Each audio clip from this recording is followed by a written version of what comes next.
the sunlight would always reach that part of the Earth, regardless of its spin, because it spins on the axis, something around those lines. Um, Okay. we can also predict when sunrise and sunset will happen. I wouldn't be able to explain these things So wait a with any second. flat earth You just model. said that you just said that the sun doesn't set somewhere, and said that it does set somewhere else. Does it set or Yeah, doesn't it? I mean, it sets in other places on the Earth, right? I'm saying that I wouldn't be able to explain Yeah, when but you the said Earth that it would doesn't set. rise and when it was. Yeah, on one place on the Earth, right? This is Right. not. So how can it be both at the same time? Because It can be both at the same because it's time round. because it's round. Yes, that's That's exactly it. literally how it can be. Yes. Okay, but does the sun go down or doesn't it? Well, Or does it just appear to go down? It appears to go down. yeah, to us it Right. appears to set. Yeah, sure. Yeah. Right. So it just appears to, right? It's not actually going down. Well, I mean, not literally, but that's what we've named. Like we've named it a sunset because when we look at the sun, to us from our perspective, it appears to go down beyond the horizon. That's why it's called a sunset. Like I don't know. It appears to move what kind away of from me, dude. What Like kind? when What kind when of? a plane goes over your head, dude, it's nice and big above, and then it goes away right out of your vision, just like the sun, man. Oh, hold Well, on. there's He when seems you to be Yeah, look but at the saying sun. that Wait, the sun he is seems to so be much saying that further it's away, though. perspective. How do you know? Is it just perspective or not? No, but no. Ah, but you're just playing semantic games. What do you mean, just perspective? Well, you said that it's perspective, right? Because the sun's not actually going From down. our perspective, from our Yeah. point of view, where I Yeah. stand, I look at the Oh, sun. don't need to yell, Yes? bro. Calm down, man. But like, yeah, no, I'm sorry, but like, can we stop playing the semantic games, getting hung up No, on like really, the really, literal really, meaning of no, every really, single word that really, I dude, say? really, dude. Does it go down or does it just appear to? Which one is it? What do you mean when you say "does it go down"? What would that mean? Down would mean Wow. the You direction said it. water flows, like towards Earth, Well, right? no, it doesn't go down towards the Earth. Exactly. So it's always above Earth, right? It's never below Earth. Yes, hey, exactly. Yeah, Excellent. Excellent. I perfect. think everyone in here Yeah. would agree. Because down is towards the center of the Earth. Up is away from it. Whatever that means. Okay, so Yeah, okay, that's very Terrence, hard for you to understand. what else you got, Terrence? there's no. Wait, no. I want to go back to what you said. I wouldn't agree that it's above or below. That doesn't make sense when you're talking about a sphere. It's either outside or inside. Well, yeah, That's the sure, but like comparison. how we define up and down on the Earth is down is towards the center of the Earth, up is away from it, right? That's how we define up and down, like spatially, when like on Earth. Sure. So it I would don't. kind of make sense that the sun is up, right, away from the Earth, while like in space there isn't really up or down like directions, right? I don't imagine Okay, Earth We is yeah, we on that's just have fair. everything some is like center. relative to something else, right? Yeah, I don't That's do fair. that. That's fair. That's fair. Okay. Okay, so you want something else, huh? Well, yeah, it's fun. What else you Uh, got? okay. So let's take a look at lunar eclipses. So Yeah. basically, what we think happens in a lunar eclipse is that the light that reaches the moon usually from the sun, right, gets blocked by the Earth, right? So this would mean that the Earth is in You the think so? path between the sun and the moon. Yes.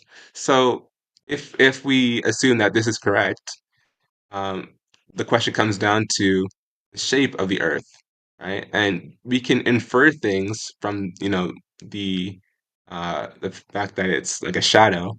The shadow cast on the moon, if it were a flat Earth, would have to be somewhat flat, right? It would have to be somewhat of a strip on the moon as a shadow, because something that isn't like completely, full and has complete volume all the way around would not cast a full a shadow. Would you agree with this? Would you happen to have a model of this, or like a Um, um I like can show a you physical? diagrams. No I mean, diagram.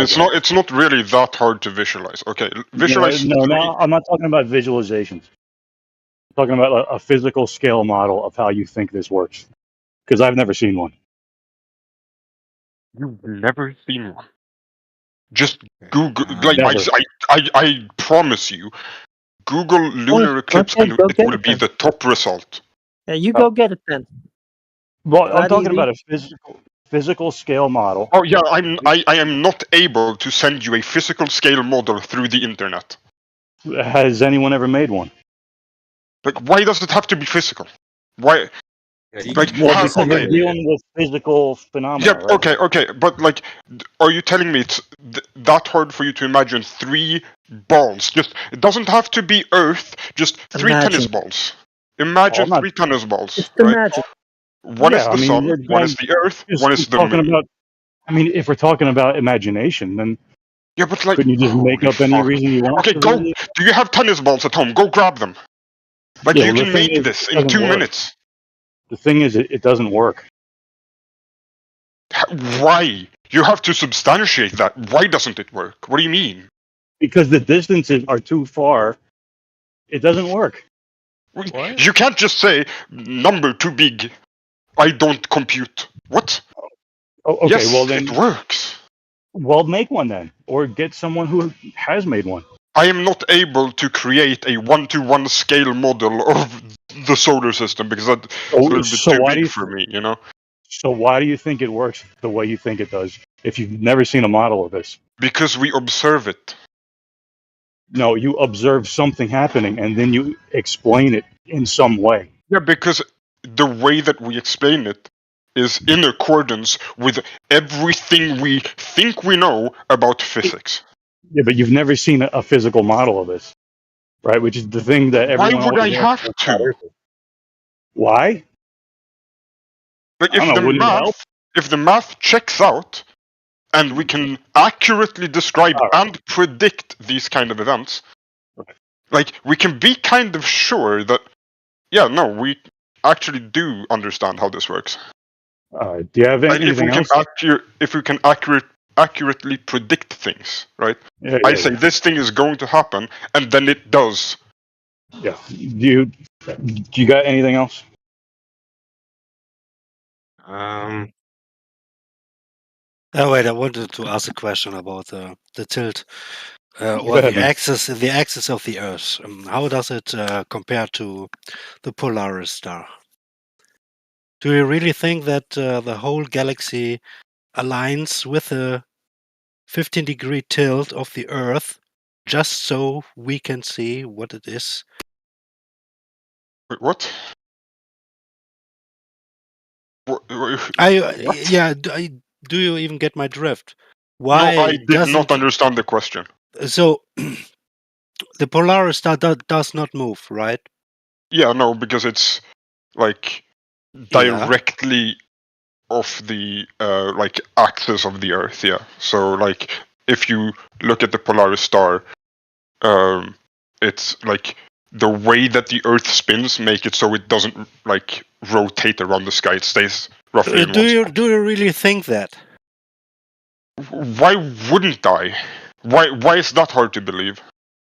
Because I just said the whole galaxy would no, be that's aligned not the with whole. just one planet. This is ridiculous. That's not the whole galaxy. That's one star.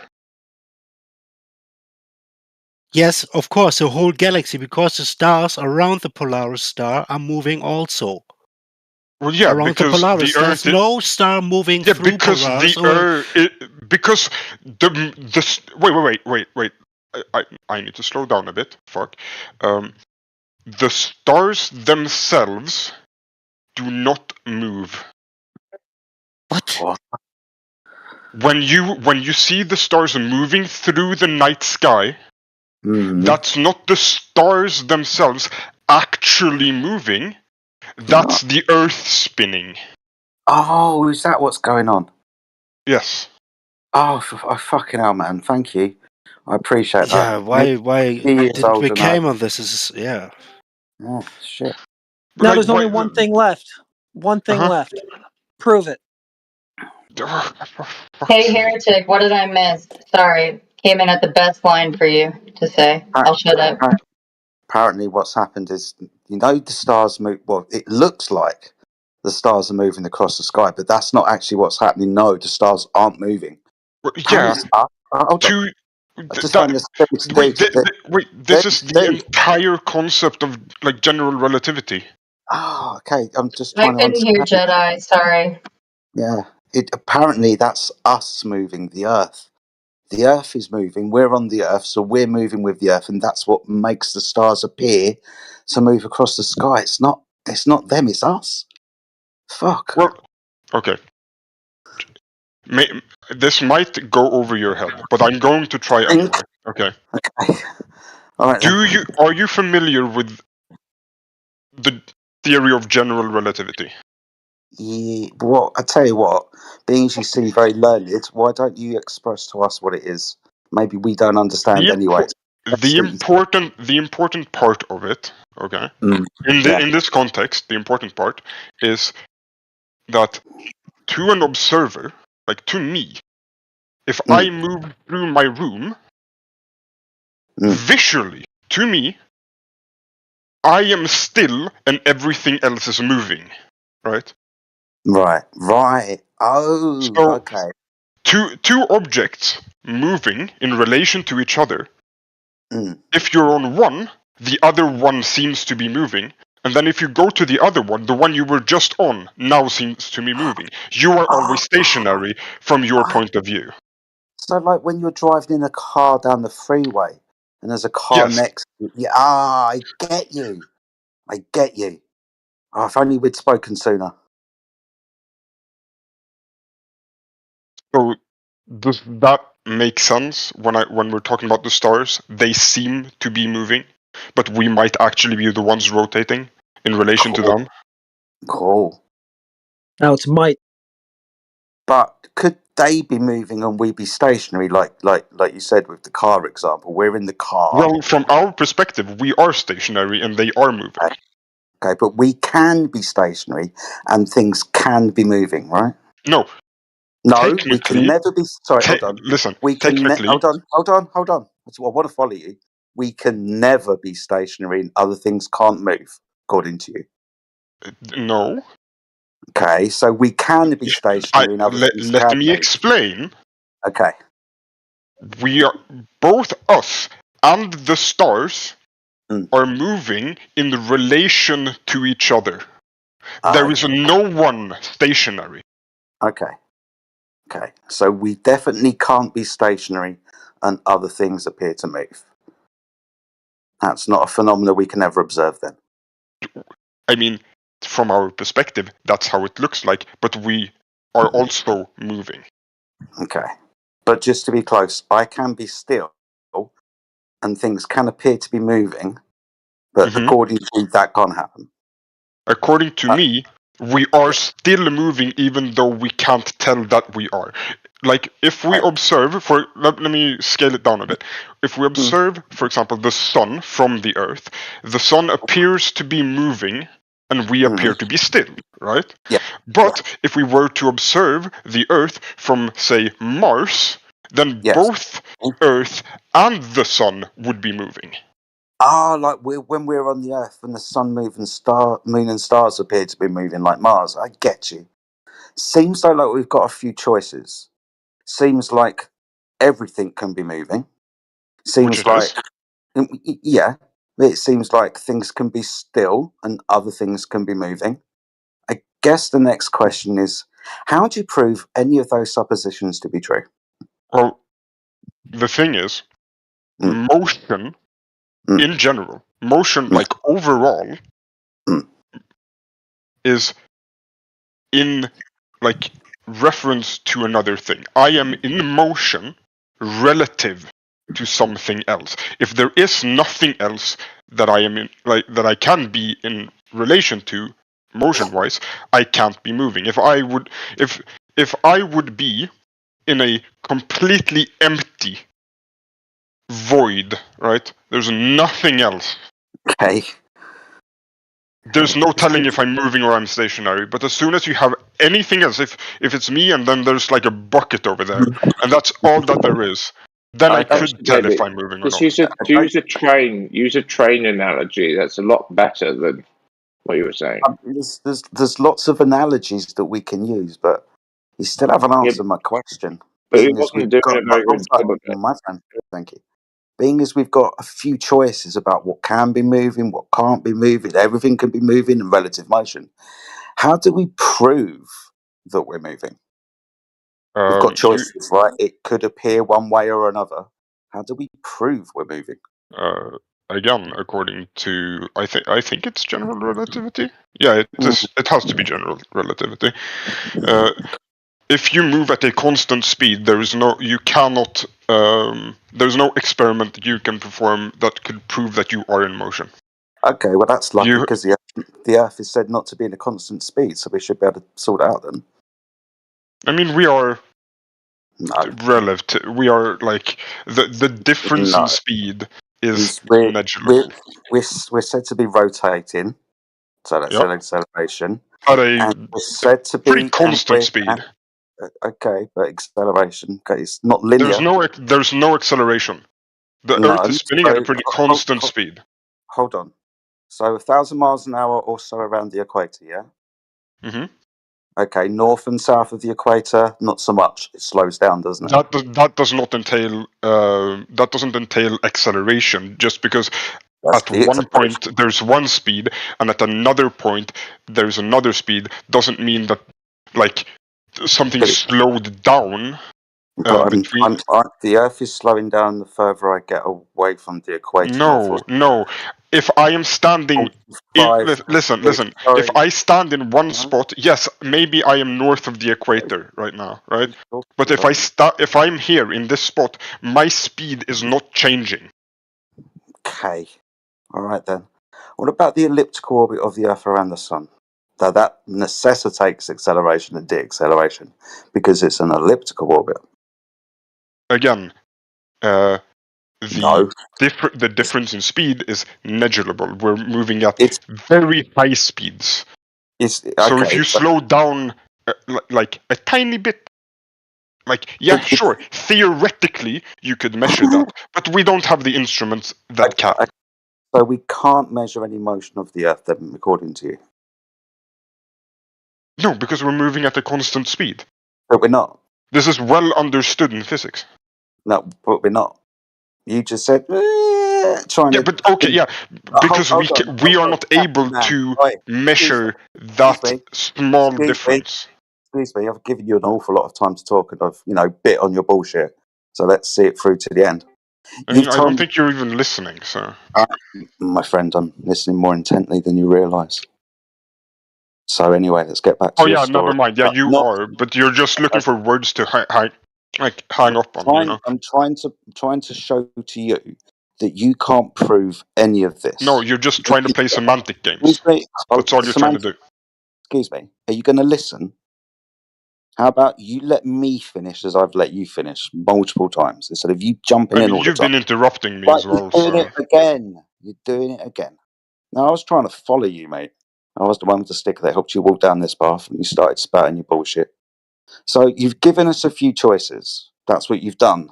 You gave us the driving down the road example and cars moving appear to you being still. We understand that we can be stationary and things can move around us, for example. We sat down before. We've got all of these motions. I'm asking you how we prove it. You're telling me, well, we can't prove it with the Earth's rotation because according to you, that's constant, even though when we move north or south of the equator, the Earth slows down 45 That's degrees. not how it works, but I'll forgive that. Around that latitude. That's not how it works, but I'll forgive that. Okay, that's fine. You have to jump in and say that you forgive something that you don't understand. That's awesome. But you don't understand it. Like, small brain, low IQ can't understand how numbers work. Excuse me. Hi. So, and then I point out to you the elliptic. When you say something blatantly wrong, get to this, do you? You don't want me to get to the elliptical orbit of the Earth. You gonna let me? Yeah, go ahead. Thank you. So then we're going to get to the elliptical orbit, which necessitates acceleration and deacceleration.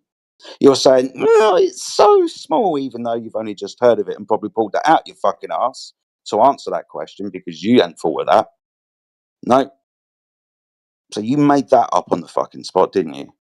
So I'm asking you, with the acceleration and deacceleration, or any motion of the Earth, if we're to prove any of these possibilities true, do you have a direct measurement for the motion of the Earth? No, I do not have any direct measurements of the motion of the Earth. I think I've substantiated why I don't, but if you don't want to accept that, You've got that's lots up of to reasons you. for that. Brilliant. Lots of reasons why you don't have a direct measurement. You can just infer. And based on your bias that the Earth is a ball spinning in space because that's what you're defending, then the Earth can only be a ball spinning in space. Obviously, there's other options. The Earth can be still, and the stars can be in motion. Not according to physics, but you don't believe in Not that, I according guess. to- Excuse me, you don't have to ad hom me because you think that I don't understand something No, because you no, want to. I'm not saying you don't understand it. I'm saying you don't believe in it. Don't believe in physics. What natural science? Would you have some natural science that proves the motion of the Earth? I'd have some natural science that proves that things move in relation to each other. It's called general relativity. We know this. That's lovely, but we're talking about proof that the Earth is in motion. You've said I've Yeah, already given you. we've proven it mathematically. Excuse me. Yeah, not mathematically. I'm not asking for that. I'm not asking for calculations. I'm asking for direct measurement. A direct measurement that you've Yeah, said that because you you can't know give. we can provide that. You understand this very well, I'm sure. So you can't give it then. You know that you Yeah, can't you give it. know that I can't because you know that it's not possible. That's why you keep harping on about it. Fine then. We'll move on. Have you got any direct measurement of the Earth curvature so we can say the Earth's a ball in motion instead we're begging the question that it's in motion, that it's a ball? I mean, curvature? or you could just not do the like Not like the leap in logic from everything Leap in logic? we observe in the universe appears to be spherical or roughly so. Okay. But the Earth is flat. Okay. Why? How? What? Or we could point at the sun, moon, and stars and go, "Oh, look, they look like spheres."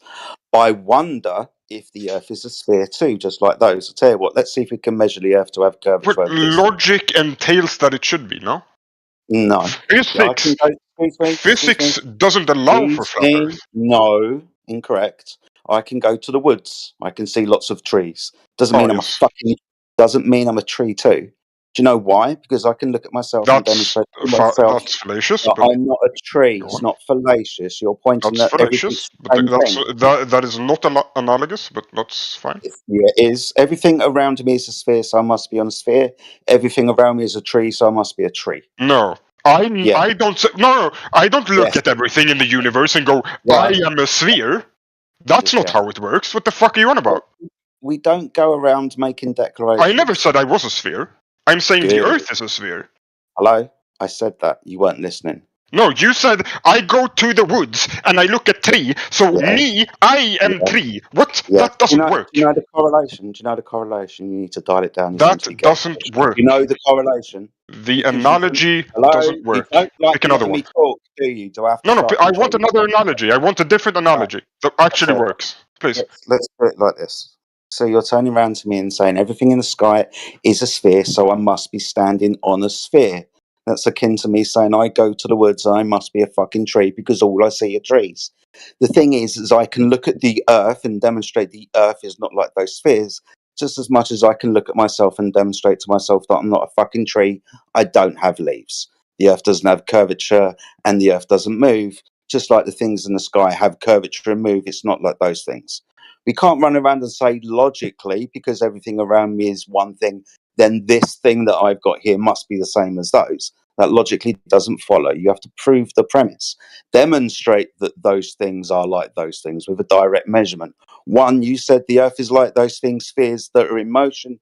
You've demonstrated to me that you can't give me a direct measurement of motion. Now I'm asking you for a direct measurement of curvature to prove that this thing that we're standing on is in any way like the things in the sky. I don't have a direct measurement for you. I still want to point out that you're analogy doesn't work, because you say, okay, and I will spell this out for you, okay? You say, if I look out into the universe and I see planets and stars and shit, and all of them are spherical, and then I know that, there are planets orbiting stars, and there are planets orbiting stars in our solar system. You observe orbits now, do you? How many years does Jupiter take to do an orbit? I'm not talking to you as well. Holy shit. No, so I look out into the universe. I look out into our solar system. You don't see orbits. I see. You don't see a solar system. I see planets orbiting the sun. Right. Everything. All of them spherical. And then. No, you don't. I come to the conclusion. Okay, I'm just gonna. Whoever is just going. No, you don't. No, you don't. No, you don't. Yeah, you I'm just gonna mute you. Perfect. And then I can. Oh, you're not gonna mute me. You're not gonna mute me. That's for sure. Yeah. Sorry, this is my VC, so you're not gonna mute me. Well, it's our VC, but I mean, I'm the caretaker, let's say. So no, you're not gonna mute me.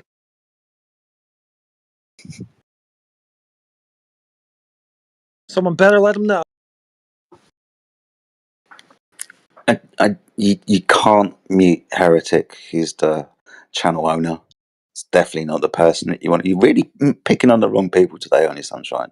So you need to unmute him. When you've done so, you can text it in the chat that you've unmuted him, and then you can have control of your microphone back. It's just not happening, Sunshine. I see that he's a sensitive type. He's fragile, so I'll leave him alone a bit, but he can't mute me.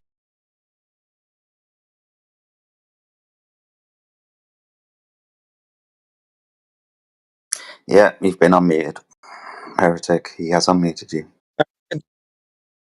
All right. Can we at least let me finish my thought without going? No, you don't. No, you don't. No, you don't. And then you can spurg off. Yes, go ahead. Yes, perfect. stack your Thank you. assumption. Go ahead. Thank you. So I observe planets in our solar system. They are all spherical. We don't even have to talk about orbits. It's okay. They're all spherical, right? And the sun too. And we can see. So I conclude that I am also on a planet.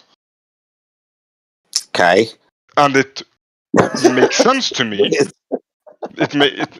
If there are two things I see in the universe, or three in the solar system, I see in general one star, couple planets, bunch of moons, right? And they're all spherical, right? I have to make the logical assumption that I'm also on a planet. Now we know that we are, but whatever. And that it's spherical. Dude. It's okay. It's okay. It's okay. Dude, it's okay. You do realise. Okay, hold, please. Oh, getting upset again. Please. No, you want to carry on. All right, carry on. Yeah. Okay. So. No, I just want to demonstrate that the analogy is bad. Okay. I see spherical things in the universe. Okay. Therefore, the thing that I'm on might also be spherical, right? Okay. That is not the same as I go to the woods and look at trees, and then I think I am a tree. That is not the same. Because I know I'm not a tree. How do you know you're not a tree? The fuck do you mean? We have a definition for tree. I don't fit the definition. Hello? How do you know you're not a tree? We have a definition for trees. I don't fit that definition. You don't fit that definition, so I don't need to see a tree to know that. So you don't have to keep talking. You're not growing out the ground, for example. You don't have bark. I don't need to see a tree to know that. I'm still fucking talking. Dude, you don't have leaves. You can do that because you can look at yourself. I don't need to see a tree. Finished. You can look at yourself and demonstrate that you're not a tree. You don't. Okay, I'm done. You're too retarded. Like you are too brain dead. Holy fuck! I cannot listen to this. We're gonna go straight back to your planets in the sky and the Earth. And how do you know the Earth is not like those things? If you don't see how that analogy is garbage, then like you're so intellectually dishonest that like I don't even. I don't know. Answer the question. How do you know the Earth is not like those things? How do you know the Earth is not like those things in the sky? You know that you're not a tree. Planet. How do you know the Earth's not a planet? Or is a planet? How do you know? You absolute Fallacious assumption stacking. Yeah, sure, No, buddy. you jumped in and said that this analogy. It's not me making saying really garbage Are you tier scared? Are you scared? analogies So you just to try to prove something. Are And you then you scared? go, You have to talk. but where proof? Where is proof? I'll tell you what, let's do it like this. You have no proof. All right. You don't want me to talk, do you? That's interesting. It's like you're scared. So I'm going to unmute you. See if you can be like a man. Hold your mouth whilst I demonstrate to you what you've done. Do you think you can do that, man? Good. So you've said that I brought up a false analogy. You claim that the things in the sky are spherical. So the Earth must be spherical too. We already know this, he said. When we go to the woods, we can demonstrate that we are not like trees. Even though that's all we see around us, we can logically infer that we must be a tree if that's all we can fucking see. But we can demonstrate that we are not a tree.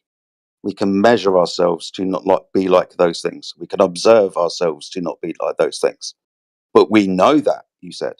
So how do we know the Earth is a ball before we can say that the Earth is like those things in the sky? Yeah, but like I am handling him as if he's a little baby because he's acting like one. Shut up, you pompous little shit. Try again. He's just intellectually dishonest. That's all he is. No, intellectually very honest. You're the one who's squirming at the moment. How do we know the Earth is like those things? Yeah, no, I'm not listening to Jedi. How do we know the Earth is not like those things? I'm also a moderator. If he's got me muted, he needs to be told. Now you have Jedi muted. You can't mute anybody, let alone moderators, especially. No, I'm not. I don't have him muted. I'm just not listening. Oh my good. So you are actually engaging like a child. I'm asking you the very simple question. How do you know the Earth is not like those things in the sky, like you know that you are not a tree?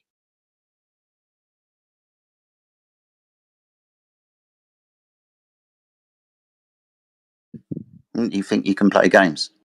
You're just going to go silent. Okay? You've come in here and I jumped in because you started telling us a story like we'd never heard anything before, like we were stupid. Now, I've run you around for the last 15, 20 minutes and we've got to this you point. are stupid, so... No, I'm not. Yeah, you are. No. The sooner you accept it, then... I'm asking you how you know the Earth is a ball. No, I know you're stupid. So, ad hom then. That's all you've got? No honest response to the question. I mean, you are so intellectually dishonest that there is no possibility to have an actual conversation with you. So, no, at this point, I am resorting to ad homs. Yo, what would happen if, like, what's wrong with having sex with a beast? Right, someone needs to remove that. Obviously, too young to be even near a fucking computer or a mobile phone. Off your trot. Gone. Got rid of him. Cool. So, dumpster baby, it's not going to turn into ad homs. I'm just demonstrating that you think you've got some type of knowledge. Well, give it then. I'm asking you for a direct measurement of Earth curvature. You said I can't give you one. I've asked you for a direct measurement of the Earth rotating. You said you can't give me one. Being as the things that we see in the sky are spheres and move, you've got no direct measurement to prove it. Brilliant. Intellectually any direct measurement I'd give you of the curvature of the Earth, you would go like, oh, but that's just a mirage, or that's just heat haze, or that's just refraction. Like, I've heard all this shit before. It's bullshit, but I mean, you're convinced of it, and I won't be able to convince you out of it. I'll tell you what, 50 quid. 50 quid says that you bring up those arguments before I do. Why give the measurements. Give the measurements. And 50 quid between me and you says that you bring up refraction before I do. Let's go. No, I'm not interested in doing that dance. I'm not interested in doing that dance. You're not interested now. So this is you walking slowly backwards out the I door. mean, you because know that you just can't take me engage. being fed up with your You know bullshit as you you can't- winning. Fuck me, I've literally got to do this. You're not going to fundy mute me, Sunshine. You know that you can't engage with this conversation with me because I fucking own you and I have since I started speaking to you. You just have to talk because you don't want the point to get through. It's interesting behaviour. I Now, mean, you've either got a you just server mute me anytime I start making a decent point. It's okay. Okay, have you got a direct measurement of Earth curvature, yes or no? Not for you. Not okay for anybody in this channel right No. now. No. Not interested. Listen, Not I've told you, not I'm not interested in doing the dance. Wow. I know how it's gonna go, and Wow. honestly, child. I'd rather give you the fact that I'm just walking away Tell from the what? conversation because Why don't you take your ball and go home? no, You don't want to play with us. We obviously wanted to play with you, but you don't want to engage. So I take mean, your ball no, because and go home. you follow the script of every flat earther on the internet. Like, it's so boring. Okay, well, you don't need to be here then, being as you're not going to give us any measurements of Earth curvature. You don't want to. That's a choice, apparently. And you can't give us any measurements of the rotation of the Earth or any movement around the sun. You know that. Okay, well, take your ball and go home then. You don't want to play with us. What ball? The ball that you're trying to defend, take it home, little child. I'm not trying to defend no ball. You are. Which ball? The one that you think that you live on? I don't think I live on a ball. I think I live on a globe. Use correct terminology, please. A sphere. There you go. Same thing. A shape. Perfect. Describe the ball. I feel like saying ball is a bit derogatory. Yeah. Yeah. You're the one who's now devolving this conversation into nonsense. No, it's been nonsense since I joined, brother.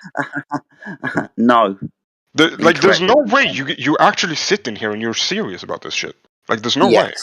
I'll tell you what. There's actually no shot. Do you want to get really serious? Do you want to get really serious? No, but there's no way. Like, okay. Are you aware of the ideal gas formula? The what now? The what? The ideal gas formula? The ideal gas formula. No, I'm not aware of the ideal gas formula. Okay. Sorry, you said you had a load of knowledge about physics and something that I denied. I have a general understanding of physics. Cool. Maybe this will ring a bell. PV equals nRT. Ring any bells? Maybe, but no. Maybe, but no. I'm going to ask you this very, very simple question and see if you, obviously intellectual man, can answer it. How do you have gas pressure without an area for the gas to push upon? Oh no! We're going into this. No, but like, when I said you were following a script, I didn't mean you had to take that literally. Well, we're going through all three of the physical claims that they make about the Earth. One, that it's the ball. You've decided it's a choice not to give us any measurements of Earth curvature. Second claim, this ball, haven't finished. This ball is in motion. You said you can't. It's impossible to give us any measurements of the Earth in motion. All right, then. The ball is in motion through space. The third physical claim. Let's see if you've got anything for that then. Okay. Can you demonstrate gas pressure without an area for the gas to press upon? Do you reject gravity? Like, do you just reject the notion of gravity as we understand it? Okay, so would you like to explain that to me then? I mean, since you're just no, I mean you've displayed enough intelligence that I don't think I need to explain that to you. Well, you do, because there's two types of gravity. At least have to tell me which one you're talking about. I'm talking about the gravity described by general relativity. You know what I mean. Okay, so the bending and warping of space-time. Yes. Cool. Okay, so show me that then affecting gas. I want it in place. I want it in place of A. When we solve for B. Area? Why wouldn't gravity? No. Why wouldn't gravity impact gas? Well, at the moment, you've given me a fucking 4-dimensional coordinate system. Okay. You know that's not a physical thing, right? Not that we can observe or detect because we're 3-dimensional beings. No, No, it's not. You're Like, right. see, yeah, so not physical then. That doesn't mean it's not physical just because It does. No, we. it is by description, not physical. Okay, yeah. If you mean not material, then sure. Cool. So not physical. Sorry, how's gas going to press on something that's not physical? So we are rejecting gravity as described by Okay. general relativity, or like, am I? Okay, let's see if we How can am I prove. understanding this? Hold on. Let's see if we can prove with natural science, physics, general relativity. Have you got the That has hypothesis?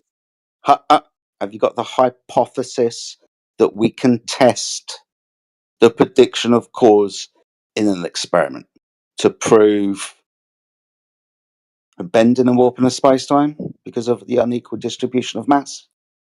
No, we cannot actually.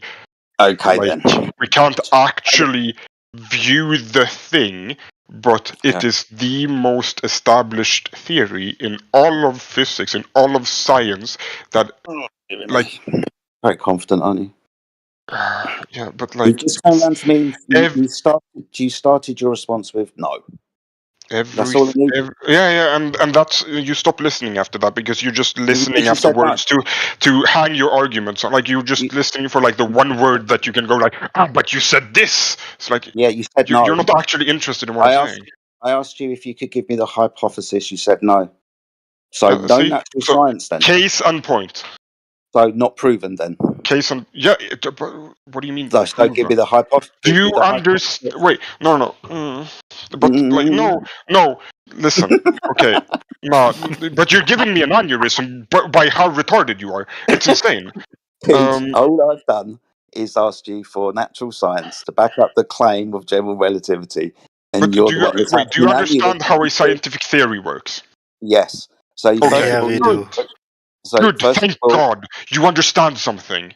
Yes, that's the first time you haven't asked me to describe it to you. That's Thank awesome. Christ. That's because hypothesis come before theory. You understand that, right? Yeah. So I'm asking you for the first step. Let's see if you've even got a theory. Okay, let me just hold on. Einstein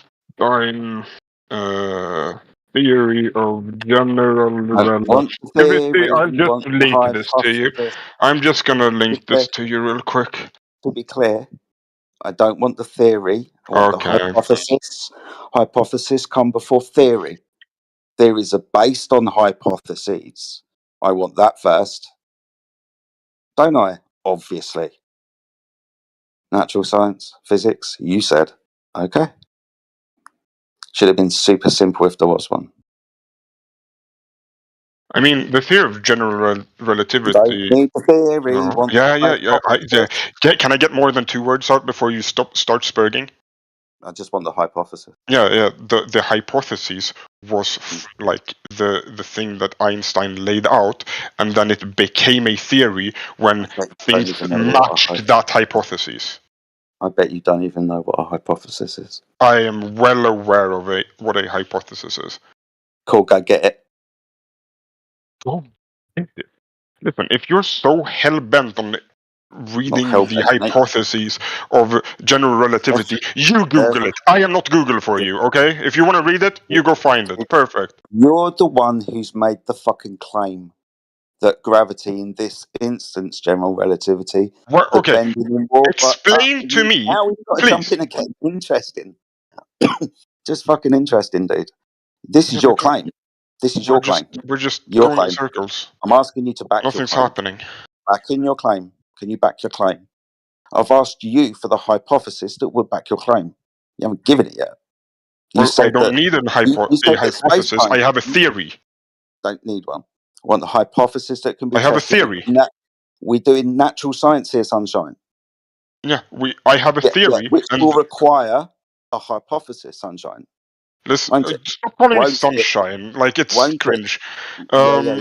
Won't it? We're doing natural science here, physics. Yeah, it's okay. You can stop spurging. Holy fuck! I have a theory, and things that we observe is in accordance to that theory. Therefore, the theory 5th time. Hypothesis come before theory. Yes. Can I have the Wait. hypothesis, Okay, yeah. So what happens with it? Hypothesis. No. Let me run you through this. This is Whoa. actually good. This is good.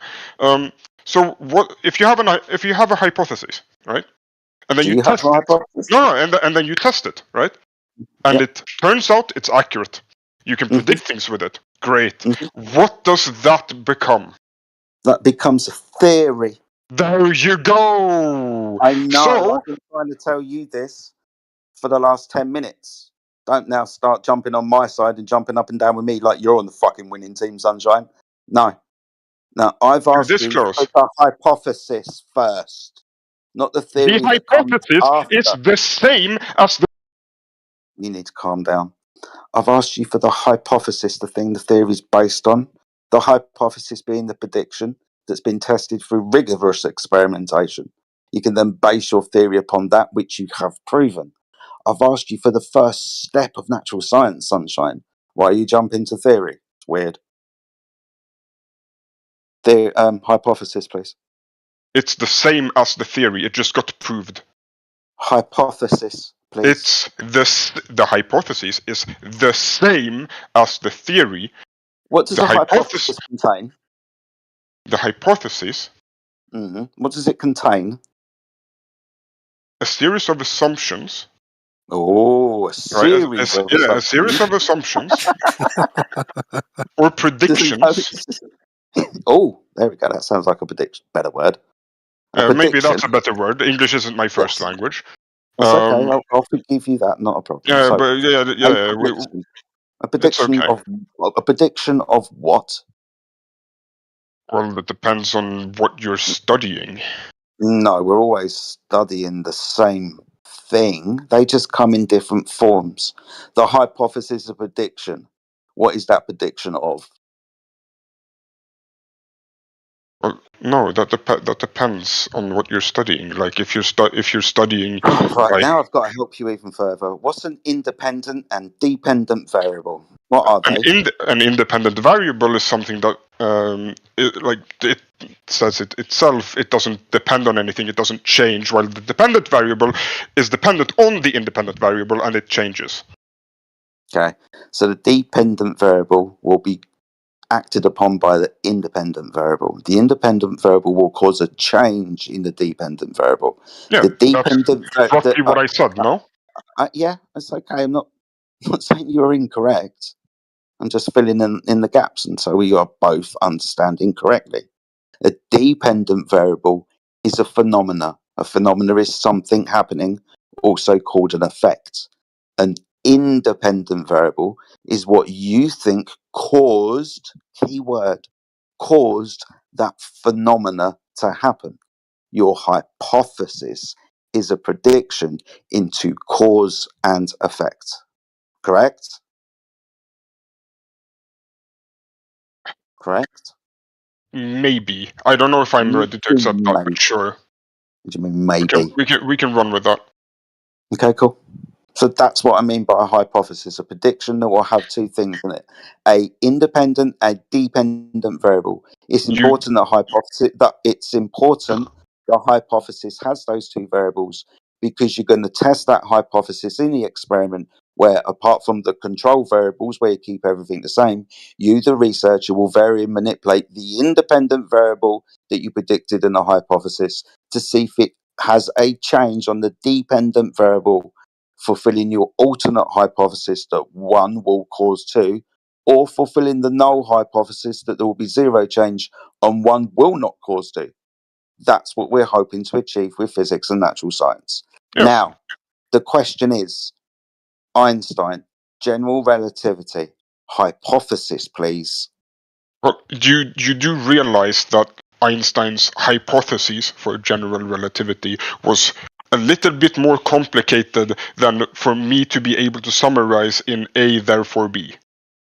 Are we going to be able to do or validate any of Einstein's claims with natural science? We have. No? Good. No. No. Okay. No, we haven't. This is the point that I'm hopefully trying to get you to. Seems like a debate. How have we not? Because there is no hypothesis for something that isn't physical. It's a coordinate system, 4-dimensional space-time, 3 dimensions and time. Space and time are not physical things. Space, the absence of anything, height, width, length, and time, not physical. None of these things you can add energy to.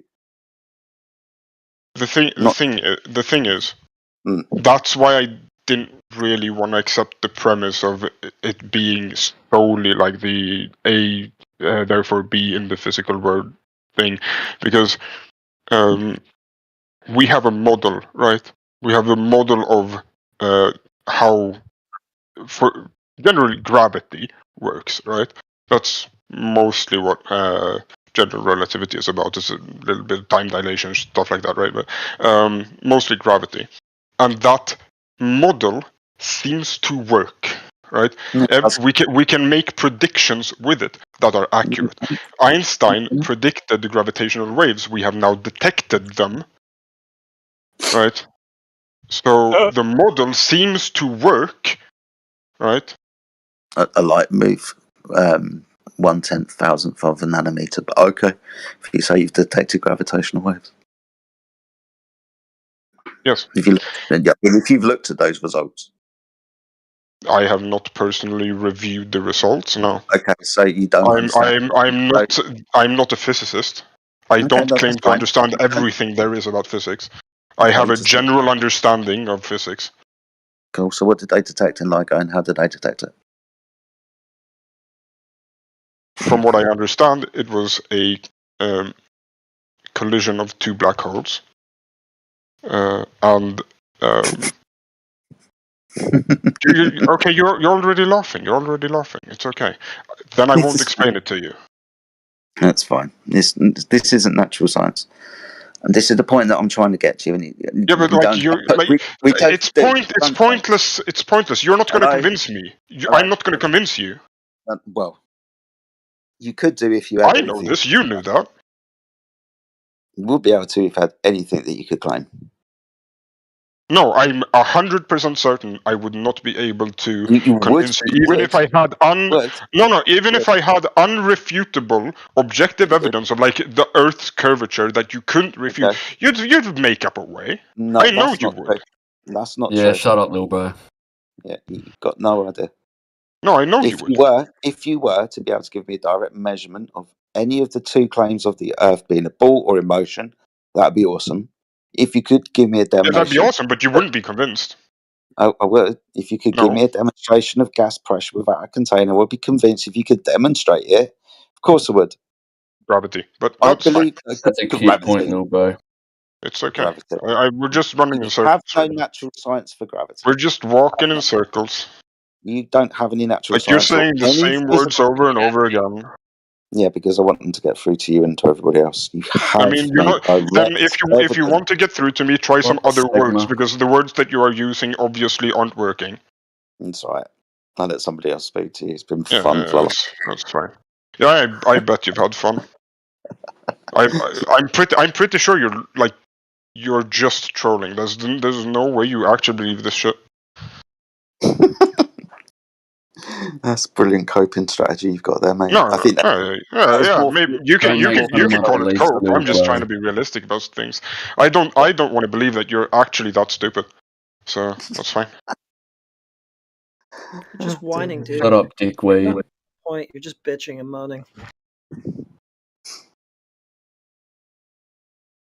He's got no measurements for anything that he claims or demonstrations as such. I agree. Yeah, okay, provide me a coherent model for the flat Earth theory that accurately describes everything that we observe in one model, please. Thank you. Why? You already told us you're not changing your mind. Please do it. Do it. I don't feel like it right now, little bro. No, please do it. You're so obsessed with proof. Stop prove whining. Your theory. Wait, yeah. No, prove your theory. And now we're laughing. No, prove your theory. Do it. Cool. Straight to You can't. I mean, look, I've been speaking for a long time. If somebody else wants to speak, there we go. Okay. I will jump back in. I've been speaking for a long time, so I let somebody else speak to you if they don't want to. You don't need to speak. Just send me a link or something. Send me a link where I can see a coherent model of the flat Earth theory that accurately describes everything that we observe. Wow, we had the question. Without contradicting itself. Yeah, we don't have a theory. We're not claiming a model or a theory or any of that. You're totally confused. Oh, okay, I see. Hey, you're confused. You're just real mature, pal. Real mature. I see. I got you. There's We're loads just of flat- contrarians. I understand. There's loads of flat Earth models out there. Some have been sanctioned by the excuse me. All of them Not gonna be able contradict to each finish. other. Excuse me. They've been made by the US government. They've been made by the US government. Next you're gonna mention the FBI, aren't you? Holy fuck. No. One conspiracy theory leads to the next. Here we go. No, Aliens are real. No, Area 51. Excuse me. What the fuck are you doing? Yeah, but can you tell which do you know who Thomas Edison is? I know. That's the inventor of the light bulb. Yeah, I know who he is. Okay. Do you know I don't know that much about him. Behind the dumpster last night. Cool. Do you know what a patent is? I know what a patent is, yes. Of course, so I can provide you with a patented model developed by Thomas Edison, sanctioned by the US government. Okay. And the patent is supposed to do what exactly? Why is it important that it's patented? Get a job, little bro. Because you can literally show and demonstrate the creation process. And why it works. Yeah, because it works. Okay, if you have an actual model that works, yeah, it works. I'd love to see it. Cool. It's not our model though. Do you claim that this is the way that it is? No. Then why the fuck would you send it to me? Because it's your model. It's the globe Earth model on the flat Earth that works. Of course it works. It has to. They use it for navigation. Riddle me this. If the Earth is curved, why isn't my house curved, buddy? Because if you take a small enough surface of a sphere... He's actually going to answer it. If you cut out, the small enough surface of a sphere... He's just bricked right up. It will appear to be flat. You think I don't believe your illusion, little bro. I don't believe your illusions. You actually took that bait, eh? Yeah, you freaking dumb idiot head. Why'd you take that? Listen, when talking to you flat earthers, there's no telling where there's something is a bait or you're actually legitimately retarded. So I have to treat everything you say as if you're being serious. It's only one person sounding retarded here. I'm sorry to break. Yeah, and it's you. Hey, did you bring up LIGO before? Sorry, did you bring up LIGO before?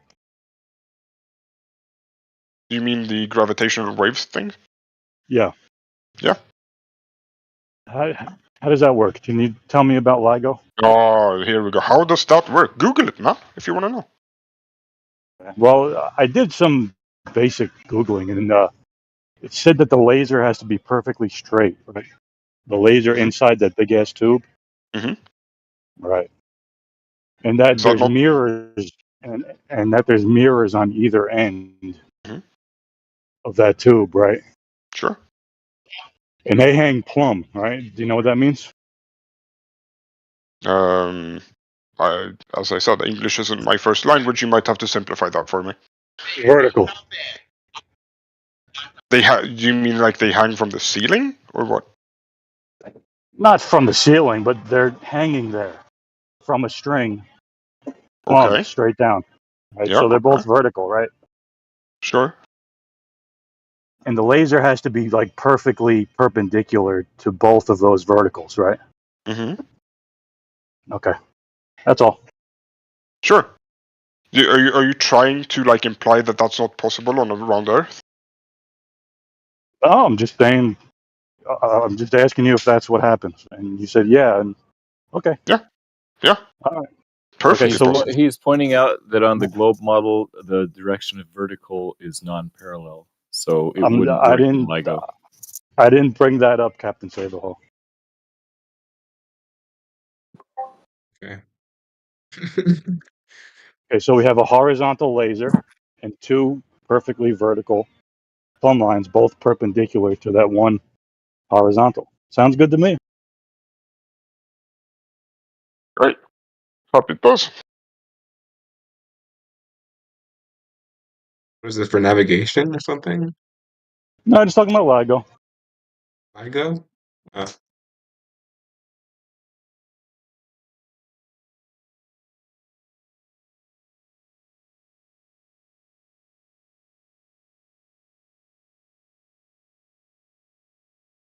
Cool.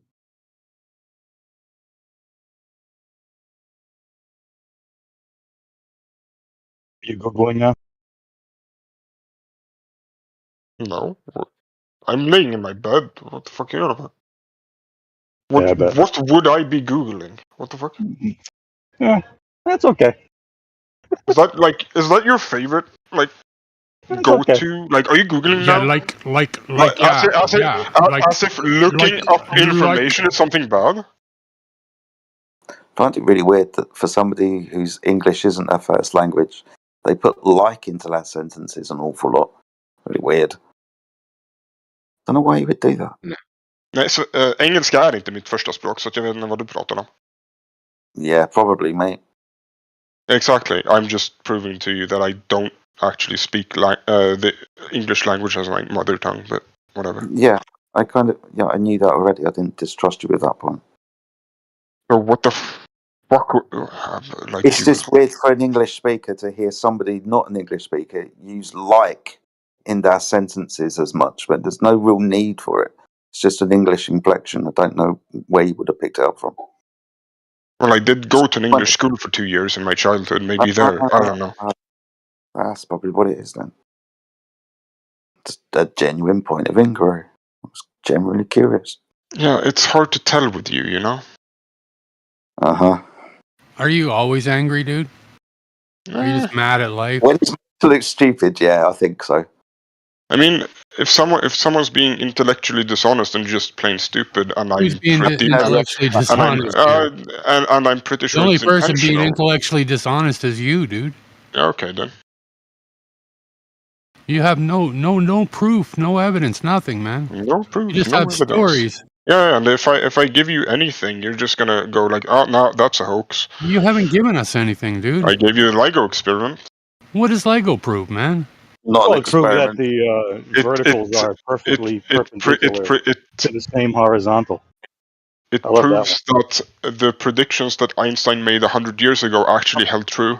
So Einstein's predictions about the Big Bang? Einstein's theory of gravity. And it all started with the Big Bang, right? Which is 90. I'm not sure if Einstein was the one who came up with the Big Bang. Oh, you're not? I don't think it was. Oh, it was who did indirect. It was indirect from his theory. Yeah, maybe it was indirect from him, but he didn't actually describe it, right? Dude, who the fuck was it actually? It's some I know. Wasn't it like Lawrence Krauss or some shit? Do Einstein's theories rely on the Big Bang? No, they whichever way you wind the equations, if you dial back time, then Big Bang. That popped out of nothing. Yeah, it's just a consequence of the mathematics. George Lamourette. Okay. Belgian cosmologist. Catholic priest. Yeah. So, Catholic idea. It's religious in nature. No. Developed by Galileo. No, the idea isn't religious. The idea you guys think that everything came from nothing? Oh, but it is. It is religious. Yeah, okay. Even though the guy who made it was religious, but I mean, the theory itself doesn't invoke anything. We can see the Big Bang. You know that, right? What you talking about? The Big Bang. He's talking about the He's talking about the cosmic microwave background. Yes. Good for him. Yeah, I mean, awesome. So where did the Big Bang start? Oh, that's all you have. Awesome. No, great. I like that. At least we agree on something. I like that. Do you hear no, the but question? I like that you Oh, shut finally up, agreed dude. with Fuck, man. You just... That's great. Cool. Where did the Big Bang start according to the cosmic microwave background? We don't know. No, It tells you within the cosmic microwave background where the Big Bang started. No. Where was that? Yes, it does. Everywhere. No, here. Well, yeah, according to us. Doesn't? But no, according to the cosmic microwave background. Yeah, because everything. Hello. Everything is expanding outwards from this point. Yes, but if you're in another point, everything appears to be expanding outwards from there. Yes. Yes. It's the universe is isotropic. You need to know this. And where did it come from? Dude. We don't know where it It came means from. that the universe is So everything muscle just in came every out of direction. nothing, right? And we got all these we don't know. theories that are based on something we don't popping know. up. Oh, so you don't know something all of a sudden? We don't know. But we everything else can't is true. even guess. But everything For else all is true. we know, for all we know, asking what was before the Big Bang is I know. Why would we ask that question, right? It doesn't. Why would we ask that question? It's a nonsensical question for Of all we know. course it's nonsensical because it fucking blows apart your whole fucking story, you idiot. No, because for all we know, time began with the Big Bang, so okay, there another was fucking no opinion and before. story here. There was no before. For all we know, there we was don't know. no before then. We have no idea.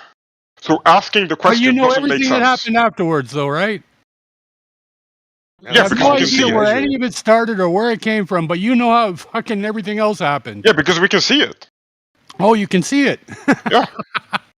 Really? I mean, you can laugh. You can laugh. But I yeah, am we can see laughing, it. dude. Fuck. The universe is expanding, right? Yes. Yeah. Is As that far as we can tell, yes. Is that expansion slowing down or speeding up? As far as we can tell, it's speeding up. Where did you get that extra energy from? We don't know.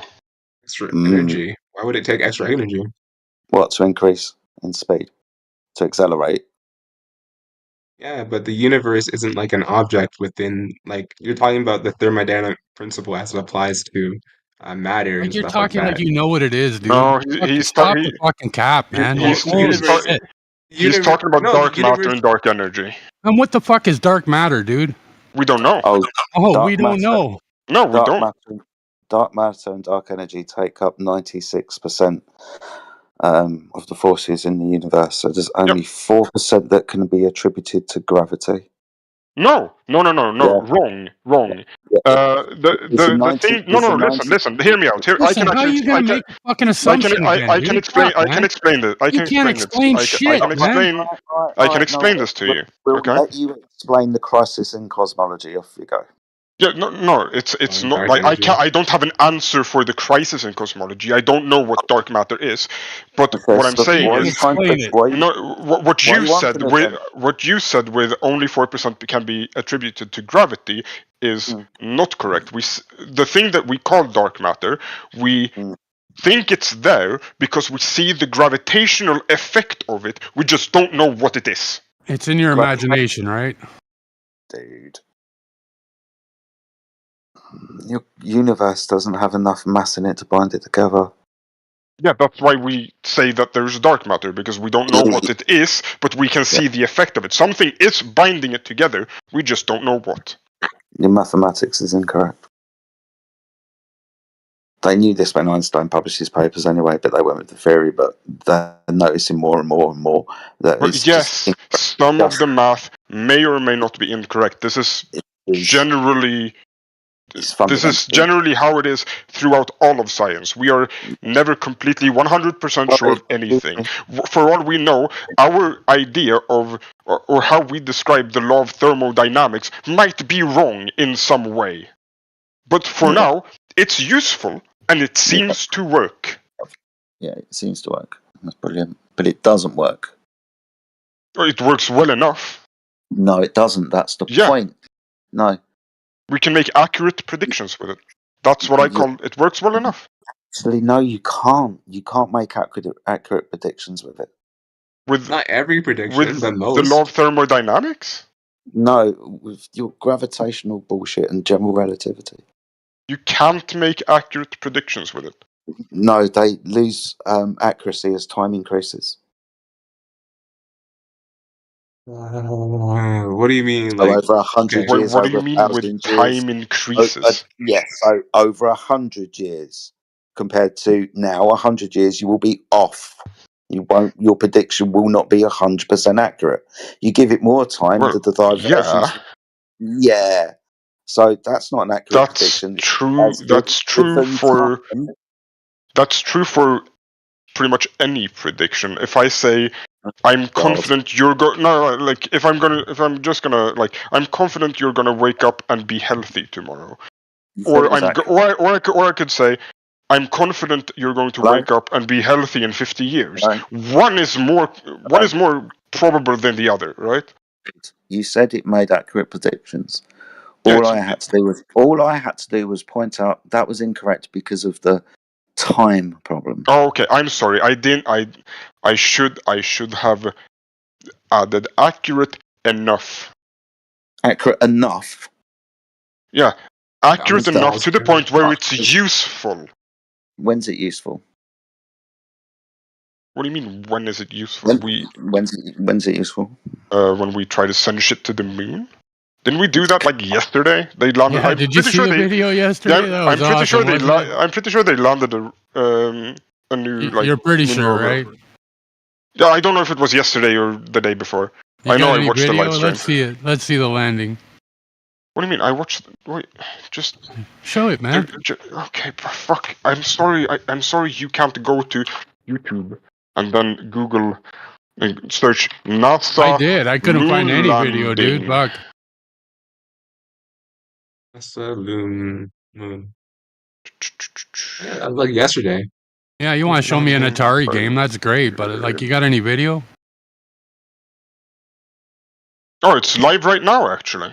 Oh, okay. Yeah, moon landing live. First U.S. moon landing since 1972. Intuitive Machines, Odysseus, Lander, NASA. Yeah, man. It's live on ET show me now. Some video.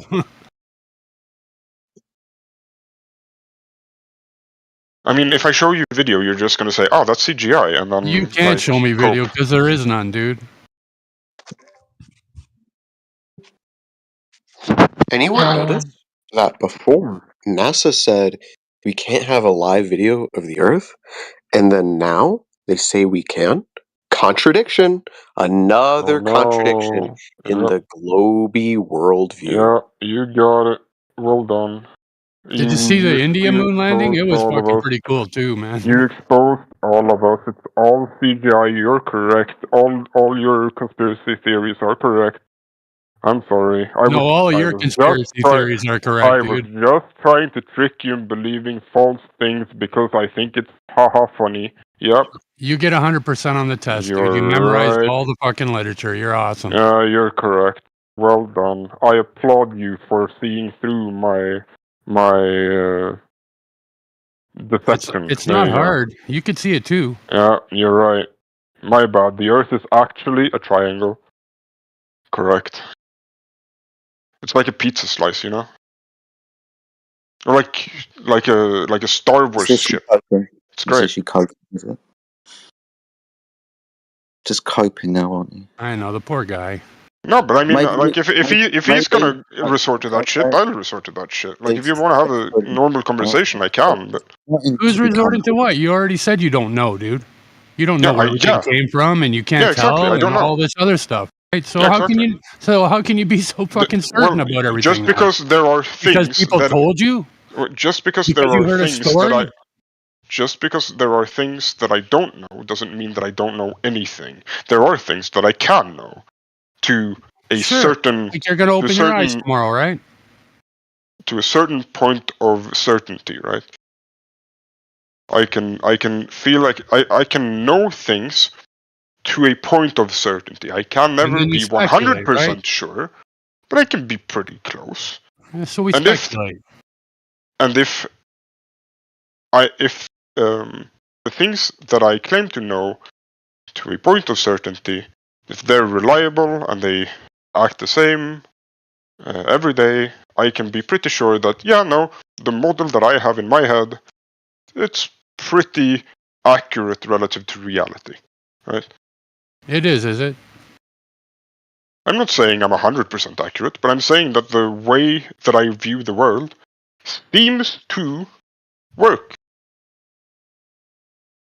There's nothing like mundane that I can't like that I can't explain, right? Like the spin of the Earth or the curve of the Earth.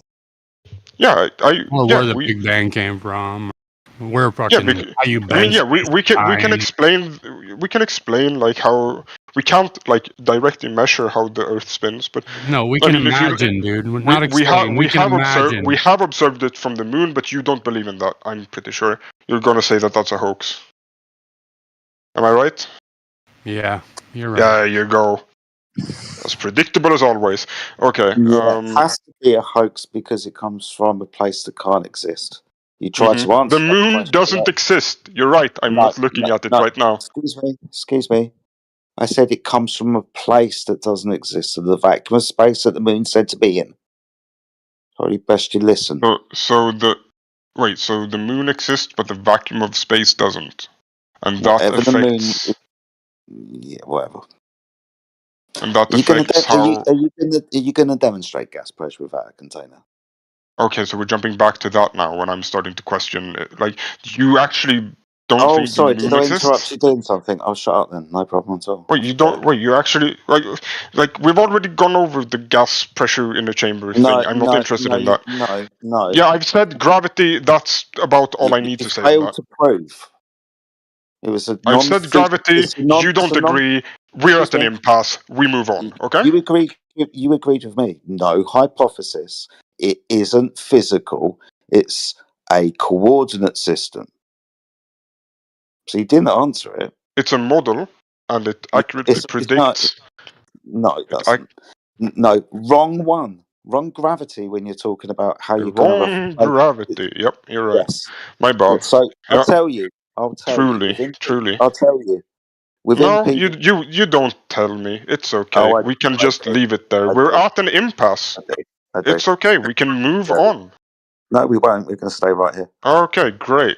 Then you can splurge on, and then I can just go back to not responding to what the fuck you just said. That's absolutely fine. No worries. I'll make my point, and then you can. Great. Yeah, you wanna prove to all your flat Earth mates that already know what you're going to say, that you are big brain, big boy. I have a big ball.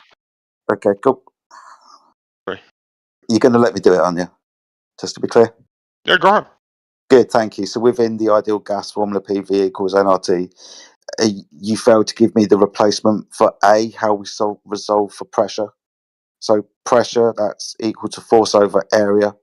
So the area derived in feet and meters, a surface for the gas to press upon. You need to give me the gravity, and it's not general relativity. That'll be Newtonian gravity, little g, mass attracting mass. Acceleration towards the Earth, 9.8 meters per second squared. You needed to give me that one because that's in a non-ideal gas formula when you replace that area for that gravitational acceleration. You gave me the wrong one. Okay, so you say I need to give you. Wait, I'm actually going to respond. Actually, fuck. So you're telling me I need to give you like an alternative explanation for like the pressure? Or, like no, what you need to do is you need to give me a demonstration of gas pressure without a container. I was pointing out the ideal and non-ideal gas formulas that all have P. P is always solved with force over area, unless you change the area, change the equation, and make gas fall down like rocks at 9.8 meters per second squared, which was nowhere near the gravity that you were talking about earlier. So you've no fucking clue.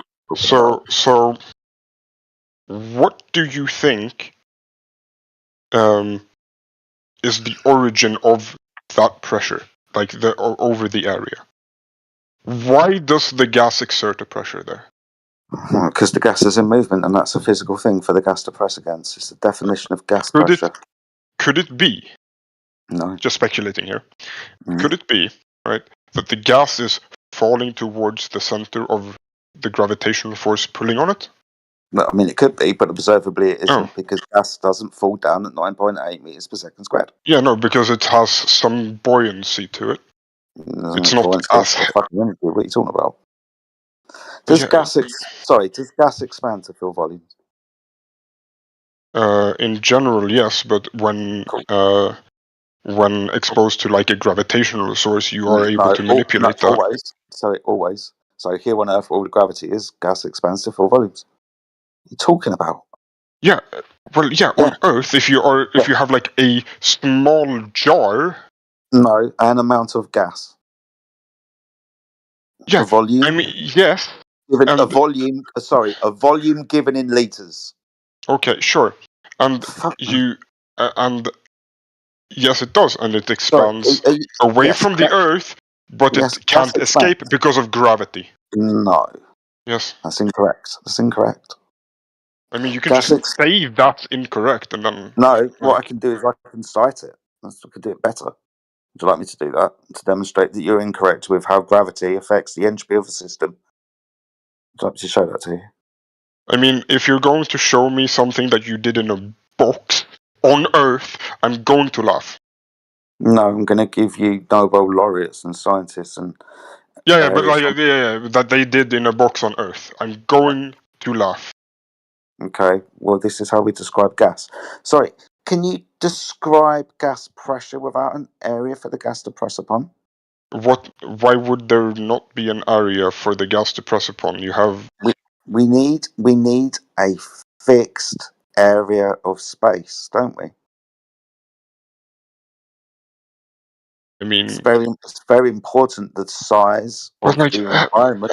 Yeah, no, this is why we're at an impasse. You are talking about you're talking about this as if Einstein's theory of general relativity and gravity doesn't apply. Well, and I don't accept that. I refuse to accept that. I refuse.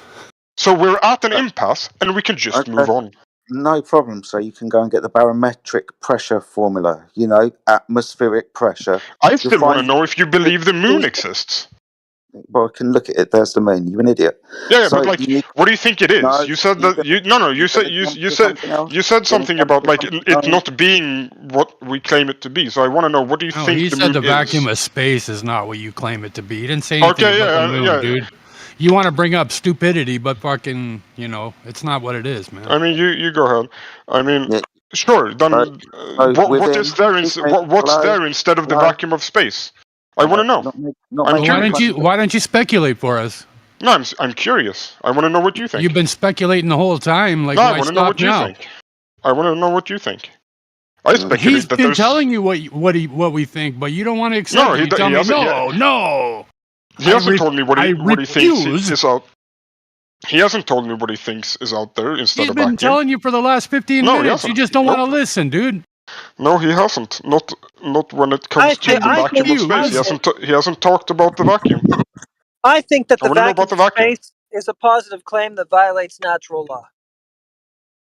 How does it violate natural laws?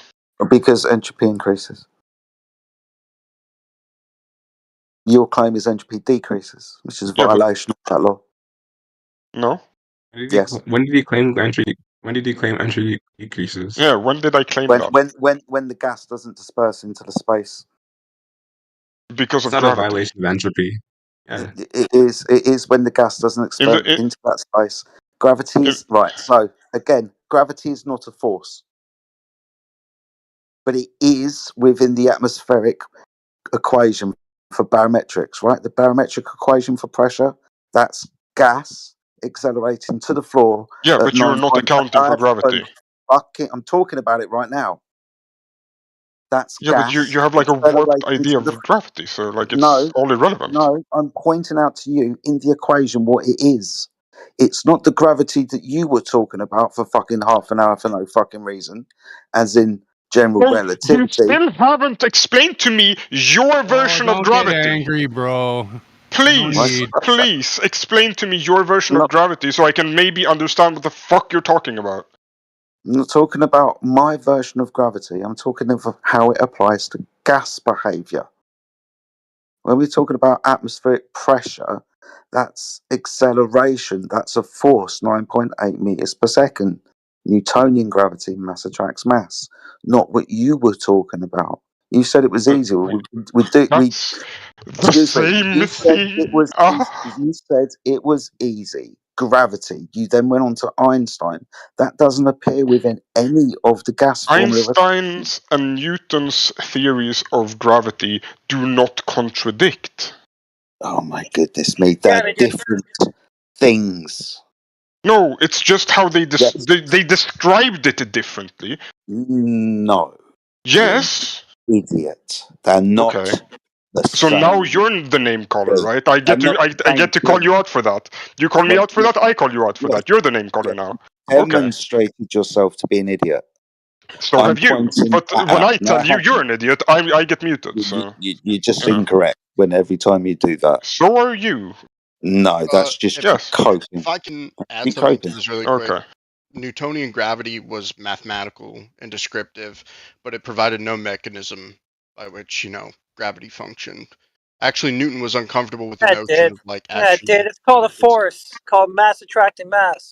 Why do you have to butt in to say something stupid?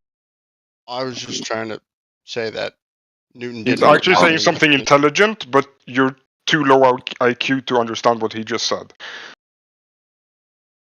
Your time's almost up here, Sunshine. In that Sunshine. Okay, I'm gonna start calling you baby. Okay, perfect. You can fuck off. We'll just call you the speculator.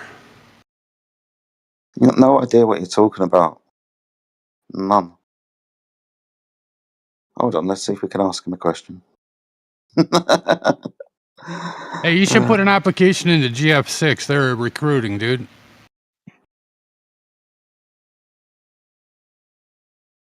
How do you solve for pressure? We can have cute nicknames for each other. It's okay. How do you solve for pressure? How do you solve for pressure? I'm autistic. Do you know how you solve for pressure? Force over area, right? Force over area. You're gonna harp on about this. You've said that like 18 times now. I'm pretty sure I've counted. Cool. So can you demonstrate gas pressure without an area to press against? I mean, you're just gonna keep on harping on about this. So I'm just gonna say gravity, and we're just gonna go round and round and round. He asked you for gas pressure without a container, dude. Can you show it? Gravity, great. The Earth, great. Just perfect. I showed it, man. You don't even have a cause. Fuck. Perfect. That's what I'm saying. We're at an impasse. We're just going to go round and round, so we might as well move on. The gravity that you were talking about, just to be clear, not the gravity that you were talking about. Not the gravity it's the same gravity. No, it's not. It's a different gravity. It's just described differently. No, one's a force. Newton described it as a force because that's how he saw it, and then Einstein described the cause of it. So not the cause. I'm sorry. The mechanism behind it. No natural science for Einstein. Yeah, no natural science for Einstein. None. None. It's not. It's definitely not the most well accepted theory in all of pretty much all of science. But then there would be a hypothesis that could be tested, wouldn't there? Yeah, you're gonna harp on about the hypothesis while not. Like, you obviously understand you've got no pretty well. You definitely understand it pretty well. But you also know what you're saying is stupid then, because you say, there's no hypothesis, but the hypothesis was proven and became the theory. What hypothesis? The theory. What hypothesis?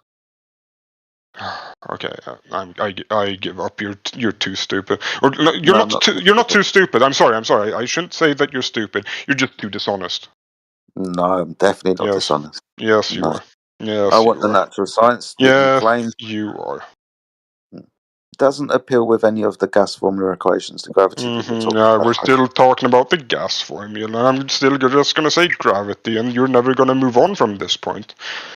Because you haven't got a scientific experiment. Yeah, because you have nothing more to come with. You've gone through your script. Can you manipulate some space and time for us, dude? Oh yes, I'm doing it right now. Let's see, man. Put your camera on. I don't have a camera actually, so. Oh. And I'm walking around my apartment without the shirt on, so you really don't want to see me. How can you have a hypothesis, dude, if you can't test this shit? I'm testing it right now. Yeah. What's the hypothesis? In your imagination, I get it. Yeah, I'm testing it right the fuck now, and it's telling me it's true. What hypothesis? What is the hypothesis? The hypothesis is that I'm right and you are wrong. Yep. Well, you're brick, dude. That's not even anywhere close to a hypothesis. That's great. I am right, therefore His you are wrong. hypothesis is A, nuh-uh. therefore B. Nuh-uh. I refuse. A, therefore B. I am right, therefore you are wrong. That's my hypothesis, and it's true. You're an idiot. Just Yep, shut up. you're right. Hello. I am an idiot. Go on, So are Phil. you. We're all idiots. I can't explain why I'm right. I'm just right. I'm just right. Well, I guess I we're agree, done. man. He makes a good argument. Yeah, he makes a doesn't really good make argument, shit. bro. You wanna take up for him, dude? I mean, I've been trying to have a like normal conversation, but you're just You're not trying at all. We're asking you for something and you won't give it. I've tried to explain it to you.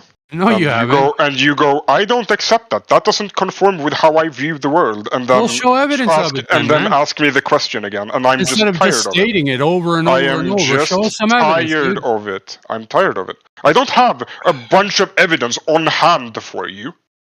Oh, so you're arguing from ignorance then? So are you. Oh no, How never am mind. I? You're the never one mind. that's You probably have like a terabyte folder of like dipshit pseudoscience downloaded to your computer, ready to copy paste into Discord the first chance you get. Yep. He can't even tell you what a hypothesis is, but he's. I've told you what a hypothesis is, but. And he brings up pseudoscience too, right? Exactly. He doesn't even know what that is. They're funny. I laugh. Guys, you're so fucking cringe. It's insane. Have you got a measurement or not? Have you got a measurement? You like. Listen to yourself. You're so desperate. It's insane. Yeah. Or not. I want the ball back. I want the. I mean, you sit in here all day. It's insane. This channel is permanently full. It's insane. Ignorance is bliss, right, my friend? Of course. That's why you're all so happy. That's why you're all laughing so much. Yeah. Just memorize those books and take that religion in like it's fucking God. Yeah, and you just sit there and watch what's his face, Witsit or whatever, jerk off to his mustache, Anna. Who? I don't think I've spoken to Witsit for like 5 years. I've never spoken to him. So much fun. I don't know. Yeah, I read book. You watch YouTube channel. Well, you should read more book. I go to university. I read many book. You watch many YouTube video of a man at water with telephone. He uses words and he can't define them. Hey, do you think that water finds its level, bro? Maybe you read the wrong books then. Yes. Do you think that water finds level? Of course it does. How do you contradict that in your mind, man? It doesn't. There's no need for contradiction. If the Earth is round, the water is curved. Yes. Can you show me a picture of curved water? Just Google a horizon, and there you go. You have a picture of it. Can you show me a curved horizon? Give me a picture of that. You don't need a curved horizon if you. I can show you a picture of a horizontal horizon. You know, it's like in the name, horizon. Yeah. Because we don't like actually like thinking about how we don't like naming things after curves, right? We don't like how limited distances make things on a curved surface seem flat. And boats go over the horizon, bro? Yes, of course they do. Whereabouts? Where's the geometric horizon? Where are boats? What? I said, where's the geometric horizon? Where's the geometric horizon? Well, it's show me a picture. Show me a picture. Well, with the it's always relative. It's always relative to the observer. A person on the boat will have a different horizon to the person standing on the beach. Really? Yes. Nice. So there's no curve. Wait, how does that not make sense to you? So there's no curve then? Yes, there is a curve. But you can't see it. Well, you observe it when you look at the horizon. If there was no horizon, over it, right? Wait, if there wasn't a horizon, if the Earth wasn't curved, you'd see shore to shore, no problem. You think in the distance is a curve, but what about the horizon as a whole? Left and right, is there a curve? If you go high up enough into the air, then yes. then yes, you can actually see it. No, you can't. Yes, you can. Yes, you can. Yeah, I mean, with the fisheye lens, of course. No, with the fisheye lens, of course. Yeah, I forget. I forget. I'm in the Flat Earth channel. We don't believe that satellites are real. We don't believe the moon believe in exists. satellites, dude. Who told you that, man?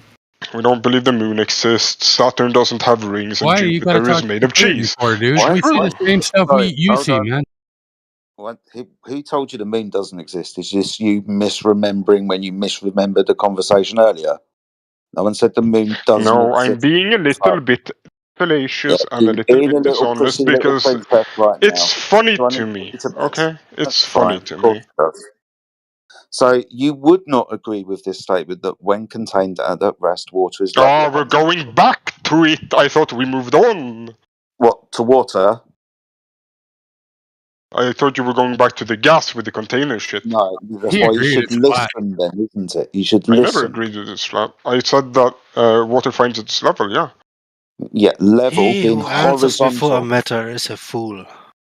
Level's horizontal. I know English isn't the first language. Level being horizontal. Okay, great. Cool. So all horizontals are parallel to the horizon, aren't they? I mean, if they're small enough, yeah. If they're small enough. So the plane of the horizon, you know, that's not just a line. That's a plane. That's an area. Is it an area or is it a line? Because lines don't have area. The plane of the horizon? What the fuck is the plane of the horizon? You think about it. No, explain it to me. You think about it. What do you think plane means? What do you think plane to me. means? I can't visualize it in my mind. Explain it to me. What do you think plane I don't know. I can't. Okay. I'm honestly, I can't imagine it. So please explain it to me. A flat expanse. What do you mean by a flat expanse? An area or surface that is level. Mm-hmm. And where? Okay. Where does that area begin? I just want to know what I'm working with here. Where does it begin and where does it end? What are the confines of it? Between you and the horizon. So the entirety of what I see is the plane of the horizon. The plane of the Earth towards the horizon, yes. Between you and the horizon. Okay, I just want to know what we're talking about. Great. Now we're talking about a few things because you keep jumping around. My first. No, you keep jumping around. Every time we switch topic, it's because of you. Statement was this: that all horizontals are parallel to the plane of the horizon. Okay. Cool. Great. Everywhere. Perfect. All verticals are perpendicular to the horizon. Mm-hmm. Good. Great. Perfect. Where's the curve bit then? Mm-hmm. Yeah, because I can't see curve, therefore no curve. True. No, I can't argue. It's great. You're right. I can't see the curve, therefore no curve. You're right. Great. Okay, so where is it then? I know you don't believe in the concept of zooming out, but if you go far enough away from the Earth, you can see the Earth. It is round. Okay. But we don't measure that down here, though. No, because we have very limited space to do. Actually, there was this one guy right back in Egypt who did it with a pair of sticks and some shadows in the sun, and he said, "Riding camels, right?" And he went, "It's probably round," and I'm gonna come up with a prediction of roughly how big it is, and like a couple thousand years later, I'm gonna be proven right, or roughly right. Right, I was close at least, right?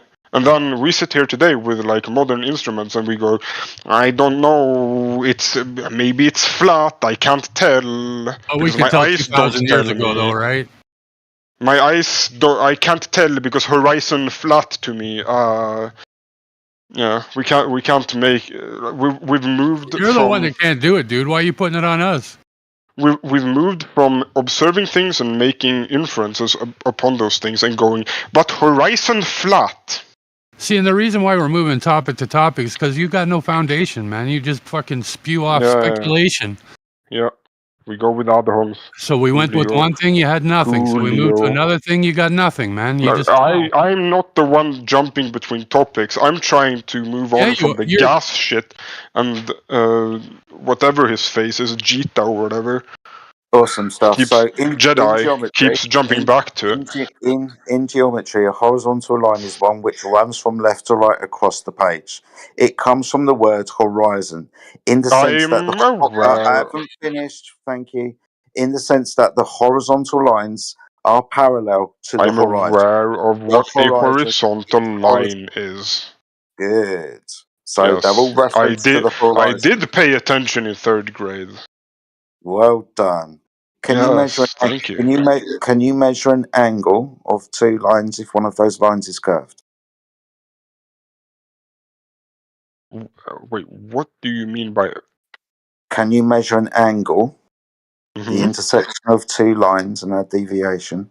You mean the tangents, right? No, I'm not talking about a tangent. There's only going to be two lines. We're not going to draw any more. I'm going to ask you if you can measure an angle if one of your lines is curved. Wait, what do you mean an angle? Which angle are we talking about? 90 degrees, 45 degrees. Yeah, but like where would the angle be? Anywhere. Like the lines would cross at some point. Good. Can you measure an angle if one of those lines is curved? Yes, it would.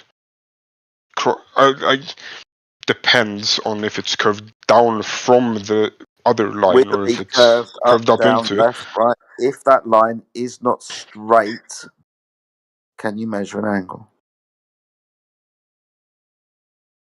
If they intersect, then yes. If they don't, then no. What? I mean, the answer is no. It will be infinitesimally, like you would have to go to infinity. Like it. No, you could not measure an angle. I don't think that's how angles work. Maybe I'm just retarded. I don't understand what the fuck you're like. I'm trying to visualize this in my head, like the two lines and how. He finally admitted it. Do you know what a triangle is? Yes, I know what a triangle is. Good. So 3 straight lines that meet at 3 points, and when measured, and the angles add up to 180 degrees. Yes, I know. Good. Now curve one of those lines. Okay. Now measure the angles. I can visualize a triangle with 2 straight lines and then a curved line that still connects to the 2 points. Yep. Cool. So can you put a protractor, an angle measuring device, on the 2 intersections that are formed by that straight line and measure any angle at all?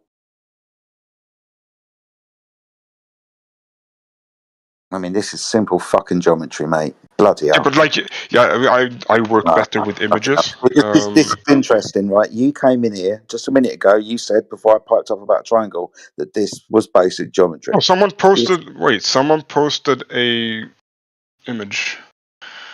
What is the angle A? The angle between the blue line and the red circle.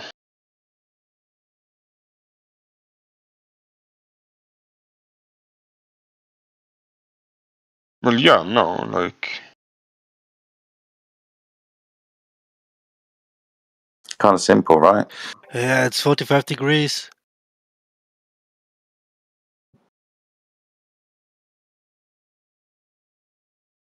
I feel like, you should be able to measure an angle there. Why not? Because one of the lines is curved. Yeah, that would be 45 degrees because A reaches 0. Never, ever build anything if you think that you can measure an angle off of a curved line.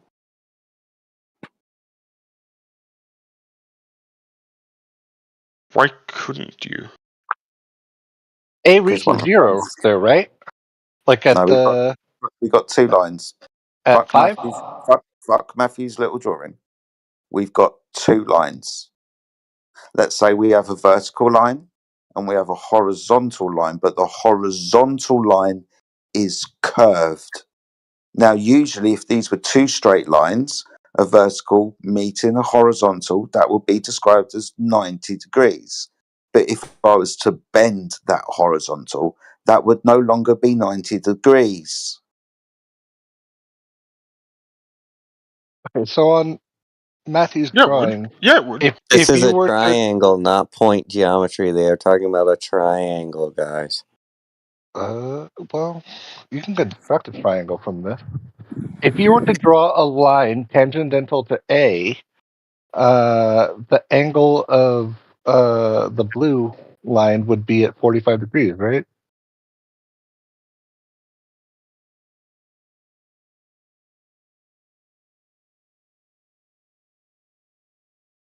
Water doesn't bend, Earth is flat.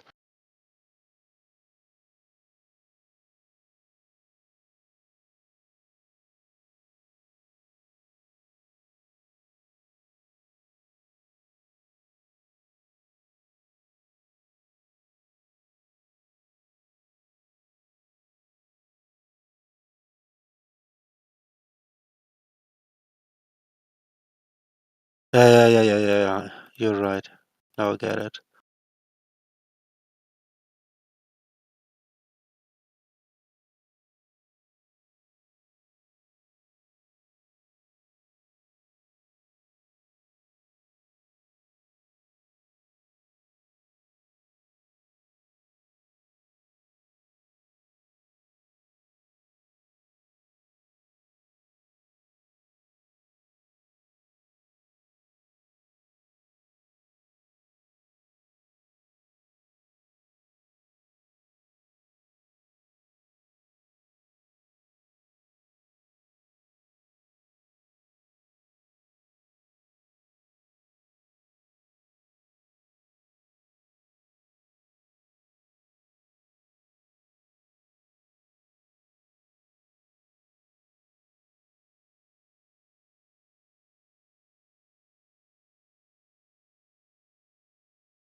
So,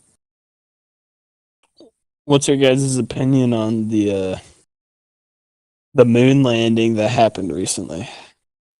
It's more to blow Earth. Did you watch it? Yeah, I've watched a little bit of the live stream. What do you think it More was? of all Earth conspiracy than a flat Earth. Well, hold on, Jerry. I want to ask you, Brad. What do you think of it? Oh, which What do landing I think of what? What do you think of the moon landing? Is that an American? Hold on, Yes. Cordica. Brad, what do you Private think? company. Oh, so it's just like was it like a rover or a lander? Like Bro, I didn't go see on it. Google I and don't know search about it. Brad, Yeah.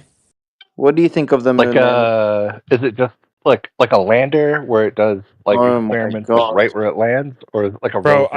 I don't know, dude. You'll have to look it up, man. I let, don't know. Let me look. I don't know. I think it's cool that we're going back to space. Like, I really think we should be pioneering in that field again. What did you see from the video and the live stream? I don't know. I just catched a dude's speech, an old guy's speech about it all. So I didn't know. So That's about as much as we saw, right?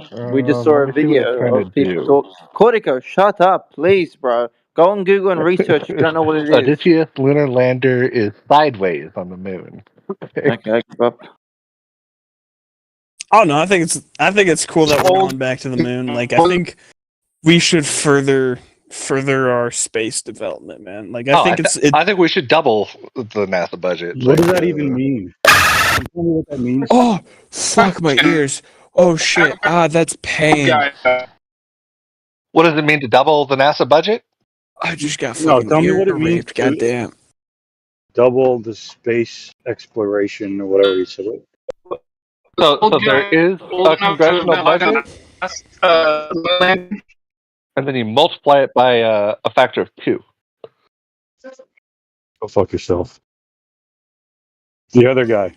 What does it mean to further our space exploration? What does that mean in like real terms? Well, like we should start trying to do space missions, man. We should like start trying to get to Mars. It would be so cool. To what end? Like to what end?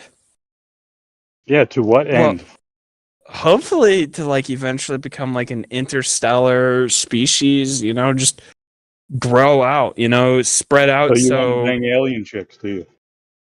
A little bit, like. All right, and so why not? When flat earthers say that's all fake, you get upset because you think I'm not going to be able to bang alien chicks. Well, no, I get upset that I'm not going to be able to like live on Mars, or that I'm not going to be able to like, you know, have our species be on multiple planets, because if an asteroid hits our planet, we're all going to die. You're pretty scared, are you?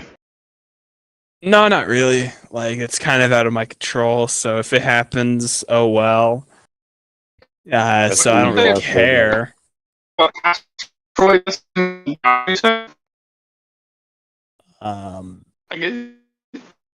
I know, I do think it'd be pretty cool if we have a Mars colony, though. Like, I don't think it makes me upset when people say the Earth is flat, because it's not. So people saying false things don't really make me upset. When people say it because it's not. So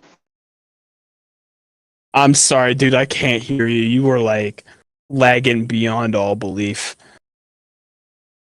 How did you convince yourself that the ground is a ball? Well, as a little kid, I would stand on the pier and I would watch boats go over the horizon line. They would just go lower and lower eventually. And you never thought about what would have to happen to water if the ground is a ball? When you saw that? Well, if the Earth is round, if it's a planet, then the water's just going to find the lowest spot just because of how gravity works. Or it's going to find the most stable spot because it likes stability. Yeah, but did you find out about all this as a kid? Did you think of all this as a kid all by yourself? Like the ground is a ball and all the water's sticking to it because of gravity? When I was a little kid, I was very interested in like space stuff, so I usually sought out the information. I forgot what experiment I did. You did an experiment? What kind of shit? Yeah, I was fucking around with shit because I was a curious little crackhead. Not crackhead, but it's curious little shit. So that's how you convince yourself that you're on a ball? By reading what experts say and observing the world and how it operates, and looking up repeatable experiments. Like what? Fuck. I don't know. I don't remember. So you don't even know why you think the ground is a ball? Well, I don't remember the exact experiments, but like... You told Jerry Boats Horizon. Why aren't you listening? So, my dude, why do you think the Earth's flat? That's... I don't. I just... No, but I know... flat, sir. I know that level's horizontal, though. Like what you were saying about water.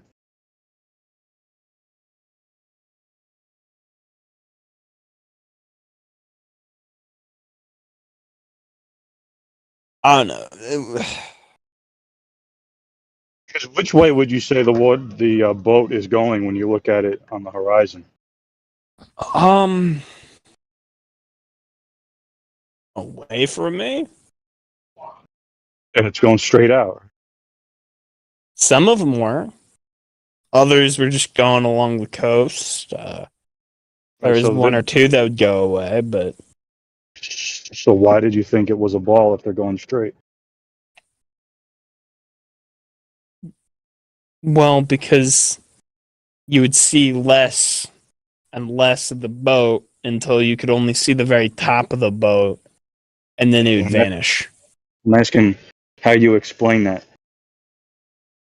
And you said they're going straight. Yeah, they're going... Draw a straight line over a ball. It's not a straight line, is it? No, it is a straight line. No.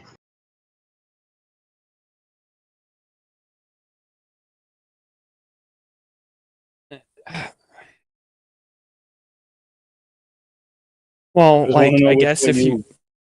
I just want to know which way you imagine the boat is going. Directly away from me, the opposite direction from me. Right, so there's no curve to that, is there? Because straight is straight. Well, if you're doing it relative... Okay, if you're doing it relative to the relative perception of an individual, the straight... If you look at the ball that you drew a straight line on... If you imagine it, the line, right? Why are you imagining a ball? Never mind. I think I'm done with this. I'm gonna go somewhere else. I'll see. Alright.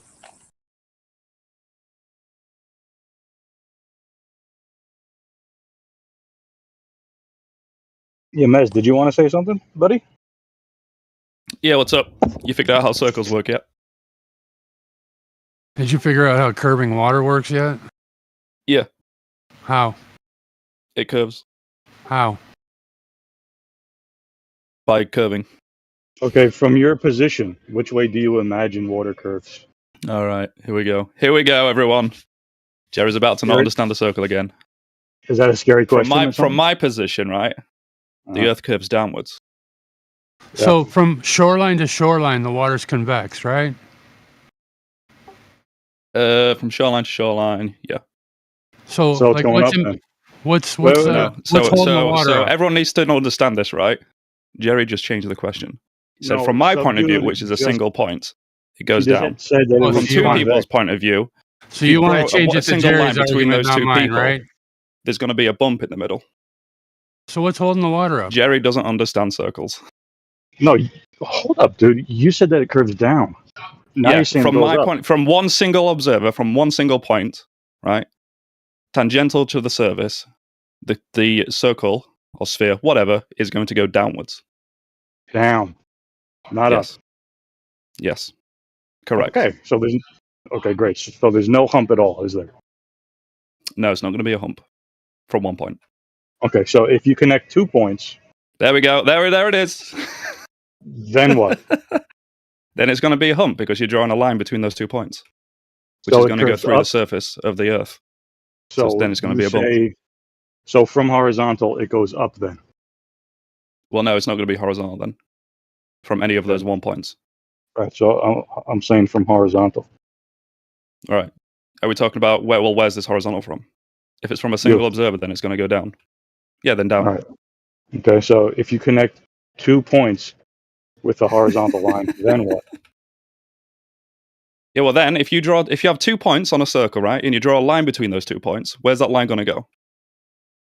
Can that line be horizontal? Not from any of those 1 observers. If you consider down towards the center of the circle. Right. So you can't connect 2 points with a horizontal line, can you? You could, but they'd be off the surface. But then the horizontal will be between those 2 points. So you can. Depends on what you're asking exactly. Wow. So this is why I don't believe this stuff. It's because there's too many contradictions. Let me do a doodle, right? I'll try and doodle. I'll try and explain what Like a doodle do. Jerry's talking about. This isn't what I'm talking about. It's what you're talking about. I know, it's funny how they always go into imagination land, right? Yeah. Well, you Yeah, have for to, me, talk right? amongst yourselves. Yeah, it's some reality, my personal reality, right? Rule number Imagination 1, land is start doodling with something? a circle. You have to do that. Never mind how you got to that. Just start with it for no reason. Because you can't measure it, right? You just have to imagine it, and then you go from there. Hold on, I'll draw you something from my imagination.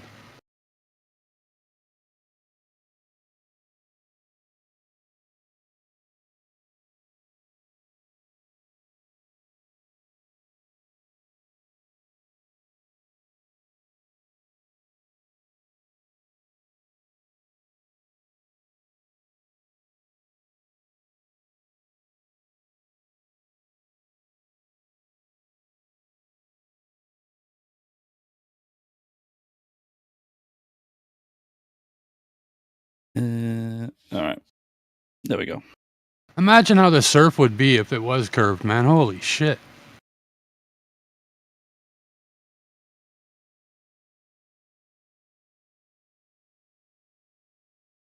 And see, I already know that I can prove Unless that. they're saying, sorry, Jerry.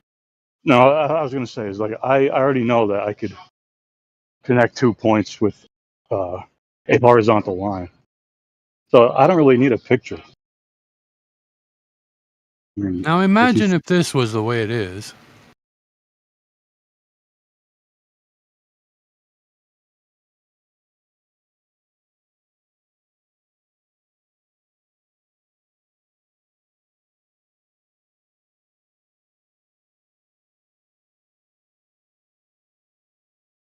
There you go, Jerry. I hope I've answered all your questions about horizontals on circles and whatever.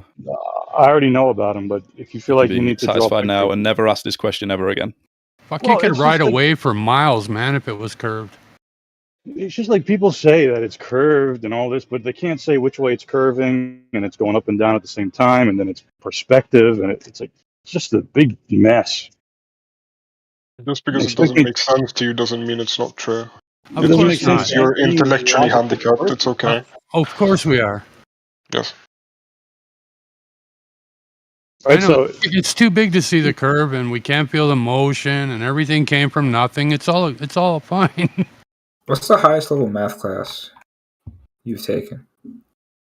What? Well, I mean, it wouldn't make sense to you because I'm not from the US, so we don't have the same math. I'm not not you. Okay. Not you.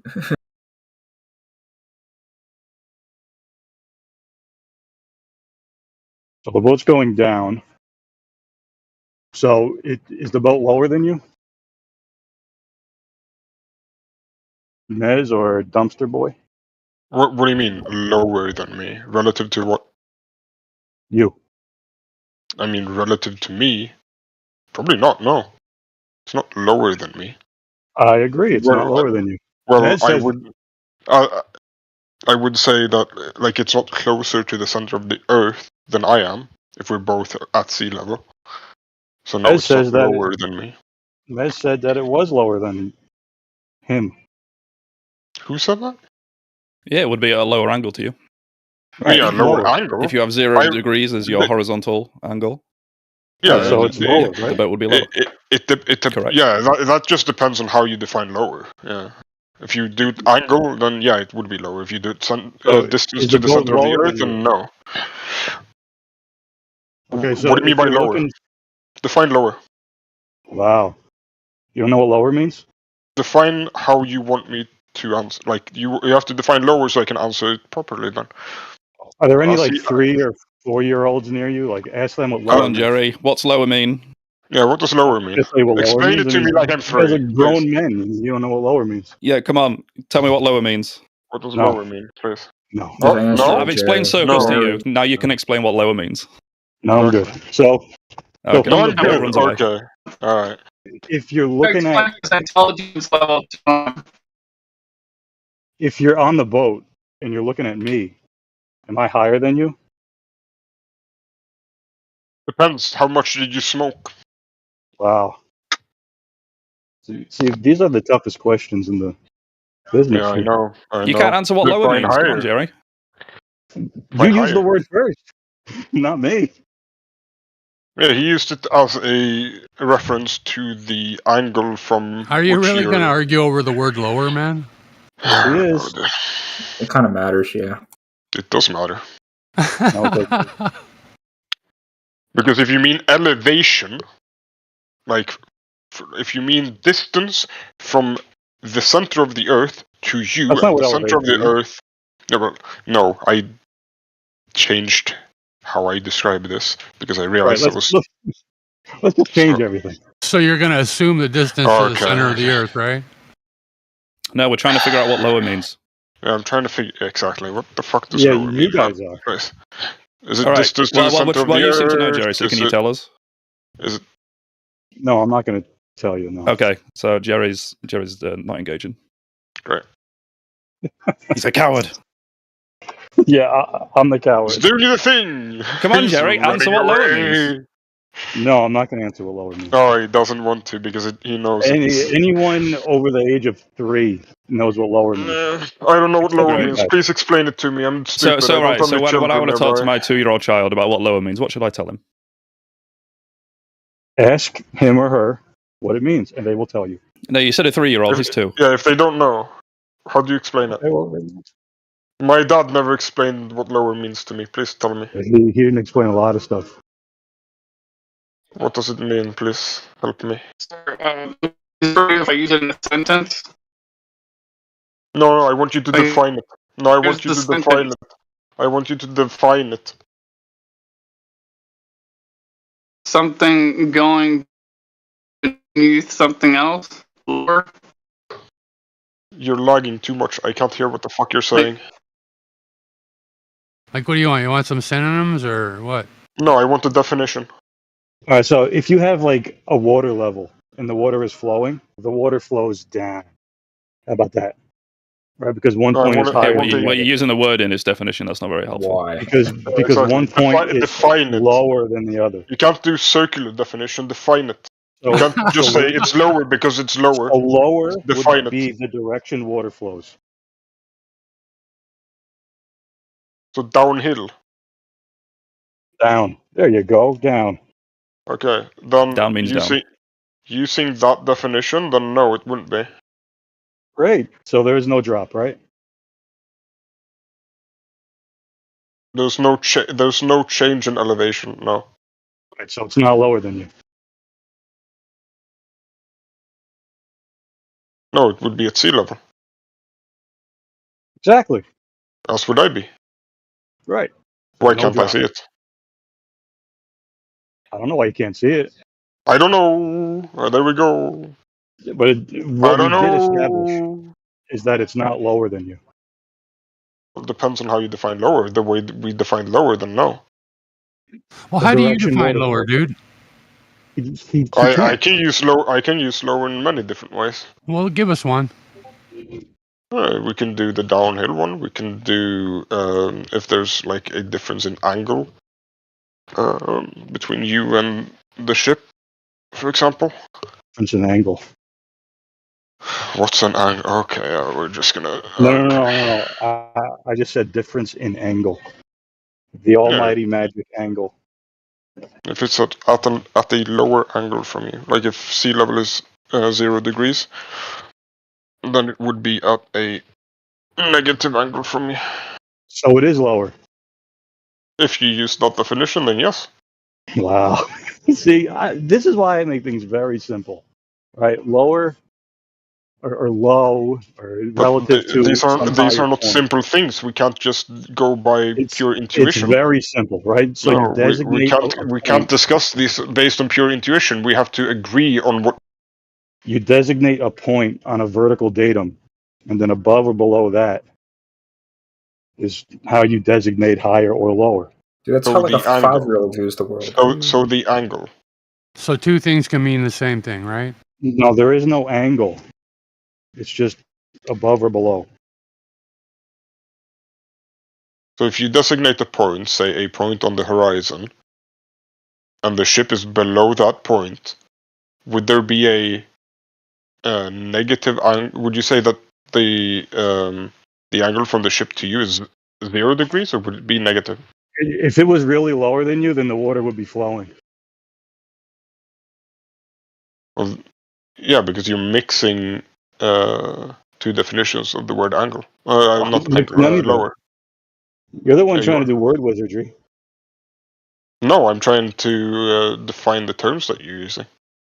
So that we can have a productive conversation instead of just saying words and then we don't agree on what they mean, so we just use them in different ways and then we never get anywhere. All right, so would you agree that a river flows because one point is lower than the other? Yes. Good. So that's why it flows, right? So the ocean doesn't do that, does it? No. Right. So the boat is not lower than you. It's that simple. It depends what we mean by lower. Yeah, Water this is literally a 5-year-old's interpretation of this question. Yes, like very simple. you are viewing it at the most basic level of understanding. You're doing gymnastics, dude, to try and explain it, man. Here's a tough one for Jerry, right? Okay, go for it. We've got a water level there in this image I posted. Is the sun below the observer? Sun is always above the Earth. You know that. Well, look at the image I posted. It goes down, though, doesn't it?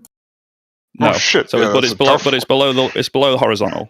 But, the sun is always it's downhill. True. Right. So how do you? We've got a contradiction here. So the sun is always going to be above the Earth, right? Always. But in this image, it looks like it's going below the Earth. Just show us a geometrical curve, dude, or where the geometrical horizon is. So what's going on there? It might look like it is, but it's not. Oh. It looks like it is, but it isn't.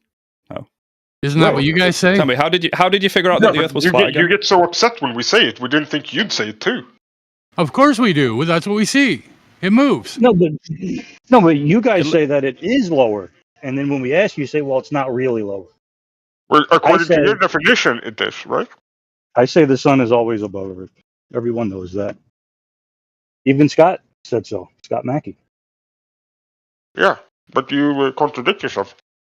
No, I don't. Yeah. Is the sun ever below the Earth? It could be below the point of any observer. Right. So it's Is it perspective. ever below the Earth? It's perspective. It's never below the Earth. Always above it. I thought you guys didn't like perspective when we use it. You're using all the words that we use, and then when we use them, you go like, but it's those words. What is we your don't argument like here, them. dude? What's your argument, man? I don't have an argument. I'm saying that you are. What are you accusing us of using words? No, I'm saying you're hypocrites to the most extreme. We're hypocrites. How dare you? When I say it's perspective, you go, "Oh, it's perspective," and then this is a great argument you have, buddy. And then you go, "Oh, it's perspective." Oh. It is perspective. Yeah, but when I say it's perspective, you go, "Oh, perspective, of course." So your feelings are hurt then, right? No, I'm just saying it's funny that you use the exact same arguments that I do, but when I use them, you get upset. Who's a 3-year-old or 5-year-old here, dude? Like, what the fuck are you arguing about, man? Oh yes, calling you out on your bullshit, and now we start calling each other. You're calling me out on my bullshit. What bullshit are you calling me out on, man? Calling you out on all of your bullshit, every single one of the bullshits. Let's have some of it, bro. Come on, you gotta get everything. I spelled it out for you. I get it. This plethora of fucking bullshit, right? Yeah, I just spelled it out for you. You've been here a while. What are you doing here, dude? It's been like 2 hours. I'm drunk as fuck. I'm having fun. Yeah, we could tell. Yeah. Oh, this is the same guy, eh? I refuse. I mean, still outclassing all of you intellectually. I'm like. In your imagination, you are. Dude. I'm like twice that. Holy shit! I'm too smart. Up and down. Another fucking Peter, man. I'm too big. Wait, the moon is going down. I'm watching it. Holy fuck! It's not actually going down. It's going down though. Going down. The boat goes down, so the moon also goes down. Yep. So now the boat is going down. So is the boat going down? No, it just appears to be. Oh, okay. Yeah, Remember, perspective. the Earth is flat because it looks flat. But the moon, the sun, the stars, whatever they're doing now, that doesn't look like it is what it is. I don't know what you're talking about. Yeah, that's true. Dude, out of all the explanations, the going down theory for the boat, Everyone knows that Earth's might have not been the flat, most right? Because stupid we have one. mountains and valleys that you measure from sea level, up and down. You guys say there is no up and down, so seems to No, be we a say there's no problem there. absolute up and There's down. Come plenty on, of up and Jerry, down where listen. I'm from. Yeah, there's no It's in the eye of the absolute beholder, up and right? Damn it, Reckonor, say some stuff.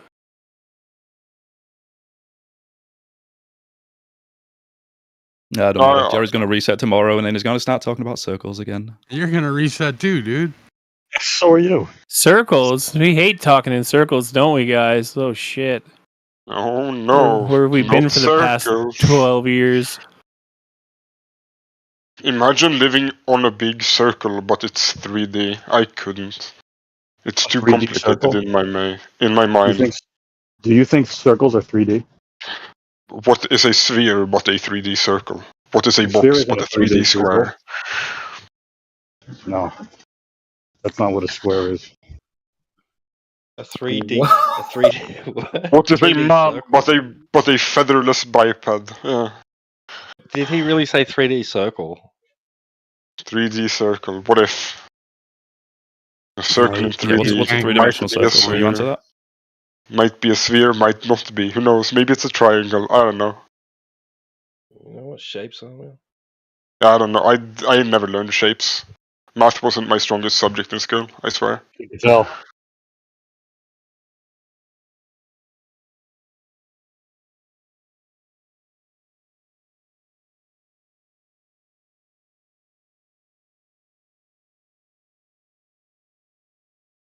I'm sure you are all high level physicists. Well, you understand this on the deepest level. No, we're just Yeah, basic yeah, people. you do. Yeah, you do. Holy Basic shit. words, up and down, basic stuff. You could probably you could probably cite the theory of general relativity to me word for word off the top of your head. I'm sure. Yeah. Everything is relative, right? Is that it? Great. Now cite all of it, please. No. Yeah. No. Go. Start. I have an argument. I want to know why it's exactly relative. what you disagree with. Well, it says that basically that straight lines can't exist. Where does it say that? Can you please cite me with a page? Oh, it's the basic Cite me the understanding page. is that I want to know. is that mass curves space and time, right? So cite me the page that and the words in the theory that you disagree with, and then we can talk. And fucking wait. Just let Jerry get his fucking sentence out, man. I want to see the words first that he disagrees with, and then we can talk about them. He's becoming belligerent, right? He's been belligerent. But if space curves, then the shortest distance between 2 points cannot be a straight line. I'm just doing what you guys do.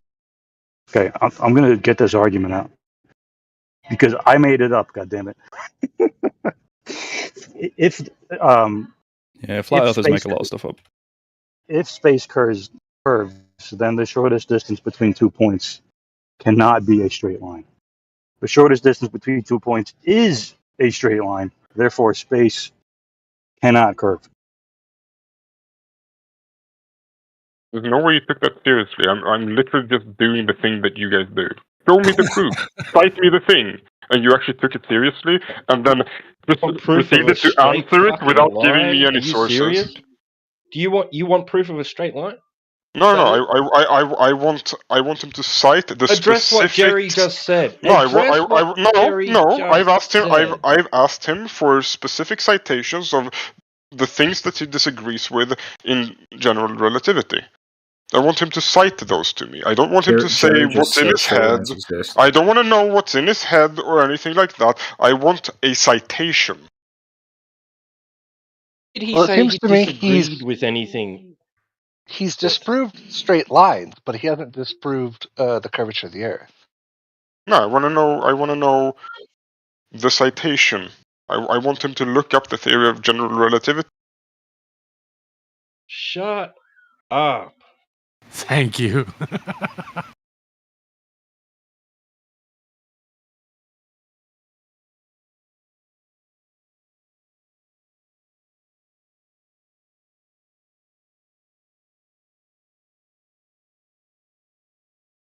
Mez got recruited into GF6. I've been here a long time, boys. How long? Like a week. A whole week? Yeah. Have you met Peter? I have. Lovely fella. Fucking Very genius, clever. You should eh? listen to him.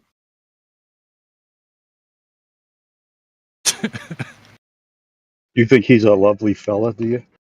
I do. Is he your girlfriend? No, he's my boyfriend. Ah. No, it's just he's pretty vile to certain people. Okay. So is there 6 of you now? So the 6 can mean something? No, there's quite a few. How many? Oh, I can't tell you. Oh, it's a secret, eh? I'd be giving away secrets. Yeah.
Oh, for the sake of filling some dead air, do you want me to unmute Dumpster Baby?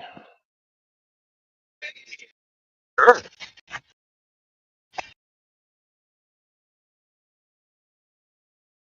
Interesting how the conversation dies down the second you mute me. No.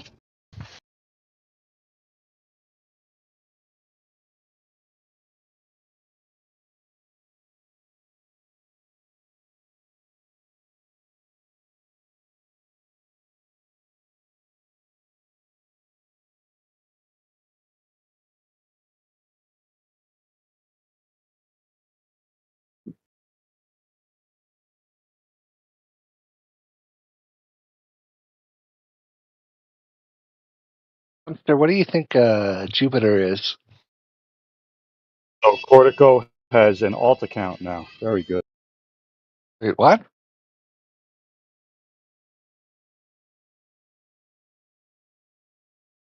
I don't know. What do you think Jupiter is? It's a ball of gas, mostly like helium and hydrogen. If it were larger, it could have been a dwarf star, but now it's a gas ball. Yeah. Where does I this agree. gas ball reside? I agree, except for the fact that it's not nearly big enough to become a dwarf star. Well, that's kind of a you're right. I think you're right. But Yeah, if it were bigger, it would be. Yeah, but it would have to be like significantly bigger. Where do you imagine this gas ball resides? Out in space. In orbit of the sun. Within the solar system. In orbit Everybody's of the sun. got their own opinion, right? But in what kind of medium? Some people are imagine, correct. Some people just aren't. You know. In what kind of medium do you imagine this gas ball resides? Vacuum. So how do you know some people are correct? Space.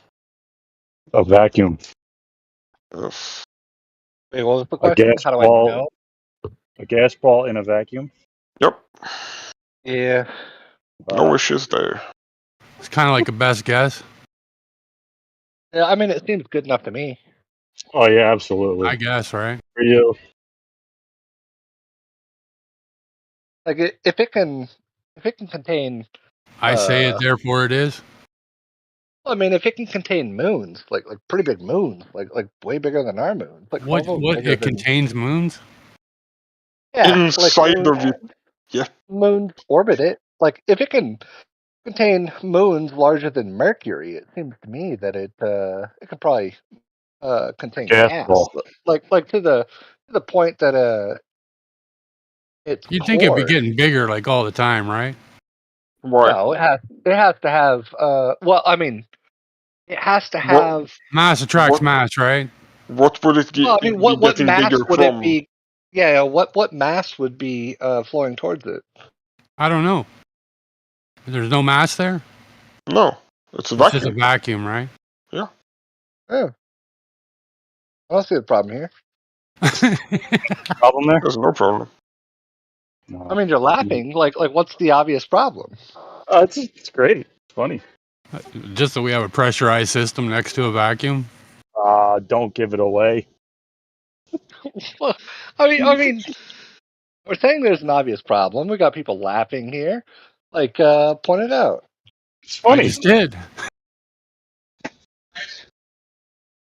So gravity can't be a container. You can't even tell me what the fuck gravity is, dude. Fuck. It's just a gas ball in a vacuum. Yeah, I don't see a problem with that.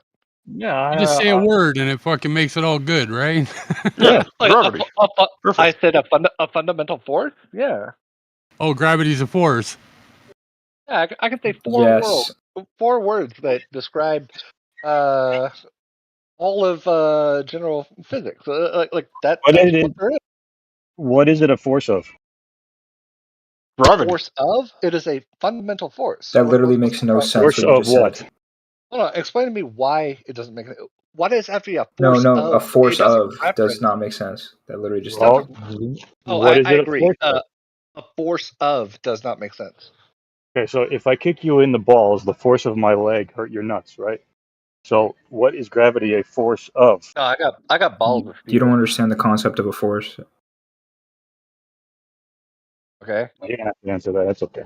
I'm talking to Jerry. Oh, okay. Sorry. When you get forced like to all these resolve things or something? thrown at you. You don't have to answer. It's okay. Wait, what was the question? What is gravity a force of? I don't know what it means to be a force of. Yeah, I know. It's a tough question. Well, I mean, it's a tough question because it doesn't make any sense. There's no right answer for that because it doesn't make sense. Why doesn't it? What is the color of 7? By the way, dude, like I thought you were like directing that at me. No, dude, I'm talking to Jerry, man. I'm a glober, big glober. Gravity's not a force, He's not man. making any sense. I'm pretty sure it's the warping of space and time by mass, right? So gravity's not real. Like So is it a force or is it the warping of space and time? There's a force due to gravity caused by the space-time curvature. So it's whatever you say it is, then. Dude, well, I mean, I think that's the. Well, you just give me your opinion, right? My favorite. My opinion? Yeah. What? Or the fuck are you talking about? Opinion? Well, say what you just said then. Show me who else said that. Some fucking millions of scientists. Bring it, man. All of them tell me this is the warping of space and time by mass, and not a force.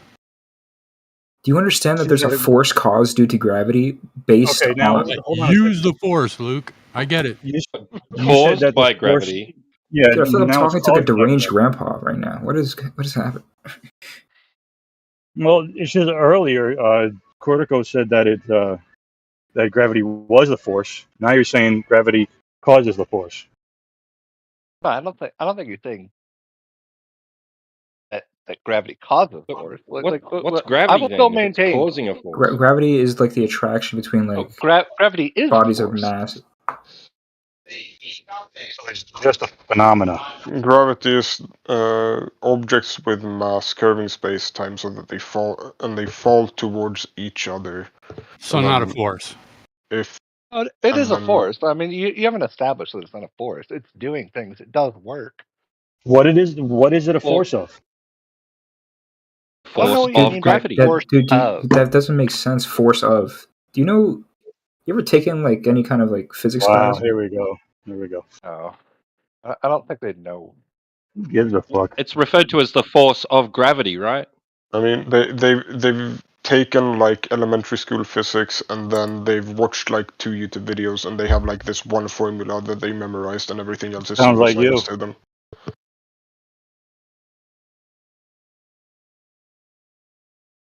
What's going on with the force? What is the force a result of? What is the force? Tock, tick, tock, tick, tock, tick, tock. The force, well, the force on Earth is, force period based off gravity is just mass times acceleration. Like force of what is it a result of? What do you mean result mass. of? It's mass. a result. Asking the cause of gravity. The mass of the Earth. And mass is what? You're gonna end up having to describe the force to them in a way that they can visualize, which is impossible. What is that? What is mass? Yeah. Highly concentrated energy. Energy. Wow. So energy moves things. So it's a force of energy. Is that it? In a way. Great. There is an energy mass equivalence. Like, do you not accept that? Wow, great. So this is why you think the ground is a ball? Is because you have a story about why things fall down? I mean, their logic is on the level of like a 6-year-old. So I mean, you got to stoop down. The character attacks are working for you, dude. Fucking just keep character attacking us. It works. It shows us how smart you are, man. What is Jupiter? I want to figure this out tonight. I mean, if you would display any signs of intelligence, I wouldn't insult you. So. Well, you've given us speculation this whole time, dude. So, like, where's your intelligence? I mean, speculation is at the fundamental level. I get it. It's the truth, right? No. Speculation is not truth. Speculation does not say anything about my level of intelligence. So your ability to speculate dictates my intelligence, right? No, your inability to comprehend the basic analogies. Oh, so my inability to speculate is my intelligence. Can we get an argument? One way or another? Can we get an argument? Are you all squared away about what Jupiter is, or are you still wondering about that? Well, I mean, the question still stands, but like, if you want to ignore that, what is? Did you figure out what it is yet? No, because no one has answered. No one has told me. Oh, you don't have an answer. I have a hypothesis, but no one has given me. So how about you go test your hypothesis and then come back, and you tell us what you found. I'm gonna walk outside. I'm gonna like put up my telescope. I'm gonna look at it. I'm gonna think about it for a little while. Right. And I'm gonna. What is grass? What is grass? What is the sky? Oh no, we have to test it. Anything around me, we have to test to know Are what you it is. spurging out, dude? Is this a spiral? It's your logic. That is literally your logic. The only way you can know anything is if you personally go and test It's it yourself. all or nothing, right, brother? Dude, the guy said that Jupiter is a ball of gas in a vacuum. Okay? What's wrong with that? Yeah. Yeah. That's what it is. Okay. Is that a knowledge claim? I mean, like, if this were a court of law, it would be the duty of the other party to say how it is not. Otherwise, the court has to rule. The guy making the claim has to back up his claim, dude. Like, come on now. All we would do is... Hold on, that wasn't clear. What was that? I said the guy making his claim has to back up his claim, man. No, You're claiming a gas ball in a vacuum, dude. Go ahead, back it up. In a court of law, you can assert. You can just say things, whatever you want, make them up, right? No, in the court of law, it's not proven guilty and then proved innocent. It's proven innocent until proven guilty. You can assert This man things in a court of is law. the murderer. The magistrate goes, that's good enough for me. No. It's a gas ball in a vacuum. I just don't know how, right? The other party has to respond. And if it's a layup, then it's a layup. All we would have to do is just pull a vacuum and put some gas in there. Watch what happens to the gas. If you can't it forms a ball, right? If you can't grasp what gravity is, there's no way you're going to grasp any concept. No, dude, you can't grasp what gravity is, man. Why are you fucking talking like this, man? Right on. So, what's the cause of gravity, fucknut? Right, so when you're in an airplane, and it has to pressurize to go up to 30,000 feet, like why does it have to do that? It's contained. It pressurizes because it's contained. Because it's contained. I don't understand. So just make it up. Who gives a fuck? Do better.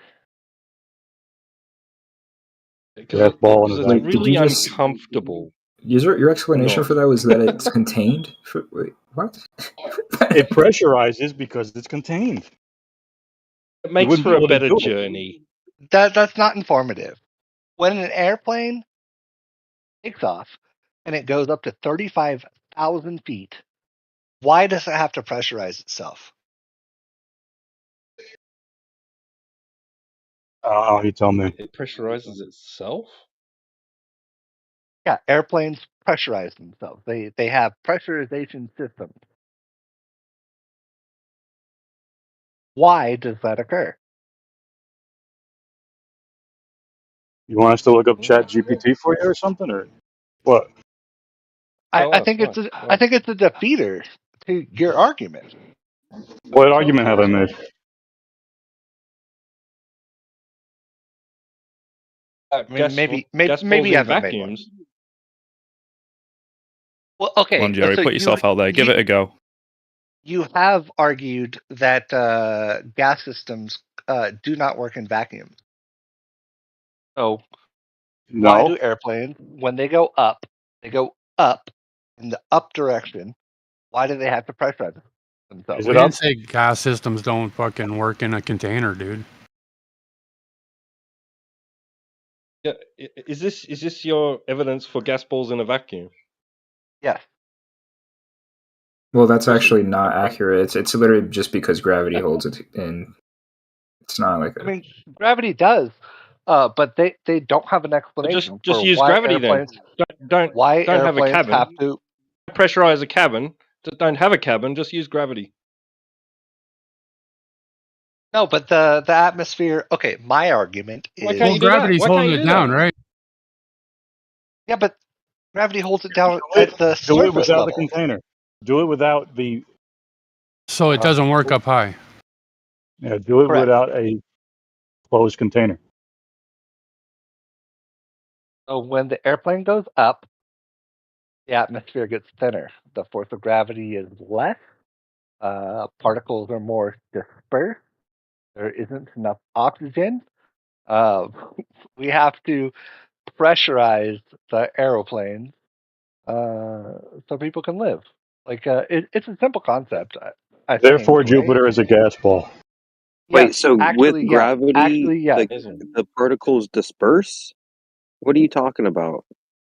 So when you get further from the Earth, so gravity is determined by the R value, the radius, and so as you go up, gravity is less strong. So gas tries to like every gas particle like tries to fly away from one another. That's what makes it gas. So it's hard to contain. You're laughing. You dispute? They What? don't stick together. You Preach, dispute? bro, Preach preach it, it, brother. You dispute? So they don't stick together then, right? Not easily. So there's no dispute. Like we had people Yeah. laughing, but there's no dispute. Dude, this is your fairy tale, man. I mean, we can't dispute a fairy tale. It's just a fairy tale. How's it a fairy tale? Because you can't demonstrate that. That is. You definitely can demonstrate it. Its own demonstration. Jerry, but this is what the whole gas requires a container argument relies I on. don't care. Gas don't fucking care. off from itself. What is the demonstration again? Airplane. There has definitely been tons of Engineering fluid then. demonstrations. It says since you could have The same concept where pressure happens at like lower depths of the since you ocean. could have pressure in an airplane, you could have a gas ball in a vacuum. So, what's going on when you rise in elevation? Why do you need oxygen when you climb Mount Everest? Because gas comes from ground level. The gas comes from ground level. Why does it come from ground level? And cycles. Why? Why does gas come from ground level? Yeah. Yeah, it just spawns in. Just Why not? Where do you think it comes from? You think that's a good answer? Where do you think gas comes from? farts. You think that's a good answer? That's ground level still. Oh, A good answer for what? You haven't really posed anything. I'm waiting for your argument. You said airplane. Can you provide evidence of where you made a claim? Hold on, into the break. You made a claim that gas comes from ground level. Can you provide a source of that? Any evidence of that? Yeah, Google it. ChatGPT. Okay, Where's Google gas it. come from? Okay, the Earth's a ball. Google it. Where does I gas win. come from? Oh, the ground. Where do you think it comes from? The sky? No, this is your claim. Come on, back it up. Okay, so no. I want a source. I want a The gas citation. comes from the sky. Here we go. The gas comes from the sky. Mez. I like Okay, can you provide a source of that? Yeah, Mez. Yeah, the source. The gas comes from the sky. There you go. Okay, give me a source. Yeah. Give me evidence. Where do you think gas comes from, buddy? This is your claim. We're scrutinizing your claim here. It is. You're not. You're not scrutinizing anything. Do better, dude. Like, do Okay. better or be quiet. No, you do better. You're trying to make an argument, and you haven't No, done you're it making yet. the argument. This is your argument. This is your claim. Why are you talking right now? Well, because you made a claim, and I want to Well, see some I evidence made a of this claim claim. that gas comes from ground level. Yeah, and you can't provide a source of that. I'm not going to. Okay, so into the break loses. Yeah, you can take that if you want. It's Okay. not. It's irrelevant to the No, point look, he was trying to look make. into the break. You're not willing to engage. He was Can we trying to talk make to someone he else? was trying to make a claim, and he didn't make one. He said an airplane. Okay, Do you- so airplanes were too hard, so I started. Do you have a talking problem with about Mount engineering? What's your problem with airplanes? I love airplanes. I'm a think little you bit prefer afraid of gas them. Like balls I have a fear of heights vacuums. and a fear of airplanes, but Do you fear where gas comes from? Mez does. Yeah, I fear the sometimes ground. it comes from like some gas. It's unicorn farts, eh? Fire. That's what I was getting at. I'm a little bit afraid of that. That's why they want to kill all the cows, right? Anyways, I just wanted to know what your point was about airplanes. What are you trying to say? That oxygen level decreases as altitude increases, and airplanes have to pressurize themselves and have their own oxygen systems in order to maintain a breathable atmosphere. So what does that prove, what's really? that do? Well, I mean, that proves that the base assertment at oxygen level decreases as you increase altitude. I think that's a fundamental claim. I think that's important. All right. So what does that prove? Well, it demonstrates gravity has an effect on. How can you say that, dude? It's just you declaring it. It's just you asserting that. Let me ask you a question. Does the airplane need to be closed? Dude, this guy Or just does it- declared gas comes from the ground, and you No, aren't hold on, riding dude. his dick Hold about on. it. What the fuck? Does the Where gas, do you think it comes from, dude? does the gas You're just need to asserting be- it. You're just asserting it. You're just asserting Who's gas. asserting what? Plants, You animals? just asserted fucking- that it just how spawns many, in from the ground. The Earth, fuck. And how many things produce gas, dude? Sea algae. Do they produce it out of nothing? Who? Whatever, man. Do they produce it? It's Yes. magic, Okay. Nez, Right. yeah, it's Things. magic, Yes. yeah, there just- are things that convert things that stuff into gas. Okay. So do they produce it on the ground? It happens on the ground. I don't have yes. a problem with that. I don't Gas have a is problem with produced that. on the Where do ground. we get the gas pressure on the ground? Right. So what you're hold on. What you're claiming here is the reason we have a pressure gradient is because gas is produced on the ground, right? No, that's not what I'm saying. Oh. No. So what are Make you an saying? argument. Why are you saying gas is produced on the ground? Make an argument. Because you said it wasn't. No, you said it was. I didn't say it wasn't. Dude, you went I on asked for for a like source 10 and no one minutes about provided it. fucking how this guy couldn't fucking say that it was produced on the ground, man. Wait, Yeah, I he was making right fun of him because he though, made a baseless in, claim. in that instance. Gas comes from a lot of places. Well, where else does it come from? This guy. It comes from things on the ground. Yeah, like let's be real. It comes from things on the ground. It Okay. comes from the vacuum of space, does it? 99.9% No, comes from well, the ground. Is that better, Mez? I think we lose It comes more. from Jupiter, right? No, I think we lose more to the vacuum of space. But there are round for Must be running out things- fast. So you think the gas disperses into the vacuum of space? A little bit, yes. Oh, That's what just a happened to little Mars. bit. Well, I mean, I could look up numbers. I mean, that's not going to like help an argument. I mean, I'm not Nova. Oh, It's also hotter near the ground than it is in elevation, isn't it? hotter near the ground than at elevation. Yeah, generally, I could say that's a true statement.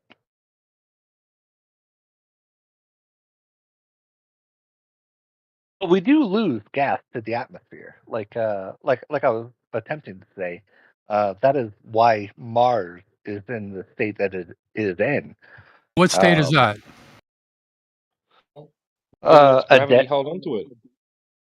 No, I mean, okay. So look at Mars. Like, it lost its iron. Well, okay. So it lost its magnetic field due to its solidification.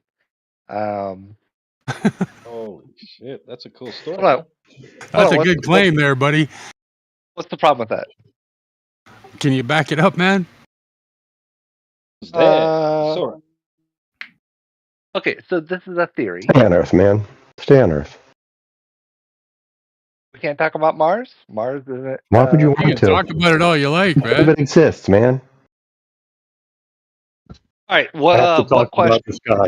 You just have to talk about this. What? No, but I'm curious though. When you guys talked about gas being created at ground level, what gases are being created at ground level? What do you mean by that? Being produced. Created. There. What does that mean? Being produced? All right. Let's come back to Earth. What do you think it means? I don't know. Let's not even go with Scott, man. Fuck you, Scott. All right, let's forget Mars. They don't want to talk about Mars. We don't want to talk Let's about go gas back. being produced either. No, Yeah, you don't Scott wanna talk- didn't want to talk about Mars because he's upset about it. He doesn't like He Mars. he, It's, he thinks like he the gas came. on the He ground thinks thing. we came from Mars. It's his Oh, wow. worst planet in the solar system. Okay, let's go to Earth. Questions about Earth. Go. Yeah, I'd like to know more about this gas being produced on the ground thing. Show us me gas too. pressure without a container, man. Gravity. So prove gravity affects the gas. Okay. So when I take an aeroplane and I go up, airplane has to pressurize itself in order to maintain an oxygen-rich environment. We already went over this, right? You need a What question container are you to get that answering, man? pressure, right?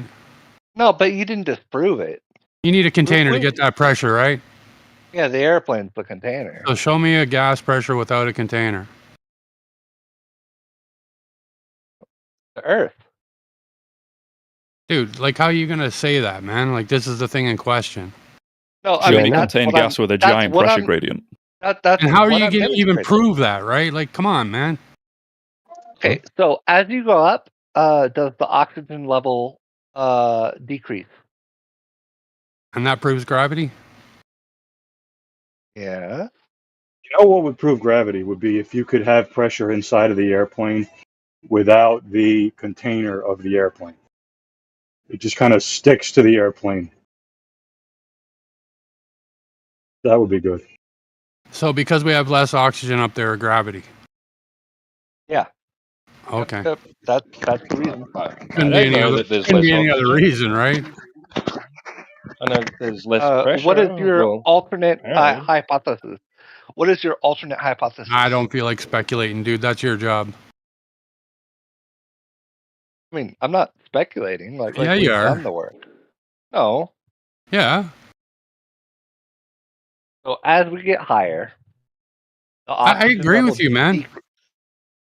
So you agree that the oxygen level decreases as you go up in altitude? I don't. You think that it's completely fluid and the oxygen level is the same at sea level and at the maximum altitude allowed by. I don't know. Yes. I don't know. You don't know. No. These flat earthers don't seem to know a lot. There's a lot of question marks going on in the flat earth community.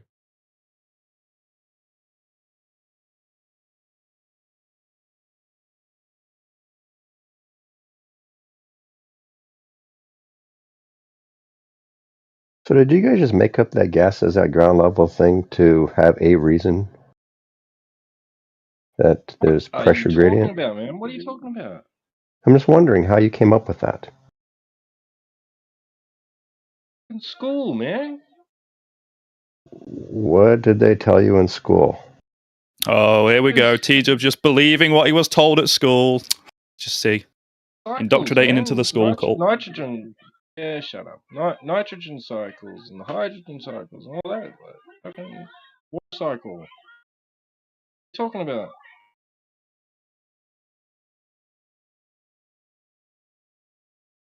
But nothing's You guys, created, right? It's just reformed.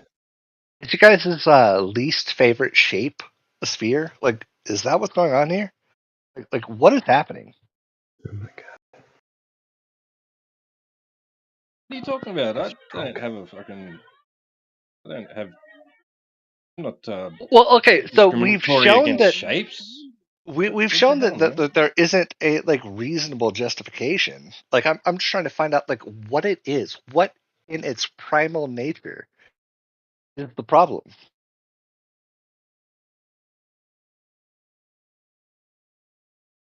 Dude, it's just like a fucking. It's just an internet thing, bro. Like these people are like not real, like in person. But I think that I will do them the justice in saying that I think they believe what they say they believe. Like, okay, so if there's any Flurf here that, like, is just doing What it is for the it we comedy. believe in? We believe gas comes from ground level? That's like such a crazy thing to believe in. What's your problem, dude? Have you heard of photosynthesis? Gas does come from ground level. All gas is created by things within the surface level of about, I would say, 100 and maybe some change meters of the surface. Like all gas is created within that layer. Like if you What are could you draw a circle talking around the about? Earth. You triggered Scott, dude. Oh yeah, he asked where gas comes from. All gas comes from. So. All gas comes from So? All right. Do you know what algae does? What does fucking algae do? I'll do you one better. So all gas comes from the surface of the Earth and organic matter, and there is some occurrences of geo. What would we call it? Like geo. So the Earth creates gases too. Like on occasion, the Earth creates gases too. Yeah, maybe a volcano might do something, eh? Yeah, I mean they're like geothermal vents. Like it. States of matter, right? Yeah, it does happen. Cal farts or algae. Like different gases happen. Most of that activity occurs at the surface. I mean, it actually necessarily occurs at the surface. Because if gas is exerted into the atmosphere, it does so at the surface. Like that is kind of what defines the surface. Isn't it the atmosphere? That's not an informative question. Like, ask it again. You said They don't like that one. disperses into the atmosphere. I mean, like, isn't it the atmosphere? Isn't that what the atmosphere is? Isn't what the atmosphere is. It kind of keeps us alive, right? The gases. Yep.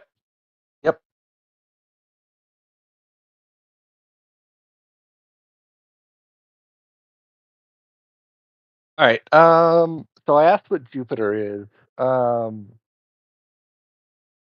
Next step. What is NASA? Don't get him started, dude. No, I want to get him started. Like, if I don't, then this will just kind of fade away. Is it National Aeronautics and Space Administration? Is that it? That's right. What do they do?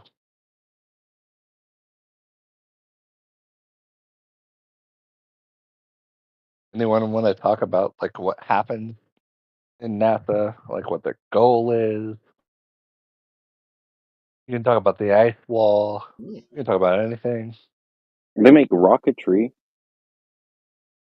Jack make Parsons, JPL. What's his name? L. Ron Hubbard's buddy. Jet Propulsion Laboratory. Another in Scientologist guy. California. Yeah, and Pasadena, right? It is in Pasadena. It's all connected, man.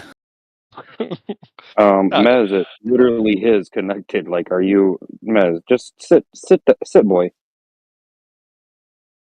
What? Yeah, NASA. They just make rockets. We use them in military technology. Yeah, Jack Parsons. He got the military grant, so we just use them to strike fear into our enemies' hearts and minds. Pretty cool. Like they make like they made the Saturn V to strike fear in Russia. Or the USSR.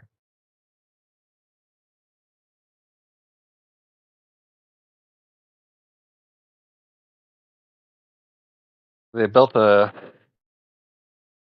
Saturn V rocket They killed the what was it? The Apollo 1 astronauts. Killed them. Gus Grissom, rip. Rip. What was the point of the Apollo program?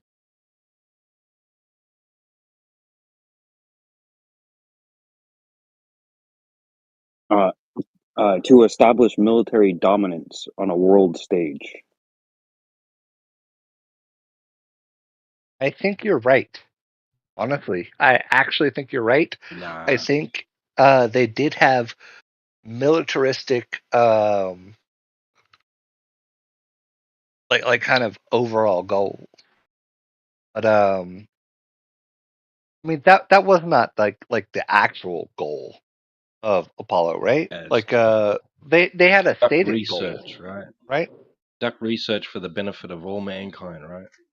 That was, in my opinion, that is the goal. It was for all mankind. They were trying to do something, question mark, for all mankind. What was that something? Oh, that's so sweet. It was sweet. That was It like the beautiful. only time the government's like ever done something for like everybody. Wow. That's so sweet. Okay. Yeah, it did have a bit. I mean, come on, like Did we it have for Russia. Like there are lots of things that the government does that like tries to have like this esoteric thing involved, right? Like Yeah, the government's good, right? Russia said, I won't go that we're Infallible. failing. We can't do I it. won't. And America No, said, no, no. we got you, man. We got you. I won't. All I right. won't go that far. I won't say it's infallible. Like everybody can agree that the government is fallible. Like that's not a controversial statement. But what is NASA? Like the Flurf community portrays NASA as something. What is that something? We're not portraying it as anything. I just explained to you what it was. They portray themselves as what It's they just portray themselves a as. space entity that maintains. That speculates. Well, okay, so it maintains a presence on the International Space Station. It put people on the moon. Like, is all of that true, or is it something other? Can you prove either or? I mean, that's my claim. Like, what do you want me to prove? That there's people up in the space station. Can I prove that there are people up in the space station? Nope. I can't prove it definitively. Like, I can you refer. Can you prove that we've been to the moon? Nope. I can refer you to things, but like proof, like in like a mathematical sense, absolutely not. I don't think those kinds of proofs exist. I don't think it's possible. I don't think it's metaphysically possible to prove those sorts of things. You just have to look at the abundance of evidence and infer it. But that's not a problem with NASA. I think that's a What problem with abundance of evidence? metaphysics. What abundance of evidence? Well, there's pictures and data. There's the knowledge of. So pictures. No, there's more. There's the knowledge of the dimensions of the Saturn V rocket, knowing its fuel capacity, knowing the states of the computers that sat within it, and the capabilities of those computers. So again, can you prove that? No. Like you cannot prove it. Like it is something that cannot be proven, but it can be inferred that all those tools sat within the capability of those men. So a belief. It is a belief. It is a belief. I will concede that.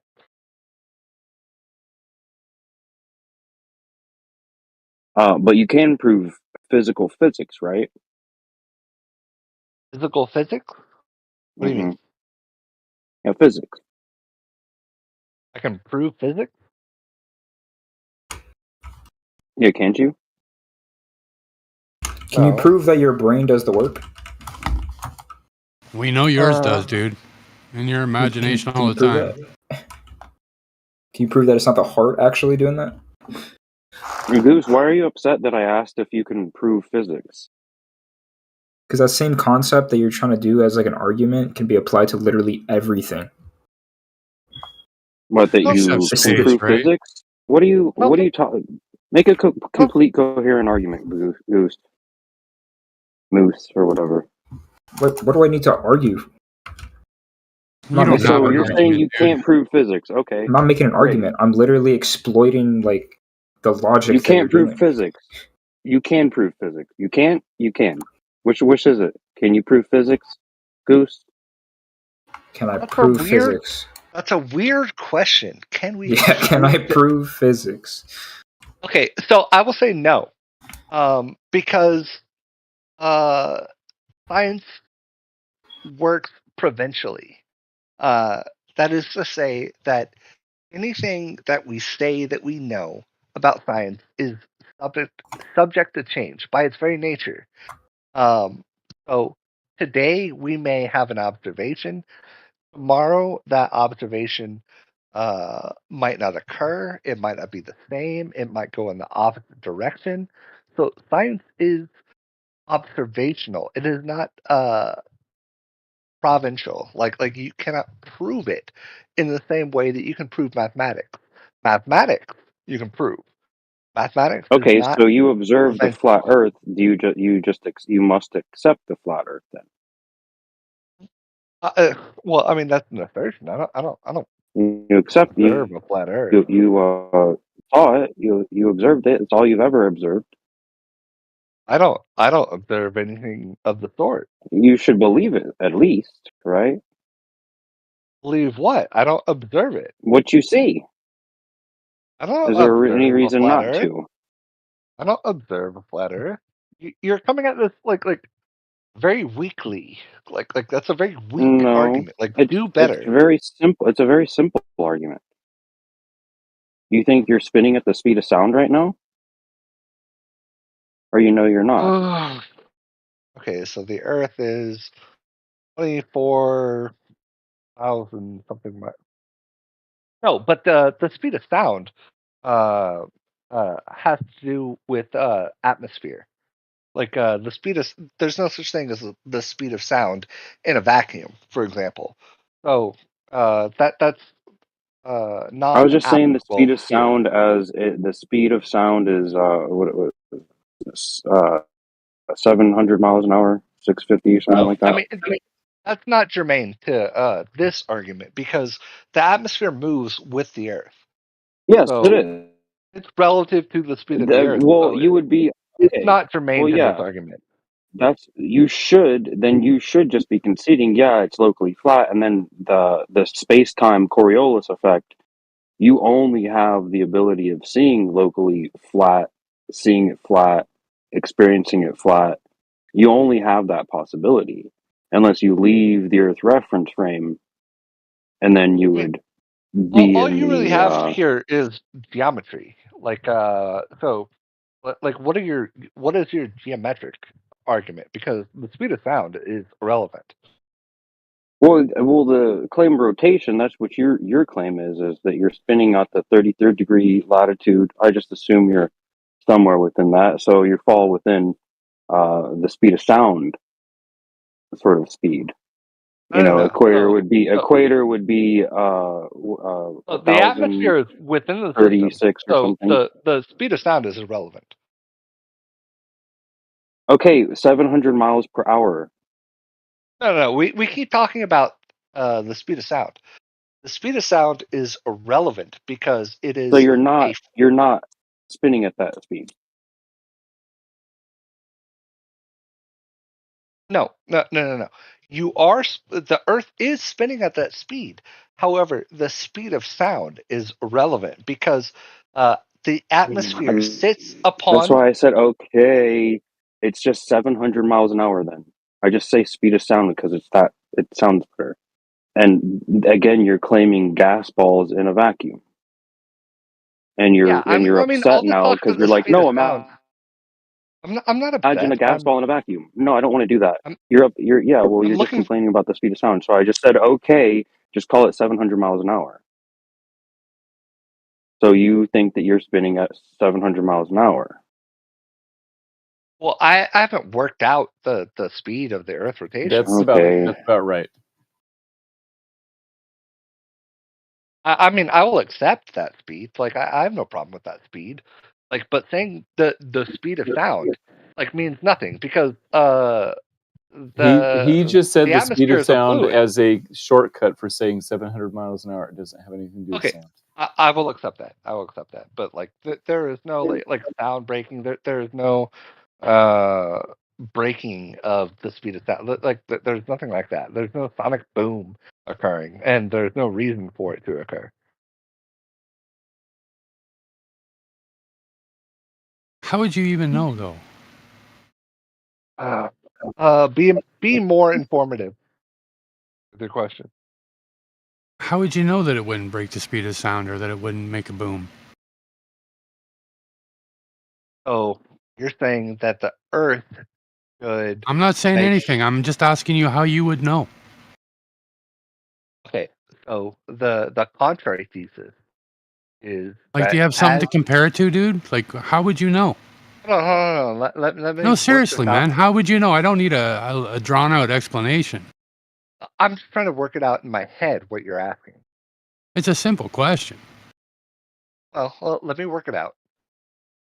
The contrary thesis is that as the Earth spins, the atmosphere stays stagnant, and the Earth makes sonic booms in its spin.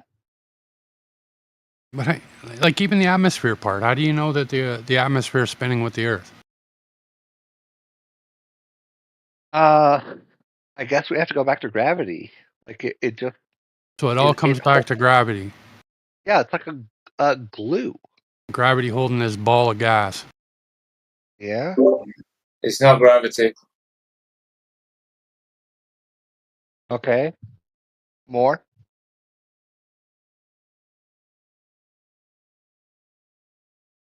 Just don't go with the gravity thing. If you don't know, just say I don't know. Wait, you didn't ask a question. You just said it's not gravity. Yeah. It isn't. Okay. Well, what is it then? You have a question? Shut up. You're not the guy, mate. Like, you're not the guy. Like, you're not going to be the guy.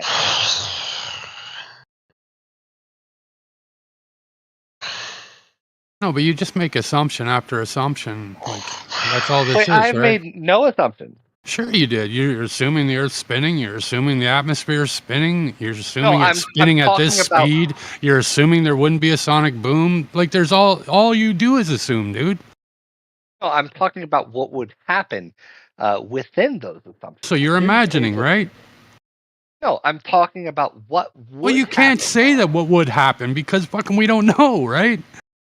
What is your theory? I don't have one, man. I'm comfortable with saying I don't know. You're in the Flat Earth channel because you don't know? Yeah, I don't know what's happening out there. You don't know anything. Well, I wouldn't go that far, but make a claim. Why? I got all your claims to fuck with. So you know nothing. Why are you gonna put words into my mouth like that for? Okay. You need to twist it to try and make me look stupid? Is that what you're trying to do here? I have zero interest in making you look stupid. I don't get off on that. I get off. Well, it seems like you do, right? No, I get off on making people look more intelligent. ASDF, just ask this question, okay? Okay. Okay. Why does it matter if the atmosphere is moving with the Earth or not? Even if it was staying still, would that stop? Okay. Ask that. And then you don't have any reference frame. So just ask yeah. that. I will ask. No, like that's what I was talking. That's what I was actually suggesting to him earlier. That he doesn't even need to be talking about any deviation because he should just be going with moving lockstep like Velcro. Does atmosphere move like Velcro with the Earth? Well, isn't that the claim of the globe? No, that's a question. No, so what? Now it's opinion time? You have to ask, does it matter if? There's a lot of cycles to weather. Yeah. How A are lot of hurricanes directions. made? Very many different directions. Oh, that would be what is it? The easterly hitting the westerly air banks and causing a big storm in the middle of the sea, right? So it is a very complicated system. Like I do not have a degree in meteorology. You don't need a degree to know things, dude. Just ask the question, SDF. I don't understand why you guys believe they need a piece of paper to tell you what 1 + 1 is. Yeah, ASD. Geeks is he's just geeking, so don't let him derail you, bro. I gave him the question to ask. Yeah, we answered it. No, the question does it He even doesn't need matter? to ask your question for you. We heard you say it. You're not in a private chat where it was just you. Like we heard you, and then we answered it. Simple. I was just trying to help him out. He didn't answer it. It was, does it matter? What does it have to do with the globe spinning, even if the atmosphere is stationary? So it's just You your have opinion glob- then, right? No. Yeah, you have claims tied to it. No, I fuck with Geeks' question. It's not super important to the nature of the Earth spinning. Like, it doesn't prove that the Earth spins. It doesn't prove one way or another whether the Earth is flat or whether both models are consistent. So how can you prove that the Earth is spinning? You shouldn't have listened to. And what the No. fuck are you doing here if that's the case? No. Hold on. We're talking solely about the atmosphere. Like, I cannot prove that the Earth is spinning by watching a cloud. No shit. You just said though the atmosphere spins with the Earth, right? It does. That's what they say. They compare it to being in a car. That's why you don't feel it, but you're really moving, right? Take it back. The atmosphere doesn't spin with the Earth. Take it back.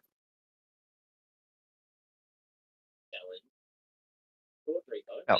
So I argue that the atmosphere does spin with the Earth, and if you have satellites and yada yada yada, you can see it.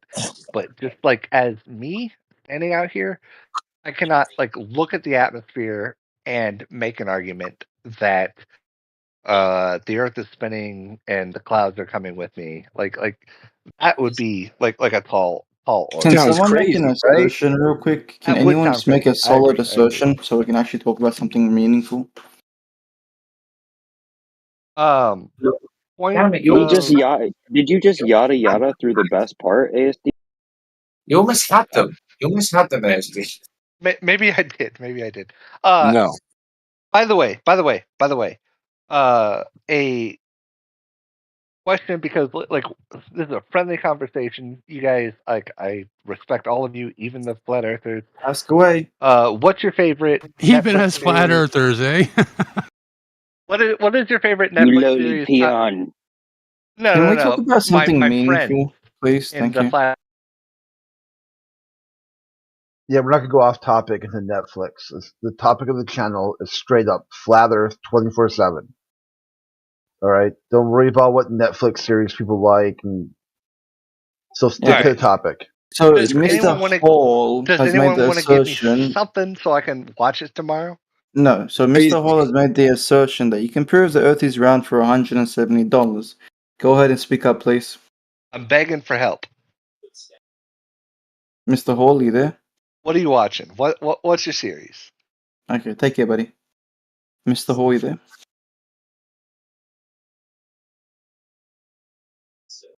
He is muted and does not want to speak. Okay, they didn't like that prompt. Let's go back to Flat Earth. Yeah, I'm glad he caught on.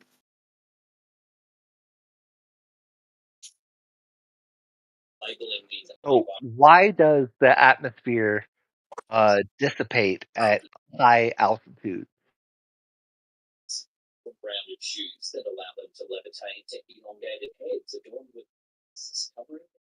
Are you asking, or you said a claim? So I claim that the atmosphere dissipates as airplanes go higher in the sky. So as they go up, I can accept that. The density of the atmosphere goes down, and we have to pressurize airplanes in order to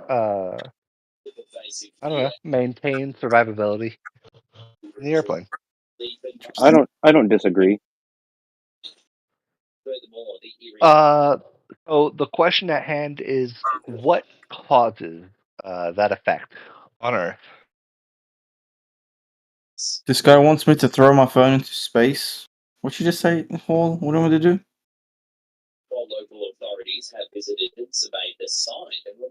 Savage, you're hot miking. Someone miking. So, a parachute, a ball of... I don't know what that is. Yep. And So that's going to as we prove the go Earth up, is... the oxygen level goes down. We need breath mask or a pressurized system. I contend that is only possible in a globe Earth system with gravity. Yeah, that's cool, bro. Or how do you validate that? I mean, that's a long process, but involves Isaac Newton. ASDF, stop. Ask them why we use nautical miles and not regular miles. Oh, you want to change the subject, yeah? Ask them that. No, we'll stick to this one for right now. Okay, so you think gravity affects gases? Because my understanding of gas is moves freely in all directions. But you think gas moves down to the... Oh, is it your argument that gas is unaffected by gravity? No, I said gas moves freely in all directions. Unaffected by gravity, right? No, I ain't talking about down to the... No, gravity would be a force that would affect the direction, correct? So you see that where? Where do you see gravity affecting gas? Everywhere. He's got you there, SDF. He's got you. So Earth, Venus. Okay, Mars. so not Earth. Okay, so you're running from Earth. Let's get back to Earth. Okay. So on Earth, gas moves freely in all directions. No. Okay, it moves which direction? Down towards the center of mass. Yeah, look that up again. You're in direct heresy of physics, all of physics right now. What? Yeah. Look at the three states of matter. What? What the fuck are you talking about?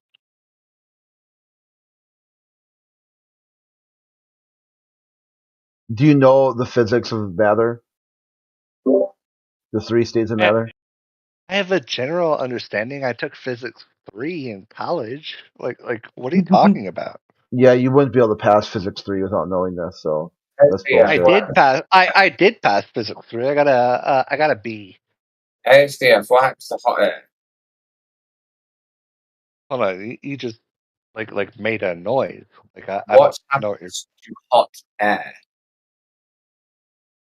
Hot air rises. It rises. Uh-huh. You can't use the gravity argument when it comes to gases. It doesn't work. See, you wouldn't Right. be able So to even that's finish high school step without A. knowing this. Hold on, Right there. that's step A. Look at the text chat. Gas, particle No. motion, No, I'm not moving familiar. rapidly and freely. What was that claim a second ago? Like the British. You claimed that. No, you claimed without citation or evidence, other than trust me, bro. You took a college class. That gas moves down to D. Do you have a citation demonstrating gas moving down to D?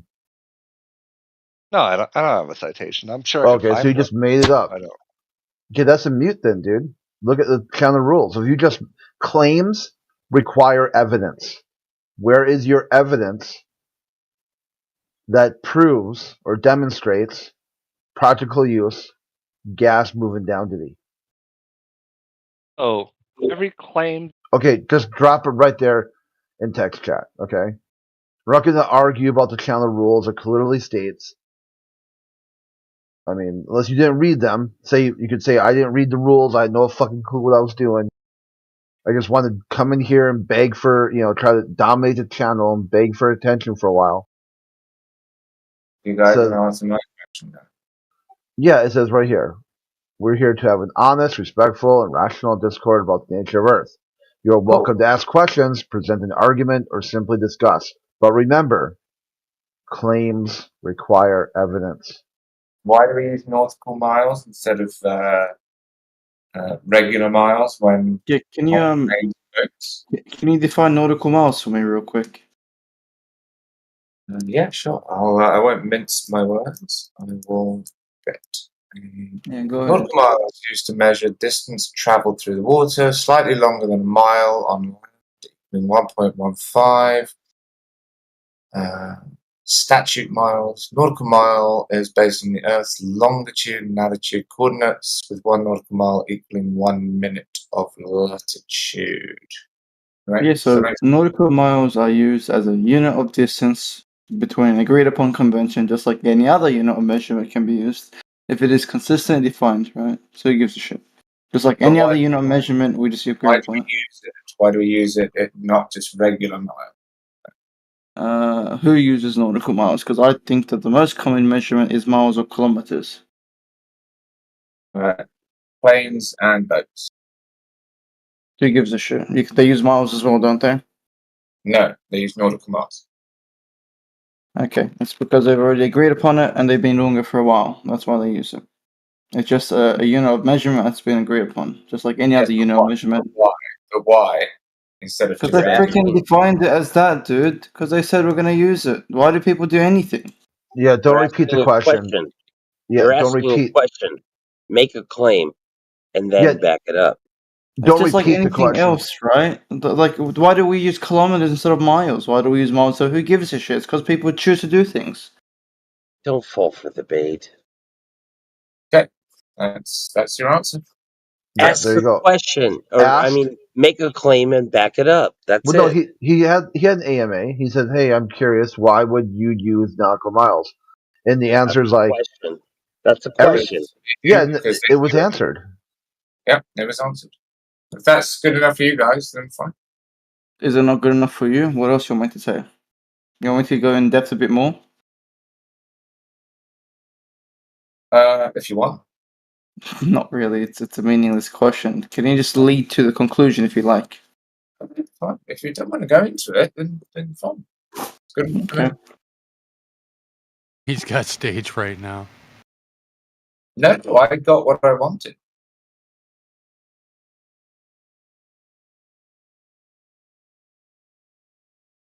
So a senseless question. Yeah, sure. Why not? Yeah. Well, I think he's wanted me to say because of geometry, right? Well, it's fucked up too because if it's all about the North Pole, the North Star, just type in 69 nautical miles times 90, and you got a problem there, homie. Paul, why do you keep posting that?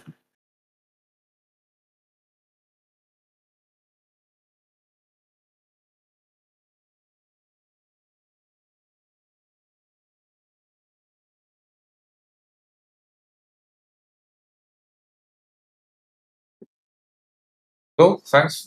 Thanks, guys. I mean, Well, when it comes to things like nautical miles, right? It's just arbitrary definitions. It's just defined as a nautical mile by the definition given to it. So tomorrow, if we wake up and the general consensus said the nautical mile is no longer a thing, then it disappears because it doesn't have a place in society. It's not like a car or something. It's physical.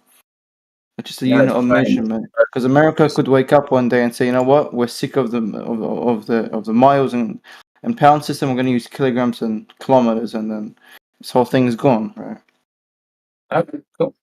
Can I ask this guy a question? Geeks? Yeah, go ahead. Yeah. Why do they measure land with statute miles and not nautical miles? You mean in cars? I'm asking why don't they use nautical miles to measure the land?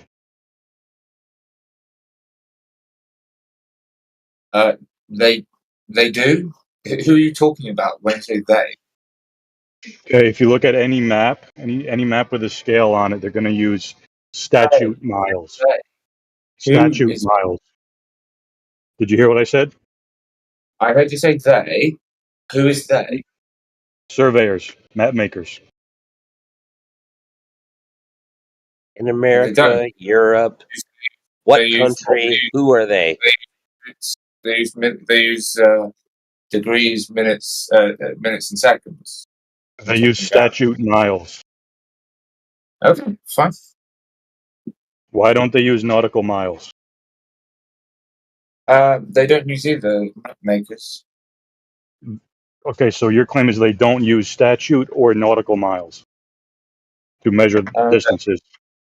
No, they use degrees, minutes, and seconds. That's different. Wow, that's quite the claim. But my question was why in like planes and boats do they use the nautical miles if they can just use the regular miles? Yeah, that was answered. What's going on? I'm asking when distances between points over land are measured, why don't they use nautical miles? Over land? It's because it's land. Because it's land? Okay. Yeah. No, okay, thank you. Land. I asked who's they, and depends who brain. Map makers, then they don't use either. It's degrees, minutes, and seconds. But Okay, so when you look at the scale on a map, is there any degrees notated there? Or Those is it are a maps and distance? degrees. So now we're changing who they is. You're talking about Google Maps now, yeah? No. Are we degreeing maps now? Any map with a scale on it. Uh-huh. What happens then? Why are the distances not marked in angles and degrees, since that's your claim? Because they're flat maps, and the Mercator transformation allows for regular miles, stature miles to be used. Statute miles, correct? Because we're talking about a flat map. When you're in a plane, you can't use regular miles. You have to use nautical miles. Okay, so land is measured using statute miles, correct? No. Not nautical miles. And not angles or degrees. No, you asked if on a map, on a flat map, why do we use regular mile? And I told you because of the Mercator transformation. I think you guys are like in an impasse. Like No. No, he's just stupid. I'm just stupid. Who's stupid? Because he's trying to avoid the implications, and he keeps on What are the wriggling around. implications? What are the You guys, implications? I'm not stopping you guys from going and looking it up. So you know. Do you have any more questions for us? What are No, the no. I got all I implications? wanted. Like I said, I asked why we use nautical miles instead of regular miles. I got because that's how we do it, and you know, that's just how it is. It's good enough for me. Potatoes. And I asked you, why don't they use nautical miles to measure the land? And I told you on the land, and I said they do. Could guys, I have a request. Could somebody ask Sydney to like unblock me or something? Who is Go this? away, bro. What? If you harass her, I'm gonna mute you for a long ass time, bro. I'm not harassing nobody, bro. If she has you blocked and you're still trying to talk to her, harassment, dude. Please stop. What do you mean? Just stop, dude. Anyways. I've stopped already.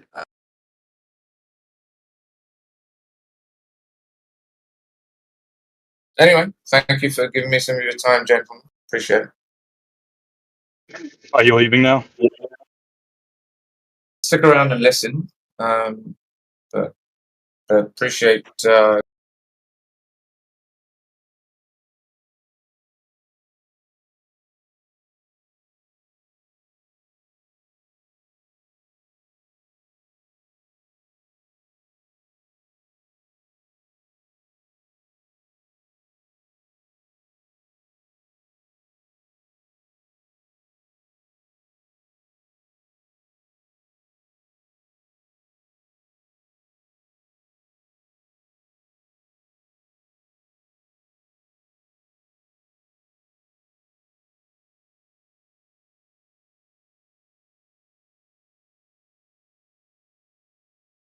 Well, I have a question. So, what's up, Matthew?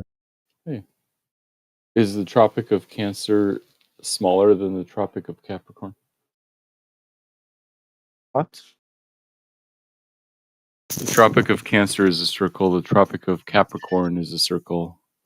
Whether the Earth is flat or a globe. Hold on, let me check Are they different GPT sizes? that.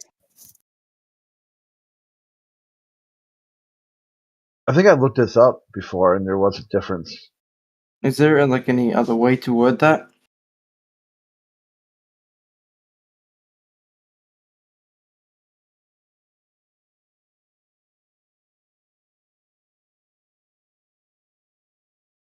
This is an imaginary line located at approximately 23.5 degrees north of the equator. It is the most northerly circle of latitude on Earth at which the sun can be directly overhead.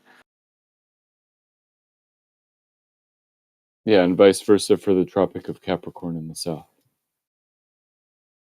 There you go. I asked ChatGPT.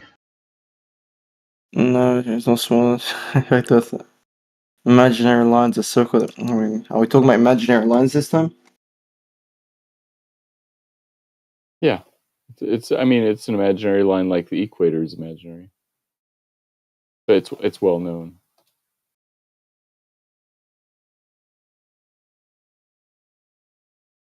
Jerry, I agree with what ChatGPT says. That sounds reasonable. How would you know if it was right or not? It fits with all the other stuff that if it's internally consistent, so I think it's likely to be right.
Crit, would you be willing to talk to ASDF 639 about the space program and the moon landings? Because he was asking about that before. He said, "What was like? What's the purpose of NASA? What was the purpose of the Saturn V rocket?"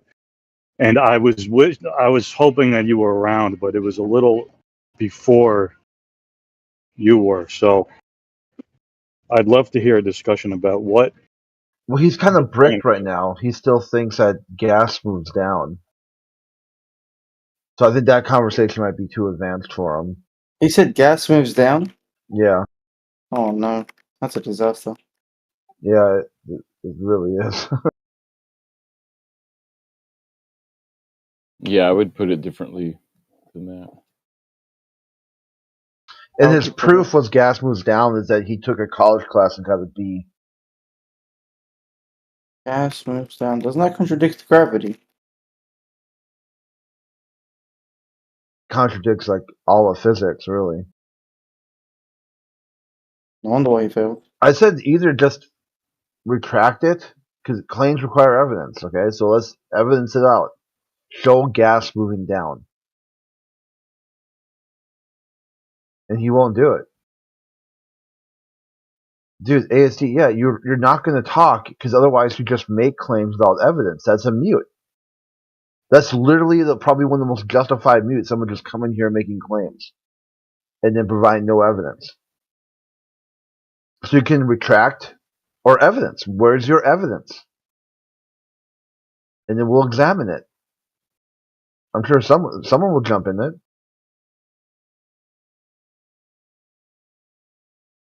Okay, there we go. So gas does not move down, right? Gas moves freely in all directions. I suppose not. Okay, you got to do better than that. Which direction does gases move? Down.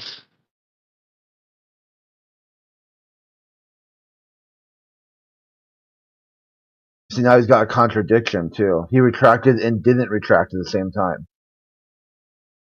It's like back to earlier today, what the definition of E is.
Yeah, Hall, you're gonna have to unmute, dude.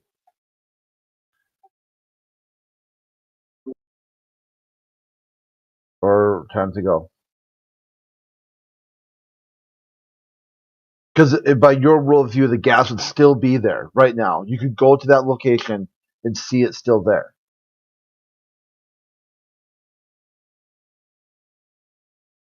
Because like right now, you're just spamming.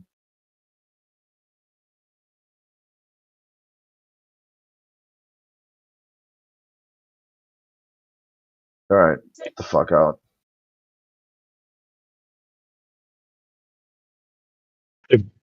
By the way, I don't know if you know who a Cortico is, but that's his alt account.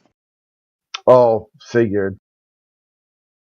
Like someone who's not going to be on board, just come in here, spam, spam, spam, spam. Yeah, it's like.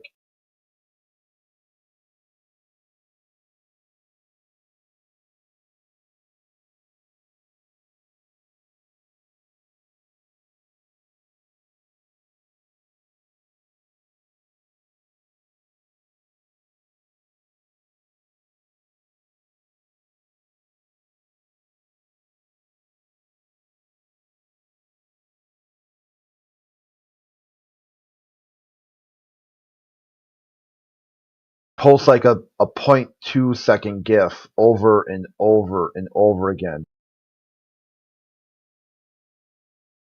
Move freely in all directions. Like, so is it still there right now? Right? You poured it and it's still there. He's like, no, it dissipates. Or it dissipates, huh? Get out.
Now he's saying he got banned for sending this GIF.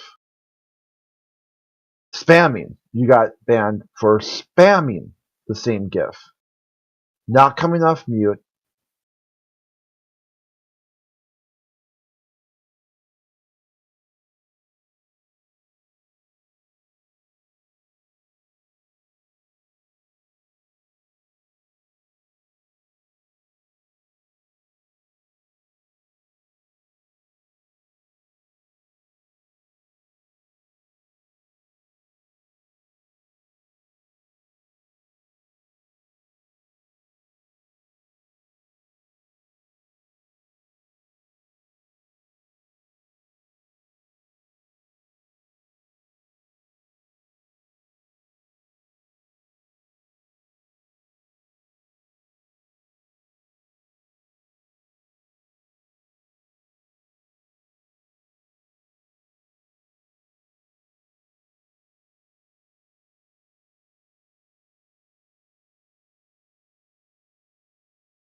What the? There's 30 people in here. Nobody's talking. What's going on? Hey, Dubis, let me ask you a question. Yes, yes. Which way do gases move if they're not contained? Outside, outward. In all directions, right? Yes, yes. Okay. Is there any slight downward bias or not? Oh, so gravity? Maybe. I don't know. I'm not a fucking scientist. You don't have to say gravity. I'm just saying, like, does air have weight? I don't know. Does it? No, I don't think so. What do I know?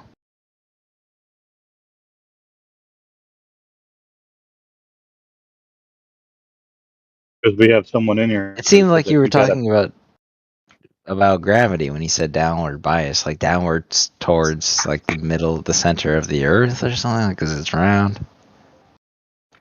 Because of that, or I don't know. Maybe the Earth isn't round. Do you think you could have got a B in physics if you said that gas goes down?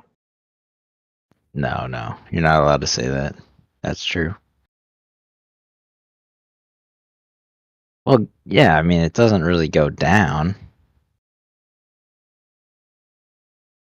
I don't know. I'm not a fucking scientist. Here's the skinny on this. So now Hall went to the war room, the channel, to discuss conflicts in the world, to discuss his battles with Flat Earth, and he says all caps.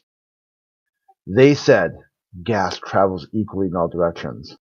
When I cited Department of Education, Australia, in gases, particles move rapidly in all directions.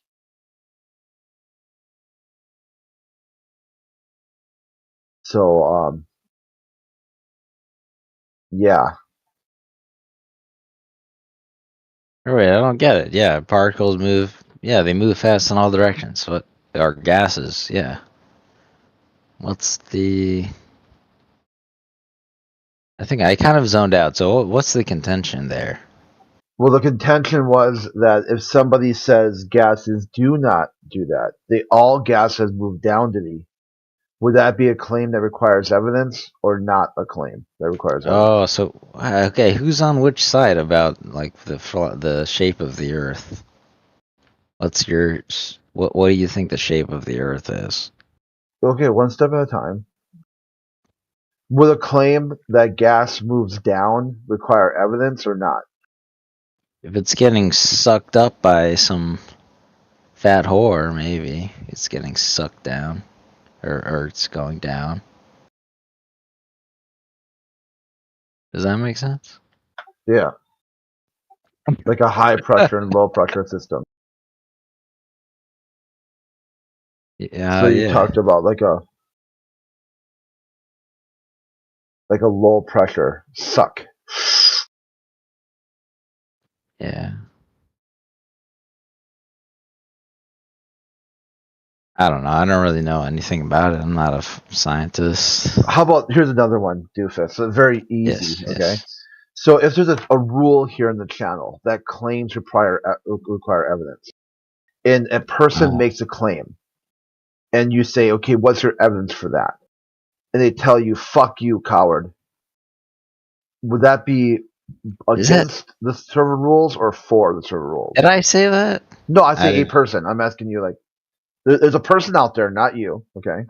Okay. They make a claim. They made a claim. They planted the flag. Bang, right? Yes. Then you ask them, okay, well, since you made a claim, do you have any evidence for that? And they tell you to fuck off, and you're a coward. Would that be good enough evidence, or would that be a mute? Okay, no, yeah, I agree with you. That would not be enough to sway me one way or the other.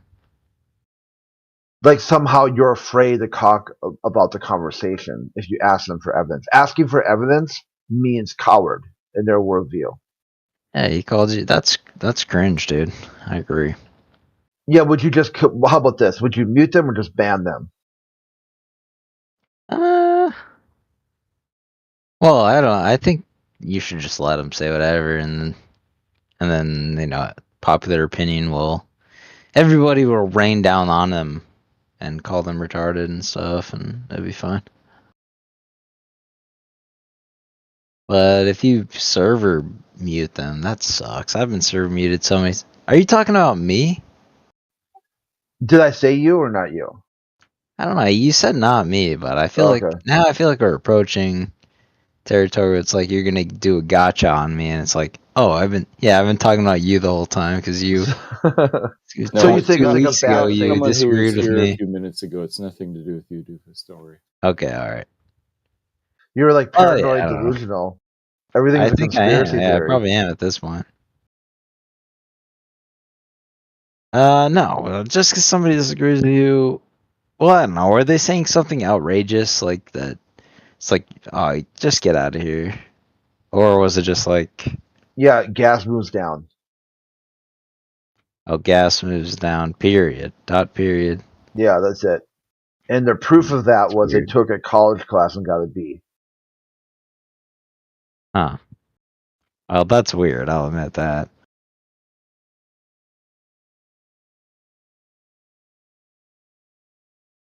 Gas moves down. Yeah, I don't. Look, I'm not a fucking physicist. I don't really know about that. I can't. In a vacuum, I'm just not the person you should ask about that. Gas moves down. Weird.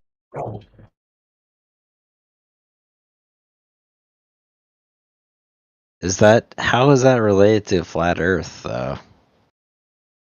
It's related to the kind of rules that claims require evidence. Oh. How are you going to have a conversation if somebody's just going to claim stack and never be able to get to a full logical conclusion? Okay, let's fucking do a bungee cord. Let's hear your spiel on flat Earth, I guess. Let's do that.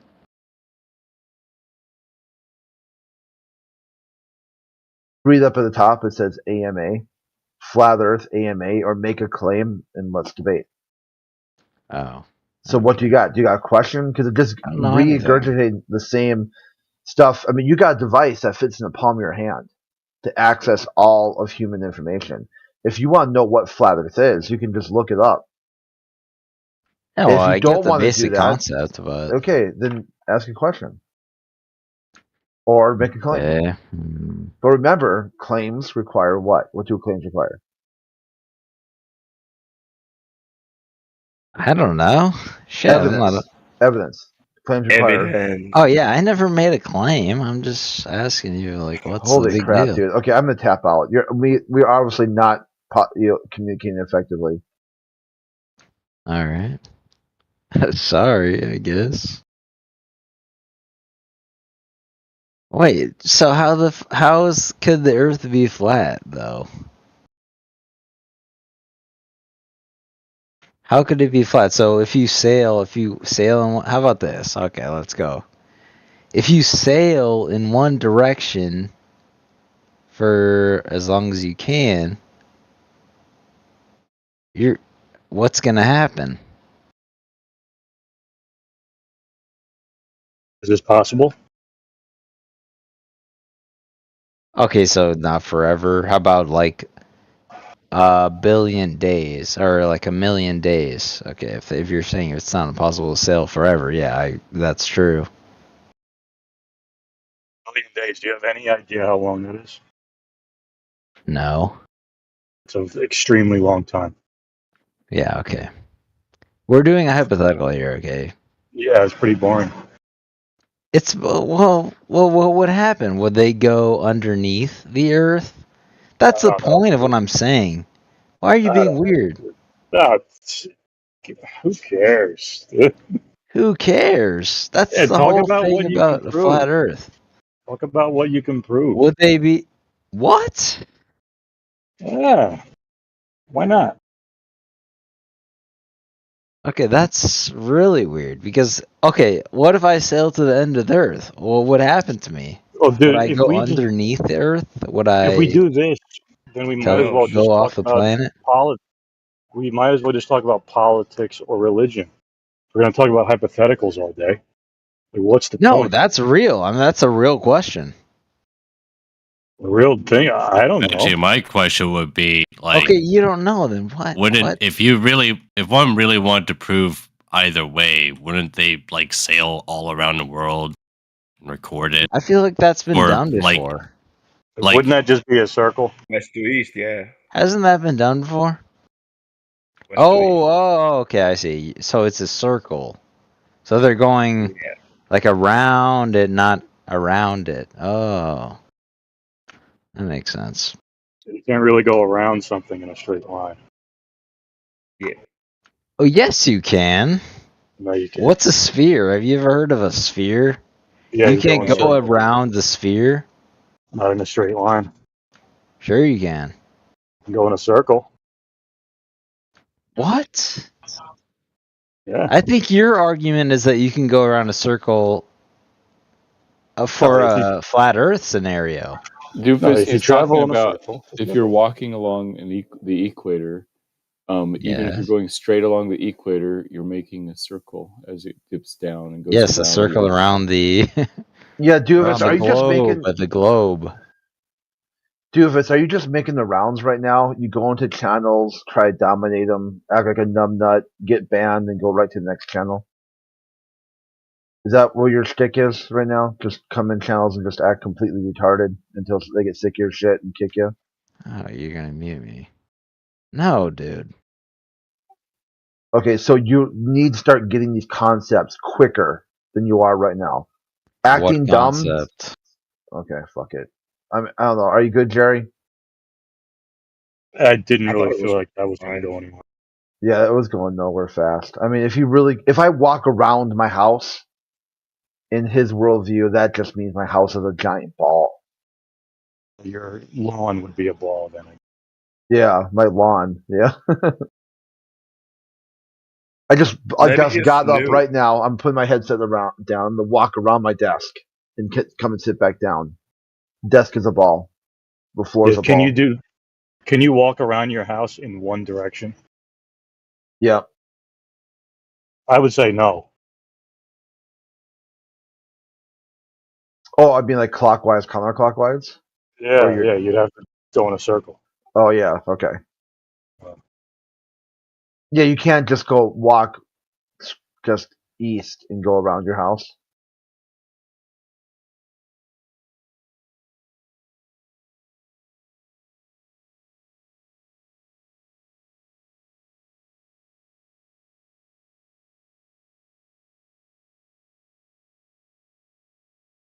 Right, that Cortilio? Cortical. Yeah. ASDF is that's him.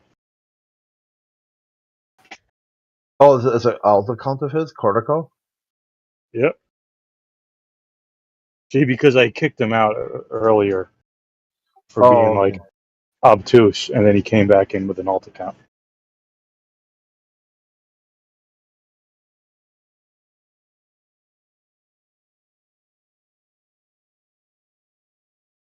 Okay, so the ASDF is the alt. Okay. And then Cortico is the main.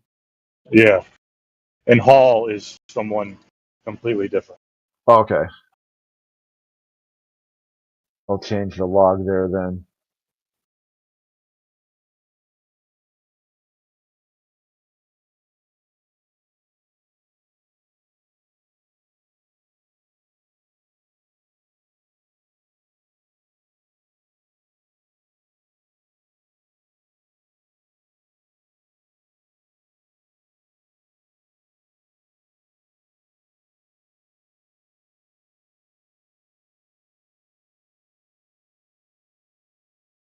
He wants to be unmuted, but is he going back on his thing? Like, is he Well, willing he's to go got back? two claims because he said A, gas moves down Diddy, which he hasn't cited or gave any evidence for that, like anything at all. And B, He said coward, that we're afraid to have a conversation. So he's got two things to back up. Because I told him straight up, claims require evidence. He provided no evidence. Then he lied and said he retracts the claim. I asked him again. I said, okay, so gas moves freely in all directions. He says, no, it moves down. So he lied. He lied about it. So now if he's going to sit there and be dishonest and just lie, I mean, where do you go from that? You look at Doofus just went up to the Israeli room and got muted almost instantly. That dude's just making his rounds. You know, like I was just watching. I want to see okay, what room does he go to next? Okay, bang, muted. See what room is he in now?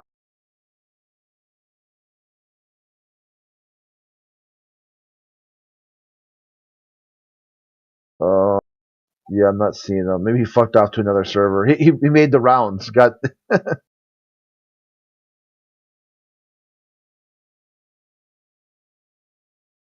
you just see. I mean, it's a reoccurring theme on the server where you just get people who just start from the top, go through all the different rooms, act as knowing as they possibly can, get muted, and then go to the next room. Do the same thing over and over again.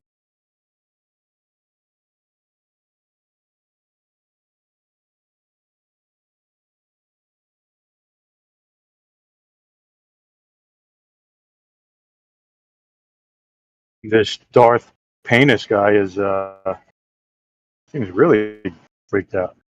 Yeah, he's not in text chat, so he's saying unmute me. Where is he? He's not in VC.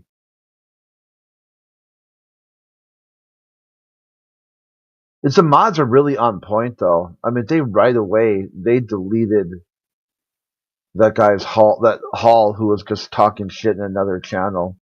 They just slammed all his comments almost instantly.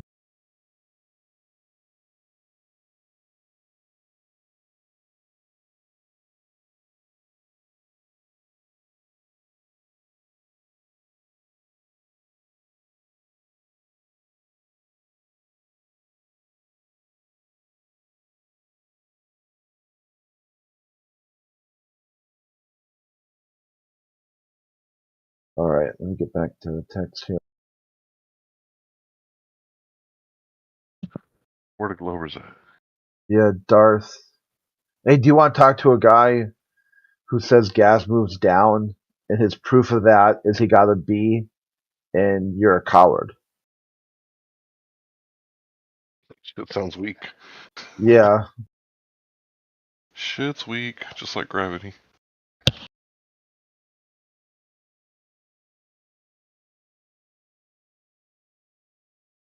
I wonder if you flat earthers get mad at me because I'm always like debunking the fuck out of gravity. You know, I'll go to deep space to do it.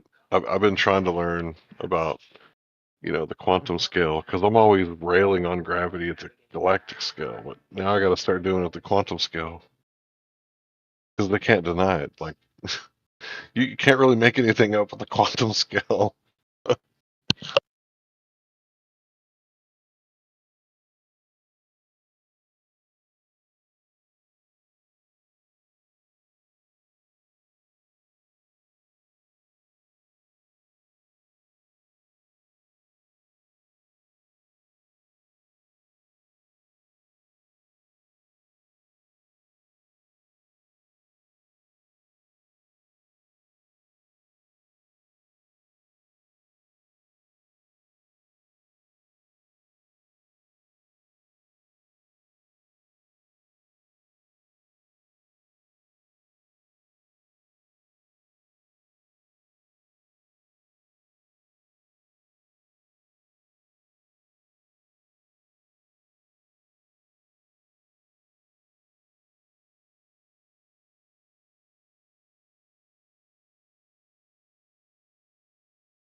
Are all the Glovers muted? There's just the one dude who thinks gas has moved down. There's Matthew. Matthew doesn't learn because he thinks he knows already. I mean, I have an answer for that air thing, but I'm curious what ASDF was going to say. He said coward. So go ahead, Matthew. Pick it up. Pick up the ball. You Yeah, fumbled. I would say gas moves in all directions with a slight downward bias due to its weight, and evidence for that is the pressure gradient that happens even inside of closed containers or outside. The problem you got there, though, is that how does that work out? How do you detect a slight downward bias when it moves freely in all directions? In the pressure gradient. Yeah, air is pretty light. Yeah, the pressure gradient's an issue too, because Tyson wrote a book about this and talked about how Mount Chimborazo is astrophysically 4 miles further away than Mount Everest from the core of the Earth. Yeah, that's so more you're to do with the surface than the atmosphere. yeah. So why does your gas pressure gradient start at sea level, not astrophysically at the core of the Earth? Where's your center of pull of gravity? Is it at the sea level? It's where the gravitational equipotential surface is. So where the gravity is the same. That'd be the core, right? No, that's radiating out from the core, inverse square from the core. Yeah, at the core it's the same, but then by the time you get all the way out to due to the differences in the in the crust and all that type of stuff, and densities and oceans and continents, it's slightly different by the time you get up to sea level. Okay, so if Mount Chimborazo is 4 miles away, 4 miles further away. Right. Okay, why is the gas pressure gradient almost about same as sea level? Look it up. Look up Mount Chimborazo. No, it's not that high. What you're talking about. I know what you're talking about. It's because the there's a centripetal force, from the spin of the Earth that makes it slightly the equatorial radius slightly more than the polar radius, and that affects both the core and the magma and the crust and the oceans and the air. Like all of those have to do with the pull between gravity and the spin due to centripetal force. They're all balanced out in all of those. I mean, look, I don't expect you to believe any of what I said. I'm just saying that's how it all works in our model. Yeah, do you got evidence to show that? Just gas pressure gradient? Well, I think gas pressure gradient is pretty solid evidence that air has weight, and that it's a air having weight is a good explanation for that. I mean, I recognize that some people say, "Oh, all gases are created at the surface and they slowly filter up," but the problem is we see this pressure gradient in closed containers also. Okay. So I mean, that's a good So Earth is a closed system. I'm talking about like a scuba tank that's closed off. The pressure at the top of the scuba tank is slightly less than the pressure at the bottom. So, Matthew, how many electric eels do you think there are on the Earth? How many electric eels? Yeah, like in the water on Earth. Between 10 to the 4 and 10 to the 17. So, a lot. So, that's all the animals I know that create electricity, but there's probably more, right? And Well, I mean, anything with a nervous system uses slight electrical pulses, like your mind, your brain. When you have like electrodes in water, it creates hydrogen and oxygen, especially salt water, right? It's really hard to do with distilled water. It takes a long time, but with salt water, in a flash, right? So, yeah. What if, QE is right and the gas is actually made near the surface of the Earth? Yeah, some gases are made near the surface of the Earth. For example, plants give off carbon dioxide, but they're also taking in gases, or they give off oxygen. They take in gases like carbon dioxide. We do the reverse. So it's more of an exchange of gases than creating raw gases from non-gases usually.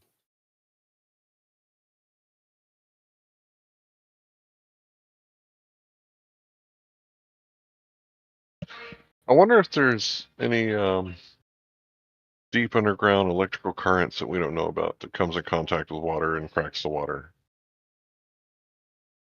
Because if there's lightning I wouldn't be above, surprised. if there's lightning above, wouldn't there be like differential charges below as well? Yeah, lightning is the static electricity between the ground and the high clouds. So it is sort of the differential between those two. And actually, lightning can go both ways, from the ground up or from the cloud down, kind of depending on how the charges work, as far as I know. And that's about the limit of my, climatology. I don't know much more than that. Matthew, have you seen the electrostatic model of gravity that has been passed around recently? You're talking about the Whitsitt thing? Yeah, have you looked into that? Yeah, it's some sort of toroidal field, and he tries to make that work for what we see with the constellations and the planets and that type of stuff. I don't think it works very well, because I think that there are electrically neutral atoms. So I don't think it works for everything. But it does seem like everything has weight. All mass has weight.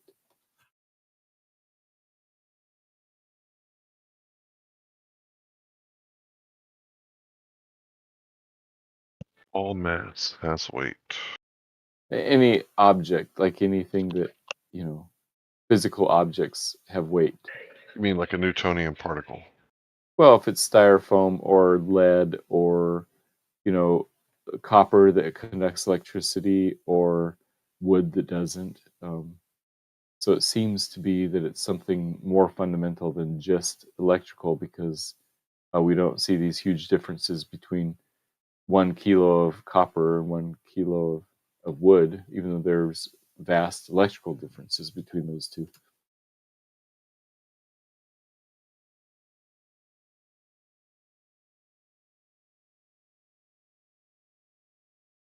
I mean, I do think it's interesting to speculate, and Whitsitt has it at least somewhat figured out in his own mind, I assume. But I'm not 100% sure that there are that many people who have it figured out like he does. Well, I would say the same thing about, the Globers and mainstream academia, right? There are people that have got their own little theories all worked out in their head, and, they think that it makes sense. And the thing about theories is that they're just theories until they become scientific theories. Yeah, that's a good point. I'm just saying that I've heard him describe it several times, but I don't get what he's trying to say, and I suspect a lot of people. And I'm pretty intelligent, so I suspect a lot of people have the same experience. I'm like, wait, what is he talking about? Well, the same could be said about Einsteinian gravity, right? You guys right. can't say that That's you completely understand it. You guys accept it without understanding it. Yeah, and that's why people still use mass attracting masses as sort of a close enough type of approximation, and that's easy to understand. It does make a little more sense. Like attracts like. Would be nice if we could figure out anti-gravity. It'd be so much cheaper to put stuff in space. Cheaper to fly planes. Maybe You've seen someday sound waves levitate things, electromagnetism. Yeah, but that takes a lot of energy. I don't know if that could happen, like, to take a plane from New York to San Francisco or something. Takes a lot of energy. How much energy did it take to get, men to the moon? Is that like a little energy or a lot? If you've ever seen the Saturn V rocket, imagine that filled up with gas. It wasn't gas, but it was like rocket fuel. And there's your answer. That's how much it took. Quite a lot. Like 15 gas stations full of gas. Well, I don't know. A lot of gas stations worth of gas. They had to hit the gas, get there, and then hit the brakes, which was thrust from the engines. Yep. And then once they got pretty close to still, then they had to, that's crazy to think about, but put the limb out The funniest thing to me is the damn live stream from, what was it, 1969 through 72. The live stream from the moon to Earth. Which part? There were several. The limb taking off. Oh, so you're talking about the one where it pans up in Apollo 16 or something? Yeah. That's pretty cool, right? Yeah. I mean, they practice it quite a bit. In fact, so they practice that movement like a bunch of times. There's some interview about the guy who did that. And so he had to like sit there and count for 2 seconds, like after the call, like 2.5 seconds. And he got it somewhat right, but then you notice it goes off into the top. And so he should have like kept panning a little bit more. Just what we saw on TV, bro.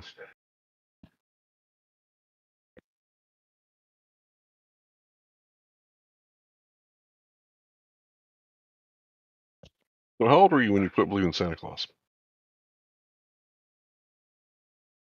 I never believed in Santa Claus.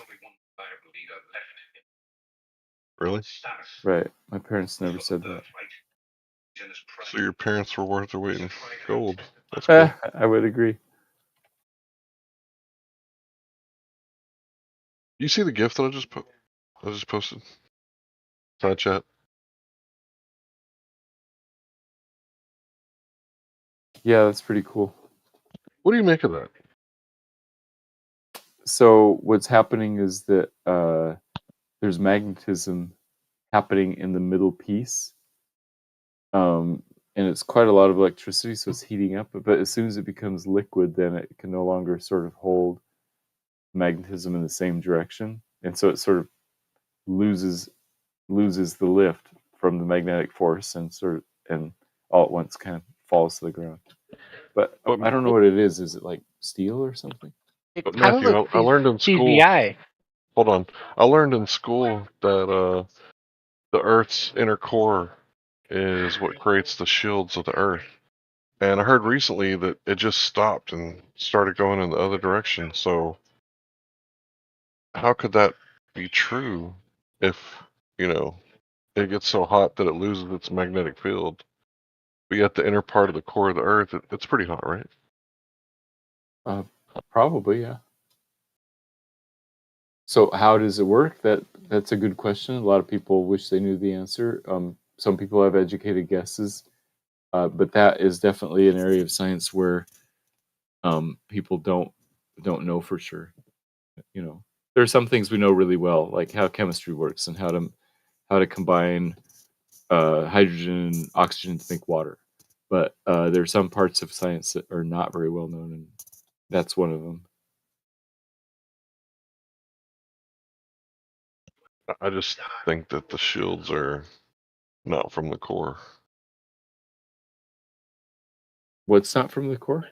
The Earth's shields. You know how the Earth has shields to protect it from the sun? The magnetic magnetosphere. The magnetic field. Yeah. Well, I mean, the fact is, magnetic field exists. That's why compasses work. So something works. If we don't know exactly how it works, that doesn't mean it's not working. So we're just sort of left in the dark about that, I guess.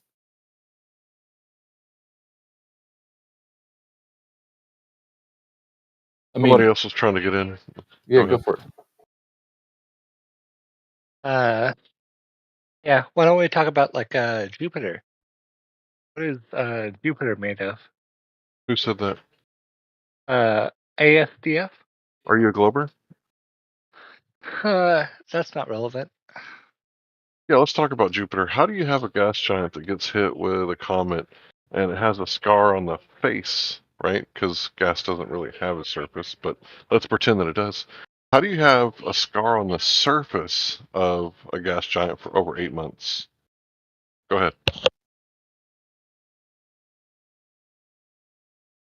So Jupiter got hit with a comet, And it had a scar.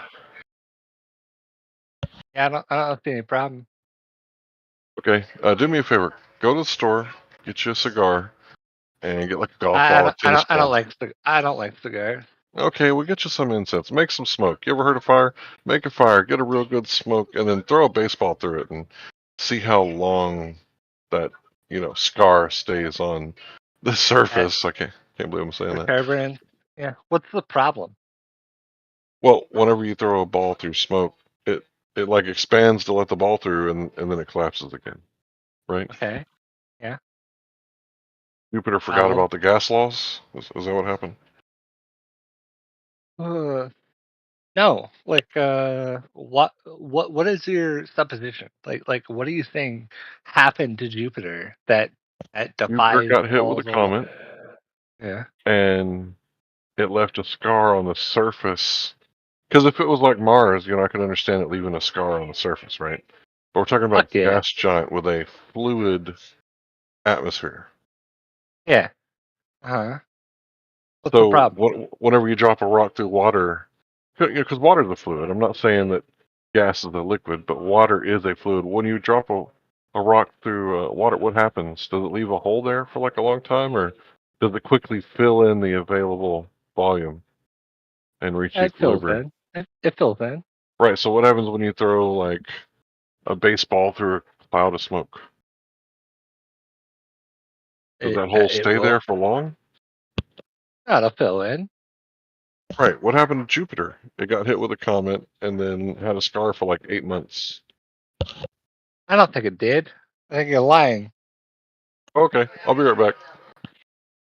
Larry, you don't have to go off and prove it.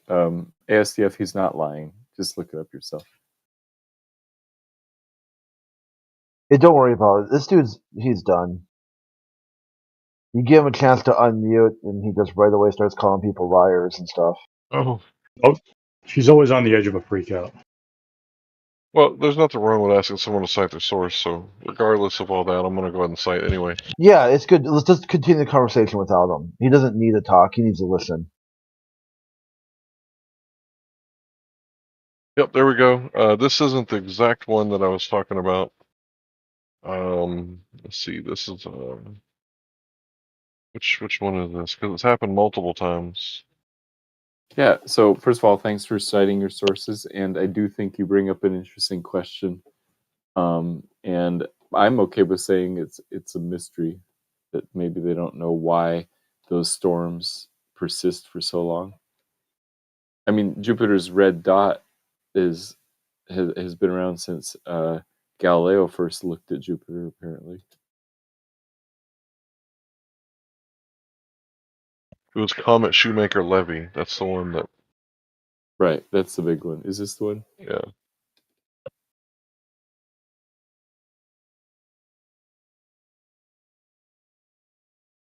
Yep, I think God designed Jupiter to help protect Earth from large comets, and Shoemaker-Levy smashed into Jupiter, so we didn't have to worry about it. So, yay, Jupiter.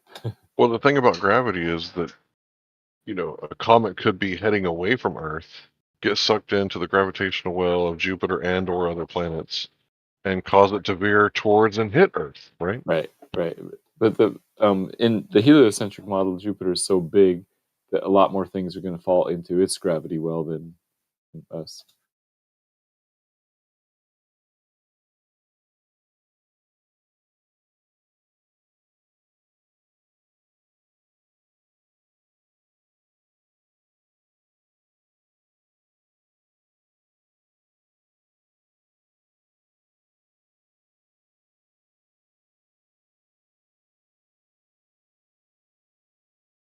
This one says lasted 4 months, but it doesn't say how many months.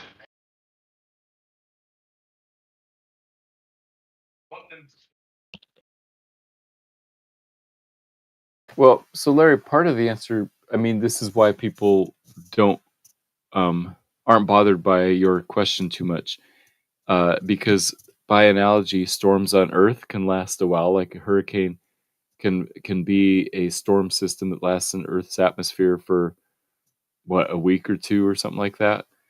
And then Jupiter doesn't have land in our model anyway. It's just a whole bunch of gas swirling around. And so it seems reasonable to think, oh, these types of storms could persist for a lot longer than 2 weeks because they're a lot huger on Jupiter. And so 4 months is, 8 times as long, or what? No, 12 times as long. I can't do math this late. 8 times as long. It doesn't seem like out of the realm of possibility. Well, see, the storm thing makes it even worse, right? Because not only is it a fluid, but it's a dynamic fluid. So the atmosphere is constantly moving about, right? Like the winds on Jupiter are just outrageously, ridiculously high speeds, right? So if you had gas that's moving, right, and the gas had a surface, right? Let's not joke about lumpy gas in a vacuum for a second. Let's think about it. So you got this gas, and it gets hit with something. Well, if the wind is like over 1,000 miles an hour, that hole is going to get blown away to the east at however fast the wind is to the. I guess there isn't a ground speed, so let's say the relative non-existing surface. I'm having trouble talking about it because it doesn't make sense. But trying to stay serious. That argument actually helps me out, Matthew. So I appreciate you bringing up storms.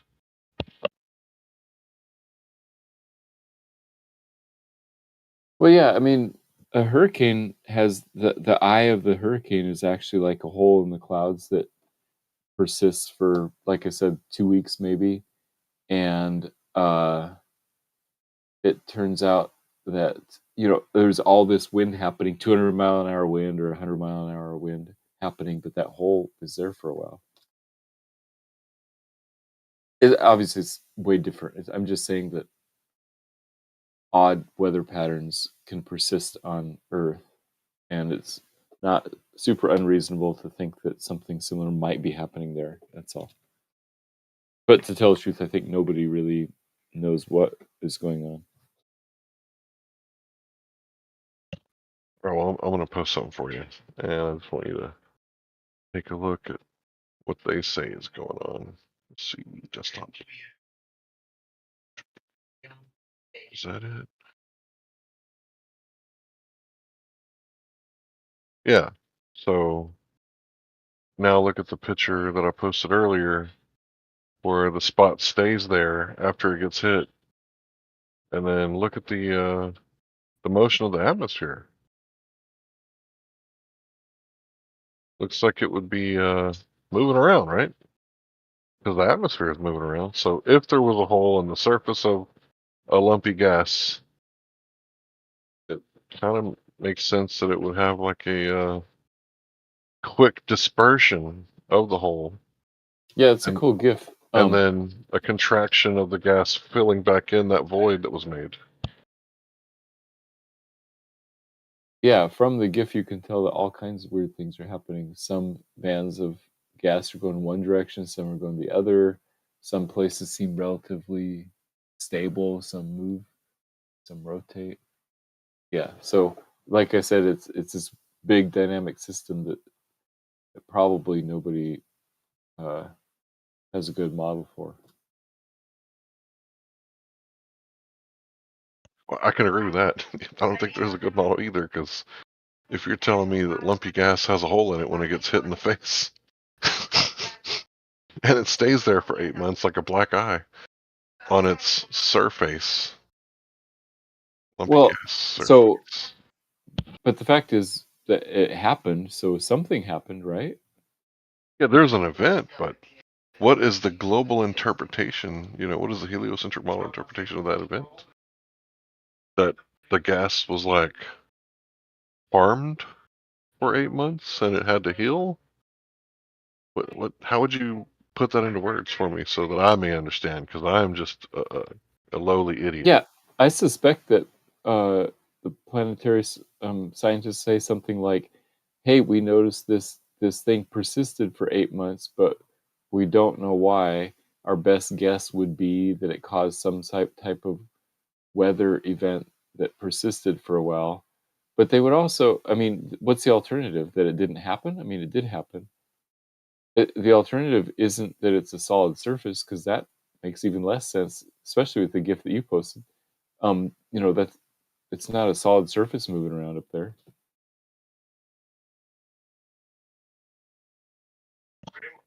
Yeah, but they say that this is, gas in a vacuum, right?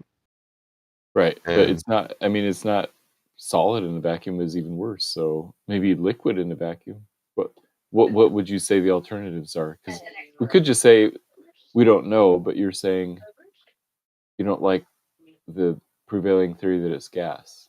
see, I just listened to Jimmy Dore. He had the professor on from the college that debunked Building 7 coming down, right? So that's the Fairbanks, Alaska College.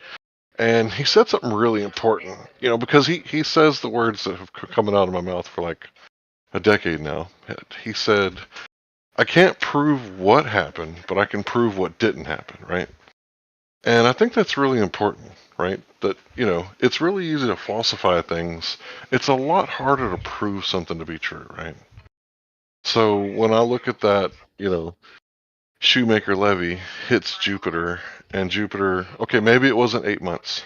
Maybe it wasn't 8 months. Okay, maybe I was wrong about that. But it did last for several months. So how could a gas giant have a scar on its face, which is kind of like weird to say, right? That gas has a surface. But yeah, how could it maintain that for several months on end with the model that we're given? It seems like this is a debunking with a certainty of 5 sigma. I mean, I don't know if I could take it serious that it's a gas giant after that. Well, I mean, that one little comment doing that, or what that one comment lasting for a month or two or however long it was, is the least of the problems. Like the fact that one red spot has been around for hundreds of years is even a bigger problem. So, yeah, you bring up good questions. And I do think that you're right that, as Whitsitt said, falsification is independent of replacement. Although I would say that's not true in binary situations. If something is either X or Y, and there's no other choices, then falsification is tied to replacement. So, for example, in math, if you can falsify that a number is a odd number, that effectively proves that it's an even number. I mean, a whole number. Yeah, I'm not going to disagree with that. That's really important. As the Globers say, science doesn't prove things. Like, really? Like, nothing at all? Like, then what is it good for? If it doesn't prove anything explanations. whatsoever. So, Matthew, does heat cause water to boil if there's enough of it and enough duration and low enough gas pressure? Under certain circumstances, is the sky blue sometimes? Right. We have really, really good explanations for all that. But is it proven? Is it proven the sky is blue sometimes? According to sort of the common sense definition of proof, I would say yes. Right. It's Now, close enough. the thing about the water boiling, is it proven that under certain circumstances, manipulating heat causes water to boil? Yes. Okay, that's proven, right? Again, under using scientific terms. Using that definition of proof is close enough. But the fact that storms exist on Jupiter is way, way lower certainty than things like water boiling. I've never seen storms on Jupiter. I've seen images of storms on Jupiter. You should find somebody with a really powerful telescope and look at Jupiter sometime. I mean, you can't see a whole lot. It looks pretty static when you look at it at once, but you can see bands. You can tell that it's not uniform color.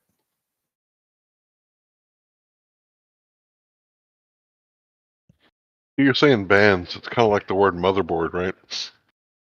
I mean, we just attribute those words to that computer technology. $100 bills have bands if you got enough of them, right? Right. So we're trying to describe things that are not earthly, right? So when I tried a certain substance, I was trying to come up with a word to describe my experience, and the best word that I could come up with was layers, but that by no means describes the experience.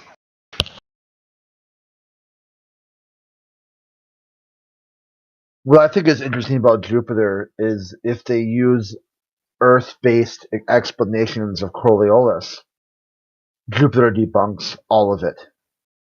The red storm spins the wrong way, as you would predict if Earth-based Coriolis were true.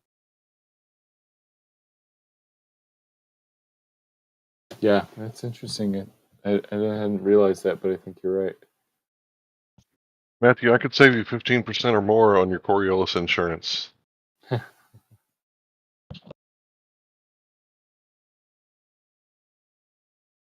how much lunar real estate do you have? You're investing in the future, right? I know that you're into Bitcoin and Ether coin, right? How much lunar real estate have you paid for your children so that they can privatize moon landing? Just happened this week, right, or this month, Matthew? Yeah, we watched it at work. Yeah, how much lunar real estate you got? So there is a cryptocurrency called Luna. There's one called Terra. I don't own either of them. They're not connected, but No, I mean lunar real estate. You can buy it online. yeah, I don't know if it's official. What do you mean it's not official? It's against the law for anyone else to sell it but the officials. I mean, I think it's probably just some private company taking advantage and saying, "Hey, we're going to register it in our You special." don't say. You don't say. So you're skeptical about lunar real estate, huh? But there's helium-3 up there, bro. You can buy a star also. There's some company that will give you But naming name rights, but it. it's not You can official. name it.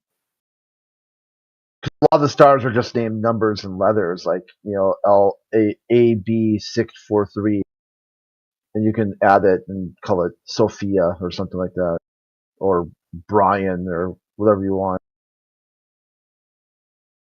Yeah, there's millions of stars out there, so somebody wants to. Yeah, but we're make some money not selling it. capable of traveling light years. The moon's just skip, hop, and a jump 238,000 miles away, Matthew. I mean, private companies sent a lander to the moon. There's probably better ways to provide for your grandkids than wasting money Helium-3, on that. bro. How much money is helium-3 worth?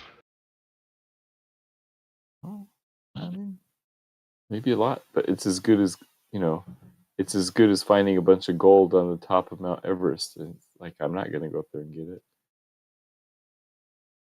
All you need is one of those Martian helicopter drones that can fly in like really low atmospheric pressure, and you could harvest the fuck out of the gold on top of Mount Everest, right? Yep. Need a little imagination. Yeah, you'd never get a permit to drill on Mount Everest. It's like a holy site. It'd be like they barely let people climb it. Not barely. A lot of people get permits and stuff, but The point is, it doesn't matter how much valuable stuff you find somewhere if it's really hard to get to, and I think the moon falls in that category. how's the moon hard to get to? They said they did it 6 times there and back, no problems. 50 years ago. Yeah, it was hard and expensive to do that.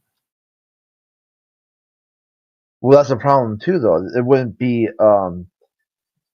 any cost, because don't they tell you in the globalist worldview that every dollar spent on NASA returns 11 back to the economy?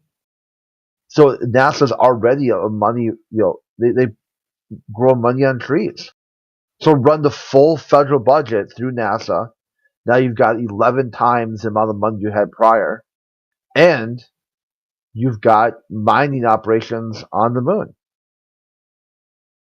Yeah, I really wish we would put the Globers, put them to test and pull up the official lunar real estate and see if they put their money where their mouth is. Because you invest in Bitcoin. Bitcoin doesn't really exist. It's like a concept. One nuclear explosion above the upper atmosphere, and all the computers go down, including your bank account with dollars in it. Right. So at that point, the helium-3 in your worldview would be worth more than the ether in your Bitcoin wallet. Well, I mean, yeah, this is a philosophical discussion of what creates value and why, what really is money, that kind of thing. I mean, it's an interesting topic, but I think maybe the wisest thing to do is sort of spread things out if you're investing. This may be a personal question, but how much do you think that it's safe? Or what percentage of your portfolio would you put in New World Order currency? I mean, Bitcoin. I don't know, 5-10%, something like that. So first of all, New World Order, where do you get that? It's more like the anarchists, like anti-New World Order currency. Bro, do you not know that Lucifer always appears to be an angel of light? Did you not know that? So the whole reason they made Bitcoin was to kind of like, in fact, it was more like the anarchist type of thing before it became popular, was to make it so that no central government and no central authority could control or limit transactions. Bro, that's really weird that you say that, because if you own the Federal Reserve, you could just print money like crazy and manipulate the system. Exactly. That's why people want to get out of that system, because you won't be able to but you can exchange you can exchange Federal Reserve notes for Bitcoin. Yeah, and once you have the Bitcoin, then nobody can prevent you from spending it, or nobody can steal it from you without your password. Anyway, we should probably get off the whole Bitcoin thing, but it's really weird. Are there any Globers in this room that have lunar, Martian, Venetian real estate? Anybody want to show us their deeds and their lovely titles? I wouldn't be surprised if somebody had bought a star. I forget how much it is. They're charging Forget about stars, man. You can't harvest that. We're talking about reality, bro, right? Because you can harvest helium-3 if you're a Glober, right? Maybe not this generation, but well, they were supposed to have in the 80s, and it didn't happen. In the 90s, but it's gonna happen, right? Like eventually, Virgin Galactic's gonna pierce the veil, right? Well, it's a if somebody can make money off of it, they'll figure out a way to do it. Well, I keep hearing, moon base by the 80s, and no, it was the 90s, and then the 2000s, and then the 2010s, and they just keep pushing the can down the road. But this year we got a private company landing on the moon, so looks like that's a breakthrough, right?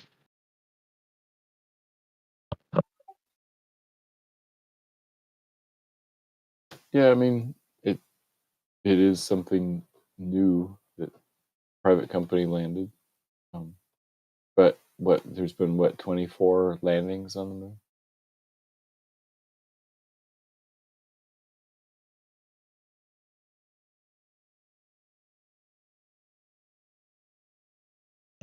Do you have any new evidence? Is there any new arguments for the curvature, Matthew? Oh, let's see.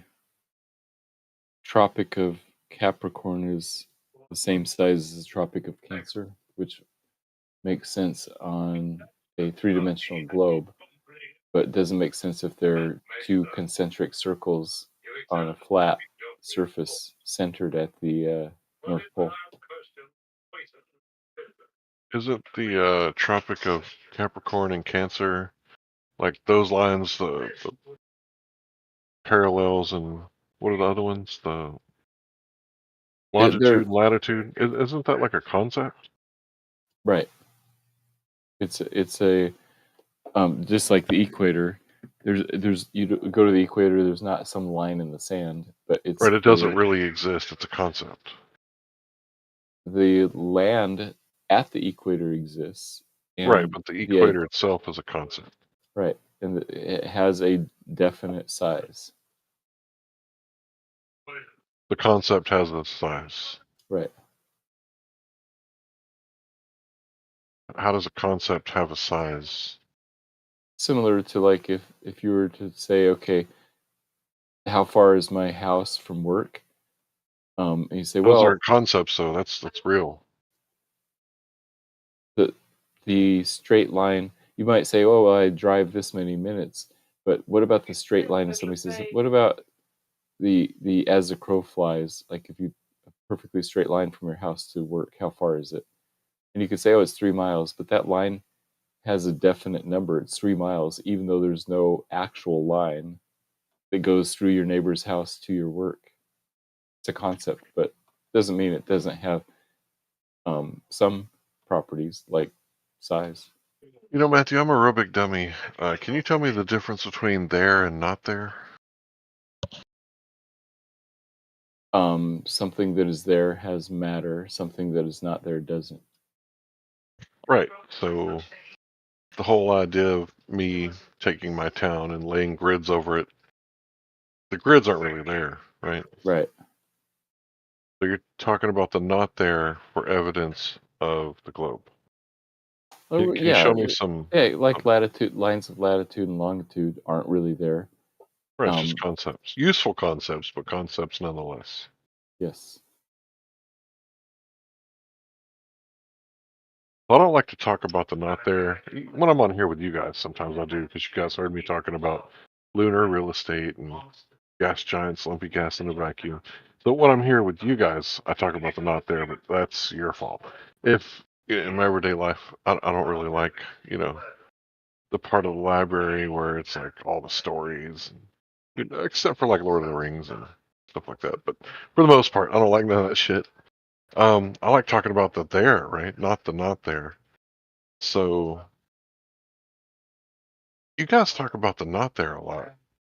Space time and continuums and fabric made out of no baryonic matter whatsoever. And in fact, over 96% of the universe is not there, in my opinion. What's the problem? I brought up the idea of the Tropic of Cancer, and he says it's not there. It's a concept. So there's I have some reflection. I'm hearing myself.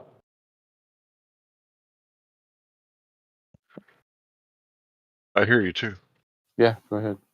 No, but every time I talk, I hear myself That's on your coming end, through someone else's mic. Maybe use the headphones. I have headphones. Like I said, it's a you problem. You're going to go through your settings, right-click your little speaker in the bottom right-hand corner. It's not me. Yes, it is you, because I don't hear myself talking. I promise you, it's not me. Okay, well, stop talking about it and just deal with it.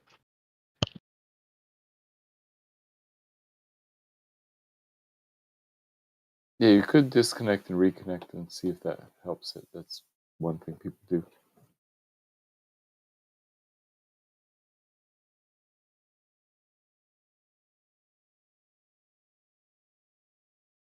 All right, let's try it. You guys hear me twice? Just once. We hear you once. All right.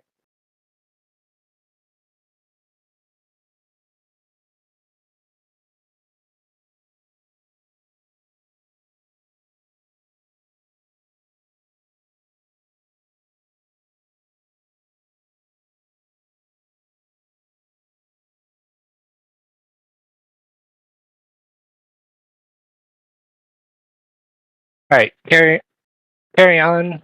I'll try to figure out what is going on with my mic.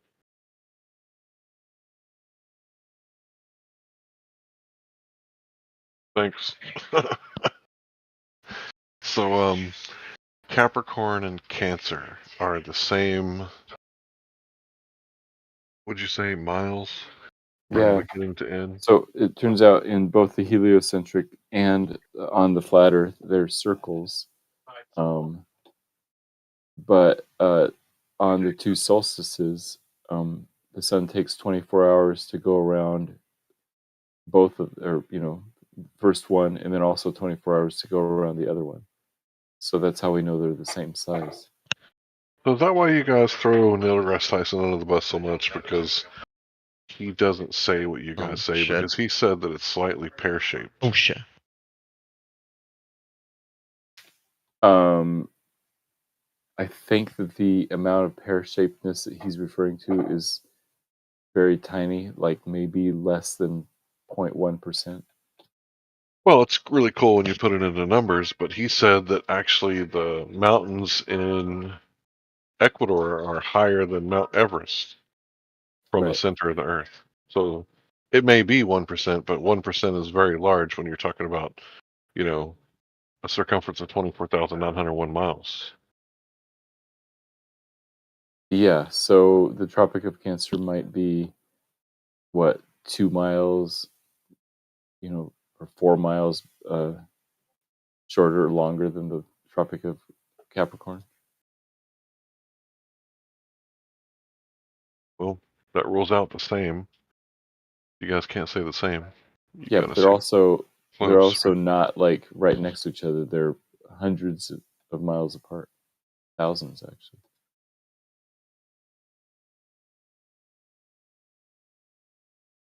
Is there anyone that's actually flown like from one tropic all the way back around to the beginning? Like follow the path of the Tropic of Cancer all the way around? Yeah. I would doubt it. I don't see why anybody would.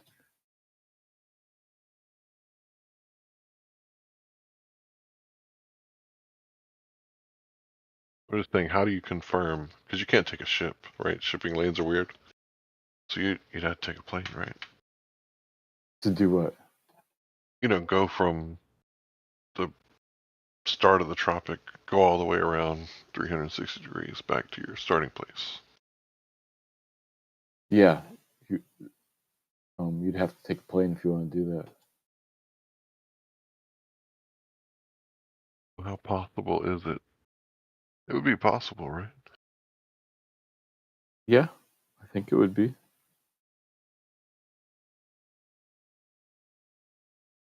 If it is possible, would it prove? So, would you use airplane to measure the curvature of the Earth? Is the airplane a Earth curve measurement tool? That's what you're saying. The airplane is an Earth curve measurement tool. Oh no, I wasn't talking about the airplane at all. I was saying we know that they're the same size because the sun goes, the subsolar point of the sun moves along the Tropic of Cancer on the June solstice, and it only takes 24 hours to do that. Well, duh. The sun always takes 24 hours to get from point A to point B. Right, but then it does the same thing. I thought you were talking about the ground. Yeah, it does the same. The subsolar point is on the ground. The subsolar point also takes 24 hours to go the entire length of the Tropic of Capricorn. So instead of 24,901, I'm going to guesstimate here. Let's say that it's on the tropics. It's not that, because it's going to be a little bit less than. So let's say it's 18,950, right? Just guessing. I don't actually know the number, so don't quote me on that. So both would be about that, within 1%, if I could get in a plane and fly around and not measure airspeed, but ground speed and ground distance. Sorry, measure ground distance, land covered, like as the crow flies. And you're saying they're going to be the same. And if they are the same, then that proves that the Earth is a globe, colloquially speaking. That's what your argument is. Yeah, good job. That's about right. Although I wouldn't say that it proves the Earth is a globe. It instead shows that that they're two different sizes, which doesn't work if you that they're not two different sizes, which wouldn't work if you have concentric circles on a flat plane centered on the North Pole. So it's more like a problem with having two concentric circles on a flat plane.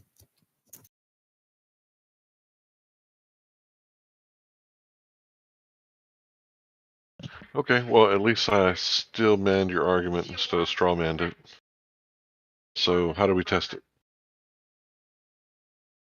Yeah, I appreciate that.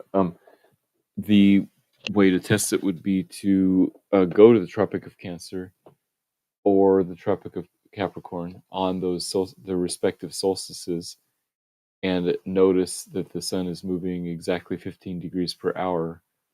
So it's going and the subsolar point is moving. I think it's 951 miles per hour at both places. That's the squatting dog fallacy. So, because the dog squats and the turd falls, everything you say after that has to automatically be true. So, just because you have a truthism, your interpretation of the truthism data has to be true. And I call it the squatting dog fallacy because Chief's squatting dog. That's like his main go-to thing. I looked it up. I found my notes. The subsolar point moves at 952 miles per hour on the day of the solstice, and 952 miles per hour times 24 hours, it traces out a certain distance. Thing is, it goes the same speed. What's that distance? 952 times 24. Okay, I'll get my phone.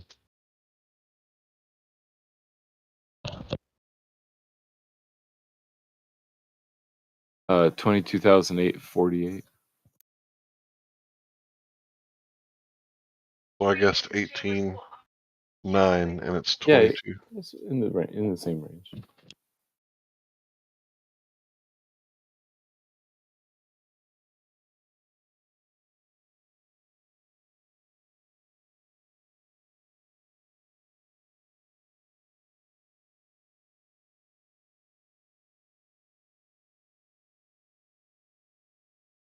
Right, so according to Newton's razor, it's not really worth arguing about unless we can prove it. So I think we'd have to have an airplane flight. I don't think we can just look at the sun and go, yep, just as I thought, once every 24 hours. I think we would actually have to measure it. That circumference would have to be measured.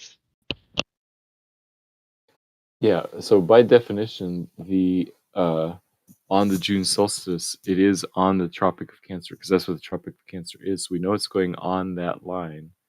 We also know how fast it's going because of the 15 degrees per hour thing.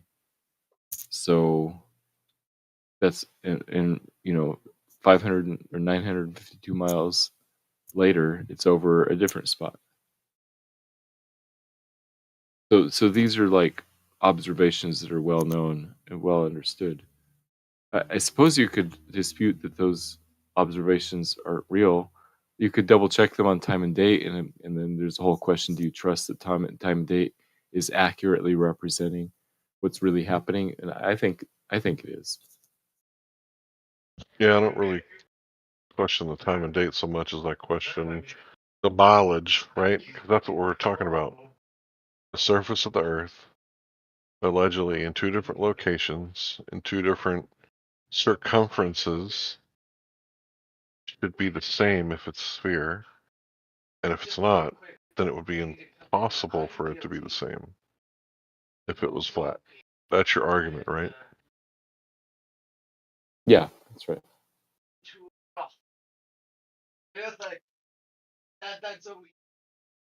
So how much money do we have to throw at a pilot in order to get this done? You could check out the time and date thing. If you trust that, that'd be the first thing to do. No, I don't want to trust anything. I want to be able to observe the pilot going over this much land with this coordinates coming back to the original starting point, maybe several days later, right? But it would have to be a different trip, a couple days later, and doing the other one and making roughly the same time and distance covered within 1% accuracy, right? So it would be 2 flights around the globe. Yep. With similar flight speed, altitude, distance covered on one trip around the globe on each tropic. And you're saying that would completely disprove the flat earthers, and we could all stop being flat earthers. And It would show that those two tropics are different sizes. you mean the same size?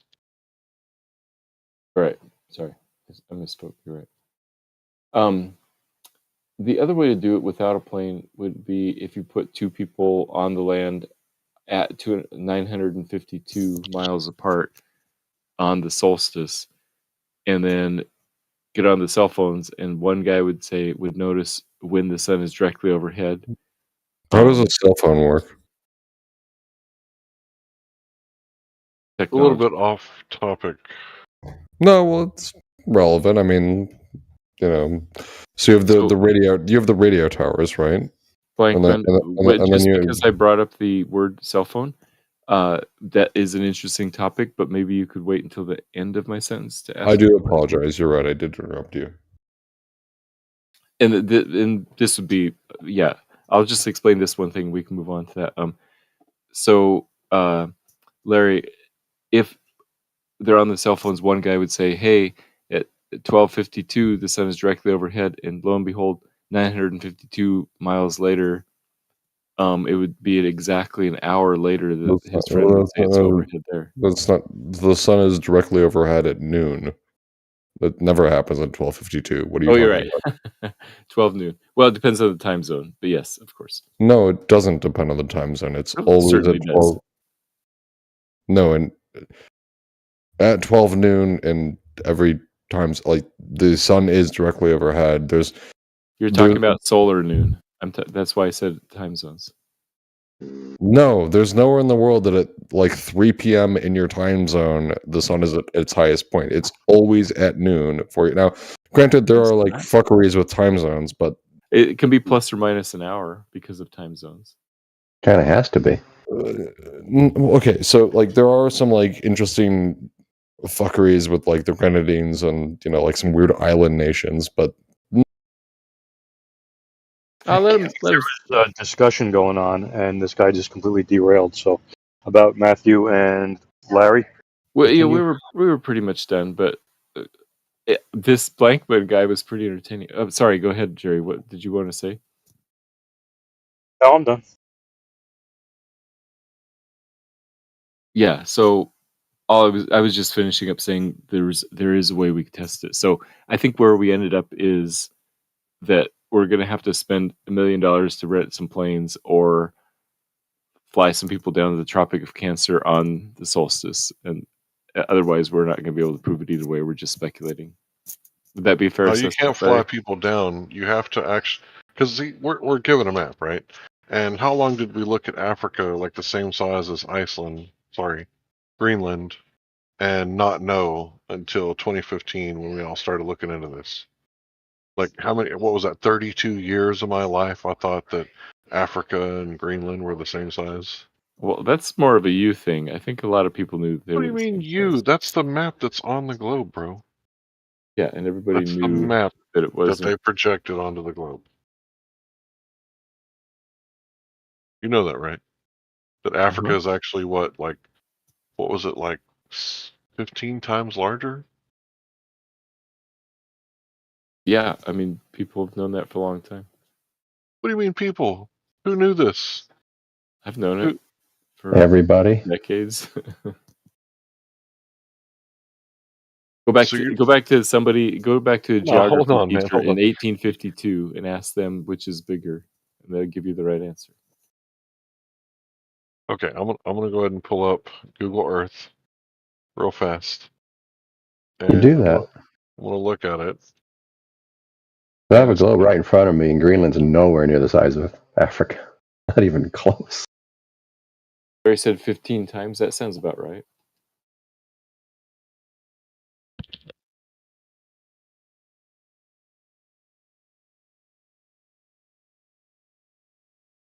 All right, I got Africa centered. It almost takes up the entire surface, right? So now I'm gonna get over here. Greenland. Where the fuck is it? I can't even find it. Okay, there's the U.S. Oh, it's way up here. Okay. Yeah, I can't even see it zoomed out. I have to zoom in to see it. So let's look at that map.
All right, I'm about to post an image.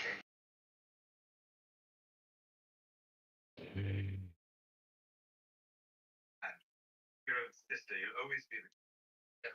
So, you guys are telling me that you all grew up with a globe on your desk, and yet at the same time, you knew that Earth actually looked like the bottom picture on the left, instead of the one that you looked at since you were a child at the top one on the left. That's not a globe. Okay, I'm talking about the map that's wrapped around the globe in every classroom. That's not the map that's wrapped around the globe in every classroom. Okay, which map is it then? It's the one that I posted 2 posts above you, where Greenland's 49 tiny. past the hour. Yeah, so if you ever looked at a globe as a kid, you immediately noticed that they're different sizes than flat maps. If you're an observant kid like I was.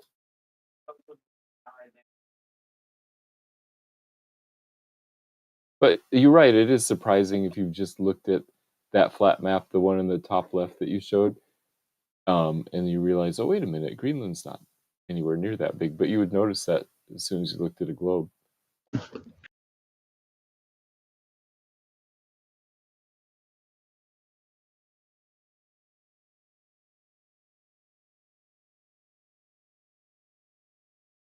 Well, I think that the image that you posted is kind of weird because both Iceland and Africa are on an angle, and it distorts the amount of space that it would take up if you were looking dead on at Central Africa or Central Greenland. So I can't deny or confirm that this is what I grew up with as the map on the globe. Let's pull up some globes. Let's look at that.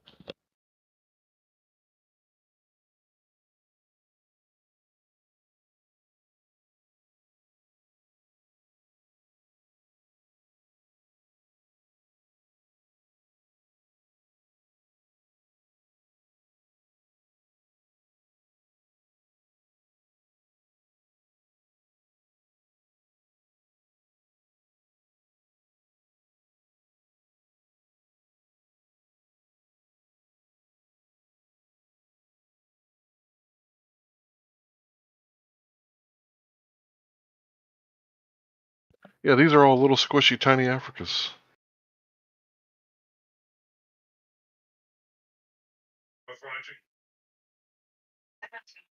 I haven't found one with a gigantic Africa. They're all the short version.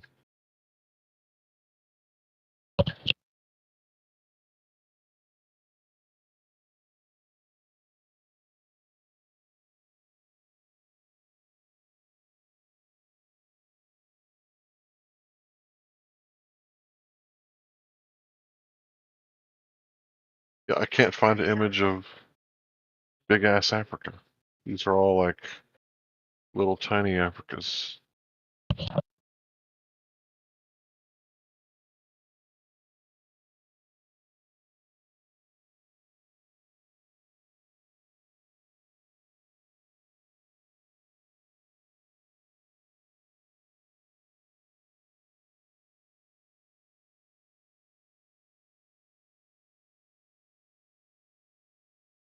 Even Africa from space is little tiny Africa.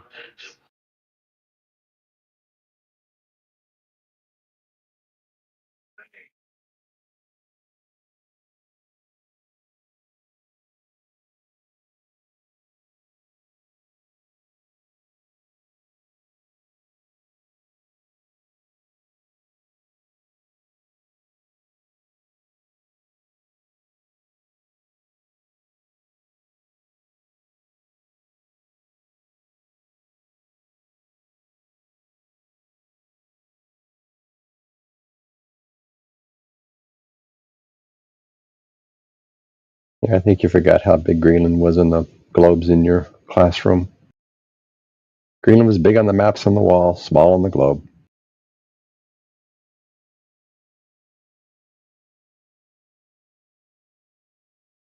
Look, I know in 2015 era, you watch Flat Earth videos, and they had that clip from the movie where they were talking about, I want to be explorer when I grow up.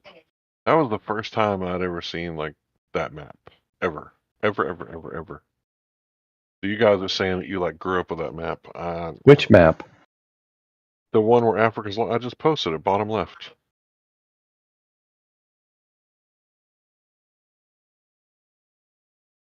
Scott, he's talking about the bottom left at 50. Yeah, I never saw that map before. Yeah, I've seen that before, and it was fairly recently that I saw that. I would say more like 10 or 15 years ago. But yeah, it is surprising that how much bigger it is when you see it on a flat map that way, because we're so used to the one on the top left.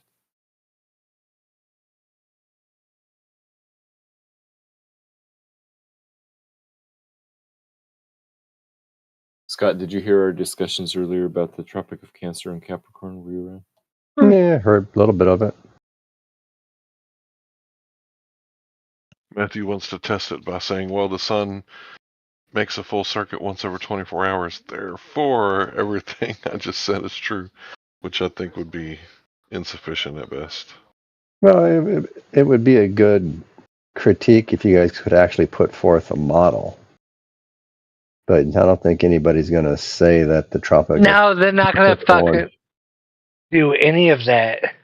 But I don't think anybody's going to say the Tropic of Capricorn is bigger than the Tropic of Cancer. They're going to say we don't know. I think they have to say it's bigger because they're both concentric around the North Pole. They don't have to do anything. Cancer's farther south. How long you been here, Matthew? They don't have to do anything. You're right. Just circles. What's the problem? See, there you go. Yep. Case in point right there. I just know that I'm looking at these globes, and this is the only place that I've seen this, like on TV. Like, I do appreciate that Larry understood and correctly steel-manned my argument. I think that there are many people who don't even understand that argument when I present it. But I knew he'd be smart enough to at least hear it. Sorry, go ahead, Larry.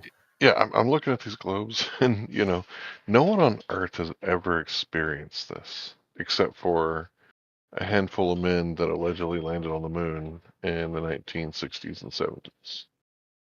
But other than that, no one's ever experienced this. But I guess you would have to take their word for it, right?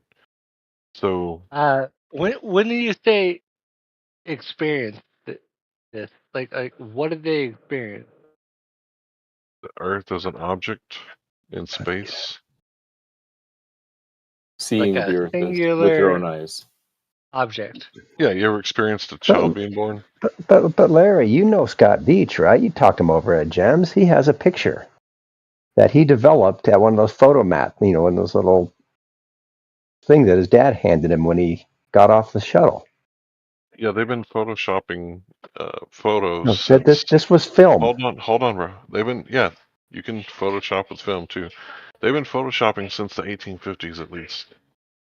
Wait, they've been what? Photoshopping in the 1850s? Yeah, I'm not talking about the program. I'm not talking about the computer program.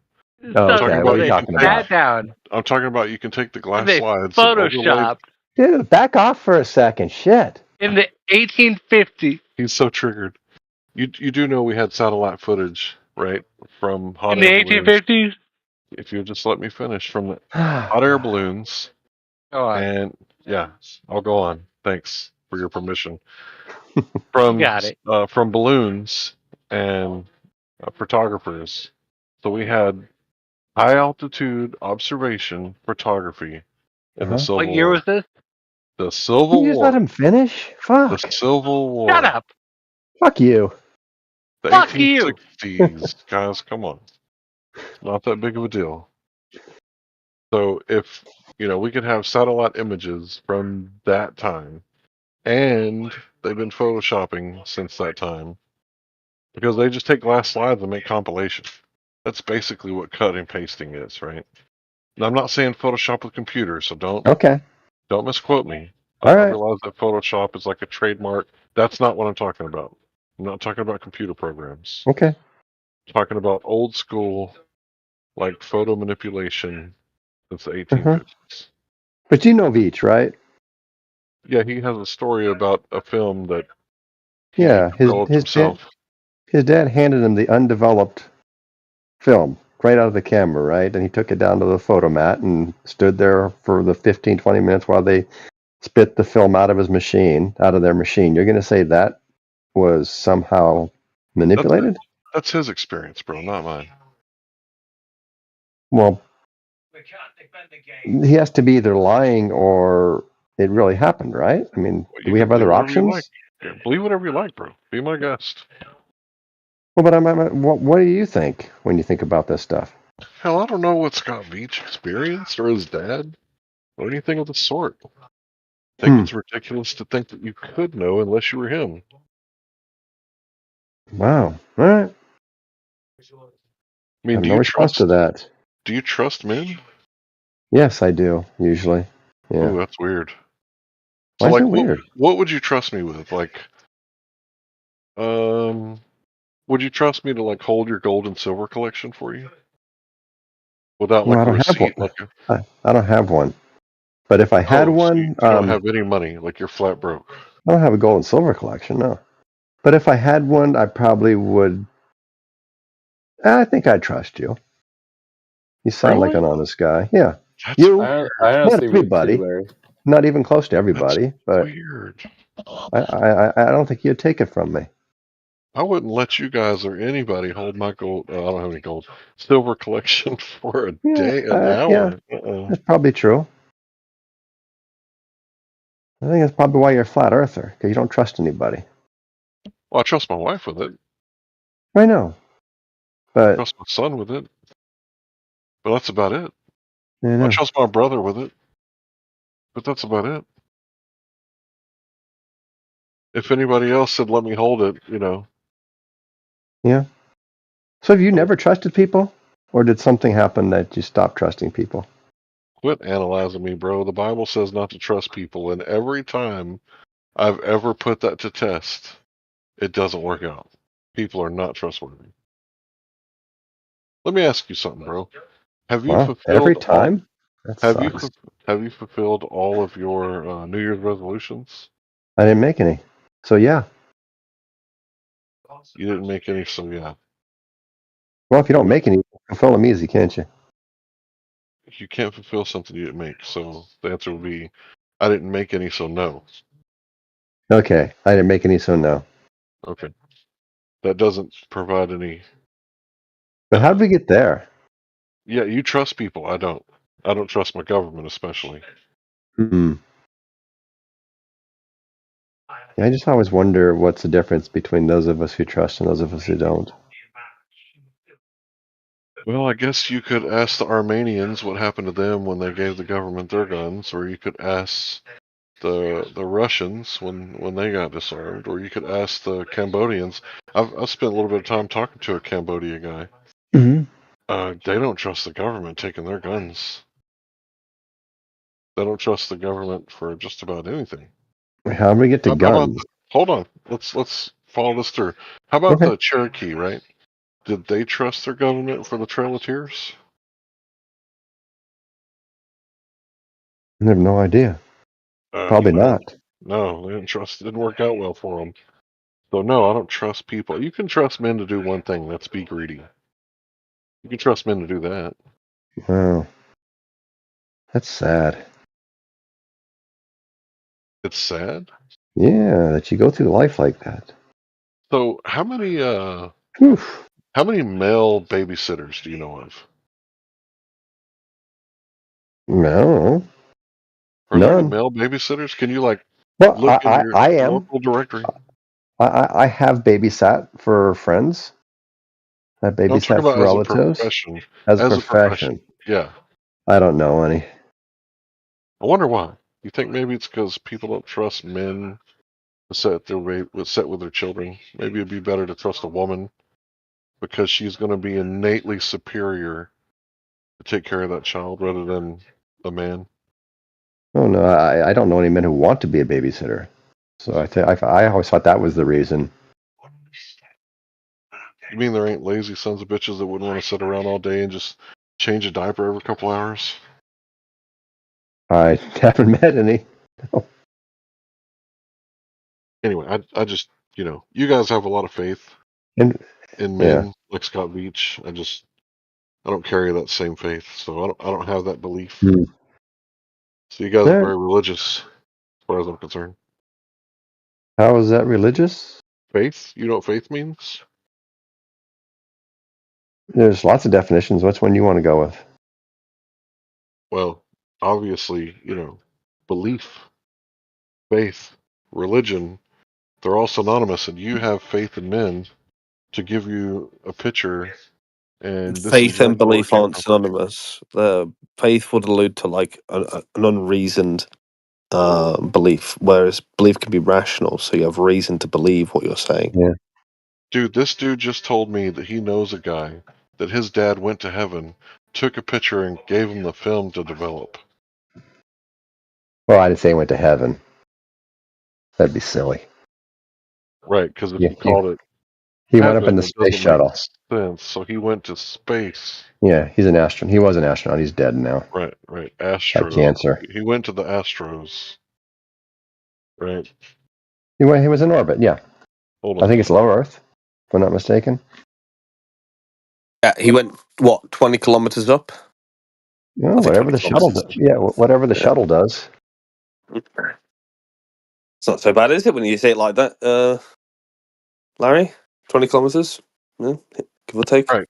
He went to the heavens and came back, and you guys accept that as like good evidence, and you don't consider it faith. Me, I consider that faith, because if any other guy told me that they went to heaven and came back, like even the stories that some people say they died and went to heaven and died and went to hell, I'm very skeptical about things like that. I don't have that kind of faith to believe people.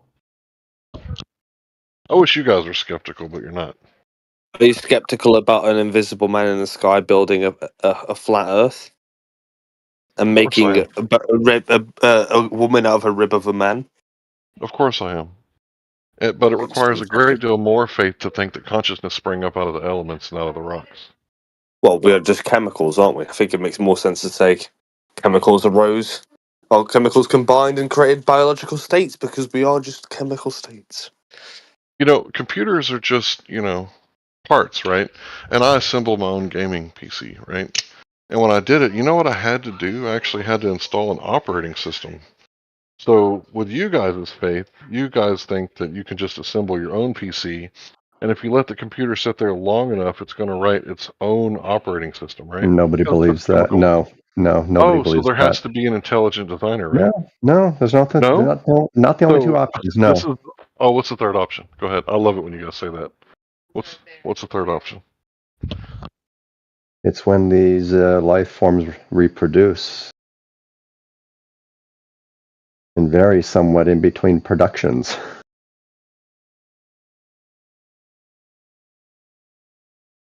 Yeah, I just think a bunch of chemicals, It's very What was the third option straightforward. Not me. I'm not merely a bunch of chemicals. I can think and decide and have emotions, which are Hold on, related to chemicals. But I missed it. I was told there was a third option. So Yeah. either God created the heavens or the earth, or He didn't. What's the C on that? Wait, we weren't talking about the heavens and the earth. We were talking about Making a woman thinking. out of the rib. Yeah. Okay, so what's the third option? Evolution. Evolution. But you knew that already. Right. That would be he didn't create the heavens and the earth. That it just came about by No. natural means. No. There are people out there, Christians, who believe that God did it through evolution.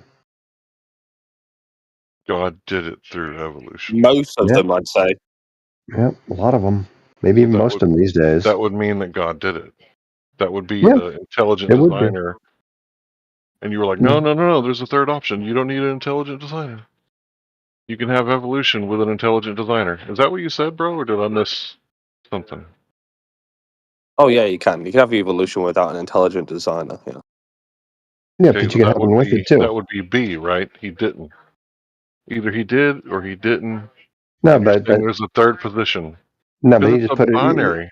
Matthew, You explain it may, to him. I'm getting kind of fed up with no, it. It's a he just put it binary. in motion. He put it in motion. Let the rest take care Binary. of Either he itself. did or he didn't. Matthew, explain to them what a binary is. It may even been the They know. case. It may even been the case that he just created the universe knowing that life would spring up, given the constraints he put on it. Could be. He may have even intervened at some late stage and went, okay, now I'm going to inject some soul into this human. That's and now all you God are my did it. children, right? That's all God did it. Yeah, but I think it'd be really cool if he just created the universe knowing that we would spawn. Yeah, I mean, That he'd shows know some that, right? He's omniscient. that shows some foresight and So some that's God did it. some omniscience. Yeah. I don't think anybody's going to sit here and prove that didn't happen. I mean, it might have.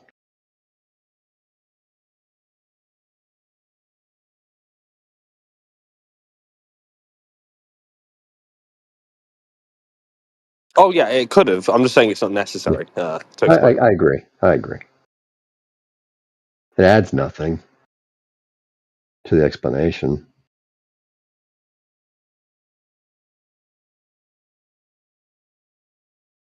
But I love when we talk about evolution. It's a nice little refresh, you know.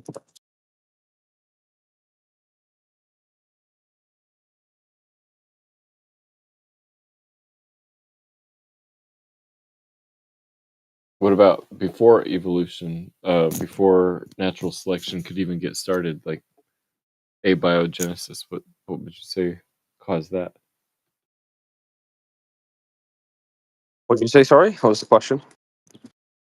What about before evolution, before natural selection could even get started, before the first life form, abiogenesis? What caused the first life form?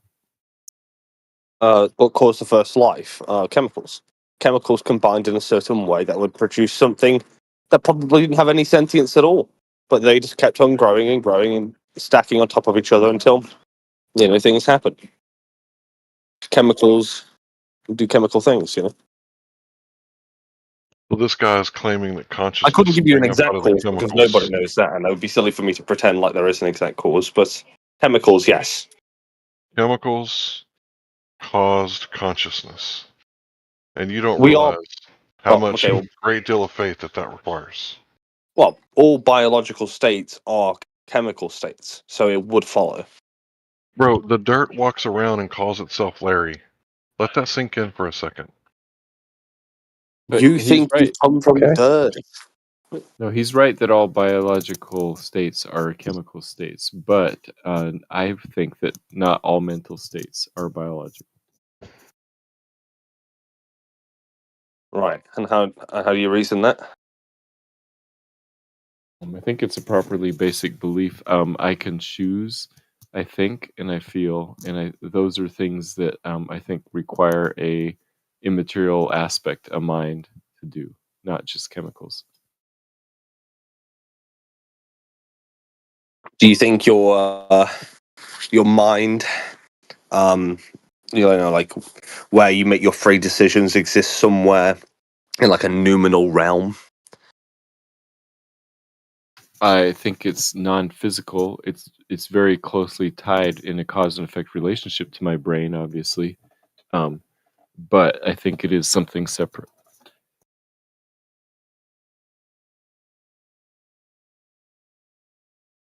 I just can't fathom the amount of faith that you must have to think that without a designer, we have all these organisms on Earth, plus the 98% that have gone extinct, and it all just sprang up out of the rocks without some sort of designer. And to think that, if you find a Swiss watch on the beach, you would never think, my God, how long did it take for the cosmos and the sands and the time and the wind to create this magnificent timepiece? Whereas any organism that you can think of, even a single cell organism, is going to be infinitely more complex than the timepiece. And to think that it just sprang up out of the rocks. And nobody's saying that. Nobody's saying it just sprang up out of the rocks. So it was created then. Not necessarily. So what's the third option? Third option is that random mutations cause new life forms. The problem with that is that randomness doesn't create new information, and new types of life form require new information. I don't think that's true. You could imagine a situation where you have these chemicals. Now, these chemicals form some sort of very simplified RNA, right? Some sort of code, right? Just very simple. Nothing like, one single bit of code that's been, combined by a few chemicals. Very simple. We're talking like it's more simple than a virus, right? Yeah, and the virus isn't what some people wouldn't even consider that a living being. And then things stack.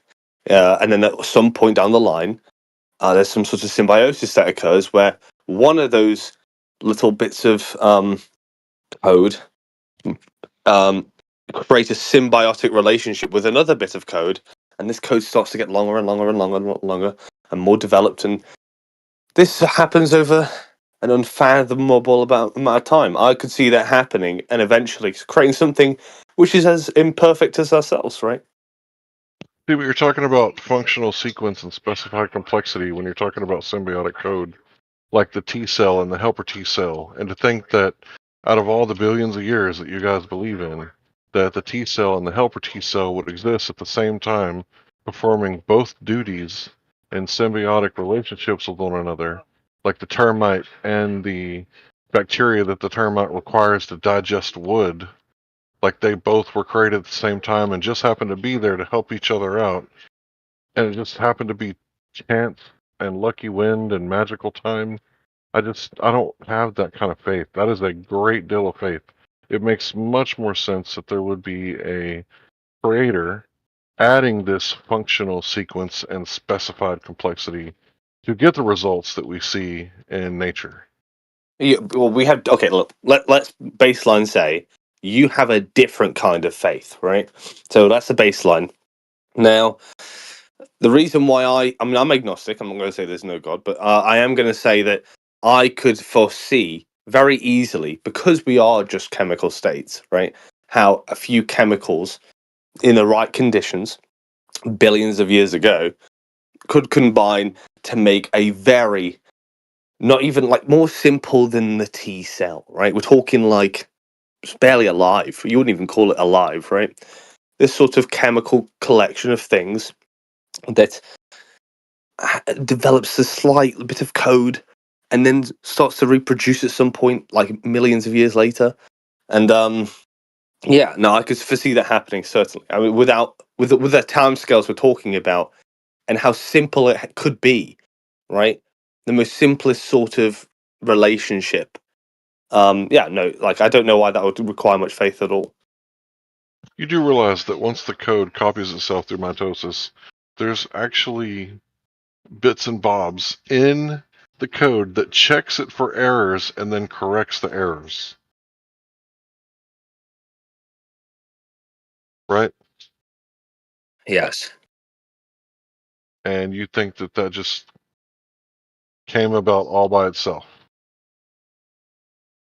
No, I think it would be something akin to like sound a little bit like very little bit of code, and it would, when it reproduces, it's trying to make replicas, exact replicas of itself, like how you might imagine a bacteria does it, right?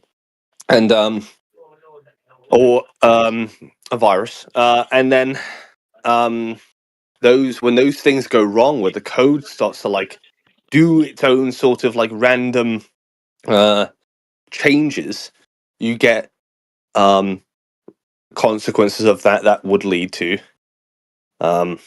more either benefits or disadvantages, right, in nature. So you're talking about Darwinism, right? Well, I'm saying that you're not necessarily going to have like, because you're when you're trying to transpose like what we have today, when you're saying like, oh, our cells can check and our body can check for like a bad code in our body and whatever. Talking about something way more simpler than that, right? It's not this like it's just more simple than a virus, right? Like it's not going to be something that's going to have a very well developed sort of system for checking its own code, right? It's so simple that it's like a few chemicals that just have developed over time through chemical interactions. This little bit of code, this tiny little bit of code, and that's all it took, right? Tiny little bit of code. You realize that each organism has the genome sequence that's like all the library books in Congress in one single file, every word paragraph on one PDF, and it's like huge. It's not one simple little code and simple little organisms. I think you're adding like a lot of simplicity to really complex things. I don't know if you're doing it on purpose or out of ignorance, Well, but I'm I think saying that that's you're. completely incorrect. I'm going to throw it back to you and say you're trying to make it seem impossible by trying to make it seem so it was so complex at the beginning. And so I'm saying, well, no, you're thinking about it in the wrong way. It wasn't that complex. It was just a few chemicals, right, that combined in the right way to create something more dead than a virus, right? And you're saying, well, no, it would have to have all these sort of complex systems involved, and that's faith. That is, well, if you want to believe that's what people think evolution is, I mean, that's fine. If that's what you want to think the beginning was talked about, if you want to believe that. Well, you said one thing I agree with, evolution, but the Cambrian explosion shows that it was far more complex than what you're talking about, and it literally was, from dirt to really enhanced, complex, single-celled organisms, like out of nowhere. Like, I don't know why you're adding this complexity thing, but I want to ask you, like, are you promoting Darwinism, like Darwin's book? Am I promoting it? I think he was basically right about natural selection. So if that counts as promoting it. All right, so let's read that title just so get it on record. On the origin of species by means of natural selection or the preservation of the favored races. That's kind of weird. Like, that's not relevant to, like, you got to read past that sort of stuff and say, look. What is this, the 1800s? Like, there was a lot of racism going on. What's the main point he's trying to drive at, right? I'm not going to say, like, oh, I'm not going to look at the Bedford level and see that maybe, I don't know, what's his name, from late 1800s. I wouldn't say like, oh, he's a paedophile. That means flat Earth is stupid, right? No. What are you talking about? I don't get it. But we're talking about this preservation of the favored races in the struggle for life. So this is where we get the out of Africa theory, where the people that came out of Africa evolved, whereas the Africans didn't. This is like a very racist ideology that you have. Whereas I, on the other hand, believe that we're all brothers and sisters, created equal under God, and there is no favored races. So your ideology is very racist, in my opinion. There are no favored races. That's not our ideology. So you guys are not promoting Darwinism? Sure sounds like it. I said at a baseline, he was basically right about natural selection. Wasn't right about genetics. If he was racist, probably not right about that either, right? All I'm saying is the basic idea that you have a long lineage of creatures that are somewhat related to each other, and through natural selection, there's random genetic mutation, and that those are changes in the body, usually to fit a location, will have an advantage or a disadvantage, right? That's the baseline of what I'd agree with him on, right? Well, I completely whole cloth reject the out of Africa theory, and you guys accept it, right? out of Africa theory. Can you explain that? That modern humans sprang up out of Africa and eventually migrated to the other continents. Yeah, we did come from Africa. Okay, I completely reject that, and I can cite my source of Racist. Why? Because Yeah. there's evidence against it. It makes a whole lot more sense that hold on, let me Before- finish. Calm down, guys. Relax. Take a deep breath. It makes a whole lot more sense that we interbred with Neanderthals and that they are Homo sapiens sapien. There is no subhumans like you guys might say that Africans are subhumans or something like that. I don't believe that. We wouldn't say that. You wouldn't say that there's subspecies? Not subhumans, no. Of course not. That's So rude. what do you call the Minnesota? What are they, They're Minnesotans? the same No. species, not even a subspecies of our Hold on. species. Hold on. Are you saying that the Denisovans are not a subspecies? You saying they're Homo sapiens sapiens? Oh no, they're Denisovans. idea. So they're a different species. Well, the same species, different breed, right? I've never heard of them. The Denisovans? You know, the hobbits? No. Neanderthals, Homo erectus. Well, a lot of us have Neanderthal blood in us right now, which gives evidence for the more modern theory, in my opinion, the theory that I adhere to, that there was crossbreeding. So Neanderthals are Homo sapiens sapiens. There's no subhuman species. No, Neanderthals came way later. So, I mean, we have this thing that's really did cool. humans. We have So this did modern humans. really cool part of your DNA, right, called the Y chromosome, right? The Y chromosome can trace all of us back to Africa. Every single fucking one of us. All right, well, I'm going to post a guy that disagrees with you. Hang on a second. Well, women don't have the Y chromosome, but they have the MTA chromosome, which is just as good.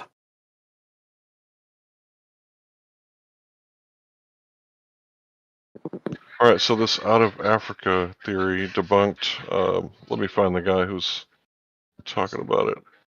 Here he is. Christopher Stringer. At the moment, I'm looking at the whole question of the recent Africa origin for modern humans. The leading idea over the past 20 years, this argues that we had a recent African origin, that we came out of Africa, that we replaced all other human forms that were outside of Africa, but we are having a reevaluation, that now we are having a reevaluation of the out of Africa theory, that we are reevaluating the species concepts that we apply. 20 years ago, I would have argued that our species evolved in one place. Now I don't think it was that simple, within or outside of Africa. I'll go ahead and post it.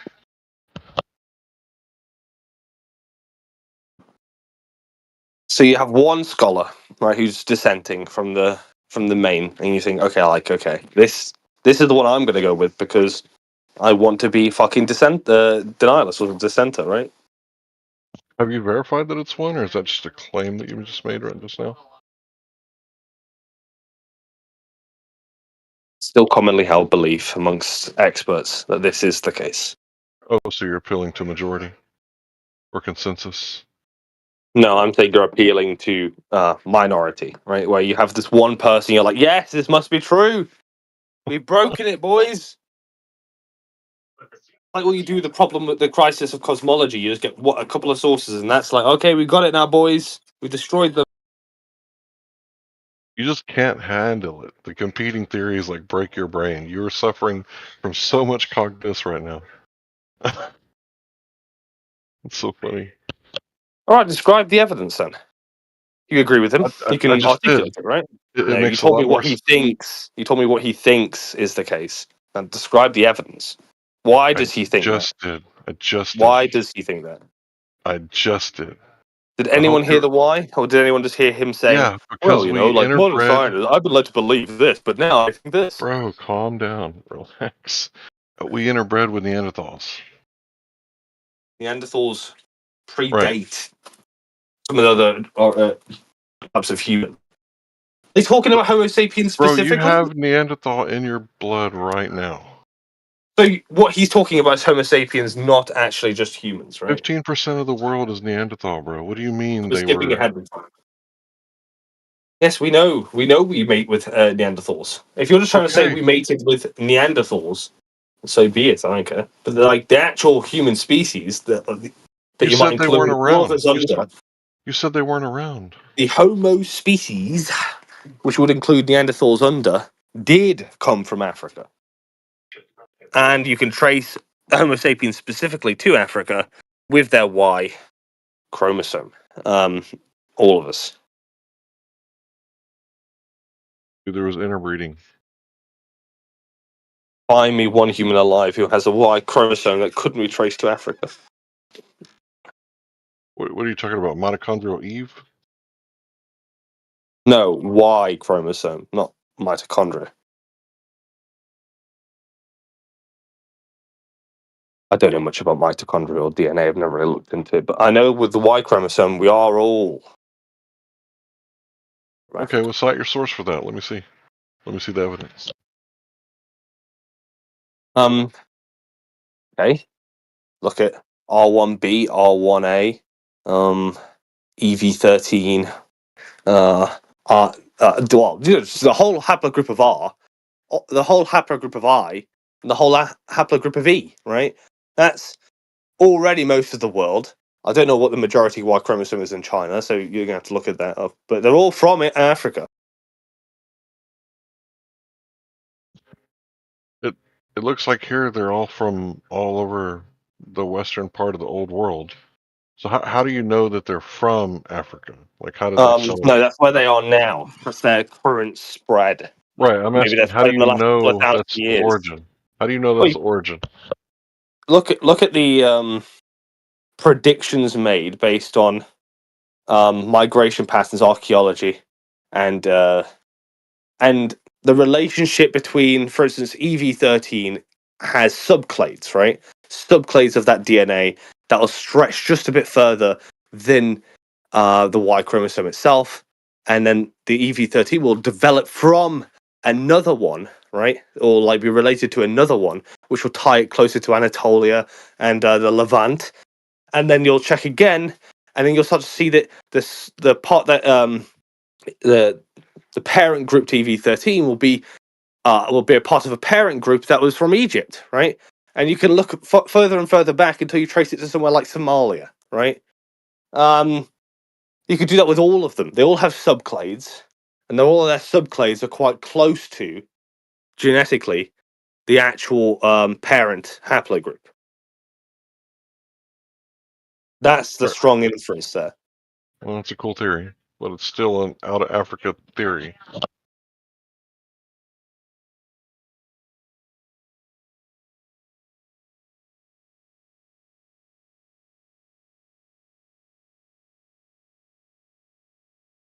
And you sound so confident, like to you this is like settled science and competing theories shouldn't be tolerated, but you're not religious. If you don't, understand how it looks like you're trying to excommunicate people with different ideas, I'm not excommunicating you. I'm talking to you right now.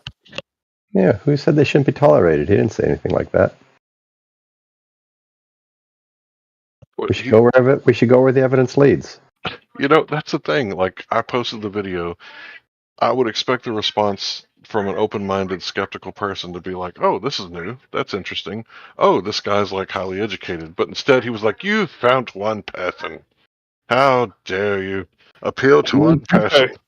That's what I'm saying. I'm appealing to the consensus. I don't know about telling you that you're highly educated. I feel like that's your own hopes and dreams. But as far as new evidence, I do find it interesting. But it needs to be scrutinized just the other way around. I'm not going to be like you where you see like dissenting views and go, aha, we've debunked it. I'm going to take those dissenting views and be as critical as the main one. Don't you have to look at it first before you can be critical of it? Well, I did ask you why. You never told me, so. Yes, I did. I'll tell you again for the third time, because Neanderthals were interbred, some sort of chimera with the humans. I think Neanderthals were humans. I'm saying they're Homo sapiens sapiens. Oh, right. You think, all right, I understand. So you're just talking about Homo sapiens, which we've already gone over with the Y DNA, definitely came from Africa. How do you know that? I told you. Because of haplogroups. That doesn't tell you where they came from on the map. It just you're studying haplogroups. Well, the haplogroups are in quantities, relative quantities around the world, specifically all tying people down. If you go down the tree, which is what Y chromosome is, it's your paternal tree, right? You can trace where each of those genetic mutations were, roughly, and then some of it is speculation, but some of it is obviously based on the idea of this is where you find this location, this is the connection between the two, and the date approximately that this mutation formed. But how many thousands of years ago? You can go 50, 60, 70,000 years with these with subclating chromosomes. Then you can trace it back. Now the speculation is stuff like that happened in the last 2,000 years. So like, oh well, some people think that they're Romans, such as myself, because I'm EV13, and there's no one who's EV13 in the UK. But the things where you go far back, the general narrative is explained through how closely related these genetic clusters are. I don't really see that as evidence. It's evidence. You can't say it's not evidence. You might say it's not compelling to you. Maybe you prefer this other thing, this other guy you've read because it, I don't know, fits into your worldview somehow. I just think it's a better theory. I'm not even saying that like it's the end all be all theory. I just think it's a better theory, and I think that some of it, what he said, may be right, while others he may be off a little bit. We're just looking at different theories. That's why I don't really understand why people get so emotional over it. I'm not saying that you are. I'm emotional. Yeah. We're just talking about theories and stuff. That's why I don't get it. Yeah, we should probably get back to the topic because I bet the flat earthers hate it when I'm here because I'm just talking about everything else. Talking about it anyway. But yeah, I think it requires a great deal of faith to think that created implies intent. I'd say that chemicals can turn into life with no intent. If you could just like demonstrate, that happening like somehow, I guess I could take a look at it. If we could do that, we'll win the Nobel Prize. Well, didn't the guys who created amino acids in a lab win the Nobel Prize? They might have. But weren't they doing it with directed intent? No, they were just putting those things in place that could have easily been there. Really? Didn't they remove all the oxygen out of the system to keep the oxidation There from was happening? not much oxygen in the system. Yes, they did. When was there not much oxygen in the system? That long ago. How do you know that? Like, that's the thing. You keep saying things as if you know, like... Well, the thing is, right, if you're saying, no, this experiment doesn't work because you've removed the oxygen, and they say, well, our current best model, I mean, it's not going to be the 100% truth. No one was there, but the current best idea is that we weren't in a very oxygen-rich atmosphere at the time. So when we remove it, it's more closer, in fact, to the conditions of the chemicals where they were combining at the time. And you say, well, no, it has to be done in such a way where there's no human involved, so there's no designer, and it has to be done in such a way that it accurately represents life here today, even though you don't see life springing up today from chemicals in the water. No one's observed that. You're just asking for a ridiculous sort of high order task that will never be fulfilled, right? Well, I mean... So you can keep believing whatever you want to believe. That's what you want, right? A claim that's, that exceptional requires exceptional evidence, and I'm not claiming to show me a giraffe or a seahorse popping up out of the water.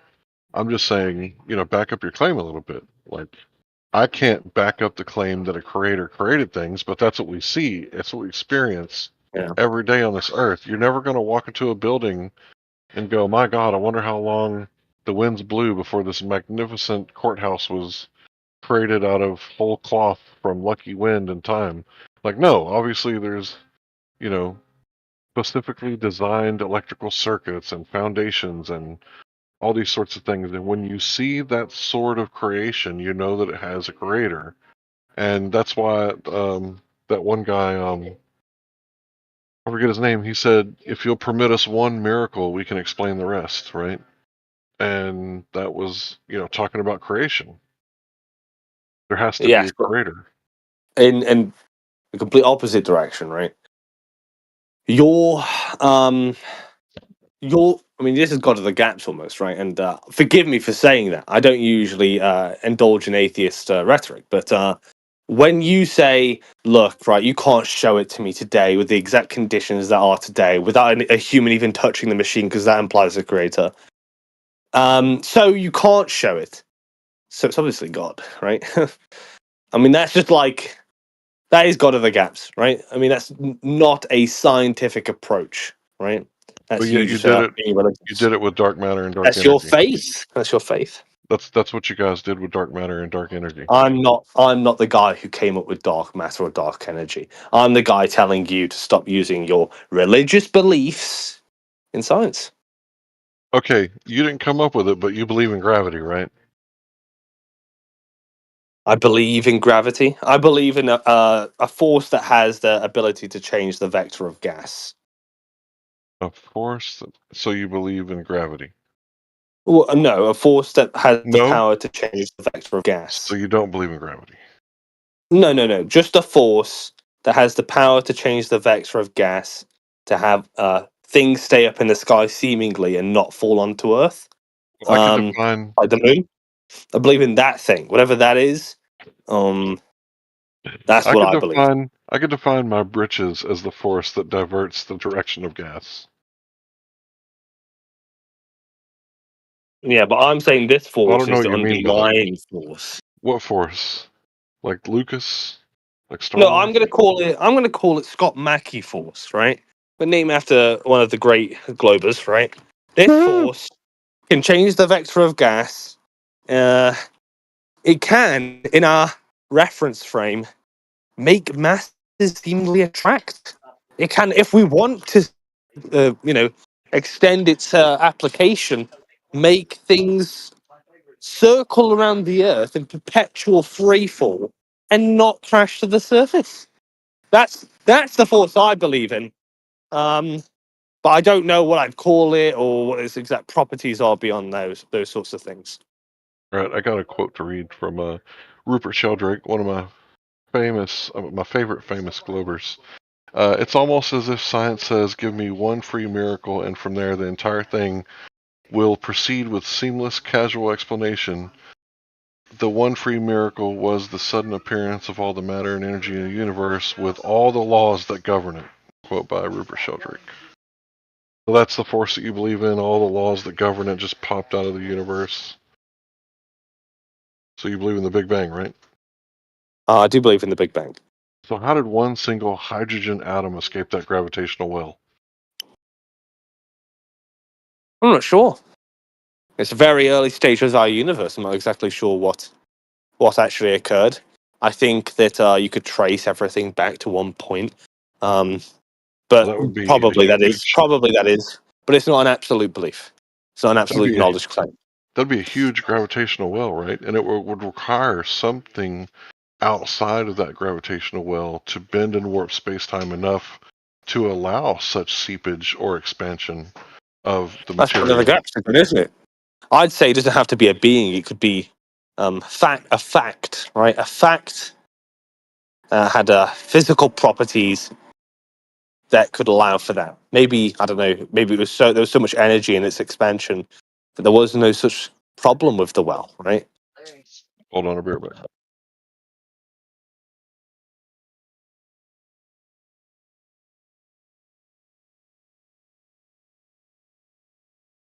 Manufactotum's gone back to Manufactotum Classic PFP.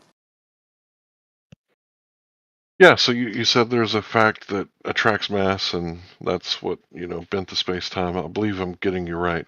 Is that what you said? No, I'm saying what a fact that is not necessarily a cosmic being that could explain the why this gravity well wasn't much of a problem at that time. For instance, the amount of energy, perhaps, going in the opposite direction. You know, that's why our sun doesn't collapse in on itself, right? Could be something along those lines. So you know that in the Einsteinian model, yeah, I'm not trying to squeeze God into all the holes in my knowledge, right? That would be silly. That'd be juvenile. So energy and matter are synonymous. So you're invoking energy, but you know all the matter and energy would have been in one spot if you look at the theory of the Big Bang. And Energy and matter are synonymous. Is that true, Scott Mackey? I don't know if that's true. No. So Cool.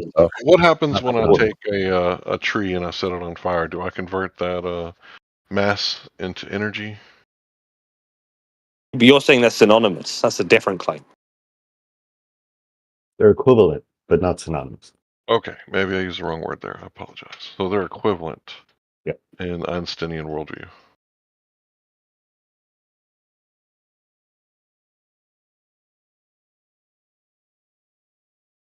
Matter and energy. The first law of thermodynamics says that it can't be created or destroyed, only transformed. So we have matter and energy here. Obviously it was created, therefore a creator. Is my logic sound or is my logic off somewhere? Say that again, because I think there is a problem with your logic. Sure. But I need to hear it word for word. First law of thermodynamics, conservation of energy and matter, can't be created or destroyed. But yet we have energy and matter here, so it must have been created. Oh, what's the logical leap there from it can't be created or destroyed, so there must be a creator? What's the leap there? Well, Where's the missing piece that ties it to the creator?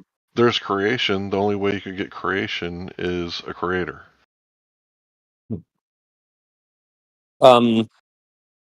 Why does that have to be the case? Well, how else do you get a car without a manufacturer? Okay. You ever found a car in the woods that just grew out of the woods? Do you think? Would you say all biological states are chemical states? Would you say all chemical states are in fact physical states? That's the next leap, right? All physical states, could bring about creation. No need for a god in there. I think it was Sam Harris's argument against free will. Sam Harris. Okay. Moving on. Well, he wrote a book and it was pretty good. That's all I'm saying. Okay, Sam Harris. Yeah. Okay. So Rupert Sheldrake, he talks about different theories that he has, and he's not an atomist, I don't think. And my worldview is probably a little more akin to his than the atomistic worldview, where everything is just chemicals. I don't actually believe that. So in his theories, you can look it up on his website.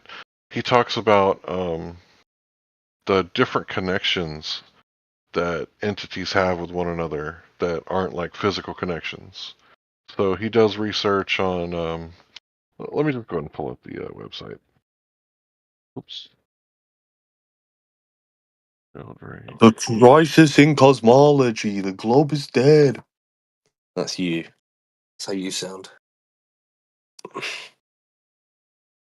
Am I going to have to pay rent? There's a crisis in cosmology. You know I'm not the one saying that. You know that's your own astrophysicist saying that, right? I think it speaks to how unreligious we are, because we would look at our own beliefs and we would challenge them, and we would say things akin to the idea of, something, we need to add something new. It needs to change. Our idea needs to change, right? And you would say, well, that's, what you've got is religion, right? I think religion is dogmatic. I think religion is unchanging. There's a fear about wanting to adjust your own dogma. Now, the globe cosmology changes all the time, every 5 years or so. something new, that we all, all the laymen sort of go, okay, this is the reasons they think that. We're just going to believe this, as the best possible explanation for now, but it will change in the future probably, right? Will be advanced in the future. And you guys say, no, these are the rules, and it does not change, right? This is our reality, and it does not change. We know everything we can know, and there's nothing more that we want to know outside of that, right? That is religion, my friend. That's a cult. No, not at all. Go ahead. It's representation, man. I'm a minority,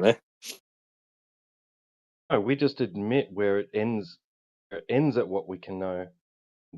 Goes into speculation. And even in you guys have that too. But I think some people might misunderstand where that line is drawn. They haven't looked where it's drawn. Yeah, okay, gravity's an accepted thing, but there's a line drawn where it cannot be manipulated or controlled, and any theories into it being able to be controlled and what you might be able to do if it could be manipulated and controlled, that's at this point in the realm of speculation. T-Dub, I've got something that you'll find cringe particularly, right? I agree, like some of these narratives are based on not something you can hold here on Earth and test here on Earth. They've done an entirely different method. Methods don't have to just follow that particular method of controlling the variables and understanding what the dependent variables are.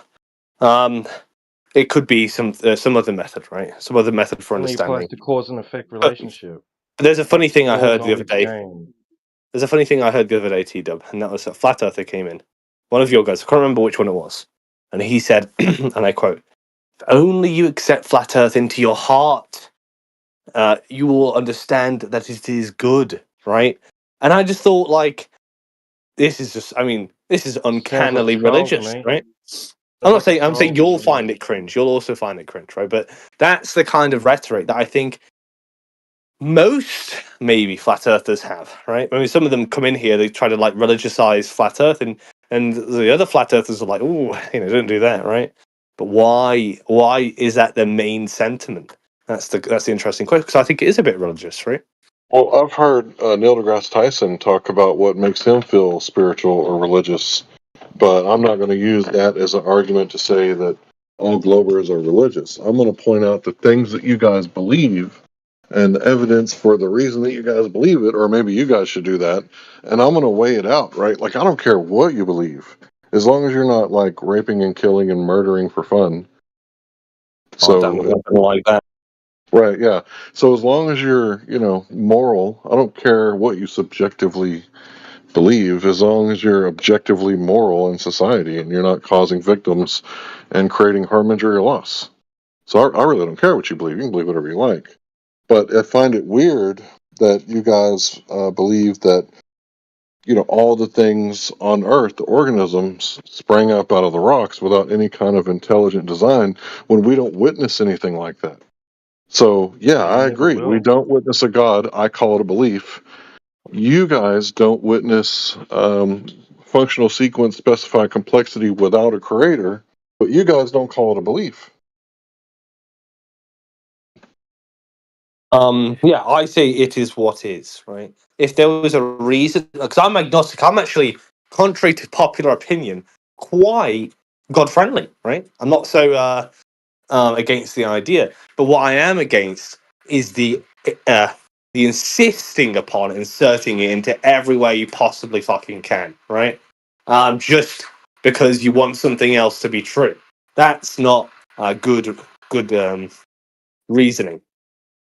So I've been debating the atheist/agnostic type since 2012, and every single one that was the anti-God type, they say that there's a third position for the ontological primitive. So maybe you're the outlier, the one that doesn't have a problem with God. Maybe you really are agnostic and you really don't care either. However, someone says there's a third position for the primary question that has a yes or no answer.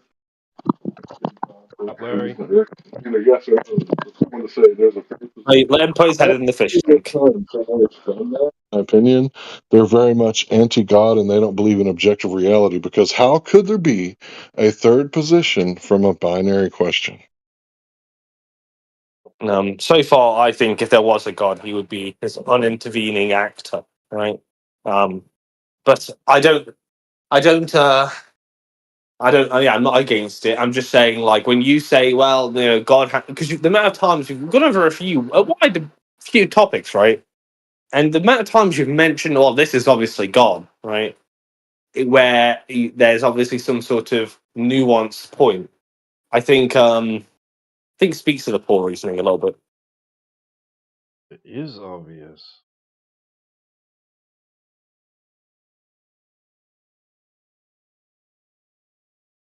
Different for God, but Yeah, I could totally hear everything. Am I not coming through very loud? You are a little bit low. And I've got my phone on full volume as well, so. That better? Yeah, fuck you, cunt. Yeah.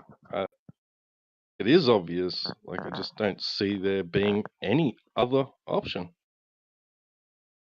I don't think there is any. Just obvious. You need an option for what? Here. We're here. Like, we're here. There's just no other fucking option, man. Then we're here? Yeah, consciousness has no other explanation. Then what? No fathomable one. There's no fathomable one. It's not reasonable to think that consciousness be a thing without it. Why not? It's ludicrous. Well, to you. Rocks don't think, man. We know that. No one ever said they did. It's really funny that Michelle Fowler says that you have a common ancestor with a rock. Like there are cousins. What did she say? I got to get the quote. I don't want to misquote it, but it just shows the amount of absurdity that those type of people believe, right? That they think that they're related to rocks. So yeah, there actually are people in the scientific community that do kind of insinuate and say that.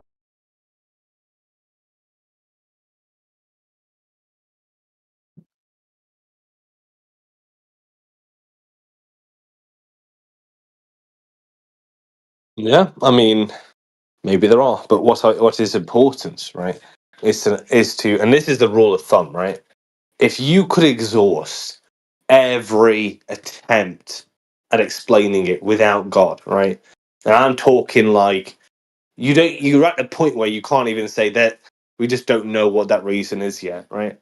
Then put God there, right? That's when it's appropriate because he would be the end point, right? But as far as just saying like, oh, it's hard to understand it without God. No, that's the challenge you'd want to pick up, right? You'd want to accept that challenge because not only just because, you might find that God wasn't actually in that particular part, but you might actually do some sort of Newtonian sort of idea of investigation where you're trying to unlock the laws of the universe that God put there for you to discover, right?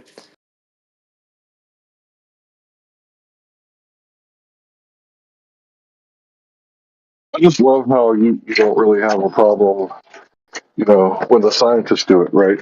So when Einstein had written in his equations that, there's a whole bunch of missing gravitation in the galactic center, and then they came up with the black hole theory, right? And you accept it, right? Because gravity has to be there.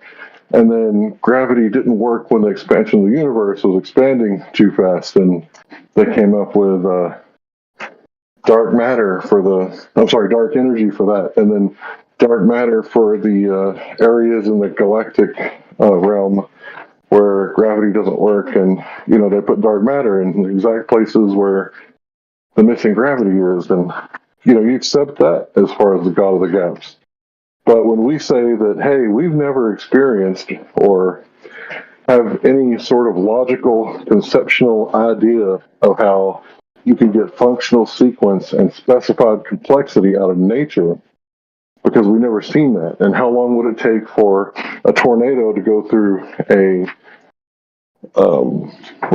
airplane junkyard and create a 747, like functional 747? Like, it would never happen.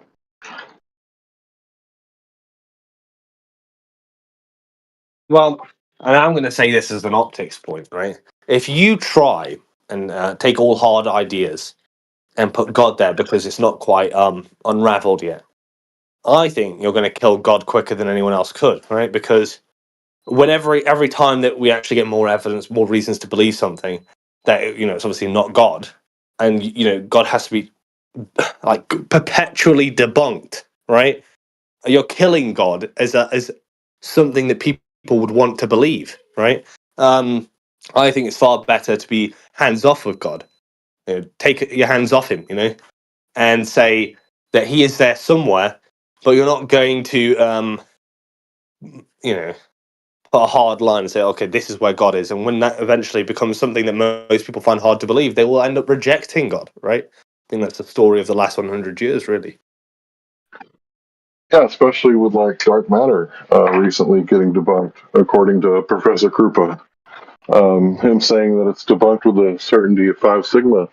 You guys have kind of, made that God of the gap disappear, and now people aren't going to believe it the more that they hear Professor Krupa speak and start to realize that, oh, we thought this was like settled, that gravity is a real thing, and it's the most qualified theory in the history of all science. It's been the most experimentally validated theory in the history of science, because 20 years ago, who questioned gravity? Nobody really. Like, everybody was like, oh, gravity? Yeah, for sure. And nowadays, you've kind of gone through the Kuhn cycle to where your model is in crisis. I don't know how old you are, but I assume you're older than the last, couple of decades, right? You probably sound like someone who's around in the 60s, maybe, right? When has gravity not been under contention? By someone at some point. When? I couldn't tell you a date. 100 years plus ago, there was contention over gravity. Never mind today, right? It's an unresolved matter, and that's fine.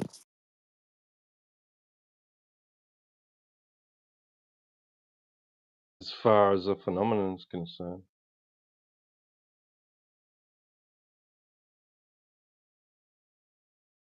Mysteries abound, I guess, right? Well, when Larry said, everyone just accepts gravity, I think there's I don't think the fact that gravity exists is in contention, but the details of it have always been, we've always been looking at that. Like, from the start, that's how we knew that Newtonian mechanics wasn't quite enough to explain certain discrepancies. It's how we now are still looking for dark matter, which, by the way, everything I've seen about Dr. Krupa, nobody takes that particular claim of his seriously. That it's been debunked to any sort of sigma is just wrong. But it is constantly under review. It's constantly being fiddled with. It's constantly under refinement. But the fact that it exists, I don't think is in contention. Yeah, can you say what it is first? About existing or not? Like, just define it. What is it? In simple terms, it's mass attracting mass. So and what's the definition of mass then? It's a function of matter as pertains to its inertia. So when people talk about an inertial mass, the notion that something becomes more massive when it goes at very, very high speeds. The resistance to inertia. So the resistance to inertia is inertia. Dude, your whole thing's a hot mess. That's why It's look at the really video not. that Don posted. The experts are telling you there's a reason why they take it out of the standard model. It's virtually undefined. Well, undefined. Somehow, like someone brain fucked you into thinking that you need to really harp on this idea of gravity. Like somehow gravity turns things into balls. It's a magical force that's not a force. No one It says does magical. things. Yeah, spooky action at a distance.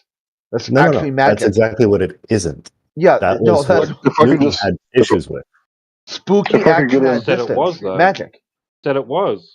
Said No. if I could get in just for a second, please. He said nobody agrees with the fact that Krupa said that dark matter was debunked. What is Mond? Isn't that all the people that are working on modified Newtonian dynamics? So if you look at the video that I just posted, you can see that there are people who do agree with Professor Krupa and are working on modified Newtonian dynamics. Well, then what are you lying to me for? Specifically, Why would what you say nobody no, no, agrees no. with it? Hold on. Wait. Specifically, what they disagree with is the fact that dark matter has been debunked to 6 sigma. That is a ridiculous claim that nobody agrees with. I think The it was people 5 working on sigma. Mond are trying to find an alternative to where we don't need dark matter, and I salute them for that. I hope they find it. I really do. I have high hopes for Mond. Well, why would It's they need to becoming do less that if it ain't competitive, broken? but sorry. Why would they need to do that if it isn't broken? That's what scientists do. That's what physicists do. They try to They find fix better things that models, aren't more broken. elegant models that explain more things. That's Scientists try to fix things that aren't broken. kind of, yeah. Like we don't need a unified theory of everything, right? Just But define that's it. what they're Just looking define for. what's gravity. What is that? I did. It's a force. It's not a force. That's Well, that magic. depends on how you define force. I would say it's a force, yeah. How do So you yeah, you're define in it? heresy right now. Sorry? You're in heresy right now. How do you define a force? What is it a force of? I don't even know what that question means. Again, Like what carries the force? What are you asking me? what's it the result of? Yeah. For in this conversation, a force would be some kind of energy that moves something. Energy. Or like, yeah, power.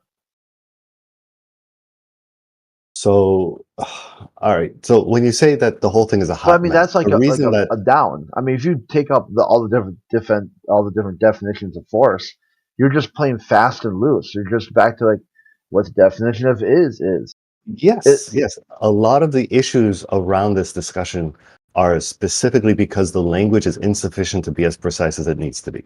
The more specific you are with the language, the less intuitive all of these notions are.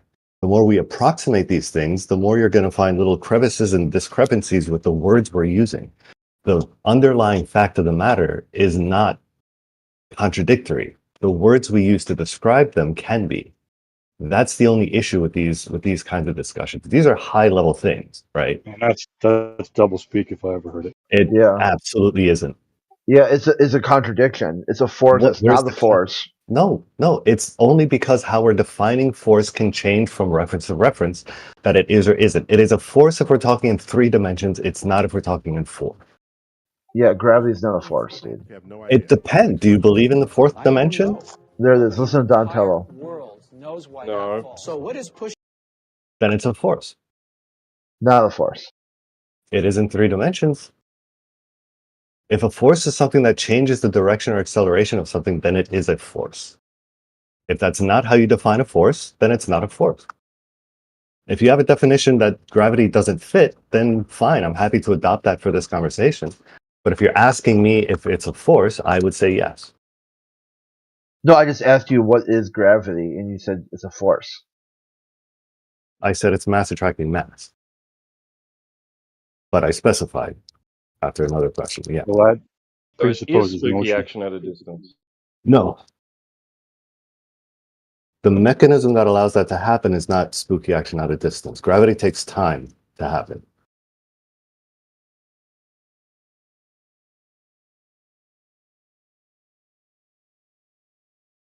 saying there's a mutual attraction between two things, and if you're going to say not spooky action at a distance, then that's that.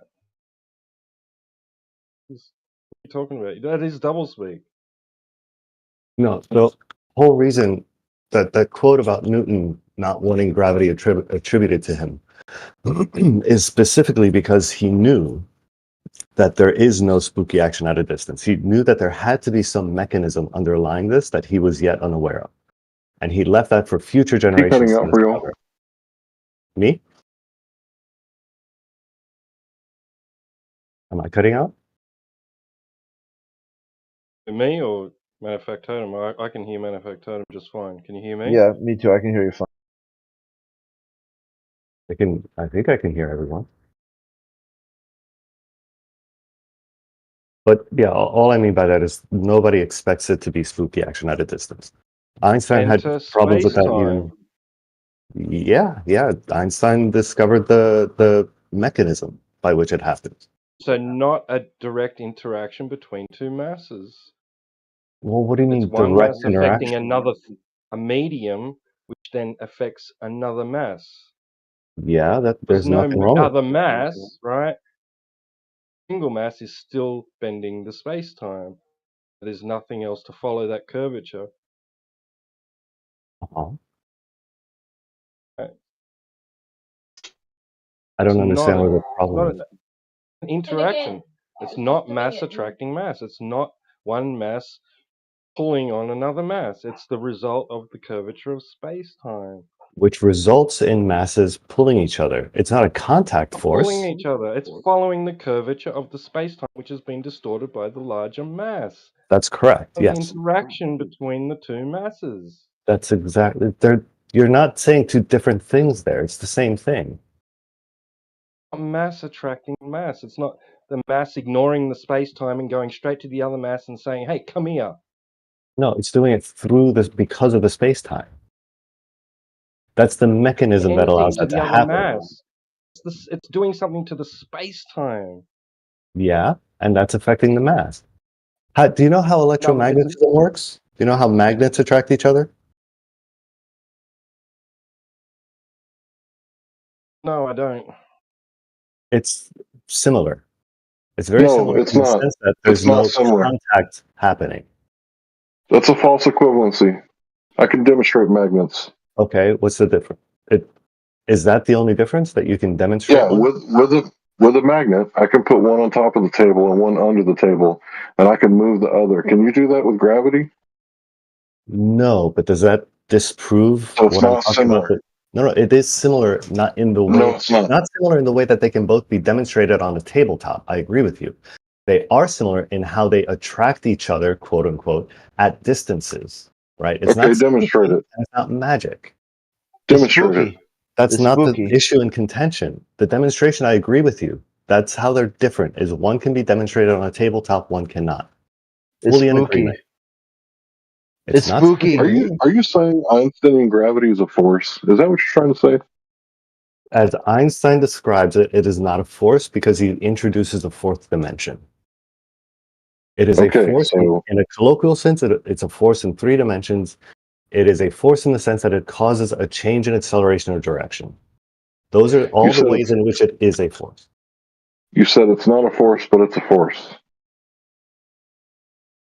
Again, It's a contradiction. the failing of the English language is not a reason to dismiss the actual underlying fact of the matter. If you're having trouble with wrapping your brain around the language, I understand, but you're not speaking to the actual It's concept. a binary, sir. Is Einsteinian gravity a force? Yes or no? It is not a binary. Einsteinian gravity can be described as not a force. By Okay, the so way, it's not a force. no, okay. Do you agree that forces exist? Yes. Okay. How do you define a force? That's a good question. When there's Pressure over pressure area. added. Yeah, pressure Yeah. over area. Pressure added. Over area. Pressure over area. Pressure over area is a force. Yep. Jesus. Sorry about that. Like I can't choke your neck from 10 feet away, but if you and I decide to have a jiu-jitsu match, I can apply pressure over area until you either tap out or fall asleep, right? I'm not inciting violence. I'm talking about sports. Sure. Just to be Neutral clear. combat. So what you're talking about are contact forces, right? Yeah, that's the only kind of forces there is. Okay, so electromagnetism is not a force then. Okay, so there is the magnetic force. Okay. Okay, I was wrong about that last statement. I changed my mind. So there is magnetic force. Okay, without telling me, which I agree with, that electromagnetism or magnetism can be demonstrated in front of me and gravity cannot. Can you tell me a difference between those two, between magnetism and gravity? Well, the whole concept of gravity is a concept, an idea, right? And when you add concreteness to it, and instead of going, this is how I'm describing what I'm seeing, when you say this is actually happening, that the line is bent, but it's straight at the same time, that's not reality, right? It's either one or the other. Either the line is, straight, right? And the earth is going on a straight line, or it's bent and it's going on a curved line around the sun. It can't be doing both at the same time in reality. Does that make sense? It does, but it doesn't remotely. What do you mean it does or doesn't? Can a line be No, it doesn't make straight? sense what you said. What you said makes sense. What I'm saying is it doesn't address the question. I'm asking, as these two concepts are described in whatever model you choose, I'm asking how are they different besides their demonstrability? Okay, with the concept of magnetism, it's objective. You can demonstrate it. As far as it goes with the concept of bending and warping a space-time continuum, that's a concept. It's subjective. That's how they're different. Okay. Besides that, are they different in any way? That's the most way that you can be different from something. To be objectively demonstrable, and one to be conceptual abstract. Okay, so if gravity does exist, it is a force then. Because you've not shown me how it's different in that way. That's the only thing I'm trying to pin down right now, is whether one is or isn't a force. And if you tell me that they're different in all these other ways, except in a way that would define one as a force and one not, then I'm going to conclude from that they are both, whether it exists or not, as they're described, they're both similar in the sense of being a force. So you're talking about gravity from like 1666? I'm talking about gravity. What do you mean by that when you say gravity? I mean masses attracting each other by whatever You're talking about mechanism you want. You're talking about from 1666. You think that's the current science? I think that is carried over into the current science and it's been built upon. Okay, so you don't think there's a difference between Newtonian gravity, modified Newtonian dynamics, and Einsteinian gravity? You think they're all just progressively building on top of the others, and there is no fundamental changes, only tweaks, right? I would probably say so. I think there are some large tweaks, but yeah, I would say that there's tweaks. So you have an ad hoc continuum with no science to back it up. What does that even mean? What do you mean an ad hoc continuum? Well, I just coined it. I coined it, right? So when mass attracts mass didn't work, you came up with Einsteinian gravity. When that didn't work, you came up with dark matter. When that didn't work, you tried to modify Newtonian dynamics to try to make it work. Well, when you're ad hocing until you make it work because you think that the theory is correct. It's just somewhere you have a fundamental error and you're trying to make it work rather than starting from scratch, which is what you do when you have a theory and it doesn't match the observation. But when you have a religion, you try to make it fit your paradigm. So two things I would say about that. When we say it didn't work, I think that's a bit of an overstatement. And it's not just ad hoc fixing something because we think it has to work. we try and fix what's obvious first, right? We go through all of the reasons something might have failed us or not come to whatever we expected it to do. Sort of, we don't just throw the whole thing and look for something else, right? If it came close, we think, well, there's probably something here. Let's see where it failed and why, and fix that first, right? You go down a list of most probable to least. It's not just this has to work. Let's fix it at all costs. That's not how it works. Looks like it. Everything's an excuse. Yeah, but not to me. Well, I it asked this doesn't work. last night. It doesn't work at the quantum level, so let's come up with quantum field theory and try to make it work. It doesn't work at the galactic level, so let's come up with dark matter and black holes to try to make it work. Yeah. So I asked this to Gregory last night, and I'm curious if maybe you have a different answer. Can you tell me the difference between an explanation and an excuse?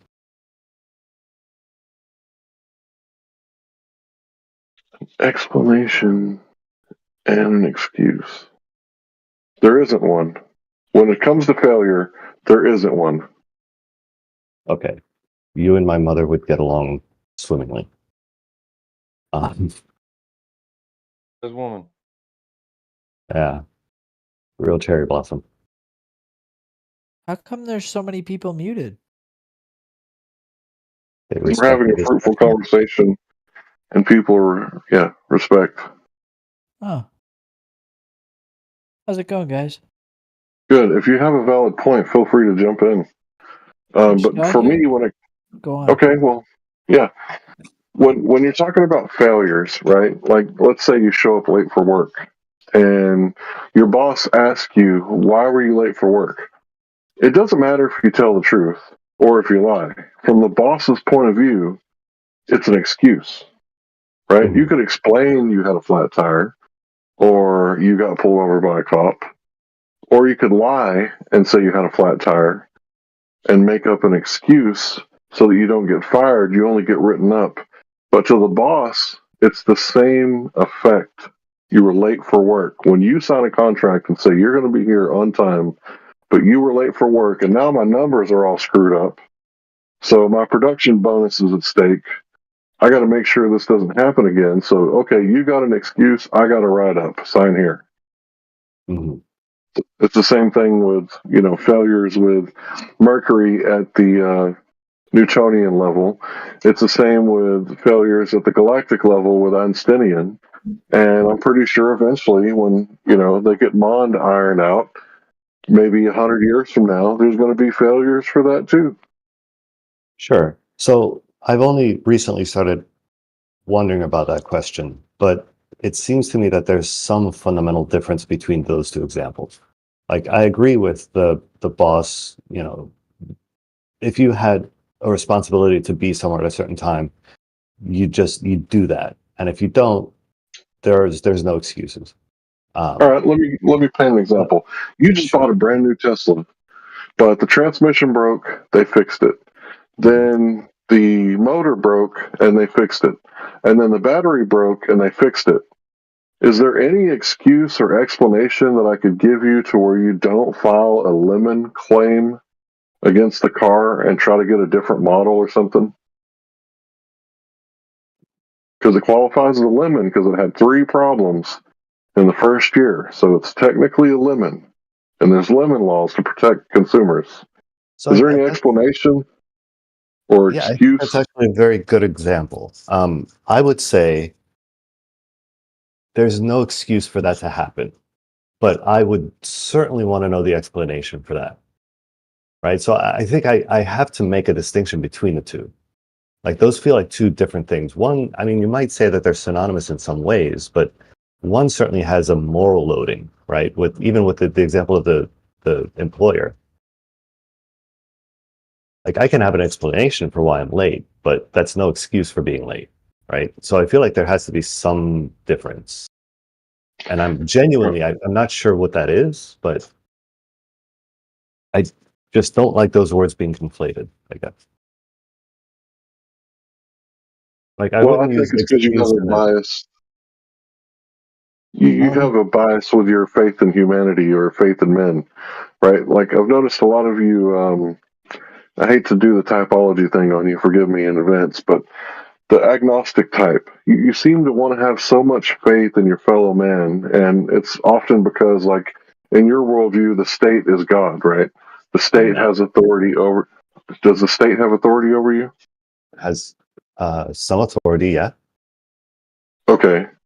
Well, to me, God has authority over me, unless I create a victim. And at that point, I've granted authority to the person whom I have caused harm, injury, or loss.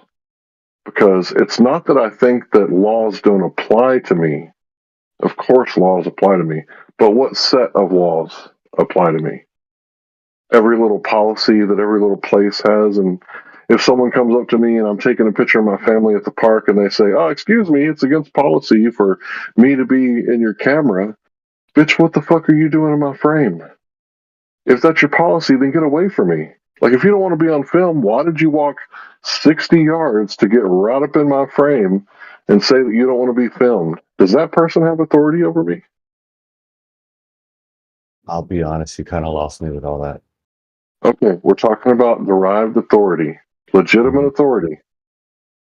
Do other people have authority over you without you creating a victim? Without creating a victim. Right, you didn't hurt nobody. No harm, injury, or loss. Mm-hmm. Does someone else have authority over you without those three things? One of those three things? I'd have to think about that. I don't think I've thought of it in those terms before. Okay, well, I'm glad that I could bring that little proposition for you. Sure. For me, there is no such legitimate authority without a victim. Right? Because God is the most high authority. And we're all equal under him. We're all created equal under him. Wait, so are you saying that legitimate authority would create a victim? No. Legitimate authority requires a victim. You ever heard of subpoena? You subpoena the victim? Yeah. You have the right to face your accuser? Sure. Okay.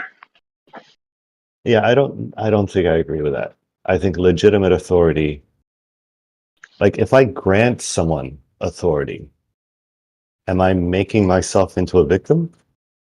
No, you're just making them your God.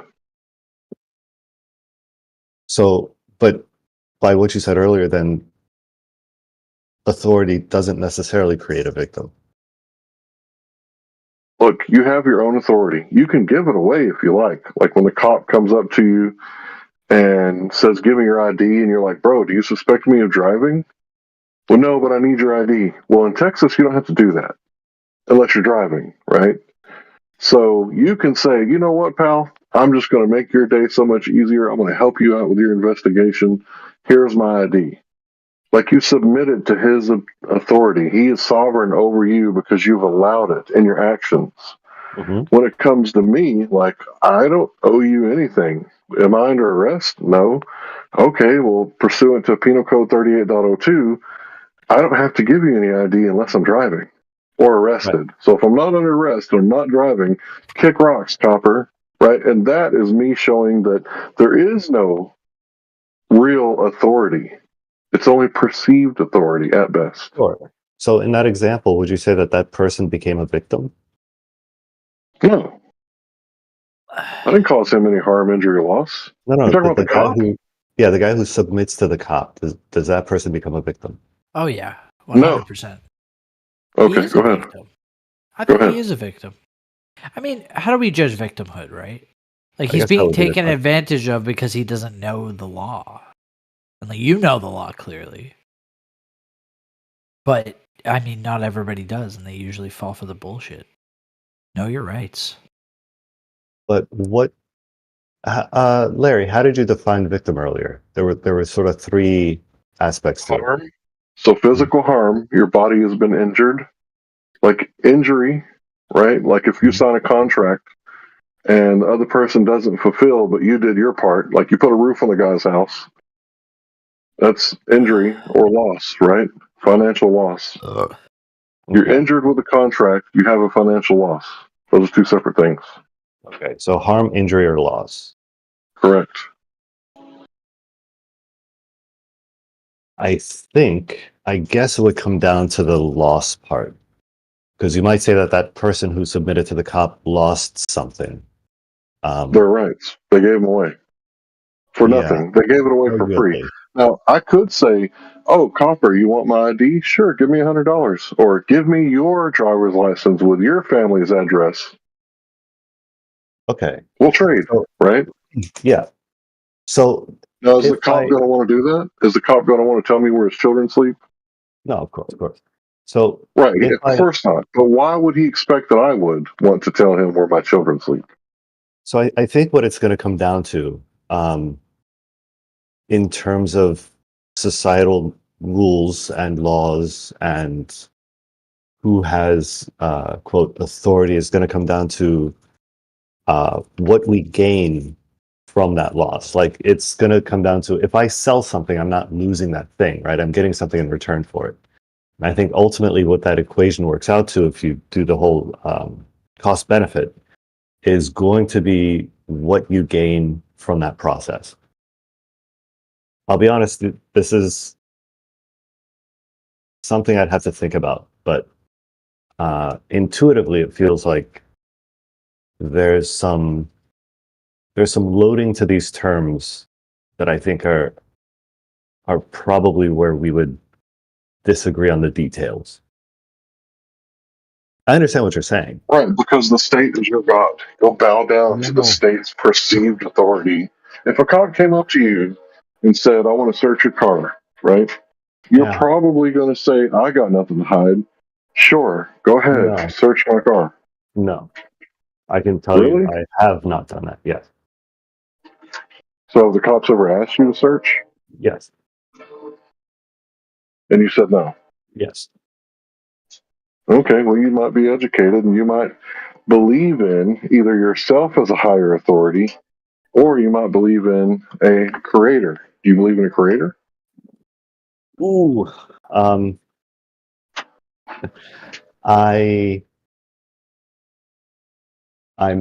unsure. Okay, then yourself is the higher authority. So you're the I God in didn't say this I don't. case. No. I don't believe in myself as a god, certainly. Well, let's use the word sovereign then, right? You had sovereignty over the cop in that situation because he had no search warrant. So you had authority, let's call it that, right? I had authority to I would say I had authority over my own car. I don't know. I think I'm just thinking of this in different terms.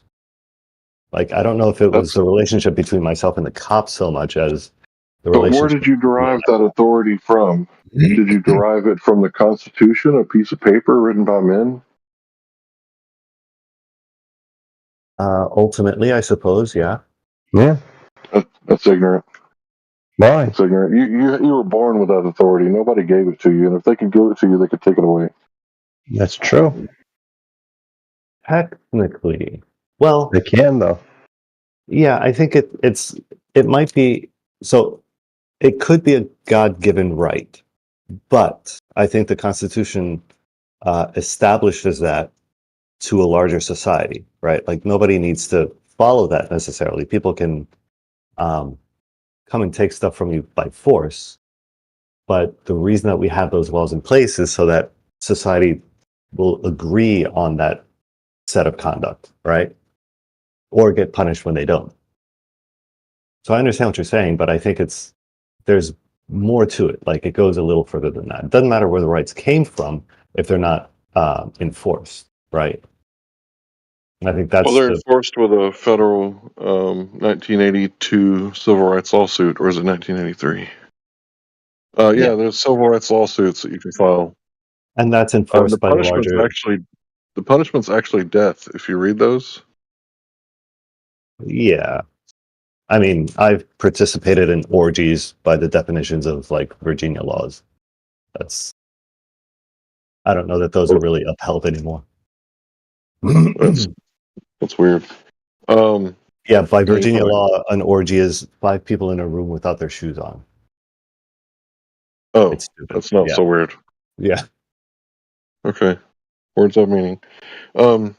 So yeah, I think when it comes to understanding the world around you, I think you have to understand some basic principles. There's objective reality, for example, the sky is blue sometimes. You can't live underwater for more than, let's say, a half an hour at a time, unless the water's really cold. So you can't live underwater for more than a half an hour if the water's hot. You know, there's objective reality. And what I noticed with some people, like, and maybe even myself, right? There's a lot of psychosis going around where people just have absolutely lost touch with reality. And if you don't think that there's mass formation psychosis after living, you know, here on Earth in the past, you know, 2 or 3 years, I don't really know what to tell you. And it's like, okay, well, if that's true, right? If there is mass formation psychosis going around because people believe things that just have nothing to do with reality, then how far am I indoctrinated in this cult? How much brainwashing material have I consumed, and how much effect has that had on me? And I think that these are healthy questions that people need to ask. And I think that healthy skeptics would ask, what is it that I believe that is just complete bullshit? And Bertrand Russell, right? It's healthy I don't from know. time to time to hang a question mark at the end of long-held beliefs. I agree with that. Right. So if someone tells you like gravity holds the oceans down, you should probably say maybe it does, maybe it doesn't. Yeah, So what do you think holds the oceans down? I think it's gravity. Okay. Can you demonstrate that? Probably not. Okay, well I think it's high pressure and low temperature. But I can demonstrate what I just said, right? Not necessarily. So you're telling me if I put seawater in a container and I heat it up, that it won't fly off into the air? Oh, it will. But is that demonstrating that the oceans aren't held down by gravity? Yeah, because if they were held down by gravity, then they would still be down even after the high temperature and or low pressure. Well, not if those forces are acting contrary to each other, right? And one of those forces is stronger. You haven't debunked gravity. You've just shown that you can apply a stronger force in the opposite direction. Well, why do I have to debunk a word when I have a demonstration? You got a word, I got a demonstration. Right. What I'm saying is that demonstration doesn't demonstrate what you think it does. How does it not, brother? You're drawing conclusions from it that aren't taking other factors into consideration. The same could be said about you. You're drawing a conclusion that gravity is holding it down while not taking into consideration that I've just demonstrated that high temperature and low gas pressure is actually what's making it fly off. And if you reverse those two things, what's making it stay down? Well, I am considering that. But considering all those aspects, I'm coming to the conclusion that that is most likely a demonstration of just a stronger force. Because we know that stronger forces can supersede, can override gravity, right? They can be stronger than it. So I know that that exists. I know that happens. And this might just be another one in a series of examples of that. Well, first you got to prove gravity. I would say that's been done. So you think that the science is settled and science proved something? Oh, sorry. I think there's enough evidence to not really question it further.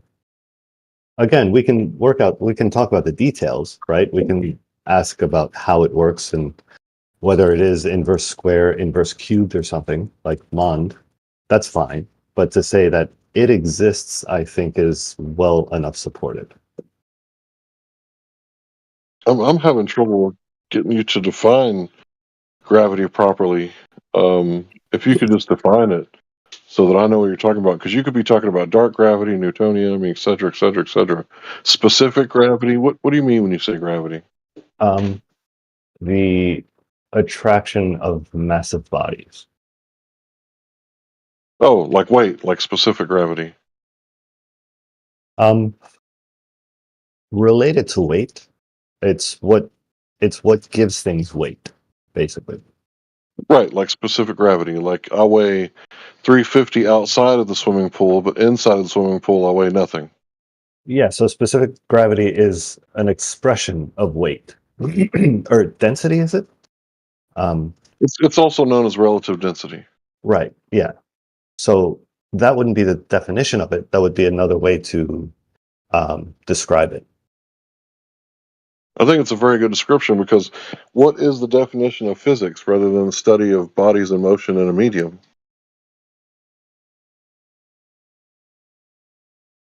So if we're talking about specific gravity, I mean, that's basically physics 101. What does this object do in this medium? I mean, yeah, that's fine. But if we want to get down to why that happens, I think you're eventually going to get down to more general notion of gravity. Oh, it gets specific when you get into the why, because you got to have an independent variable. So I think you would be hyper specific if we get into the why. How do you mean? Well, if you're going to go into the why, like with my example with the ocean, your hypothesis is that gravity is causing it to stay down, and you admit that you can't manipulate gravity, whereas my hypothesis is there's two causes for the ocean staying down to the surface of the earth, and that's high pressure and low temperature.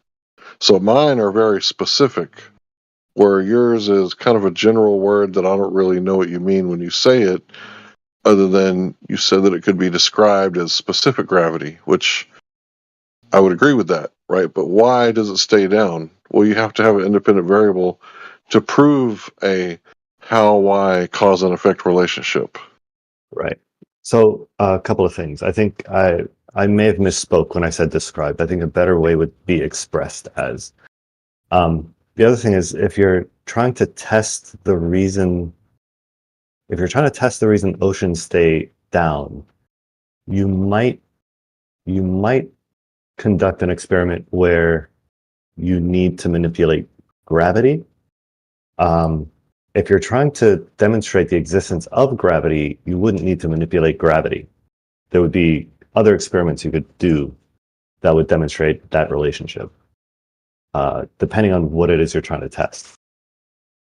Well, could you show me you manipulating only gravity without manipulating buoyancy or density, and manipulating gravity alone and causing the ocean to float or not stay on the ground? No, there's no way I can conceive of manipulating only gravity. But I would say the same thing about boiling water, where I can't manipulate the electrons, right? I can't manipulate the molecules and excite them directly. I have to use some intermediary, right? Like a flame or inductive resistance or something, right? You're talking about electrolysis. What do you mean inductive resistance? Like resistance wires, right? Some sort of, I would have to apply heat in some indirect way. Like I can't just directly excite the molecules, like by shaking them individually, right? Yeah, you're not small enough. Exactly, yeah. It's like, what do you cut open an atom with? An atom knife? Exactly. I think the whole atom bomb thing is bullshit. Anyway, go ahead. Yeah, so in the same way, you can't directly manipulate gravity, but you can indirectly manipulate it, right? If you add more mass to something, that should increase the gravitational effects it has. So how would you add more mass to a heavenly body like the moon in order to measure a differential in the tides? How would you do that? You wouldn't. Right, so yours is a concept and mine is science. Yours is a postulation. At best. It's not even a scientific theory. Well, no, I think so. What we do in science typically is we do something in a lab as a proof of concept, right? We can, I don't want to get too off topic, but how we know what we know about refraction is all with studies to do with lenses and light and mediums and all of that. And we then apply that to real world situations where we look at effects we've recognized and cataloged, and we can identify those. We can identify mixes of those, right? We say there's 10% of this effect, 20% of this other effect, and that makes this seemingly new looking thing, for example. And I think that's what we can do even with gravity, though we can't do it out in the real world with massive bodies to any sort of measurable degree. So it's a concept, like I said earlier. No, that's not what I said. How do you verify the existence of it? Just by observing something, just like a phenomenon you're just talking about, right? Verify the existence of gravity? Yeah. Well, in those experiments in the lab, like I said, I think you would. What means just by observing something happen, right? Well, so and I guess just I have to ask concluding you. that there must be a reason why. Well, anything happens. You're going to I would leave it say there must be a reason. undefined and then just give it a name, like gravity. Maybe I'm not following. I think the first thing I would ask you is what do you mean by verify? Well, it's obvious. Like, okay, so you observe something occurring, Mhm. but you've got no idea. Yet at this stage, you've got no idea what could be causing it, right? Mhm. You're just saying you know that something must be causing it. Right. Must be a cause, and that's as far as you get, right? That's your existence of gravity. Well, no. Then you test different things you think might be the cause, right? And you see if there's But correlations that's or going not beyond correlations. what you just said. How's that? Then you have to do your manipulation of gravity, of the thing that you think is the No. cause. No. You don't have to manipulate gravity. Again, it's like the molecules in heated water, right? You don't have to manipulate it directly. You can manipulate things that you think affect gravity and see if it's affected. You learn more about it, and then you Would be in these that would experiments. be an independent variable establishing a cause and effect relationship. Yeah. But it doesn't have to be gravity So directly. either you can manipulate gravity or you can't. You said you can't. Directly, You can determine no. that it exists Sure. I don't understand where simply the by there's a observing problem. something and concluding that there must be a cause. I don't know what it is, but I'm going to call that unknown cause gravity. I mean, it just sounds like you're describing science in general. Isn't that? Is there some scientific experiment that doesn't do that? That wouldn't be science at that stage. That's just Can you name a scientific experiment then? speculating. Well, what's an example of Speculating. a scientific experiment then, T-Dub? So we know what you're talking about. At this stage, all he's done is identify that there is an I know. I'm unknown not talking cause about him. I for want an to know what. effect. That's Sorry. it. I know, but I want. He We need to said, know what. But we need to know what you think a no, scientific experiment is, so we can please, follow that model. no. I'm It on sounds this like. path with but it- him about saying that he in one breath said, I can't manipulate or vary gravity to establish that it's the cause. I don't know. Directly. Because all you've done is observe an effect, right, and determine that there must be a cause, but at this stage it's unknown. So you're never going to be able to vary it or manipulate it, right? I wouldn't That's say a it's baseless unknown. assertion. Hold on just a second. It's a baseless untrue. assertion what you're doing there, right? You're saying I see this, so it has to be. Sorry, go ahead, bro. Right. No, I didn't mean to make a baseless assertion. Just No, saying not that at you. this The I stage, think you're he's saying doing. me. No, but Yeah. but all anybody's saying gravity Go on, Larry. is the attraction between two masses. That's it. Yeah, and by And we can varying those and, masses, yeah, you and we can. can show there's an That's attraction. Yeah. That's an assumption. You haven't What? observed that. Well, by We that haven't definition, observed everything is attraction. an assumption. It's an assumption that heat boils water. If that's the definition you're going with. That's not an assumption.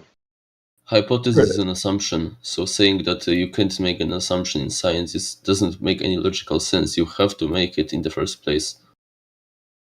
Yeah, but what T-Dub is describing as an assumption in this case would apply to pretty much beyond the hypothesis. Once you've actually conducted the experiment, then you're just assuming that there's no confounding variables, there's no anything else that might better explain what you're observing. You're assuming there is. It's called gravity. But I wasn't saying T-Dub was doing a baseless assertion. I was saying that when you guys claim that gravity is Yeah, the no, I got it. cause, it's a I don't know, I was just explaining to him. So when you guys say that gravity is a cause, that mass attracts mass, well, you could say that about magnets, right? They're both made of mass, and they attract each other. You could say, well, that's a good example of gravity, when really it's a false equivalency. It has nothing to do with this thing we're calling gravity. So I just want to point out that. Hold on. I just want to point out, like, how do you know what you know? And the only way you know something is through experience. So when I flip this switch on the wall, that light bulb comes on. That'll have a cause and effect. That's how science works. You were asking him how the scientific method works. Okay, so I have a theory, right? Hypothesis. It's an educated guess. This A is going to cause this B when A is manipulated. I manipulate A, I see B. Now I have first-hand primary knowledge that this is a cause. It doesn't have to be the sole cause, but it is a cause, at least a cause of this happening. Now, if you guys could manipulate gravity and we see the oceans flying away, we would know that it is also another cause. So we have high temperature, low pressure, and then if you could manipulate gravity, then we could say then gravity is also another cause, but we can't do that. So I don't think you need to manipulate gravity to be able to do that. I think you can manipulate things that affect gravity and still reach that conclusion. Like the what? other thing I would say is Like when what? you talk, hold on, when you talk about the only way to know something is through experience, I don't think that's the case. I think that experience is a way to come to knowledge, but it's not going to be a one-to-one. You flip that light switch every time, and you walk in there one day knowing that that light switch is going to turn on the light, and it doesn't. You've come to some faulty conclusion, right? You've assumed that the light bulb still works. You've assumed that the power's not out. All of these other things kind of play into that. I think that is one way to establish fact, but it's not going to be a one-to-one, right? And I think that is a good question: is how do we know things?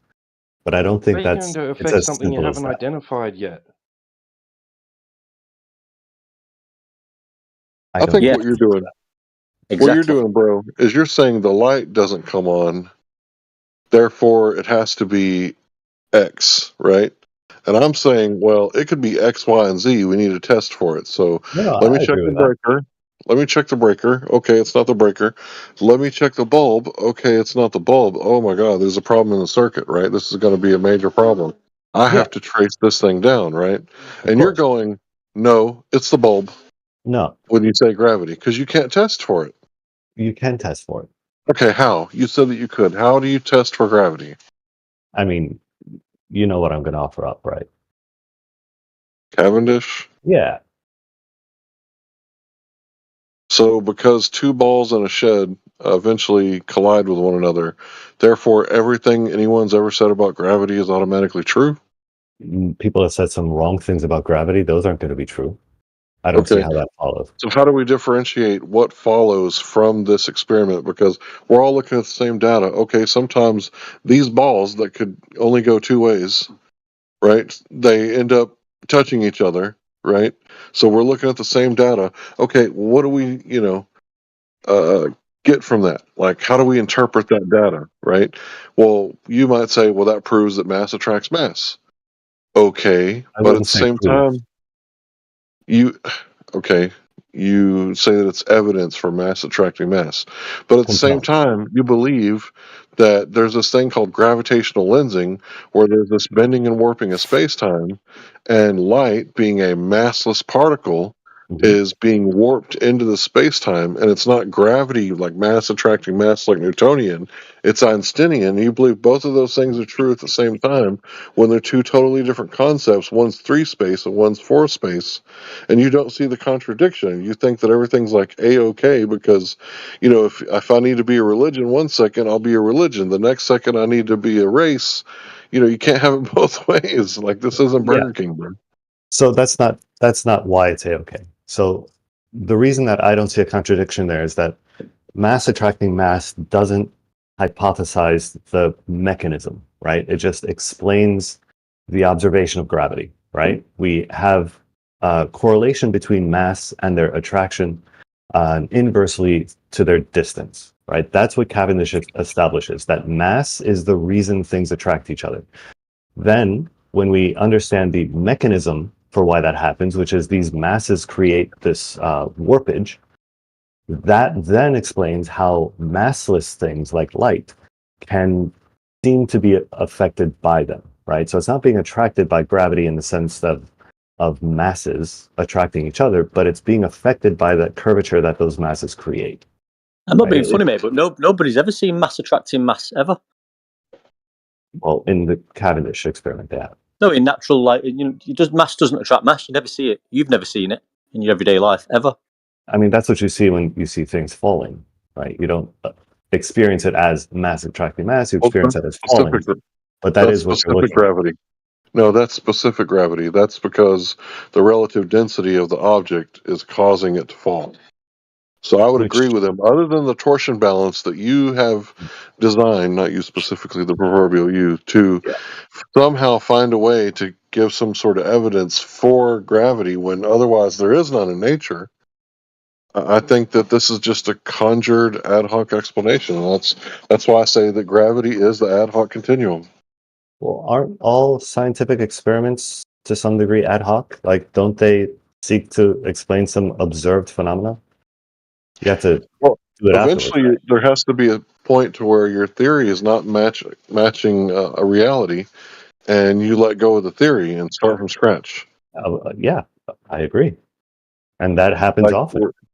Like, remember in the 1900s, the early 1900s, they were like, this radium is really good for you, and you can just take this radium every single day, and it's good medicine. It's like, oh, my jaw fell off. Like, oh, shit, we're not going to do that anymore. Yeah, well, women with gravity, the same thing's happening. Well, not quite to that degree. I think there are issues that are being investigated, but I don't think we're at the point where we need to toss it out just yet. It might come to that. I'm not saying it won't. I suspect it probably won't. I suspect that there's fixes in there somewhere that are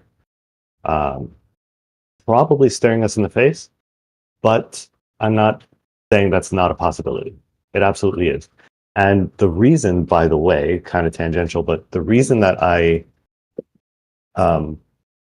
do appeal to the scientific method is largely to its self-correcting nature, right? Every time something like that has been thrown out, every time something has been corrected, every time a hoax has been unveiled, it has been the science that has done that. And that is something that I think lends credence going forward. It has a pretty good track record, right? Yeah, but they paraded Piltdown Man all across America for 50 years before somebody finally figured it out that that's the jawbone of an ape and the skull of a human. Yeah, and how by did they that time, figure that out? people's lives had passed. People had died within that 50 years. Yeah, so sure. the damage was already done. That's fair. And no doubt there's things right now just like that. But I don't think it's going to be a bunch of assholes on Discord that's going to, discover those things. I'm including myself in that. I'm not calling you guys assholes.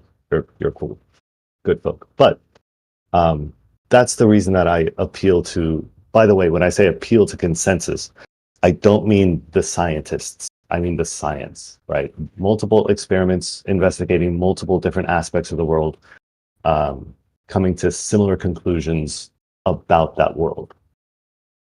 That's not even I think true. that's just. That's not even true because gravity is not even a constant, according to Rupert Sheldrake.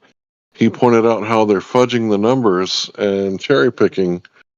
So I don't even know how you could say that it's consensus because you guys can't even agree on gravity being a constant. And if it's not a constant, then how could you explain it with the paradigm that you're in, where mass attracts mass proportional to the amount of mass and the distance? That doesn't make sense. Is that the standard units guy? The one that went to that place in London? Dr. Rupert Sheldrake, right? The guy who has the book Set Science Free, where he goes and debunks the 10 constants. Sure. I don't know that I can speak to that. I think if that's the case, that gravity is not a constant, I suspect, and I'm, again, haven't really looked into this, I suspect that there's some other constant that gravity is a function of. But I don't know. I mean, I'm completely hypothesizing here. I'd have to actually read his book. Well, I find it really interesting how he said he was debunking the first law of thermodynamics. And the way that he said that he was doing that was because astronomers have invented all this dark energy where they need it to fit their model and dark matter, and created 96% of the universe's mass and energy out of thin air, therefore debunking the first law of thermodynamics. Obviously, in my opinion, this was a joke, and he didn't actually debunk the first law of thermodynamics. He actually debunked the standard model of cosmology. It's the way I interpreted that, because I think he's a funny guy. He seems very dry and not very humorous, but when you can read between the lines, you can actually see he's very funny. Sure. Yeah, I'd have to read it.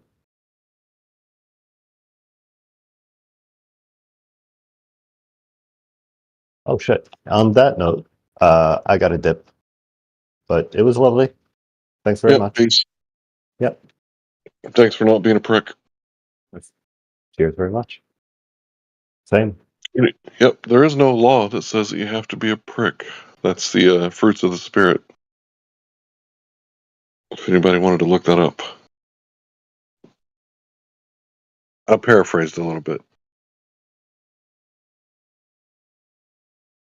You bring a good vibe, Larry. Yeah.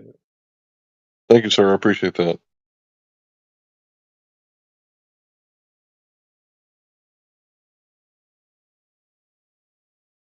You know, I think that we could get a lot further in this conversation if we could all, like, you know, recite the fruits of the spirit before we have these deep dives in this, you know, philosophical, scientific inquiries.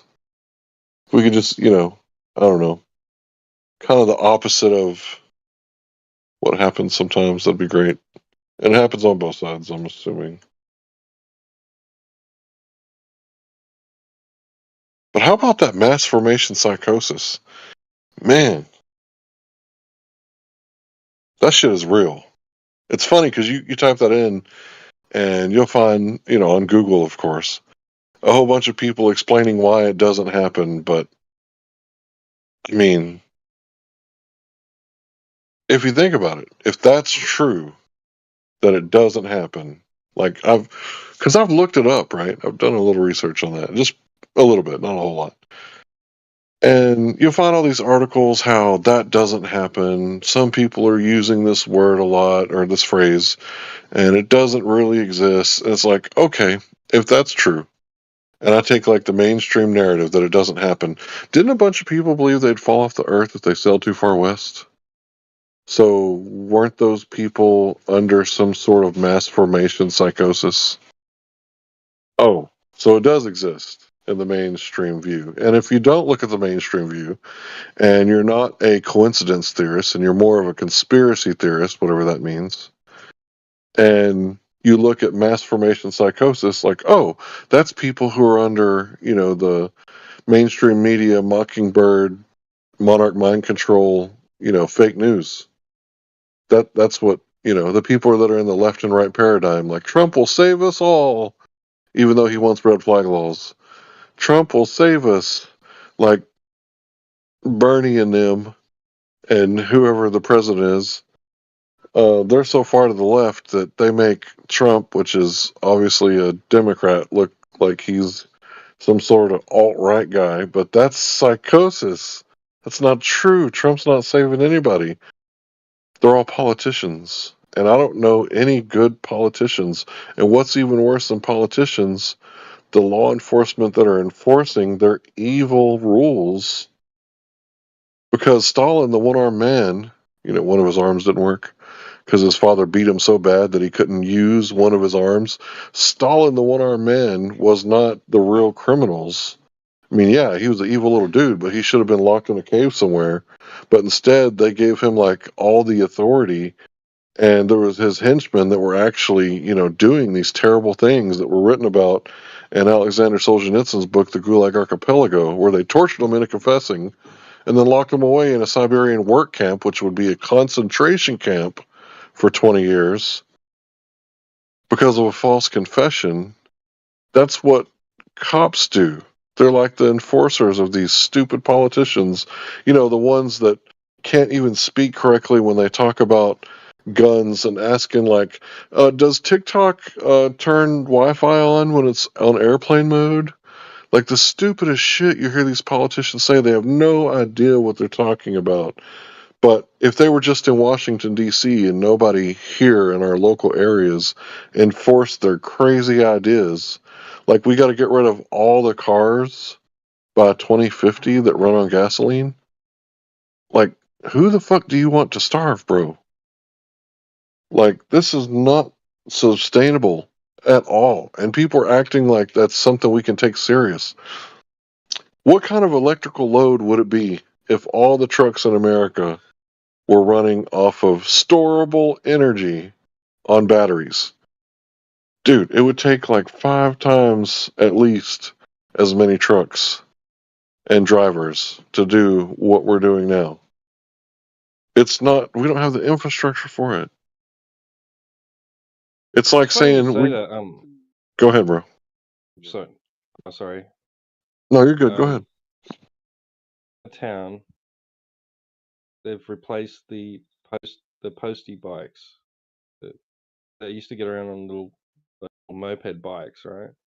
It was just one, possibly two if they were overloaded, I guess, around seasonal events. Now they've replaced them with electric motorized like carts or something, like a little bike, a trike, I think, and it now have 4. And this is a small town. I mean, it's tiny, like 9,000 people or something.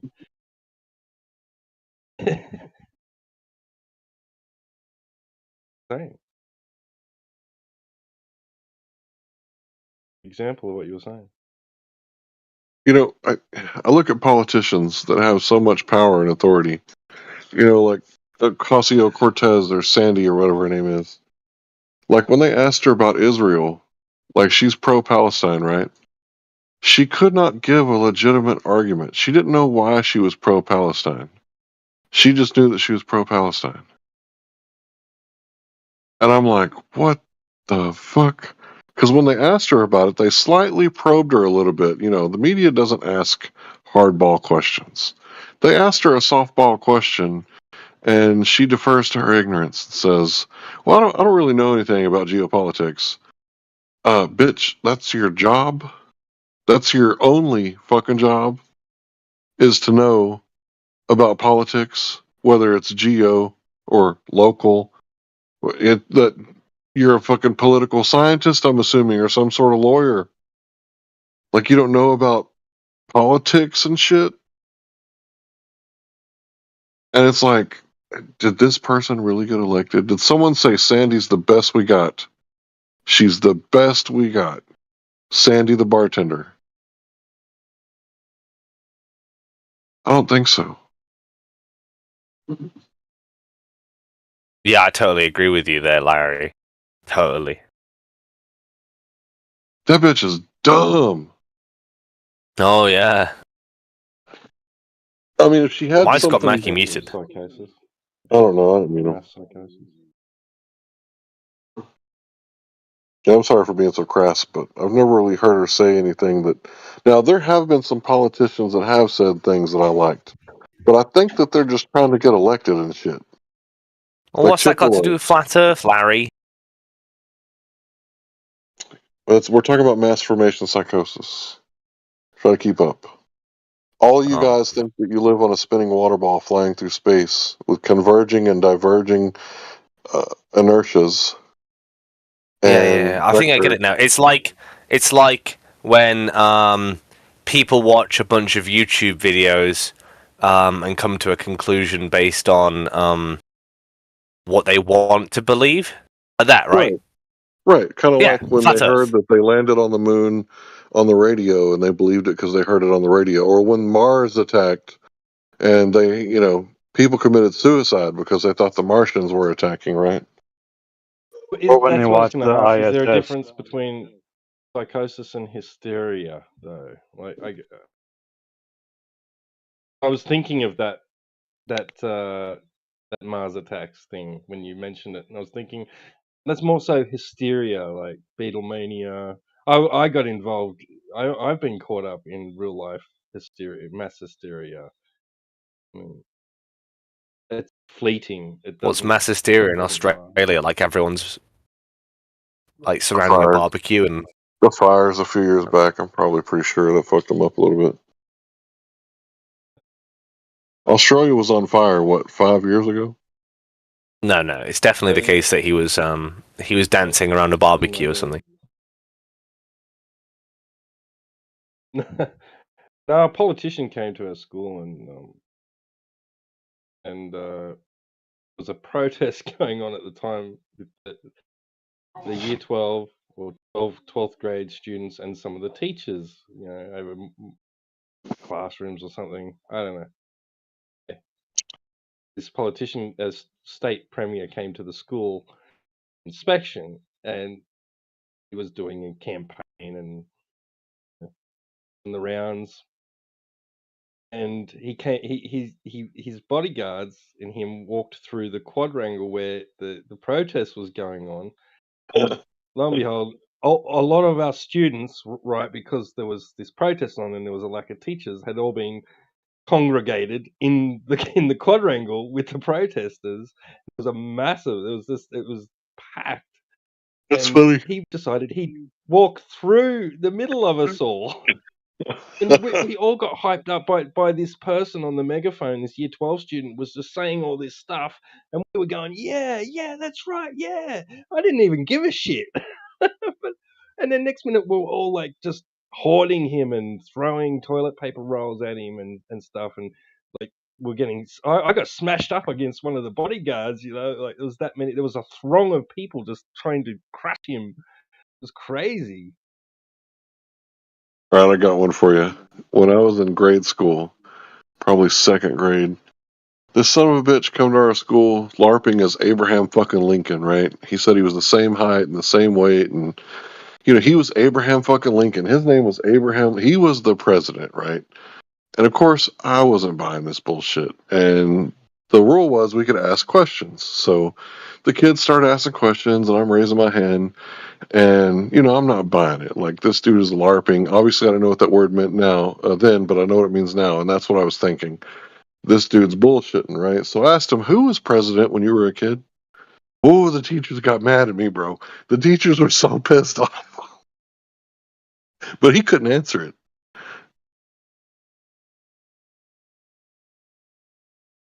Oh, they were mad. They were pissed. They were like, Larry, why did you ask that question? Yeah. You guys said I could ask a question. You didn't say it had to be a bad one. Because the guy was like, well, it's a good question. He fucking glitched out, right? And that's all I've been doing to these Globers, right? I think it's, bullshit. And I'm just asking questions, right? The Socratic method. And I get it that you Globers fucking hate that shit. And you probably want to put me to death or whatever. But I'm just asking questions. That's supposed to be what goes on in the colleges. The learned ones. You ask questions and explore the different answers. Yeah, it is what goes on in colleges. It's just that we accept the answers when they're good ones. Even if they're wrong? Then they wouldn't be good ones. Well, you can have a good answer even if it's wrong. Not for long. Oh, yeah. No. It'll work forever. People are you see, it's real easy to trick people, right? Like that guy with the microphone, and he was yelling. That's why it's illegal in so many different places, because you put a microphone in a charismatic guy's hand. I mean, next thing you know, people are goose stepping with their fucking hand out in the air, trying to take over the fucking world, right? Because people are easily persuaded. I don't think that's true. Some Really? people are. Some people are, for sure. Really? Okay. So most the people? Dental Association says that it's appropriate to brush your teeth with known neurotoxins. And people all over America put known neurotoxins with Poison Control Center on the back of the packaging. Mm-hmm. and they put it in their children's mouth, and even their water. Yep. Yeah, fluoride, right? Mm-hmm. Known neurotoxin. Yep. And what's it That's done to why us? I want lowered the IQ, according to Harvard, in children. I'd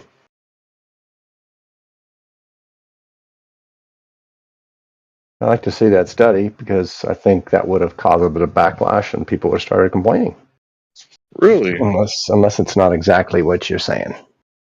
Oh, maybe I didn't understand it right. I You don't guys know. always do that underhanded, attack the person. Well, if you can It post the would have study, been we can look at it it. would have been appropriate if you would have said, "Can you cite your source?" That would have been so much nicer. You know what I mean?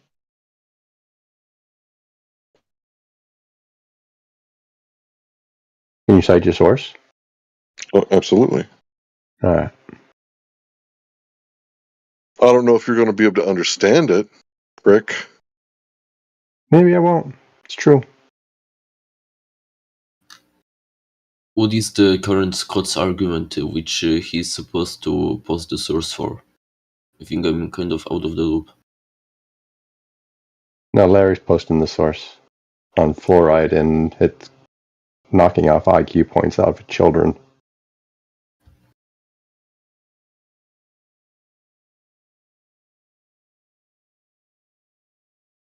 Maybe some of the people in this voice channel brush their teeth with fluoride too much. Mm-hmm. I agree.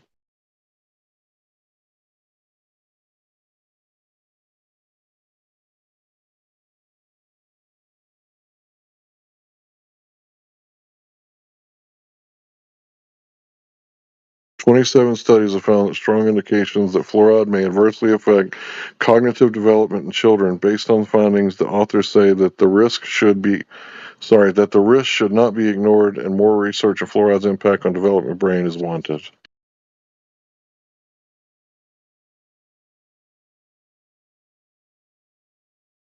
Still reading. Take your time.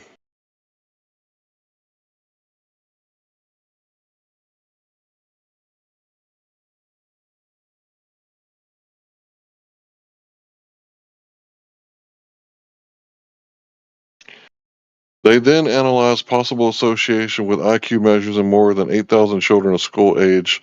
All but one study suggests that high fluoride content in water may negatively affect cognitive development.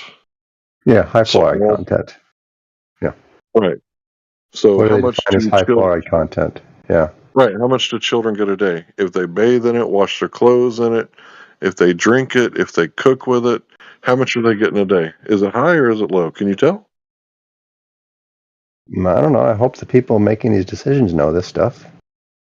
Well, how many children's toothpaste tastes like gummy bears or cotton candy or something like that? And, do 2-year-olds know not to swallow it, or do they just put it in their fucking mouth anyway and brush away? I never gave my 2-year-old a toothbrush with toothpaste on it.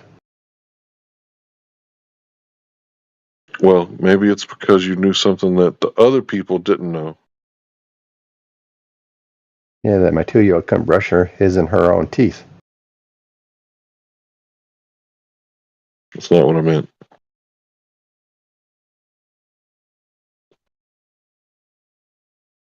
Some studies suggest that even slightly increased fluoride exposure could be toxic to the brain. Thus, children in high fluoridated areas had significantly lower IQ scores than those who had lived in low fluoride areas. The children study were up to 14 years of age, but the investigations speculate that any toxic effect on the brain development may have happened earlier, that the brain may not be fully capable of compensating for the toxicity. So, do you think maybe I didn't understand what I was reading here when I said that Harvard did a study on fluoride lowering the IQ points in children? Did you think I couldn't understand this in plain English? I said no. It was exactly what I said. It wasn't exactly like you said it was because they compared it to low fluoride areas, and apparently those kids were fine. Yeah, because they were lower fluoridated areas, showing a cause and effect relationship between high fluoridated areas and those children have a lower IQ, and lower fluoridated areas and those children having a higher IQ. Yeah, I know. That's But do exactly we? what I said. But do we have any high fluoride areas in the United States? Dude, my city got a fucking award for putting the most fluoride in the drinking water. But do we have what these authors and researchers consider high fluoride areas? They just cited it in their own paper about the high fluoridated areas. Okay, where are they? Or do they exist in the United States? I didn't see that part in this paper. Yes. Where do you think most people dump fluoride in the water? It's in the United States. It's illegal in other parts of the world. You know why? Because it's a known neurotoxin. That's why every time a study about something in China, almost a research conducted systematic studies, almost all of which are from China. Right, because in China they sell us the fluoride, and we're like, "Oh, put it in the water, poison the water hole, so we'll be smart, and our teeth will be clean. We might be dumb, but our teeth will be clean." And so, if almost all of these studies are from China, I think it's safe to assume that the high fluoride areas are in China, No, not in the bro, United they States. don't dump fluoride in their water. They give us the waste product for aluminum extraction, and we dump it in our water.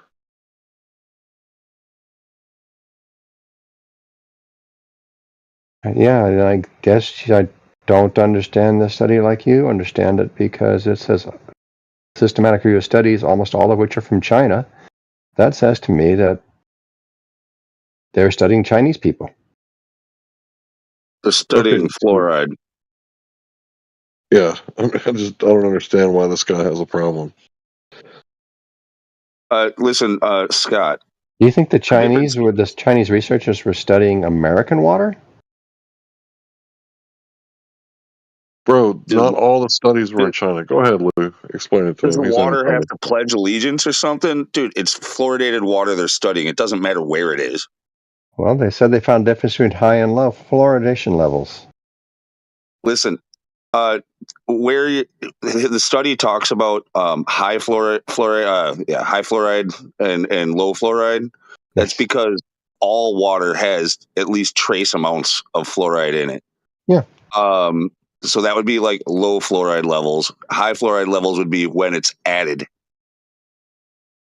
I don't think it says that in the study. You're reading into it.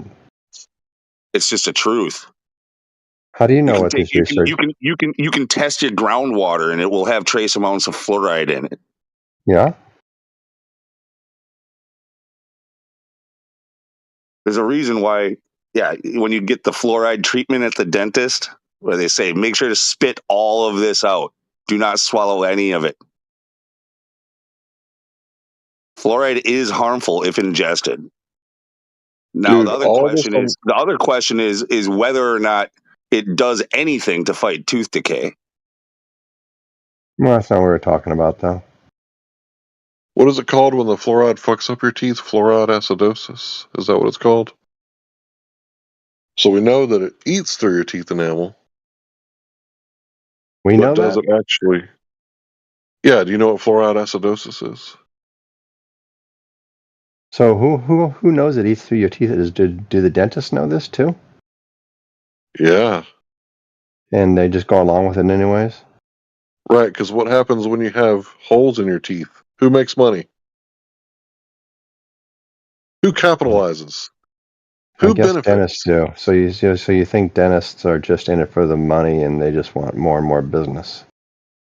Wait, I think this guy's starting to understand capitalism. You He's know, catching that's on, actually guys. funny too, because I mean, sure, there's good dentists out there, but the dentist industry, whatever, all of them, there's been many cases where they purposely scratch or damage the enamel on your teeth to ensure that they're going to have repeat customers. I have an aunt that was a dentist, and like she openly admits this also. She says it's horrible, and it gives that, like, even the good ones a really bad name because of this truth is just a terrible thing. Well, she says it's horrible. Why is she doing it? No, she doesn't do it. It's according to her anyway. I don't know. What? So these horrible dentists are telling her that they do it? No, there's lots of like known court cases and shit like that where dentists have been sued and it's been proven that they did this. They've been caught doing it. I've never Here's heard the of any WHO of those. talking about fluoride acidosis causing enamel decay and skeletal decay. So not only does it fuck up your teeth because your teeth are a window to your bones, it also fucks up bone density. But I'm sure I'm just misunderstanding it, and actually large amounts of fluoride is actually good for your brain because I'm a flat earther, right? No, that's not what I said. Right. No, it's a where also, Scott, where you said where the areas that had the low fluoride, they were perfectly fine. No, you don't know that they were perfectly fine. You just know that they were better off than the ones with the high amounts of fluoride. Okay. What that study shows is a link that fluoride damages your IQ or your intelligence, your ability to learn, your cognitive ability. Well, Scott learned in school where he went into debt for like $100,000 that, fluoride is good for you. He learned that in school, bro. I And they love how wouldn't you lie. need. Why would they lie? I mean, I why love how would you need me to capitalists have gone lie? in debt. That's funny. Don't most Americans get their education that way? Why do you need me to have gone in debt? What does that do for your narrative? Does that make me Isn't that stupider in how? your mind? More foolish? No, isn't that how most Americans get a college Doesn't education? matter. I don't care how most Americans did. Okay, so your family had money. No, Your my family were gave like me bankers. zero money. I actually gave them money when I was in college. Okay, so how old are you? 60. Okay, so when you went to college, what did it cost? Like $3,000 for a semester? I went to 2 different colleges, dropped out in between. But it was like 7,000 for the second college, UC Irvine. I think it was 7,000 a quarter. For a degree or for a semester? No, it was probably 7,000 a year. I don't remember. It was a long time ago. So about $3,000 a semester, $3,500. We're on the quarter system, and I think it was like. If it's 7,000 a year and you divide that by 2, Yeah, no, I'm trying to figure out. You just can't agree with you. Math works out. Even if it was quarterly, a semester would be 2 semesters instead of 4 quarters. If he's saying 3,000, 3,500, It might have been 3,000 a quarter, so 9,000 a year. Which is what you said. Might have been there, yeah. So just say yeah instead of trying to fight with him. I'm not trying to fight with him. I'm trying to figure it out. I'm trying to remember. Thinking out loud. Maybe you have too much fluoride. No, my teeth. I haven't had a cavity in 40 years, 45 years. I haven't either. Guess what? I don't drink out of the faucet. No, I do, and I'm fine. Oh, okay. So it must not be the fluoride then, right? Oh, must not be. Because there's maybe, some places that don't put copious amounts of fluoride in the faucet. Well, I'm in California. I think we do fluoridate our water, but we must be one of those low fluoride areas. Wife hasn't had a cavity forever either. I got a question. My kids had a few growing up, but haven't had any in a long time. Huh? I have a question. So, for the flat earthers, how can the Earth be flat when we have the sun? Hey, welcome to the channel. So the sun has nothing to do with the surface of the Earth, right? When we're talking about is the surface of the Earth. Okay, we're talking about the surface of the Earth, right? Is it flat or is it round, right? Right, and the sun has a lot to do with that. The sun does. Yes. How do you think the sun comes and goes daily? I have no idea. You don't know? Do you have the pictures? You don't have any idea? So, Do you have the are there pictures? any flat earthers? Wait, are there any flat earthers that have an idea of how the sun comes and goes in their worldview? Can answer my question. Bro, we can't science the sun, moon, and stars, right? We cannot do experiments and find out the mechanism that allows Can anybody the sun to think that the science applies to the sun? Answer my question. Okay, sir, what experiment would you propose that we could No, prove? I just asked how you a this thing question. You're telling me you can't answer it. You keep I'm asking asking if questions any. where you're not allowing answers. I'm asking if anybody Not else who allowing me can't to thinks answer. they can't answer the question could Not allowing Nephilim, them to respond. answer. Nephilim, you're an open-minded person. I'm just asking you to think about it logically. If we're No, I'm talking asking about, you a question. You admitted you can't answer it. Could you allow somebody else who thinks they can to do so? no flat earthers are going to pretend to know how the sun, moon, and stars work. That's my point. So you're saying nobody can know how the sun, moon, and stars work. So in your worldview, you can't know it, and you're proclaiming that nobody else can either, right? So Yeah, that then, wasn't how the does the question. sun? Then how If can the you sun, have? if you Then how can can't you have a know, sun? then how is it that the sun movement of the sun, earth, and stars fit into your worldview? If you admit you can't know anything about them, I'm not so God, bro. I'm just a man. you're acknowledging that doesn't fit your worldview. So you have to avoid the whole universe to believe that the Earth is flat, right? No, bro. What we're saying is, Yes, we're drawing a you line just in the admitted sand, bro. If I could just speak for a second. No, we've heard you. If I could just, bro, relax. Be open-minded. I know you're an open-minded person because I've seen your YouTube channel. So what I'm saying is that if you can think about what you know and what you believe, and you could divide those two things, because you have firsthand primary knowledge of what you've experienced, right? You've never experienced a globe. You've seen it on TV. When I see a globe, when I Where? see the sun, when I The see the sun? Earth in photographs from space, I see a globe. Okay, you've seen Bigfoot too, right? Do you believe in Bigfoot? No, but I have reason to believe the photographs of the Earth are legitimate. So, but what we've heard you do you acknowledge trust the is that government? you can't include the sun movement of the movement and stars and heavens in your worldview, and that I find that astonishing. That you tell me they don't fit into your worldview, and I'm asking: is there anyone who thinks the Earth is flat, who does think somehow the movement of the Earth and stars fits into their worldview? Can discuss it with me.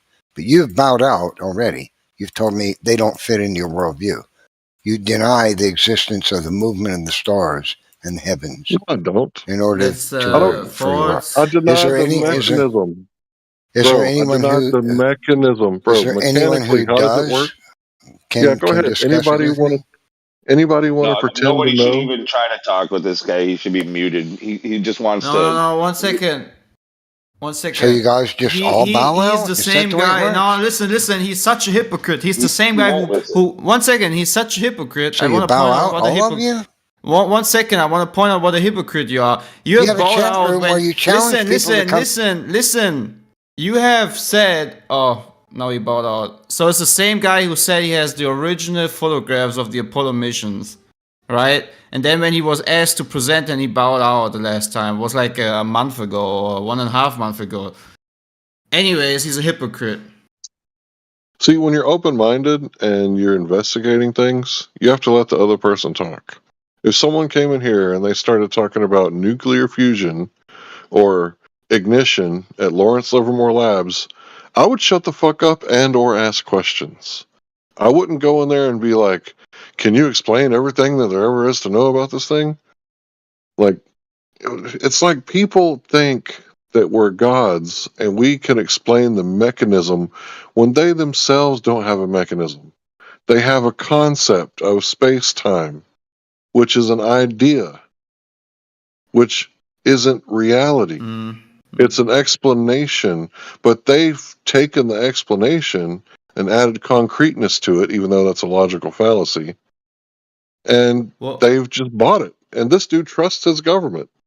How could anybody trust their government? I got pictures from the government, and I believe them because the government would never lie to me.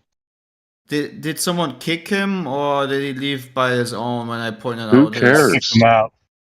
He wasn't here to learn anything. No, he was just here to make a every video. so often, and he flips out.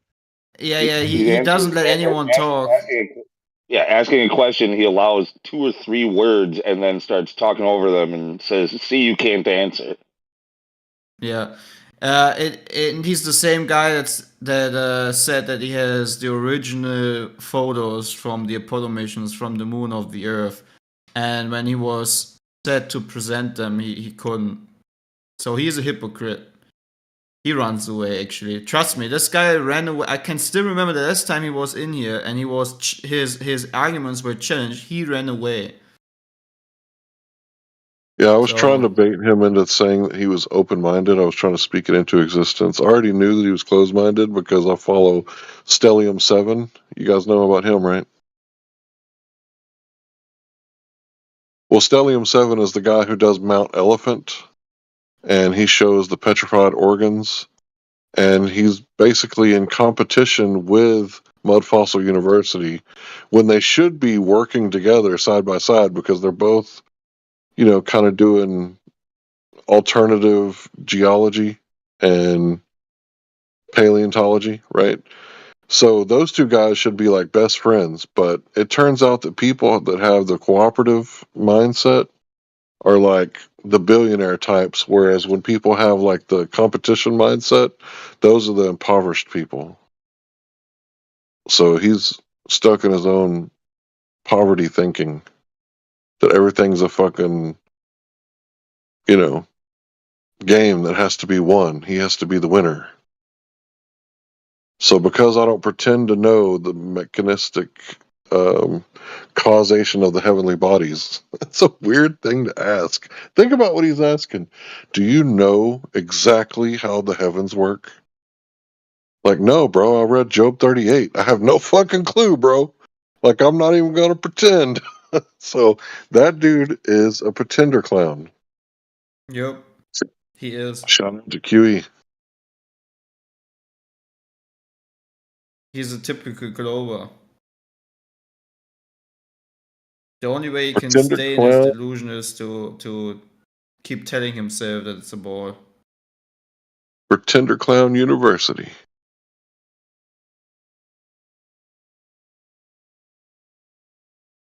I feel bad for old men like that, you know, the old dog that can't learn any new trick, because to me there's two types of stupid. And I mean, if the guy would have let me talk, he'd probably still be in here to defend himself, but I'm gonna go ahead and say it, you know, because fuck it.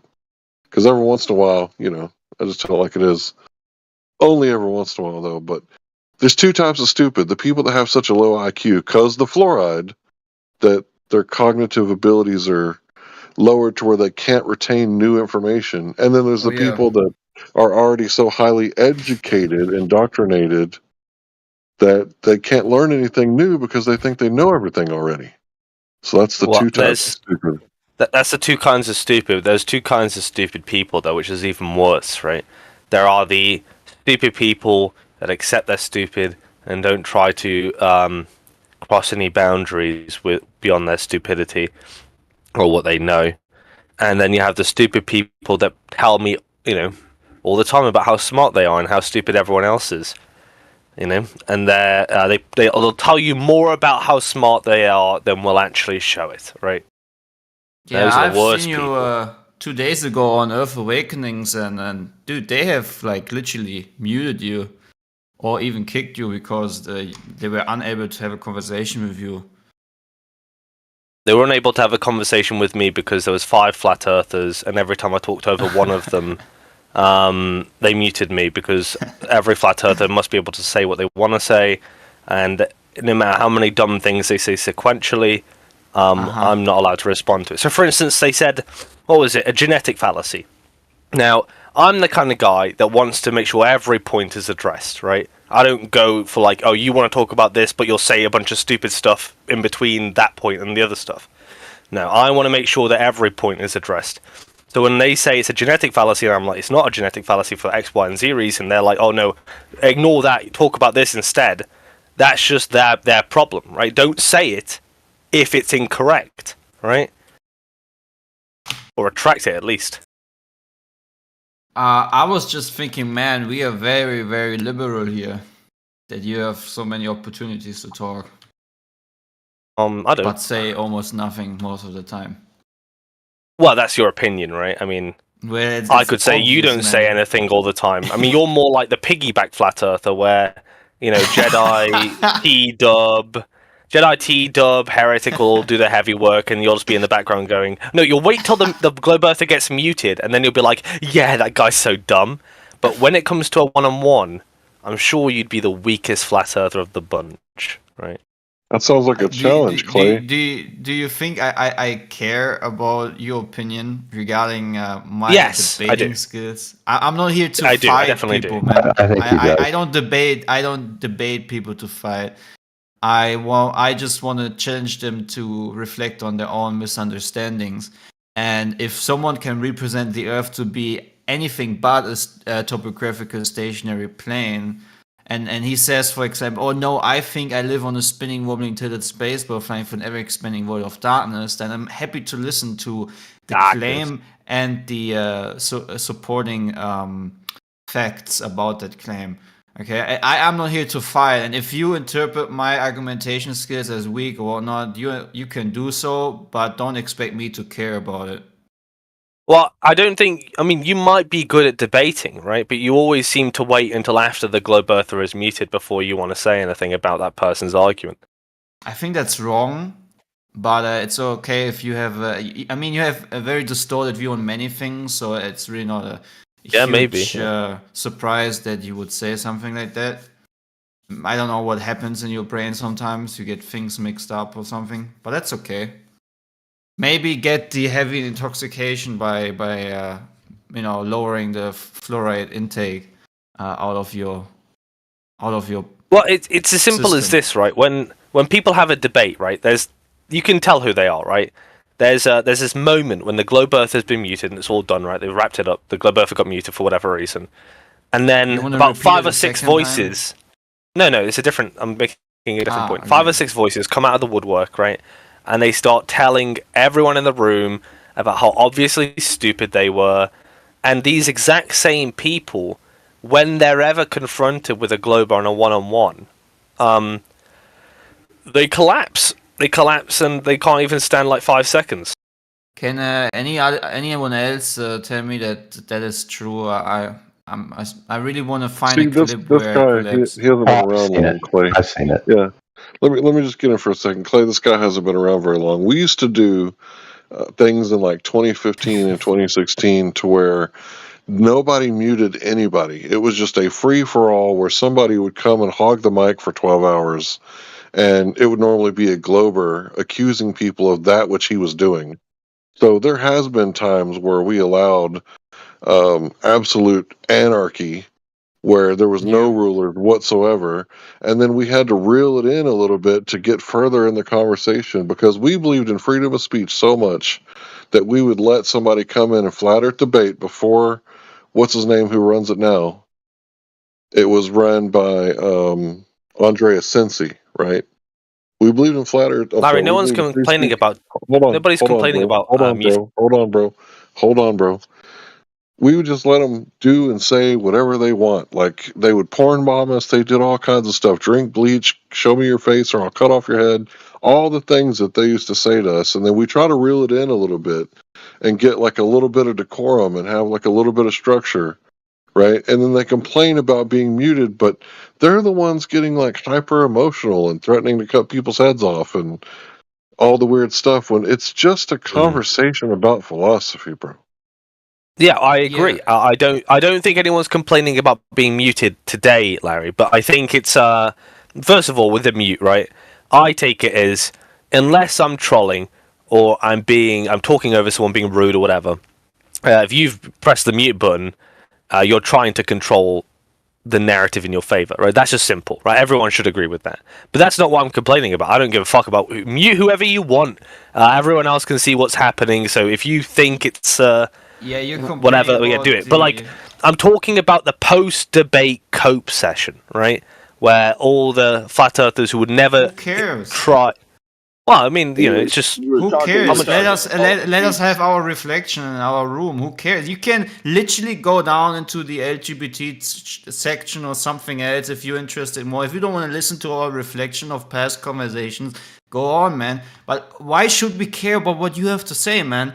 I mean, I would put you on a higher stance to caring what you have to say if you would actually talk for once about the topic of the room. But every time you come in here, it's always about talking about how someone is not able to do this and that, and it sounds, really for me, it sounds like a huge projection. It's kind of like your failure of being too weak to actually give substance to the topic. So what you do is you reflect your own, incompetence of debating skills onto us, because you are so empty and void of arguments, and it's exactly what you're doing right now again.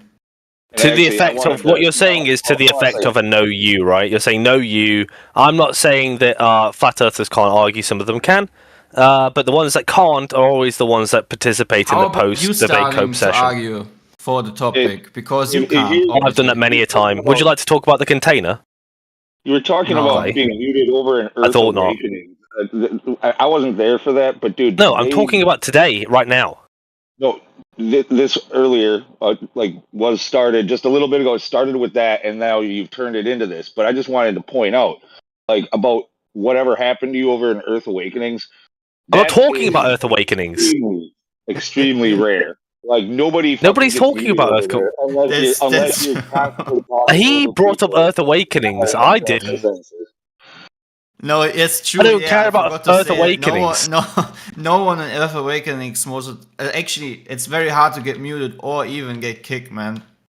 Yeah, you got booted. Because you had multiple warnings and you continued to talk over people. I'm not talking about Earth Awakenings. What is this insistence upon Earth Awakenings? Okay, I'm talking about what happens in this room. Let's get back on topic. Let's talk about this room. Okay, so how is it that we have over-the-horizon radar? I don't know. How is it? Yeah, if there's a geometric horizon cutting off line of sight signals, how do we have over-the-horizon? You should radar? speak to Ariel about that one, because he's very into radar, and he uses radar as proof of a globe, right? So you'd be very interested to talk to him about that. Oh, 1 second. At him, see if he's awake. You guys call each other in? Is he on call? What? Who told you that we have federal holidays, though, right? Sorry. Who told you that we have over-the-horizon radar? Look it up. Where? Google, DuckDuckGo, Yahoo. And will it be the military telling me this? I don't know. Type in .gov. Might know, but will it be the military? I don't know who's going to answer it, bro. It's a search engine result. Well, where did you hear it? The Googles. I'd like to see the one you're talking about, so I can look at that one. Bro, just type in over the horizon radar. Okay, I'll do that.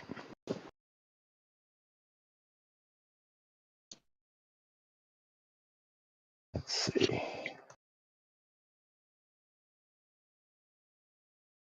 Look at autofills for me.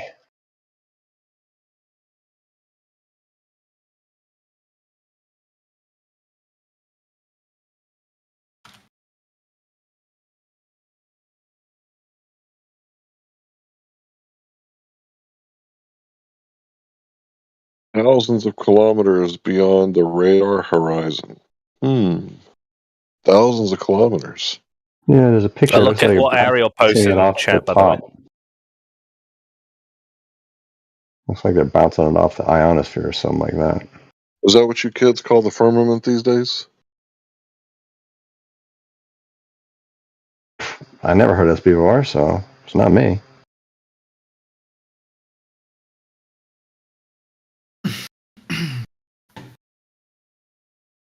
Yeah, did you see the side chat?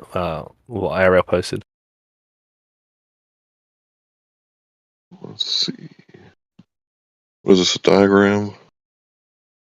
Helicopter, missile, tank, tactical aviation, surface ships. It's interesting because I'm reading a paragraph here, and it says the frequency of radio waves used by most radars in the form of microwaves travel in straight lines. This generally limits the detection range of radar systems to objects on the horizon. due to the curvature of the Earth. Weird. They put that right in their description. Dude, they also put it in the London undergrounds, subways, where they say, yeah, we detect curvature, but it's so slight that we don't actually need to put it into reality. But there is curvature. But they clearly had to develop a new kind of radar in order to get around this problem, because their regular radar did not work over the curve. Scott. Strange. Scott, you need to get this, right? If the narrative is that we live on a spinning globe-tinted space ball, you will find flying through an ever-expanding void of total darkness. You will find the hint of even though we measure it completely flat as a topographical plane, you can be assured of that there's curvature, but it's so insignificant that we're not even gonna account for it. But we have the curvature. It's just very insignificant.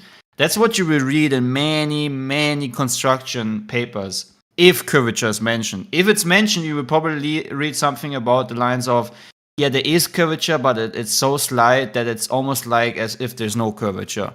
If you would make it in a simplified version.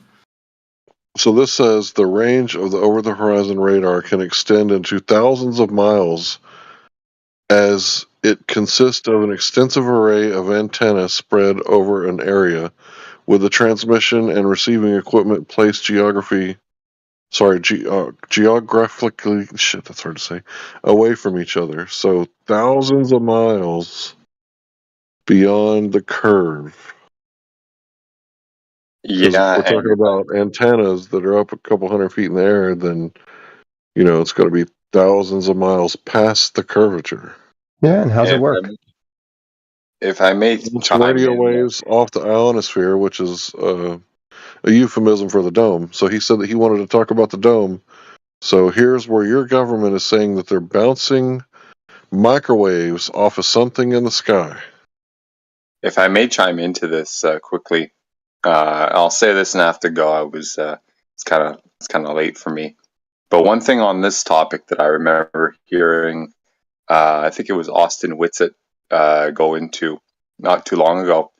He brought up I think it was he enumerated a handful of, I think it was kind of like amateur tests or testers or scientists who conducted some experiments along these lines, whereby they actually used radio frequencies, microwave radio frequencies, that were outside the bounds of what is claimed to be the range that would bounce off the ionosphere, right, for this explicit purpose, right? And the idea was they would laser, or not laser, because it's the radio waves they spread out, right? But they aimed them somewhat horizontally, or as horizontally as possible, and were able to get detections hundreds or maybe don't quote me on it, maybe 1,000 miles away or 500 kilometers away or something like that, using radio frequency bands that were not bouncing off the ionosphere, or not in the range that would bounce. So I found that peculiarly interesting, because it suggests that the communication line can be, maybe not exactly line of sight, but as close to line of sight as possible. So I don't know. I just found that kind of interesting. If I stumble on the data, I'll definitely bring it here. But more to your point, Larry, on the topic, it's quite something. Yeah, it's really interesting to me, because it's one of those things where you can't have your cake and eat it too, because if you eat the cake, then you don't have it. It's now a turd. So if they want to keep their geometric horizon, then they have to invoke the dome. If they don't want the dome, then they don't have their geometric horizon.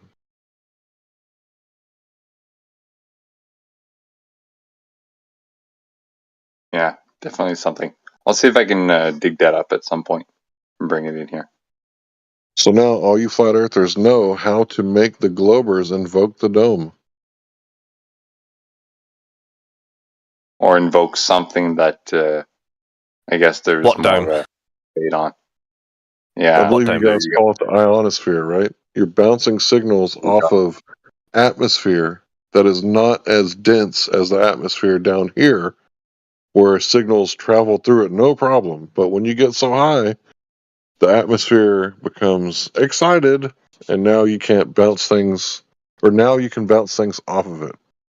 May I ask, Mick, do you think there's a container around the Earth? Who's Mick? Mick that's is that me. guy. I'm Sorry. actually just about to bounce, so maybe for next time. Uh-huh. I was actually just about to anyway. I will answer and say I don't know. I've never been there. Biblically speaking, it does, allude to some sort. Logically, according to what I understand about pressure and actually maintaining a pressurized area, you have to have some sort of barrier between the lower and higher pressure, pressures, I should say.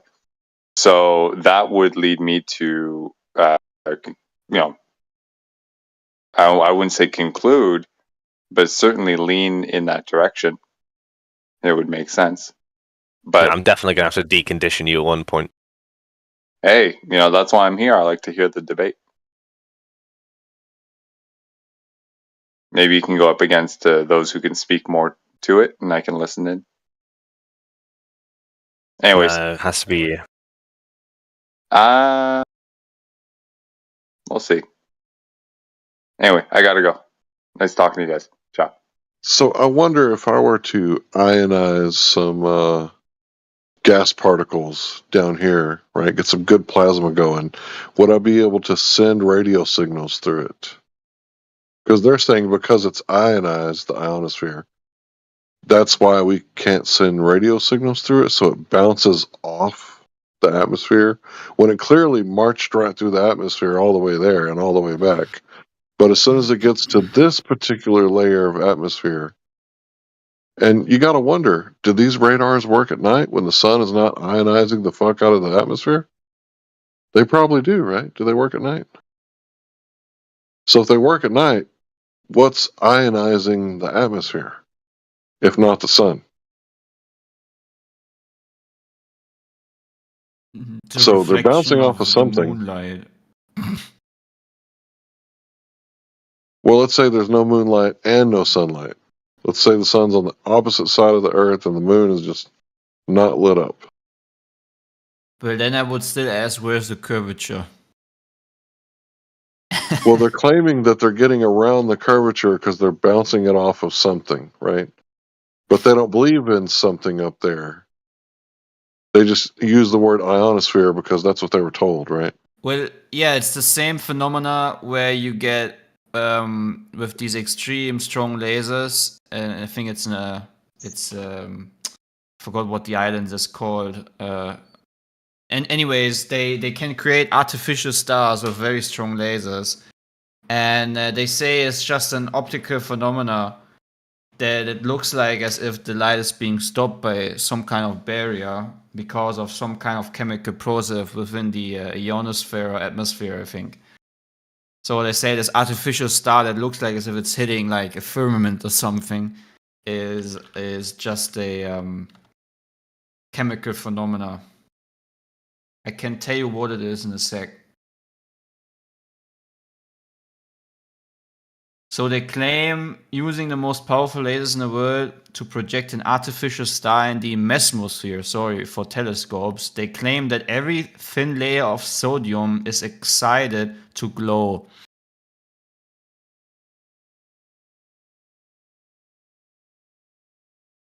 So if I had a radio broadcasting signal, like a microwave, and I put it inside of a ball of ions, excited gas particles, would it be able to pop out signals, or would it all bounce off of the ionized gas?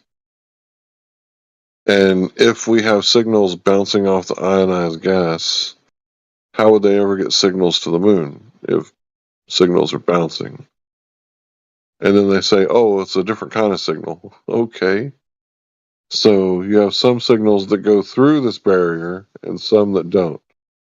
What's the mechanism for that? We're talking about radio signals.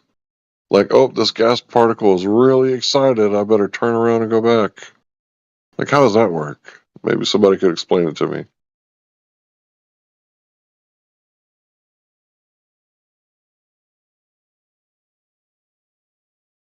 What is the mechanism? I think Manufactotum knows a lot about that. And I don't actually know that. I'm just saying that just so he speaks. Please, God, no. Is it a hump or is it a drop? So there's definitely a barrier up there, and I don't believe that when these strong lasers stop suddenly and create an artificial star that looks like it's in the midst of other stars, that it's by a sodium layer. I think that there's a closed system. I posted a video where you can see these artificial stars being created by the sudden stop of these extreme strong lasers. I mean, the only way I can create a laser point is when I like point it at a physical matter. For example, at a wall or the ground.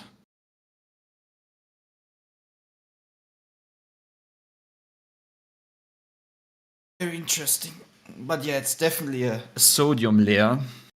Must be a sodium layer up there. It's kind of like a physical barrier. That Must be. What? How do you run that on the scientific method? What? You said it must be a sodium layer. How do you know that? Well, there's a video you can watch. It's a professor of physics and applied physics. Her name is Lini Haw, Harvard University. And when you listen to the quantum control of light and matter from macroscopic to nanoscale, you will understand that it's an impossibility to have an artificial star created by a sodium layer. Yeah, but aren't you the kind of people who say... It's about a 1 hour presentation. No, well, I'm not Post doing that that. for me so I can watch it. I'll do it. That's the difference between me and this guy. Like, I'm curious. I've read Paul Kruper.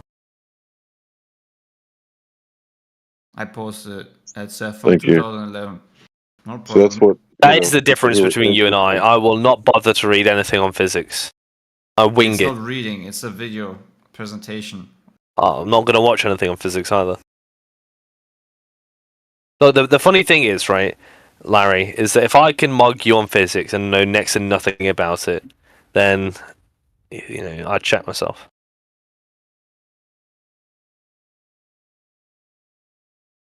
Quantum control of light and matter. Macroscopic to the nanoscale. 12 years ago. Okay. Harvard. She's probably a slouch and a conspiracy theorist. Oh yeah, definitely. I'm just throwing her under the bus for the Glober because, he hadn't done it yet. So I figured that since, she's going against the mainstream narrative, what he learned in government school, that I'd go ahead and do that. You reckon she believes the Earth's a globe as well? Who cares? Oh. Oh. You think she believes in Santa Claus too? I mean, wonder what she believes the Earth's a about globe. the price of rice in China.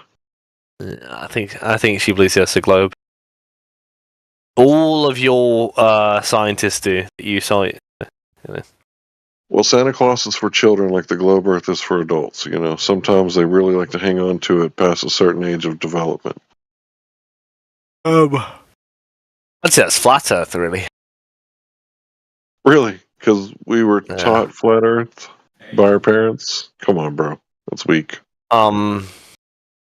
not that you were taught it, but most children only can really conceive of the flat Earth. The globe Earth takes a bit more development to get there. By development, you mean brainwashing and imagery? No, like brain growth and development, where you can understand and think critically.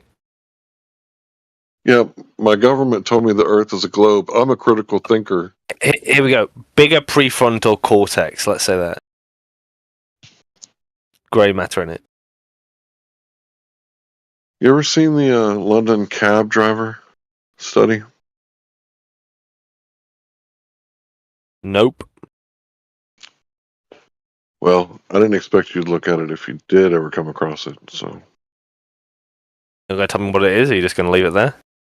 Oh, I mean, if you want to look at it, you can look at it. Tell me what it is. Oh, come on, bro. It's about London cab drivers and the hippocampus.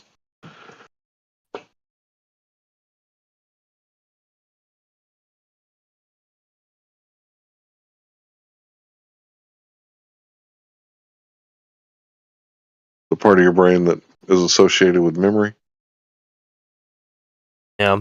Why do you think flat earthers all get their information from YouTube, Larry? What's the deal with that?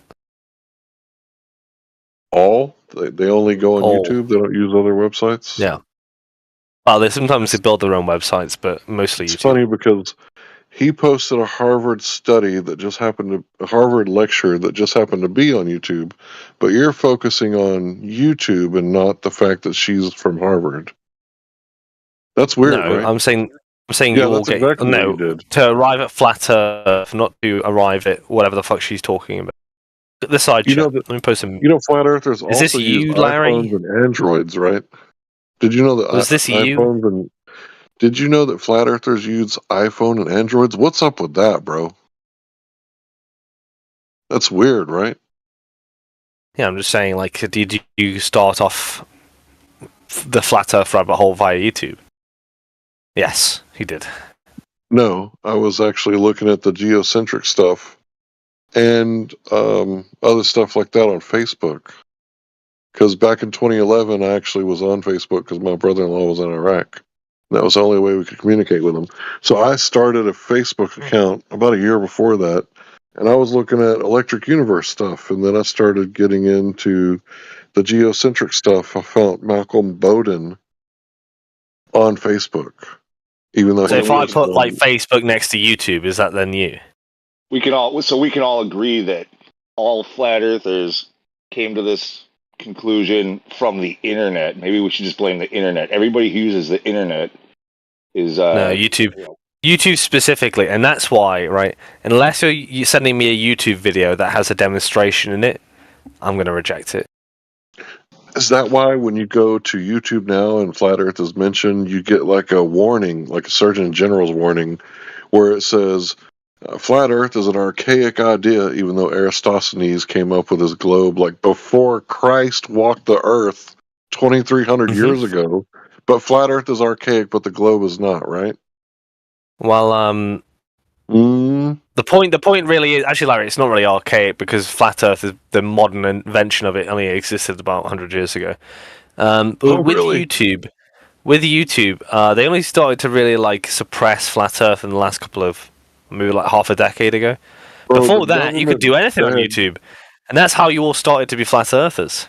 The government begged YouTube, like, what are you going to do about those flat earthers? We can't let them speak because they might make logical points. that was so Look at much mine. bigger too. Flat Earth was only one of the talking points there. Really, it was all about censorship altogether online and making these tech companies suppress any information that isn't what they were calling authoritative content, meaning like they need to have their government rubber stamp on what is pushed in and allowed through the algorithm. Yeah, and Jekyll Wait, was Larry, just now honest hold question, on, right? Hold on. Jekyll was just now virtue signaling about how flat earthers mute people, but he doesn't care when the government actually uses its authority unlawfully to censor free speech. Of course I do. I'm very big into that. my But that's simple- not what we're talking about today. the YouTube isn't a government. They can do whatever they want on their platform. And people, and if the market decides, they can go make another You don't want to platform. listen to everybody, do you? Go No, ahead, they can Dave. make if you're upset with what a company does on their platform, just go make another platform. But the point is the point. I had a really important question, which was that if I decided, Larry, right today, I said, right, I will never accept a YouTube video because most of it is garbage, and it's hard to parse out the garbage from the good stuff because there's no accountability on YouTube. Then you have to do the same thing. So I say, unless you've got a demonstration with a methodology in that YouTube video, I will reject it. Do you think flat earthers would struggle to demonstrate any of their claims? You have to be consistent. You have to reject everything that comes from Wikipedia then too. You have to reject anything that comes from Facebook. You have to reject anything that comes from Twitter. You got to reject anything. You got to be consistent. Yeah, I'll reject Twitter and Wikipedia quite comfortably if I have to. No, you're gonna have to do all of it. Yeah, I'm satisfied with not accepting a tweet as evidence. Yeah, but I mean, what if it comes? What if the tweet comes from somebody that you respect as a source, like an expert in a field of something? What if he's got a good tweet and you trust the person who tweets it? You have to reject it because of the platform. Oh yeah, I'd happily do that. Yeah, do that. Make a blanket ban on all tweets, YouTube videos being used as evidence, unless a YouTube video is a demonstration, in which case it's fair enough. Oh, so now it's really weird. Now It's it's kind of okay like sometimes. it's kind of like back in the day. Like, are you going to reject all scrolls unless it's like demonstrable? Meanwhile, they're talking about dark matter as if it's legitimate because it repairs gravity and makes it viable again. It's really weird that you're talking about YouTube when YouTube is nothing more than the modern version of the printing press, which is nothing more than the modern version of scrolls. Well, it's not actually the same, right? Because when you publish something, i.e. like an article or newspaper, it is scrutinized and it is tested against their peers, right? It's got accountability involved. YouTube videos seldom have accountability because there's such a sheer amount of YouTube videos being published, and you could just upload. Well, I could upload a video right now talking about whatever the fuck I want. Now the question is, would you accept something because it was on a YouTube video? In which case, could I just upload a YouTube video just saying random gobbledygook and you would accept it? No, you wouldn't. It's just got no accountability. There's a statistical chance it's probably garbage or mistaken. Okay, statistics, yeah. I'm sure that 4 out of 5 scientists will tell you that Russian roulette's perfectly safe. There's your statistics. There's what, sorry? 4 out of 5 scientists will tell you that Russian roulette is perfectly safe. That's how statistics work. Right? Because do they only say one that? Scientist died. Yeah. Only one scientist dies in a Russian roulette game. Do you get what I'm saying? Oh, yeah, I understand what you're saying. Right. So look at what I just posted. This is Pergamon Press. Right? This is Robert Maxwell. Right? This is Ghislaine Maxwell's father, who was on with the intelligence agencies. Right? Ghislaine Maxwell is Epstein's friend, right? Who I know. Went to prison for known sex trafficking children, stuff like that. So when you look at, the publishing companies, like this is the publishing companies, the military intelligence industrial complex. So when you're talking about publishing, like these are the publishers. Are you saying we should look? How many pedophiles are on YouTube? What? Exactly, right? When we say there's pedophiles on YouTube, so we shouldn't, so now we can't trust YouTube videos as well. It's not about pedophiles, it's about quality of content. And accountability. So you're talking about YouTube as if it's evil or wrong or something, when YouTube is nothing more than a library. It's people putting together short stories in video format and or audio format and sharing what their ideas But it's not are. It's not accountable to anyone. You could say whatever you want. How do you know? Okay, here's a better question. How do you know that a YouTube video is credible? You don't. You do your own research. Exactly. You don't. Why would it be evidence? Anybody. That's an astronaut who claims to be walking on the moon, or the president who claims that he didn't have sexual relations, or anybody. Yeah. Whereas Anybody an says anything. academic paper is sent to a research council, is scrutinized by peers before you even read it, right? So you Or is it you know that's censorship, right? credibility testing? Okay, so you don't know about the publishing problem, do you? The publishing problem. What's that? Right, where most of the shit that gets published isn't even scientifically verifiable. You on about the what's it called? It's not the publishing problem. It's the someone help me out. It's not the publishing problem. I can't remember what it's called now. 1 second. Is it repeatability problem? I can't remember. Anyway, yeah, no, it's not a publishing problem. It's not a problem of the publishing stages. And even if it was an error, it goes to show if that's an error with all the oversight you could have to publishing a paper, imagine how shit YouTube is. It's on another level. That's why people believe in flat Earth. Well, that's not why we believe in flat Earth. The reason that we know that it's flat is because we went outside and checked for ourselves, and we found that we could see too far. And that's why you guys say that everything's refracted, because once we debunked your radius of 3,959 miles, that's when you guys started saying, well, actually, what's happening is the light is bending down around the curve of the Earth at 8 inches per mile squared. But you And debunked. it's a coincidence that it just happens to be the exact same curvature rate as the curved Earth itself. And we don't have a problem with coincidence because we're coincidence theorists. You think you've debunked a geometric curve? Bro, I was at North Beach, Corpus Christi, and I saw Ingleside on the Bay at 10 miles away, and the water was up to my armpits. I'm literally in the ocean looking at beach houses from 10 miles away. Larry, I don't know what it is, right? Well, what is hard to grasp? When you say something like, okay, look, right, we see boats go over the horizon. That's a clue that implies that we're not on a horizontal plane, right? A big clue. But then you say, well, I can sometimes see further than that, so the geometric curve's debunked. But you haven't debunked the phenomena.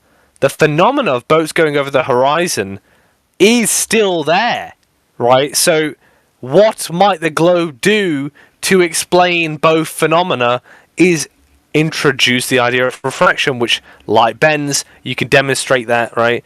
And that resolves that problem pretty nicely. Now, if I asked you why does boats go over the horizon, you do more legwork and often fail at explaining that, right? Just one simple thing. Why do they go over the horizon?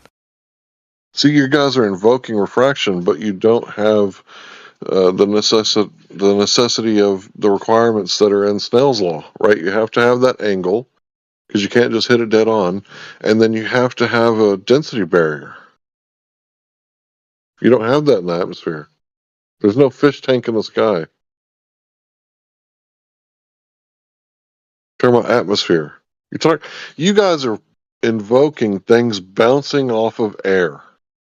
Same thing with over the horizon radar. You could demonstrate that in a bedroom.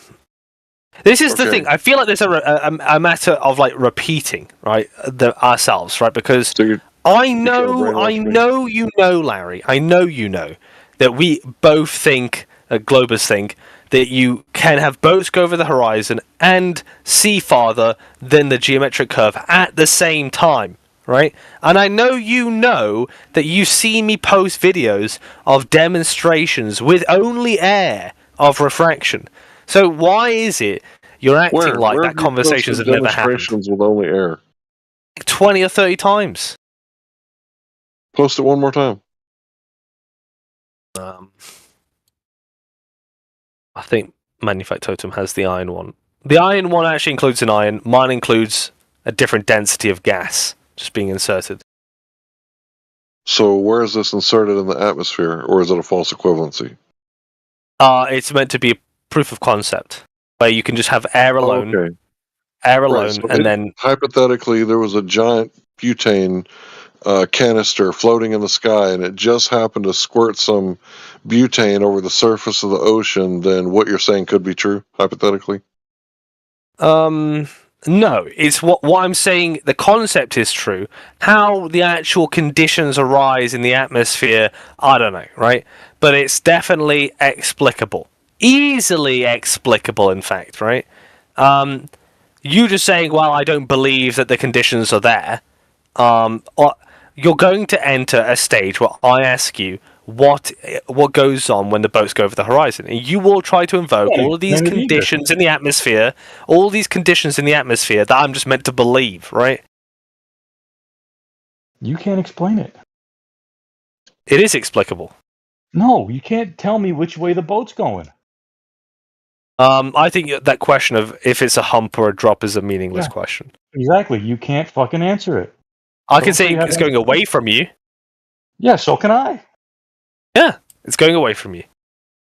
Right. Below an obstruction.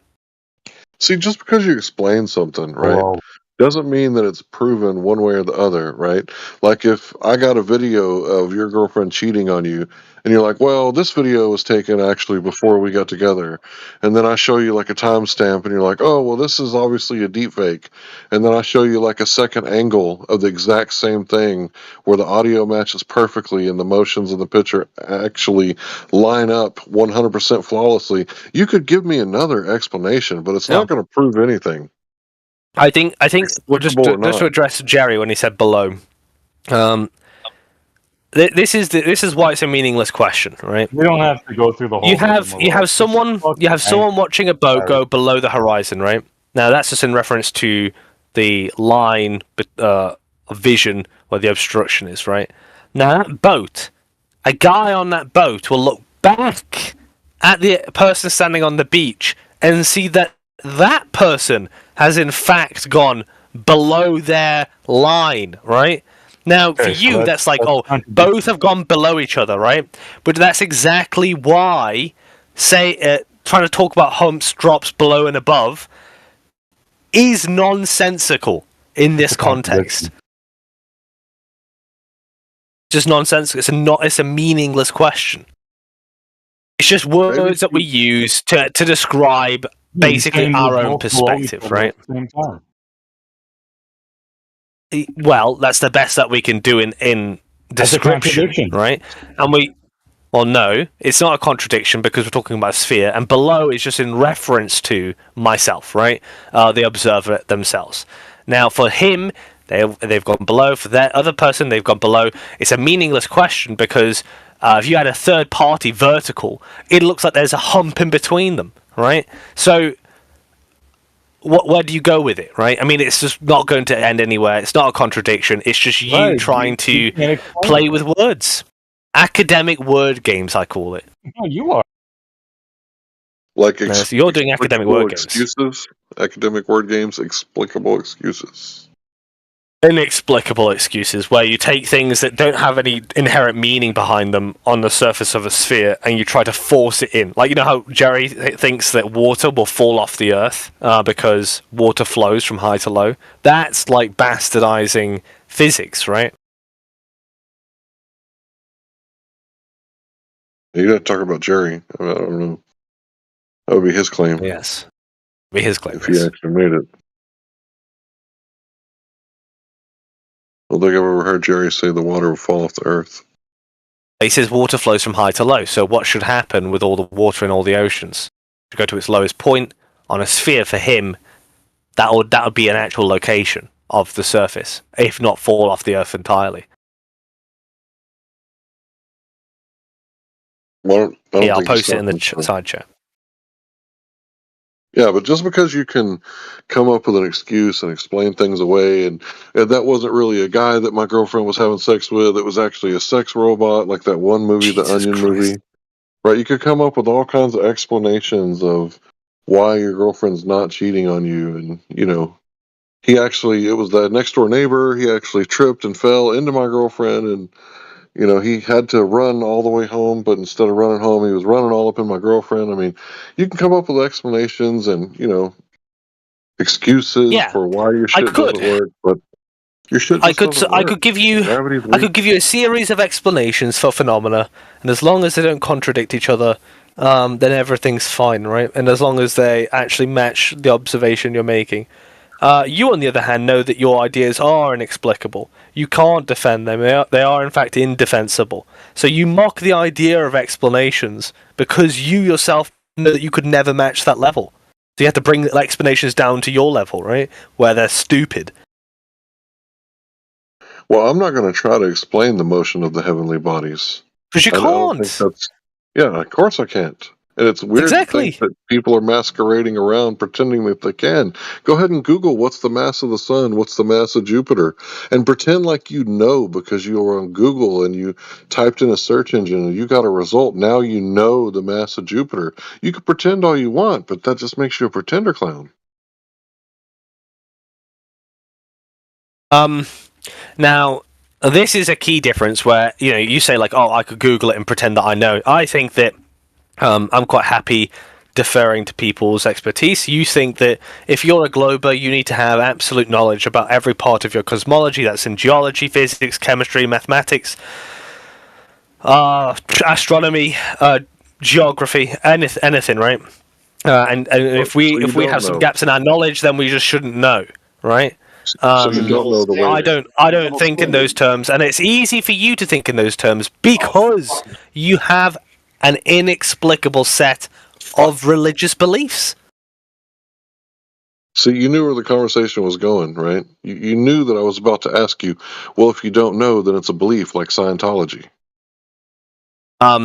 Well, you think a belief is equivocal to faith. I don't think that's the case. If I was to say it was a belief, right, which I'm not going to, if I was going to say, I could say it's a belief based on evidence and reason, empirical beliefs, right, with research methodologies behind it, which is better than nothing. And that's what you have, nothing, right? You just have your belief, your religious belief that you transpose into, try to make fit into science and try to masquerade as science. But in fact, you have no such thing. It's crazy because I said I don't know and I don't have an answer, and you're trying to project some sort of belief on me when I don't have a belief of how the sun, moon, and stars operate and the mechanistic things that make them work. I have no belief whatsoever, but you feel the need to somehow justify your own belief by projecting it onto me. That's weird. No, Larry, I would say that the person who wants to compensate is the person who's pretending like he doesn't base this all off his religious belief and a series of YouTube videos he's watched, right? If it's the case that you think you can't know if God's real, is that the case? Am I correct in that? Can't know if God is real. I don't know. That's a deep question. I don't know. Oh, well, wait, no. It's not a deep question. It's the method that you're going to say is applicable. Like, the only way we can know things is the scientific method. Is that correct? If it is correct, no, that's then you're going to throw God away into the bin. That's scientism to think that you could only. That's why I had to think about it for a second, because you can't prove God with science, but with logic you can. So I can logically prove that there's a creator. You know what logic gives you? It gives you a bunch of research methodologies. Do you know much about research methodologies? You ever done any? Well, it depends on what you mean. What do you mean by research methodologies? Oh, methodologies that you would use in your research, right? So things that you can learn things from. So, for instance, the scientific method is a methodology, right? To conduct research with and know things. Yeah. But it isn't the only one, right? Of course not. There are types of scientific methods that all have a different sort of utility depending on what you're trying to apply. What different types of scientific method is there?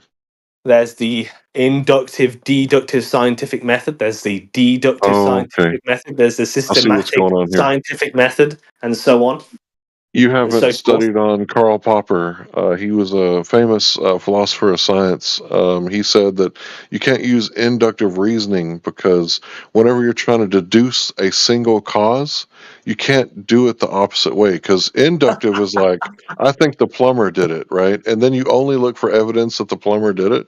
When deductive reasoning is where you say, okay, I'm going to look at all the evidence and I'm going to eliminate all these other possible killers until I get to the one killer who had the opportunity, the motive, and the ability to do it, and the murder weapon, and I link all the facts together through a process of elimination, and I deduce that Larry, this you're guy is confused. You actually. confuse yourself. Shh, I'm talking. I've deduced by eliminating all the other possible murderers that this is the only guy that could have done it, and that's how every single murder case works in the United States. Larry, you've confused yourself, right? First of all, Karl Popper didn't talk about the problem of induction. He didn't invent it. It was Hume, right? Hume talked about the problem of induction. Karl Popper was talking in reference to Hume, right? Karl Popper wasn't just repeating what Hume said, right? Obviously not. That's what you seem to think. But he was talking about induction in science. When can it be used? That is when he invokes falsification. Falsification is the resolution to that problem because the process, the inductive deductive process, follows the idea that you use induction and then you use deduction to falsify claims, right? So you approximate, get closer and closer to the actual truth. That is when falsification is introduced to resolve the the problem of induction. So, as a matter of fact, Karl Popper technically would be a supporter of the inductive deductive method because that's the exact thing he was talking about. You just bastardized Karl Popper, and I've already talked to you about this before. This isn't the first time I've spoken This this is the exact first stuff. time you've ever brought up Hume. This is the first time ever. So listen to what this says. Karl Popper explicitly discusses two problems in David Hume's epistemology. He praises Hume for his critique of induction, specifically for his claim that inductive inferences are logically invalid. He rejects Hume's psychological account of induction, specifically his theory of belief formation by repetition. So it's not like these guys were completely in agreement with each other. Yeah, but They're too, you read out the line that was important there, and you just kind of you you read the line that was important, and you focus on the line before that and after that. The main line there is that he praises Hume on his problem of induction, right? Because that's what he addresses in his falsification. Why he introduces falsification as the deduction that follows from induction, right? That you must have for it to be good science. I don't see anything where it says he praises induction. He praises Hume for a critique of induction. Yes. No, that's what I said. That's what I meant. Hume was the person who came up with the problem of induction, which Karl Popper agrees with, right? Okay. So these two guys are skeptics and they agree with each other. But we don't say it's a purely inductive process. We would say inductive deductive with a hyphen between the two. Okay, well, here's Stanford talking about the problem of induction. So if you want to, read Stanford and then disagree with him, that's fine. Go ahead and post it. No, you just read agrees with what I'm saying, right? So it's So You again, keep anyway, asserting that I'm confused, not to but digress. We don't need to digress on Popper I'm and Hume, right? posting what I said, right? There's a problem with inductive reasoning. You said there's inductive science. The plumber did it. I don't want No, to I see didn't. I any said inductive evidence the deductive plumber with a did it. hyphen between them. No. There's no inductive deductive. Don't lie about right? what I said. There's I two said different inductive things. deductive. There's two different things. There's inductive, which is selecting the killer and then finding all the evidence to fit the facts, which is a fallacy called the Texas sharpshooter fallacy, where you shoot the side of the barn and then once you get your cluster, you go ahead and put the target where all the bullet holes are and say, look, man, I'm a really good shot. Jerry. Wait, not Jerry. What's your name again? Larry. Same thing. I said inductive deductive. I didn't say inductive and deductive. Inductive deductive with a hyphen between them. What Karl Popper addresses with falsification. The deductive part is the falsification part, right? Because that can be done deductively. Even if your initial argument was inductive, you can deductively falsify. Find the falsifiers in the induction, right? So the point is, and I don't want to digress on this too much, the point is that there are loads of research methods, loads of ways of possibly knowing things.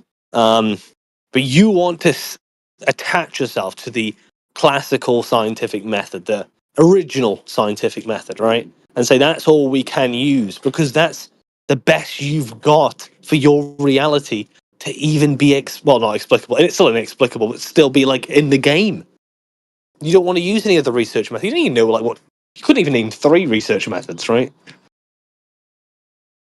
Okay, 3 research methods. Do your research in as many different ways as possible by looking at as many different people who have as many different methods as possible, like YouTube, where different people have different ideas and they come together at a meeting place like Google or YouTube or the printing press or Scrolls or whatever, and they put their information out there, and you're saying, oh, you got your information from YouTube. You really should only get your information from these people over here. You know, Pergamon Press has allowed us to look at it. I mean, you're just like a Catholic. Like, how dare you think that you can, look at Jesus Christ as your high priest when really it's the Pope?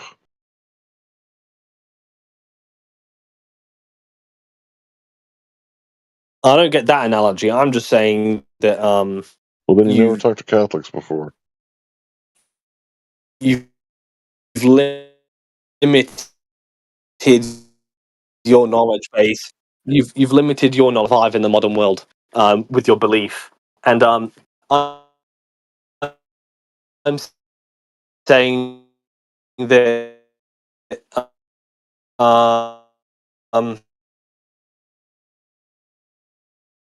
you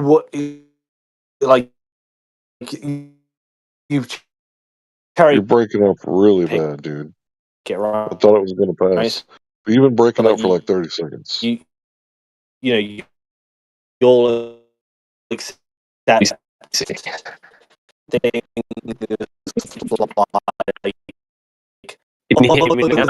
Go in and out, dude. Your internet sucks. Me now, surely. Okay, now I can. Yeah. So I was saying that you've constructed this religious belief where you'll pick and choose what method can tell you things about the world. Like if it has anything to do with the globe cosmology, it has to be run down the scientific method, the exact one that we talked about, the purely deductive one. And if it doesn't, then it's obviously not something we can know, except for when you want to know things that don't do that. When you want to know things that don't do that, then you suddenly give exceptions to the rule. And those exceptions are never extended to the globe because that's exactly what you want your religion to fight against. I think you should critique the research methods that people arrive to with the globe, not just say that it has to be, or globe cosmology, or not just say like, oh, no, it wasn't run down the deductive scientific method, therefore, we can't know it. See, it's really weird because you're talking about science when it's a category error. If you're talking about the globe, it would be geometry, right? Like when I went outside to the beach and like checked for myself instead of looking on the TV and listening to what the man on the TV teach you that? me, to go outside and look for myself. Did QE teach you that line? Listen, bro, I was around before QE. Do you know that, right? Yeah, but I know that's bad reasoning, and I don't want you to take ownership for it, right? Because you're talking about multiple methods. No, it's bad reasoning to say it's a category error. Yeah, if you're talking, dude, no, if you're talking about geometry, and you said that I said the only way to find something out is through the scientific method, which I already know not to be involved in scientism, which is the belief that the only way you can know something is with a scientific method. That's ridiculous. That's why I had to pause and think about then your question. You argue with the flat earthers in this room because that's exactly what they'd say. Anyway, as for the category error, it's not one, obviously, because we don't just live in pure geometry. We have physics as well, and physics will intercede in all of these matters, and you can use other things, other methods that aren't just like getting a measuring tape out and looking at something to figure out what something is. So, assuming that you know what a research method is, which you don't. So it's funny because you got me on that research method because I didn't know what you meant by research method, right? Because words have meanings, but I can't divine your thoughts. So that's the only gotcha you got tonight. So you're going to keep like bringing that back up, right? Oh yeah, it's a It makes big, you it's feel a good good about one. It's a your ego. doozy. It makes you feel It good, right? does. Well, I'm glad that you could get some It does sort make of, me feel good. some sort of reformation. It's funny. It's funny, bro. No, I don't think it's just you though, Larry. I think almost all flat earthers couldn't tell me more than 3 research methods. For what? What are we researching? Anything. Like it could be medical, it could be scientific, it could be a social science, right? I don't mind. They probably couldn't even name 3, right? I'd take that guess. Who's with me? Okay, no one. Qualitative versus quantitative. Has to Primary versus secondary. Descriptive versus experimental. Oh!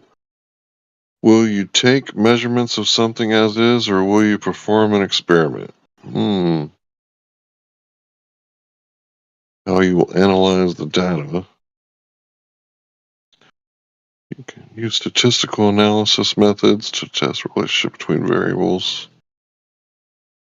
Yeah, you're right. I don't really know a lot about this, but this is one of those things to where you naturally come across different people using different methods of research when you're on YouTube, right? Like the Electric Universe guys got one way of looking at the cosmos, and the Standard Cosmology guys got like a different way of looking at it, and they got different methods for proving their theories, right? So, for an example, the Electric Universe guys had a prediction that I think it was Uranus, when the pole of Uranus comes back around and faces towards the sun, that the pole would be hot, even though it was in the shadow, because of the electric nature of the poles. And when it turned back around and faced towards Earth, their prediction was correct. So that would be one method of research, right? So yeah, I get it now. I mean,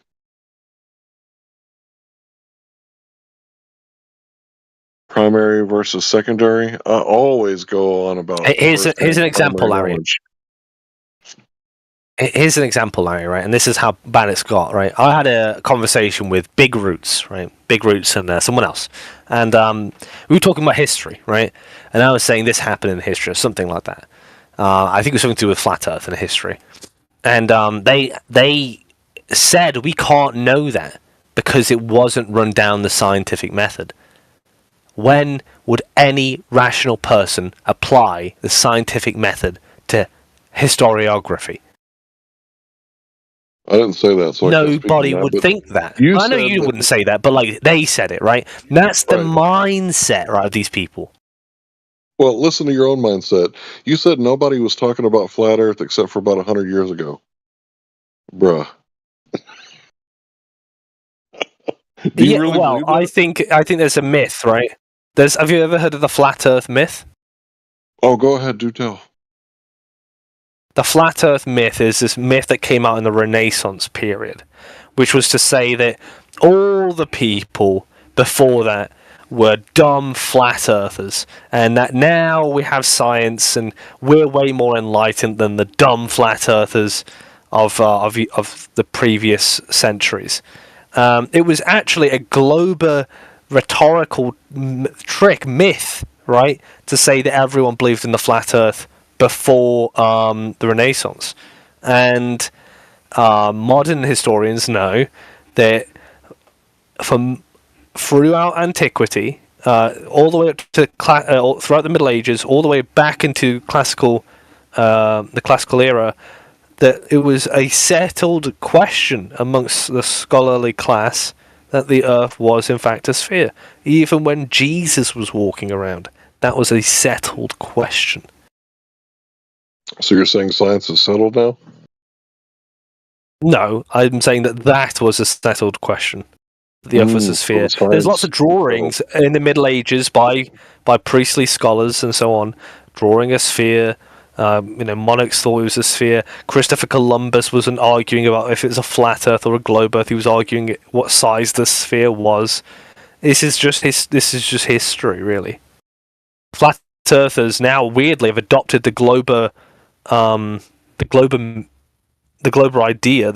Who hated flat Earthers, and they were trying to make out like, oh, everyone believed in flat Earth until like 200 years ago. So it's really interesting because you brought up the Renaissance, which is covering 15th, 16th centuries, right? Do you know what was going on between the 15th and 16th century? There's lots of things. I mean, which one? Right. The big thing Europe in the 15th and 16th centuries. Yeah, the big thing would have been the Protestant Reformation and the Counter-Reformation. This was the largest redistribution of wealth in history, when people went into the churches and sacked it and took their gold back and their menorahs, but most importantly, they had it in their own language that they could read it in. They stole back their authority, their mental authority, because they knew that the Most High God created us all equal. And this is when the revolution was happening, right? So there was the revolution and then the anti-revolution. So you do know that the Protestants were also behind the flat Earth myth. In fact, it would be in their benefit, right? Because they want to separate ourselves from the Catholics, right? To say that the Catholics were these flat Earthers, right? The Catholics were the flat earthers. What? That was Protestant rhetoric, as was all Renaissance rhetoric around the time, to talk about how dumb the opposition is. Okay, I've never seen anything like that, that the Catholics were the flat earthers. Well, they weren't, obviously, right? It's a myth that everyone, including apparently flat earthers, believe now. That the Catholics were flat... The Catholics were sun worshippers. So that doesn't make sense. Oh, you're a different kind of Protestant where you seem to think that the Protestants knew, had a Reformation, thought the Earth was flat. No, sir.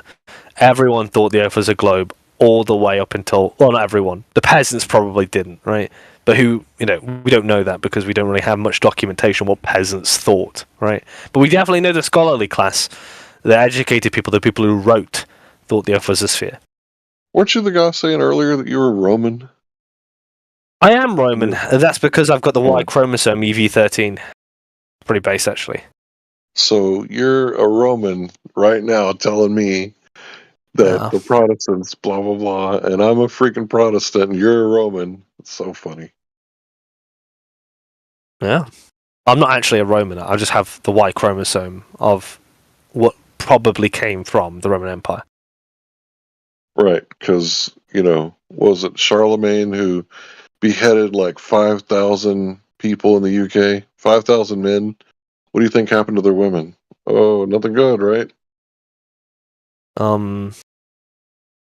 Well, there's a place in Wales, North Wales, and it has the highest concentration of people with my chromosome in.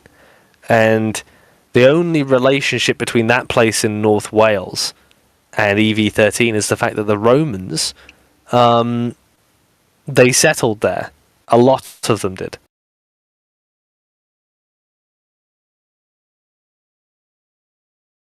And EV13 comes from the Balkans, Thrace, and we know that there was Thracian auxiliaries in that period of time, in that place, in that period of time. Anyway, back to Flat Earth. Yeah, the struggle was violent in the early days. They were... So the Romans would find a Protestant like myself who was reading it in my own language. Oh, what a terrible sin, right? That if I were to read it in the Geneva Bible, right, where it isn't neutered like the King James Bible, and I'm reading it for myself, and it's like, oh God, we got to burn this guy at the stake, like with the Bible strapped to his chest. So you're the one that brought up the Renaissance, and in that Bible, when you crack it open in the beginning, it's a flat earth book from the beginning to the end. So when you read it, it's talking about the firmament and, everything that science, quote unquote, says about the creation of the solar system. It's the exact opposite of what the Bible Yeah, but says. when Jesus was walking around, this is what Manufactotum taught me, because I had like this weird question of like, why is it the case that in the Bible it's a flat Earth book, but like Jesus, the Bible was written some years after Jesus died, so in antiquity, but the Greeks believed in the globe, and everyone after in the Middle Age believed in the globe. So what happened there? And he quite adequately explained that the passages that allude to a flat Earth are Hebrew in origin, so they date before classical Greece, right? So Jesus himself was a glober. Weird, Jesus was a glober. Let me do a screen record. Hold on just a second. Let me go ahead and record this for everybody in the room. Go ahead and say it again. Jesus was a glober. Why? Because everyone, according to our historical knowledge, before everyone who was educated according to our historical knowledge in classical Greece and then in the Middle Ages and antiquity, thought the Earth was a globe. It's probably the case Jesus was a glober. Is that it? Yep. Okay. So greasy fuckers who are Clip that covering and ship themselves it. in olive oil while raping boys because they thought that the Earth was a globe. Therefore, Jesus, who was an Essene, right? Definitely not part of the Greeks.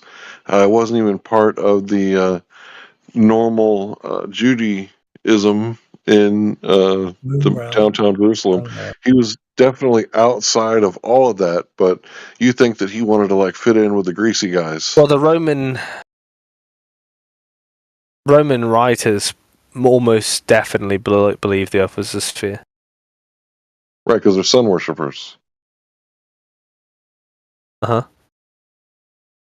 Of course they thought it was a sphere. Yeah. And he lived during the time of when the Roman Empire was a relevant power, right?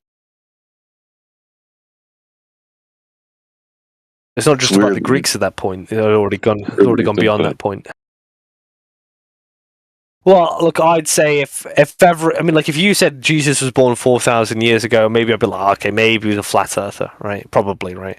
But because it was only 2,000 years ago, I mean, our Lord Jesus Christ probably looked at a boat going over the horizon and thought, yep, that's a ball.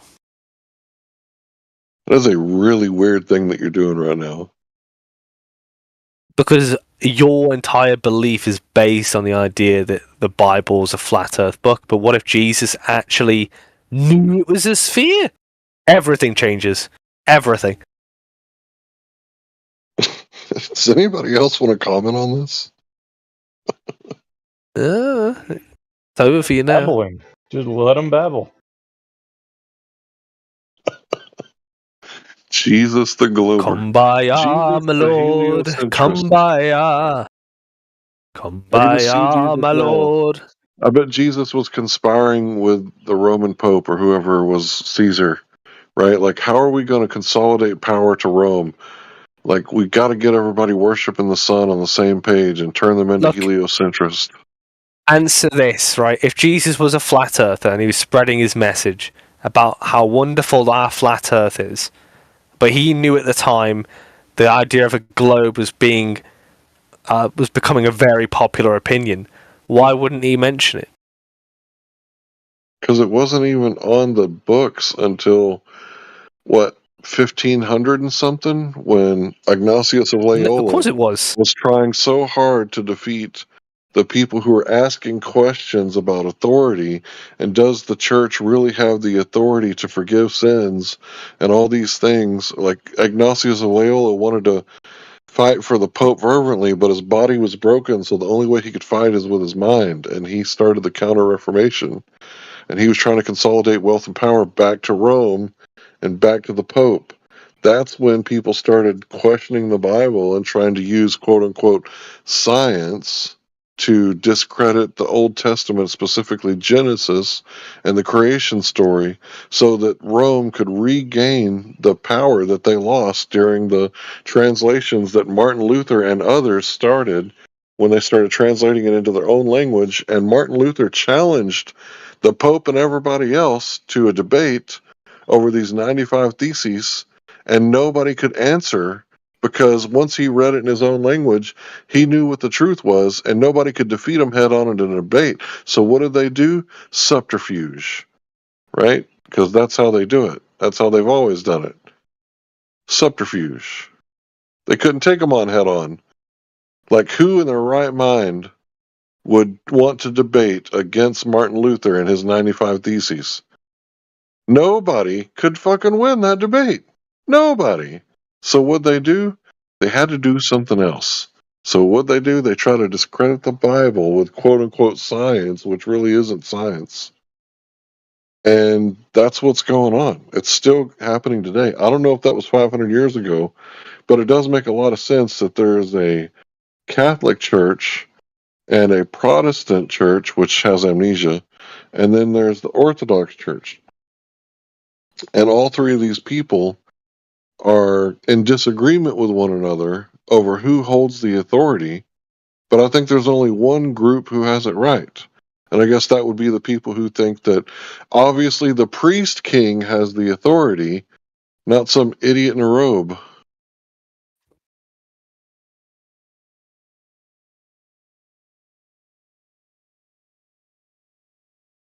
Yeah, just changing my profile around a little bit. There we go. Glover, Jesus. That's weird, dude. Yep. So are you two also It's like your worst nightmare, isn't it?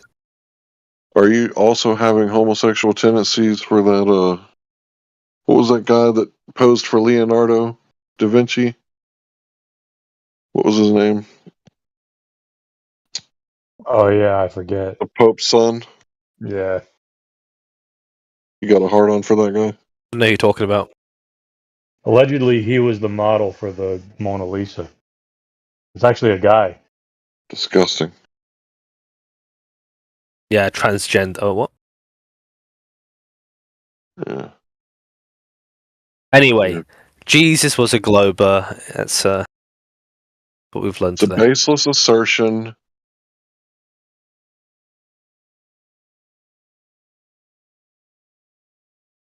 So you don't want it to be true. That's what it is.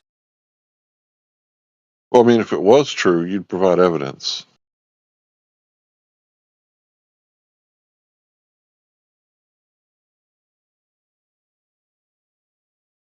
Okay, here's evidence. All right, what scripture should I pull it from? Matthew, Mark, Luke, or John? 1 sec.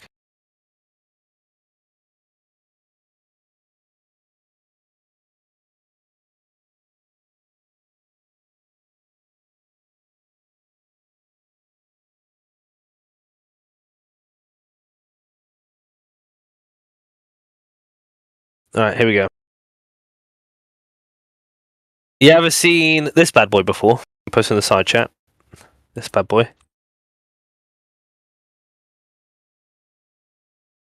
Is that the Eucharist? What do you think that is? Is that the Eucharist? No, it's called the Sovereign's Orb. Called the Sovereign's Orb. Do you know what it represents? No idea. It represents God's power here on earth. That's why the cross is sitting on a sphere. Yeah, sun worshippers. Yeah, it makes sense. Sun worshippers God's in Rome. power here on earth. Here's not the right one I wanted to post. I've actually read the book in my own language, so it says that God's power is at the right hand of the Father, and He is our high priest, and His Father is the Most High God. So that's where God's power actually is, not in some silly ancient city named Rome. It's weird. And the kingdom is within us. So God's power is in each and every single one of us. So for one guy to put on his legs, both pant legs on at the same time and go, me, I'm the one, I'm actually the one that has the power and authority. That's just weird. Yes. You gotta bow down to me because I got the fish hat. Everybody's got to kiss my ring. Goodness me, don't talk about your ring like that. The Gamma's Secret Kings.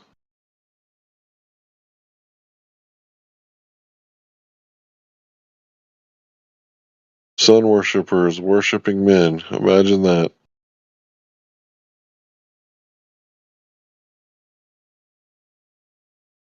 It's weird.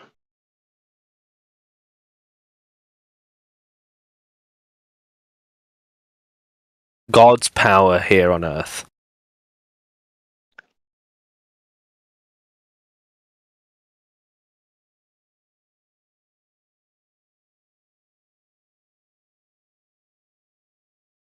Pagan sun worshippers pretending to be Christians so that they could get them to pay their tithes and their taxes.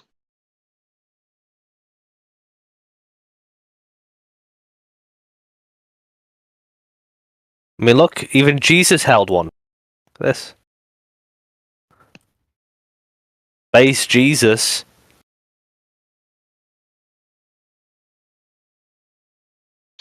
Dude, you are so brainwashed into believing what you see on TV that you actually think that's a picture of Jesus.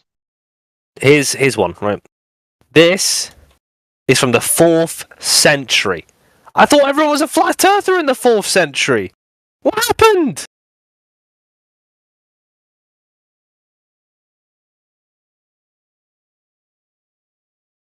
Tell you what. Dude, I don't care about none of your relics, like how many children you had to sacrifice to make a golden ball with a cross on it, and make sure that the golden ball stays shut or they're going to find the child's little finger in there. Like, I don't know what you guys are doing, but just, don't look in the catacombs. Most of the skeletons are probably children, just like in Canada. All I'm saying all the native graves that were full of children near the Catholic churches. That's why we're not allowed to dig up native graves, because if we find out the truth, we might actually get angry at the church.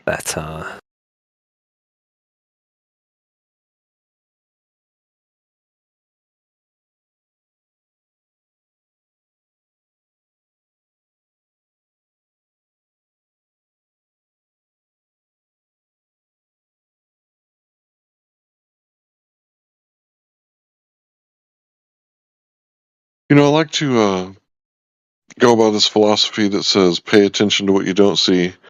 Now, this thing is supposed to be moving at 17,500 miles an hour. Where's the motion blur?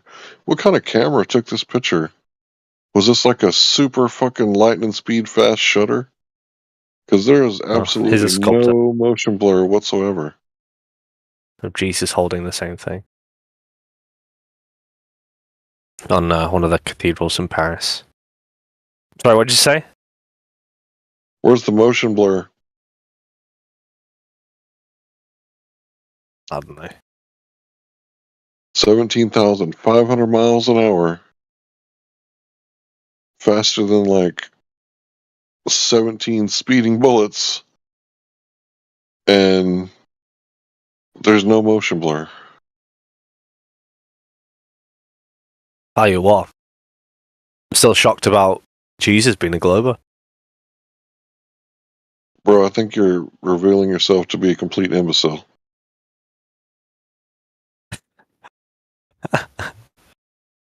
If you actually think that, you're trying to troll, but you're not going to be successful in trolling me because I don't care what you say or what you believe. But if you actually think that Jesus was a glober, then you've revealed yourself to be an imbecile. Look at these coins from antiquity. No, not antiquity, from the early Middle Ages. There's one. You can see in the right hand. Globe.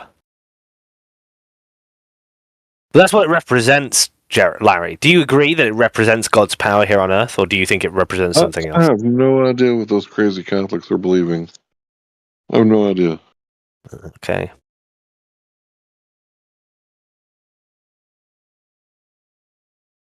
Yeah, old dude wants to talk about the shape of the Earth.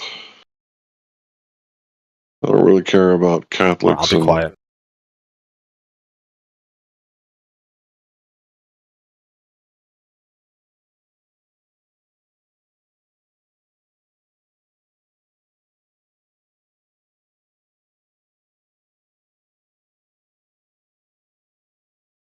He was right about you, though. You are like sheep.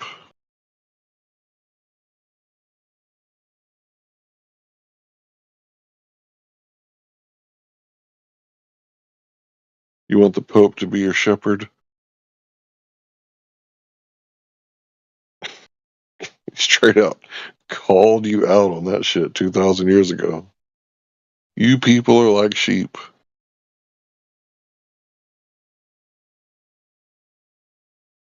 Without a shepherd.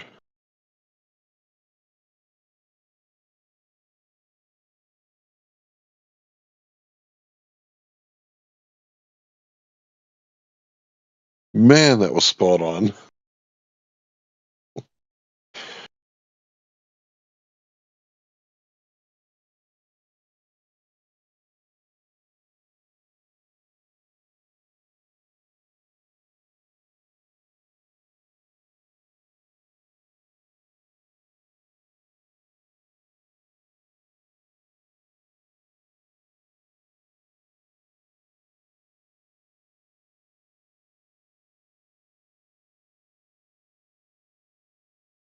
Hell, dude, I was tired of talking about Catholicism. That shit is so gay. Everybody bend over and let the priest check the altar boys. Shit is gay. I don't have a problem with Catholics. I don't. But the hierarchy, it's a little weird.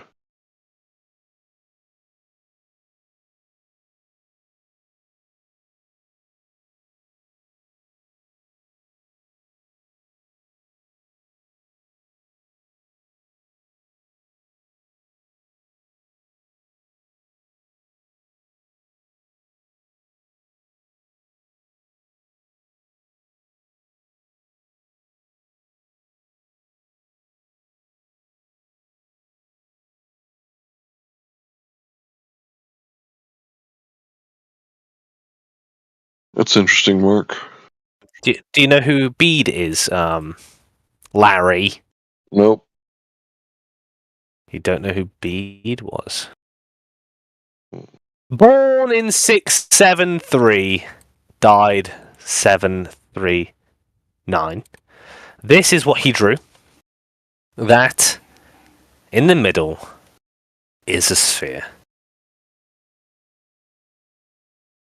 One of the greatest historians of antiquity. There you go. That in the middle is a sphere. Looks like a steering wheel, bro.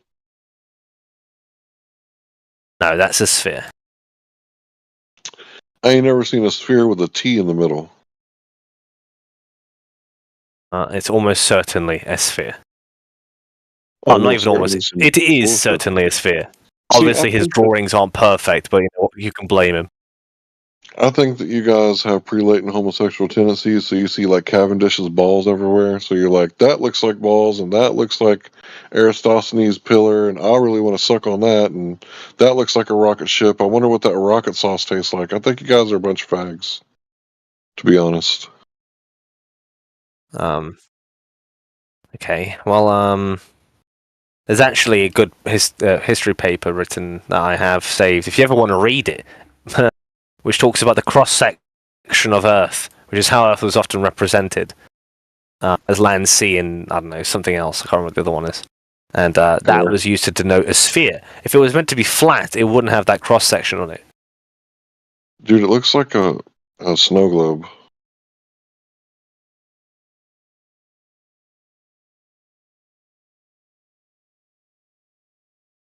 I guess you're seeing what you want to see. Is that correct?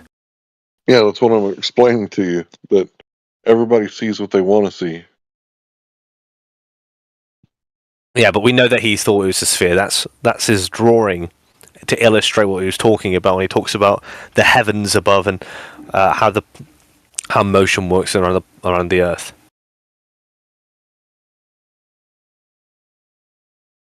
Yeah, I think you guys are a bunch of cigarettes. Just, you know.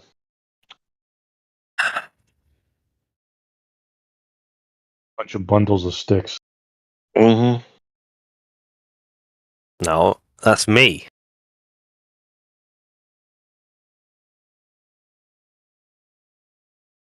No, he's talking about the celestial sphere, yes. That in the middle is the sphere, the Earth. Bro, it looks like a snow globe. I mean, I can literally show you if you want me to. Hebrew. Yeah, that's what you want to believe. All right, Bede certainly believed in a flat Earth. That's what Larry thinks. Didn't even know who Bede was until 5 seconds ago. I don't know what Bede thought. Who gives a fuck? He's a very interesting person. He's the only surviving writing, well, one of, I think, two of the only surviving writings we have on ancient England, or not ancient, antiquity England. All right, here, go ahead and put that I just posted. Go ahead and cut it out and paste it and put it right where you think you see like a sphere. And superimpose it where you can see like a little bit of both. No, the cross section was used to denote a sphere. I'll get a page from that article so you can read it. Dude, this literally looks like what I'm telling you. It looks exactly like a T. Yeah, well, I can forgive you for seeing whatever you want to believe, but that's not how we do history, is it? You're seeing a ball that looks like a steering wheel, bro. I'm going to try to find the right page for you because it actually gives you a simple... There we go. This one. These looks are like different... a circle with a T in the middle.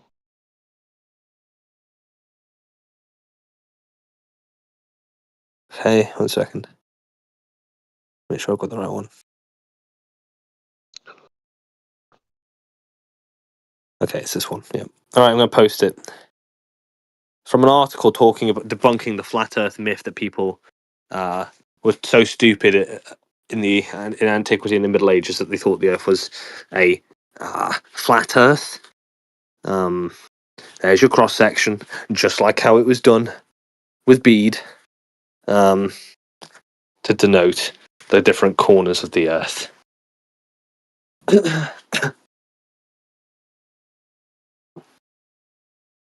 It's just talking about the 3 continents. That's what the T is. Yeah, but the whole Europe, article. Asia, and Africa.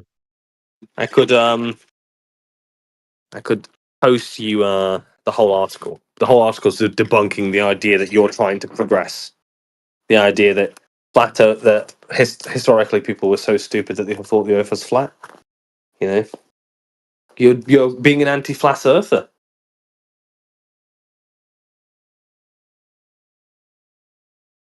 I think you should just own the idea that flat Earth only came about in the last century, really.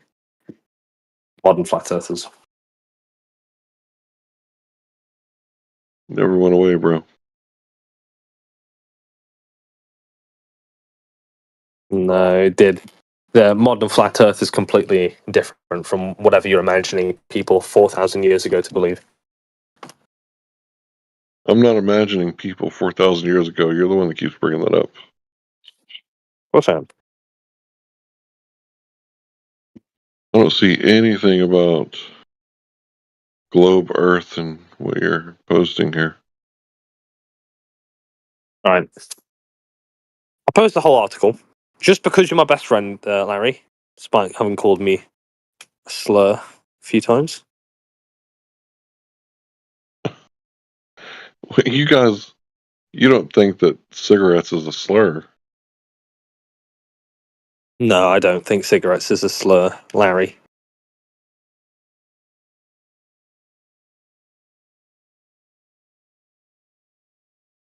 It's a very interesting paper. Something you might enjoy reading. No.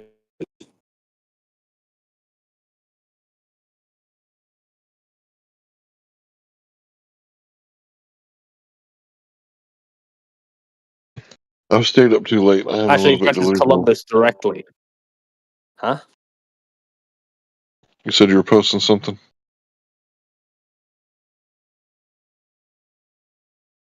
Yes, I'm going to post something. Because I didn't say anything about the globe on here. It's a bit long, though, so I'm trying to get It talks about the map and Jerusalem and map conventions.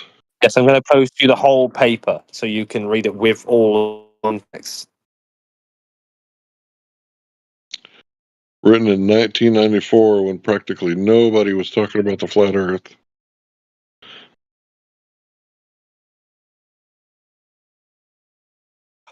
But Nobody was it's talking about the flat earth. I thought flat earthers came about way before the internet. I thought you weren't all just YouTubers. What happened to that earlier comment? You did hear me say practically, right? Do you know what that means? The flat earth myth comes from the Renaissance. Addressing that myth that people say. Okay, that's the first section of it. Let me get the next section. Round sphere. They were talking about this in 1994. Misconceptions of the shape of the Earth in the 15th century. Yeah, believe it or Transformation not, of the flat earth didn't world. just come around on. So this is the New World Order, the the New Earth section. Directive. The Pope has given you directive that you must believe that the Earth is a sphere. Ignatius of Loyola will wage war on your bitch ass if you don't bow down to the Pope. The next section. Well, Jesus was a closer.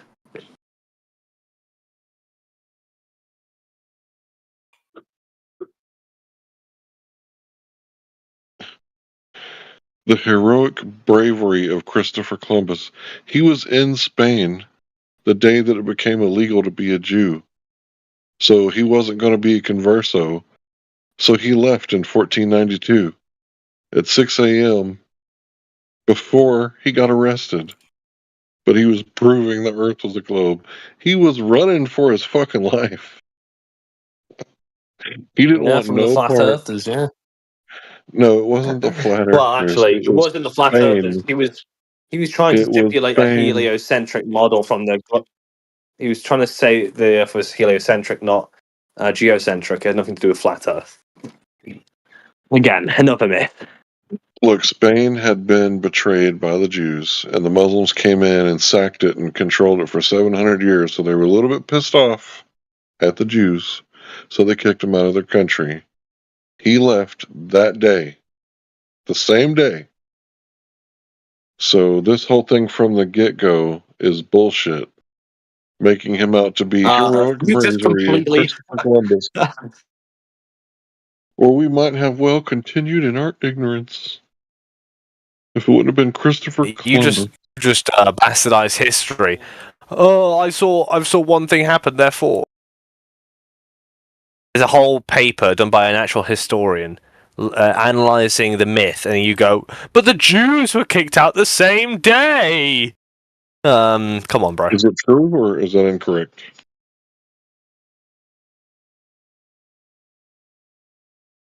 So was there an Inquisition in the 1500s in Spain? Yeah. Yeah, they were waging war on the witches' Sabbath, right? On all heathens. All of them.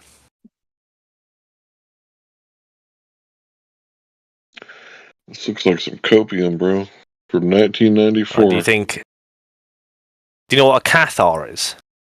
I expect not. The Cathar was one of the people they waged war against. Wiped them out. Well, they just believe that anyone that was practicing heresy or followed a different religion must be purged. Right, assimilate or die. Right, Rome is like the you're Borg. just associating Jews and to that entire to what's his name, Galileo. Wait, is it not Galileo? Bruno. Bruno. That's it. And you're saying that those two, that relationship alone proves your case, but they were doing it to any heretic, all heresy.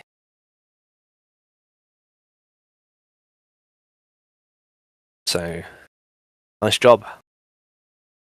So you notice how they killed Jesus like quick? They didn't like put him on house arrest for like 8 years and then kill him. It's because when Babylon was young, the Hegelian dialectic was old. They knew about problem, reaction, solution, and they knew about reverse bias. So if they could, make it out like they were persecuting poor old Bruno, all he said was there was dual worlds. There could be more worlds, right? Right before they discovered the new world, they persecuted him. Or was it after? I'm not sure about Bruno's timeline. So he was talking about multiple worlds, dual worlds, right? And back then a world meant a continent. So they locked him up for talking about that. And you guys want to make him out like he was a martyr? Like, oh, he was on house arrest, or, oh, Galileo was on house arrest. Bruno was actually locked up for 8 years. And if he was talking shit that they didn't want nobody thinking about or talking about, doesn't Rome usually just kill people? They don't put them on house arrest or, put them on death row for like 8 years. Why didn't they do that to Jesus? Oh, that's right, because they were trying to stop an insurrection. Wait a minute, if Bruno was talking about multiple worlds, that could cause an insurrection. Cause people to start asking questions, and God knows they don't like it when people ask questions. I've experienced that in real life in school. They do not like that shit when you ask questions. They get real fucking butthurt. Karen's tried to get me fired for asking a question. Okay. It's okay. The Earth is a sphere. No one stopped being a sphere because you stopped believing it. I saw it on TV. It's a We sphere. stopped knowing it, rather. I just know it. Yes, I know. You stopped believing it, but it doesn't stop being true because you stopped believing it.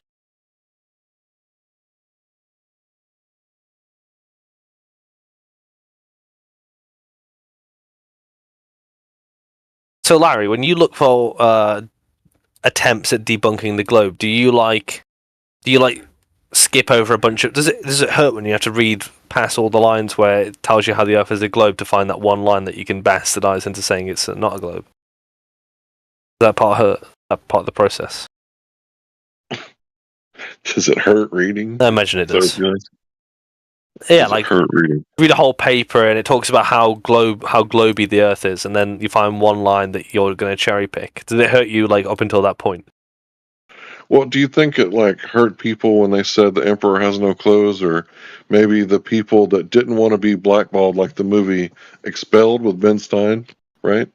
Maybe they might say, well, I can see the emperor's ankles, and then another person might say, I can see his leg, and then another person might say, I can see his back. Right? And the emperor tolerated all that. But if someone came right out and say the emperor has no clothes, well, he's going to be executed or blackballed. Right? And we all know that you can lose your license and lose your degree, right? They can strip you from it. So that's another way that they have control over you, right? Once you get your college degree, if you start doing stuff that they don't like, they can pull it.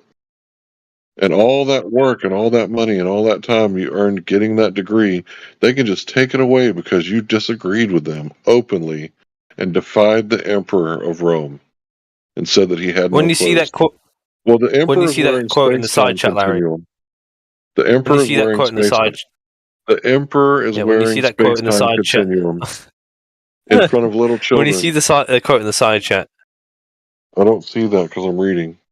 When you see the she lusted after lovers with genitals as large as a donkey's and emissions like those of a horse.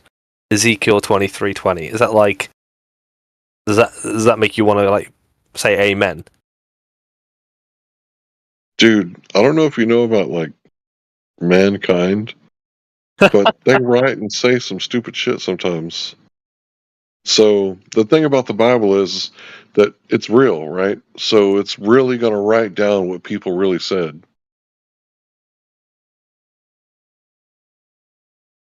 I really like the verse where it talks about the guy went up to the king and he convinced the king to get a private audience with him. And he stuck his sword so far in the king's fat belly that he buried his sheath in the king's gut. And then he got away and got out of there before the guards ever realized that he killed the king. That's actually one of my favorite verses.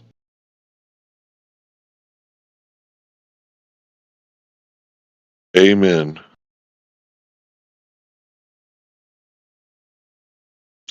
Stuck the king so deep with his sword that his fucking hilt went into the king's belly. So he ran him through.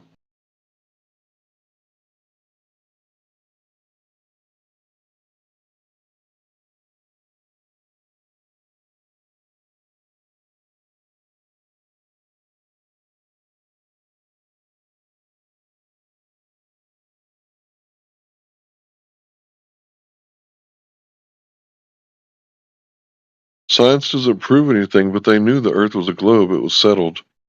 Settled science, according to this guy, who thinks that Jesus was a glober.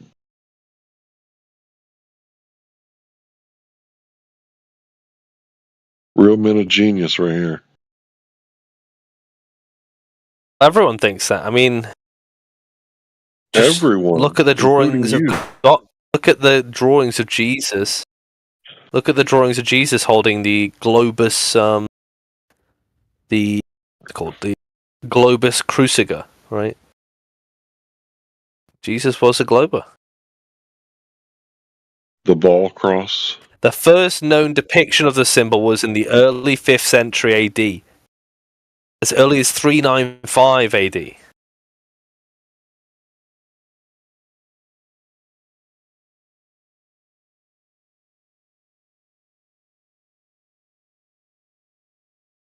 So the Masons believed in a celestial sphere.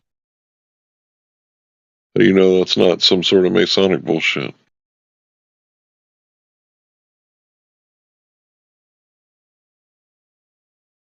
But you're claiming it has to be the globe, like always. Has to be. Confirmation bias. Don't tell anybody. Yep. Damn it, Larry's catching on to the That's what it confirmation symbolizes. bias. I mean, look, here's Jesus.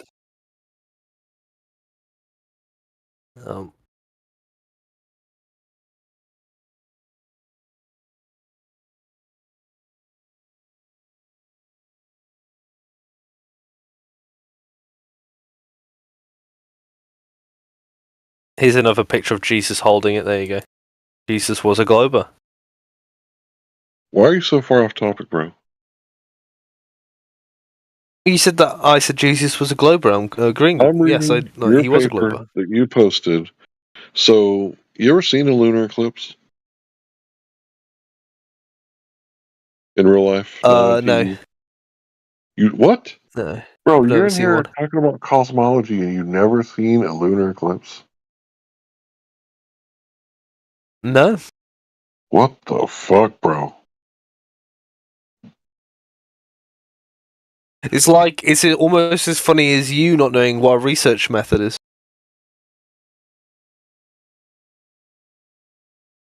Dude, you never seen a lunar eclipse in your life? Larry, to be fair about that, like, I mean, chances it like for me, like I don't know if I've ever seen one with my own eyes either. Like every time there is an opportunity to, it ends up being a cloudy night or something like that. Like, and it's Yeah, not but you like I'm live in out there trying to Wisconsin. chase every single one. Okay, I get it. You guys are at a higher. Okay, that makes sense. Like, it barely rains here. So, I've seen quite Yeah, a I few mean, of them. yeah, I mean, every time like one of these events is happening, it seems like just you have poor viewing conditions.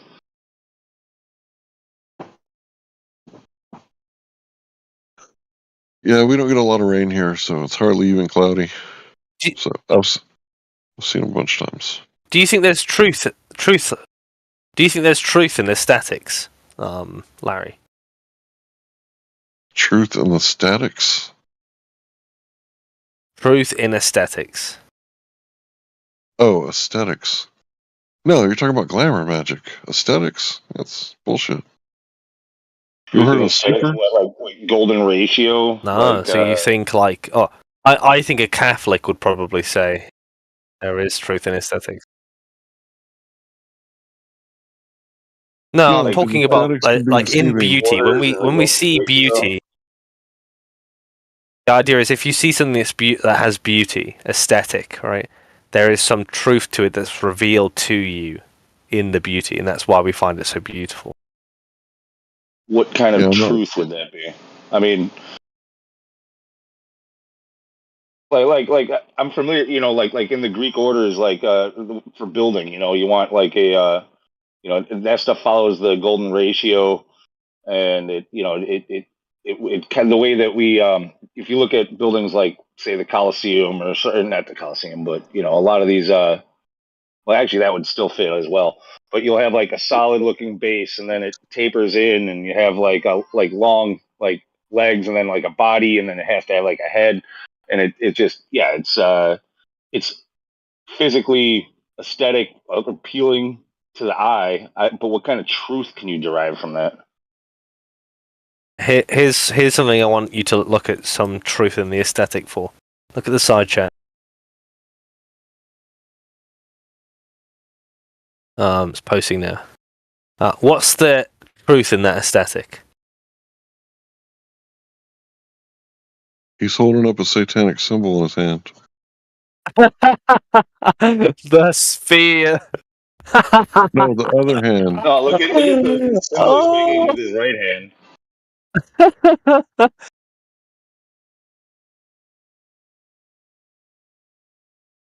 Oh god, it's so easy.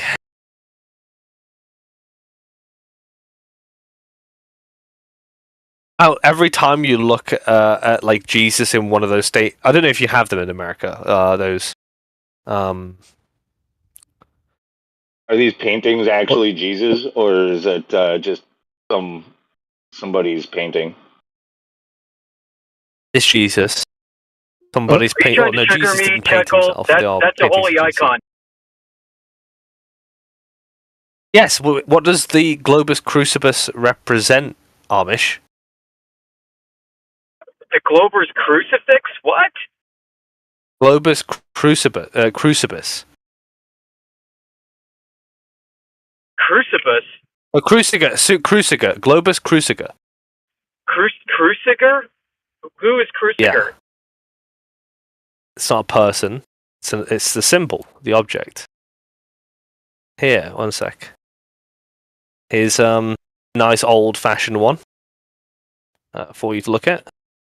Amish. I'm gonna post it in the side chat now. Okay, I'm waiting. Yeah, I'm also driving, Yeah. but I'm doing it safely. That object. What does that represent? Oh, it's a holy hand grenade. Everyone knows that. It's God's power on earth, right? God's authority over the earth. Yeah, that was like Christianity's something that dominance came out over of the the earth. Roman Church much later, after they invented the globe. Well, it came around in the 4th century, which is the year 300, right? That's the That first was known from the year. representation I of like it. evidence to that. Not this one. Not this one's a Holy Roman Empire version, right? But the first known usage of the Holy Globus Cruciger was in the 300s. This guy has been saying like for a evidence of couple that. hours. He's saying that Jesus was a glober. God This was is a Robert. Jesus Hold on, is a bro. glober. He is. Jesus was a glober. I'm going to mute you, bro. Be quiet. He's saying that because the Greeks were into the whole globe thing, that ipso facto Jesus was a glober, even though Jesus wasn't a scene. He wasn't any part of any kind of society to do with the Greeks, not even the Hebrews. Like, he wasn't part of the everyday society. The only reason he went to the temple to preach is because that's where the people were.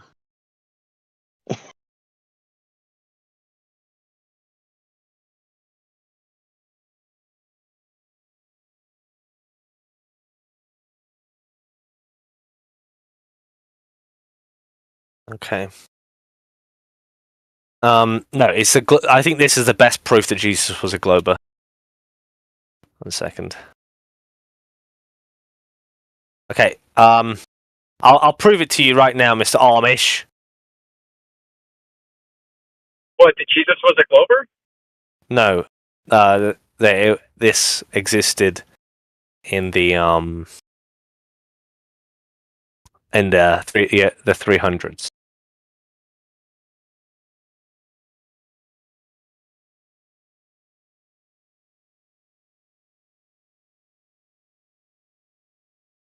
I know, because St. John Chrysostom, who was the bishop at the time, was a flat earther. Bede was also a globe earther. Bede probably never really existed. Are you kidding me? We have his Yeah, writings. just some character that they attributed all this shit to. No, he wrote this shit. Yeah, there's no proof of when Bede actually lived either.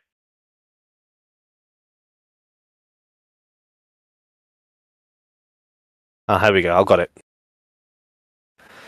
This is Emperor Arcadius's Globus Cruciger. There you go. Or the reverse side of the coin. He's holding an apple.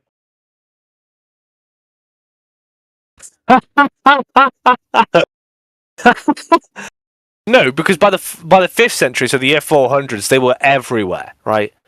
This was just the first known use of it. Almost all historians agree. I don't know one who dissents from the idea that this was. Every time you see a circle, you just assume that they're talking about a globe. No, I mean, look, we could go a few years ahead of time. A second, when coins are a bit more clearer. Why is it teardrop shaped? Here we go. Globers see curvature everywhere. The Byzantine Empire. This is from the There's Byzantine the lemon Empire. illusion, which is a real problem that people have in psychology. The lemon illusion, I can post a link later, is when people see curve when there isn't curve. And it seems like globers see that with everything. They think everything's a globe. Oh, you see flat. You see flat when there is no flat, right? Look at that. Those coins what there. do you mean? I say that's an apple. You think that's an apple with a cross on it, not the Globus Cruciger? I don't freaking know what it is. I have no other context. I mean, it could be an apple, this is the point. You're seeing apple. Everyone else is seeing the Cruciger, right? Well, yeah, you know why I see it? I see a cross that is dominating the object of temptation, which was the fall of man. Right, look, this is what I'm seeing. on an Right? apple. We'll leave it to the room. That's what I see, right? And this is what you see. Yeah, the I'll globe was a post the total image in there. Jesuit machination. I mean, you don't find globes. You see. They like to I see backwards that. attribute things that weren't That really coin. there at the time, and they like to alter your historical perceptions. They've been doing this for hundreds and hundreds of years, man. Well, you're saying they faked the coins? No. No, they tell you that that's supposed to be a globe model that somebody in the 300s is holding in their hand, and it could be anything. Yeah, but 1 sec. Let me post the apple. So, on that coin, the one there, the Byzantine coin, I see the top thing, and you're seeing that. Everyone understand what's going on here?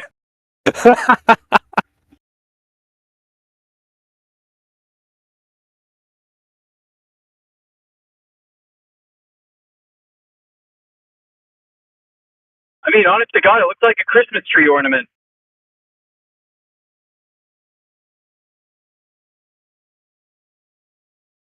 I'm sure it does. But I'm afraid to tell you, Jesus was a glober. In fact, so.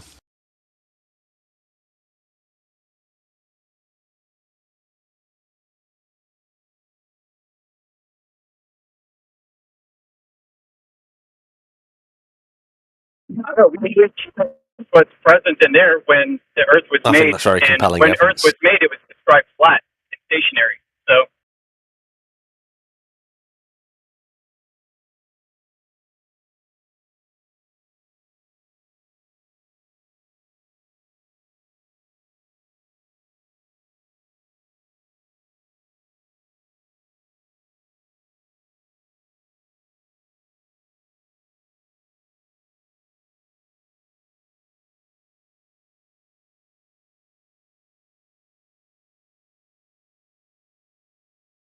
You know, another thing too, Jekyll, is the good word is full of references to like the stars of heaven being the footstool of God. So, you know, if the stars of heaven manifesting themselves in a spherical fashion would mean you'd put the cross on the top side of the celestial sphere anyway. Listen, it's okay. Jesus was a glober. Yeah. Cross on a firmament. What the fuck? Who the fuck?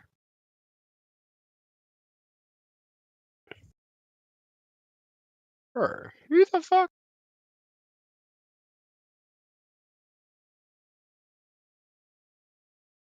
Alright, guys, is no one saying anything? Yeah, you can take over. I'm done now. Oh my god, Glober, Jesus. Dude, I love you. Alright, so you guys know what a topological surface is, right? Of course. Yep. Alright, Topographical good. maps are also perpendicular to a plane. So how could you explain to me a flat surface being topological? Because the average is flat of all the topography.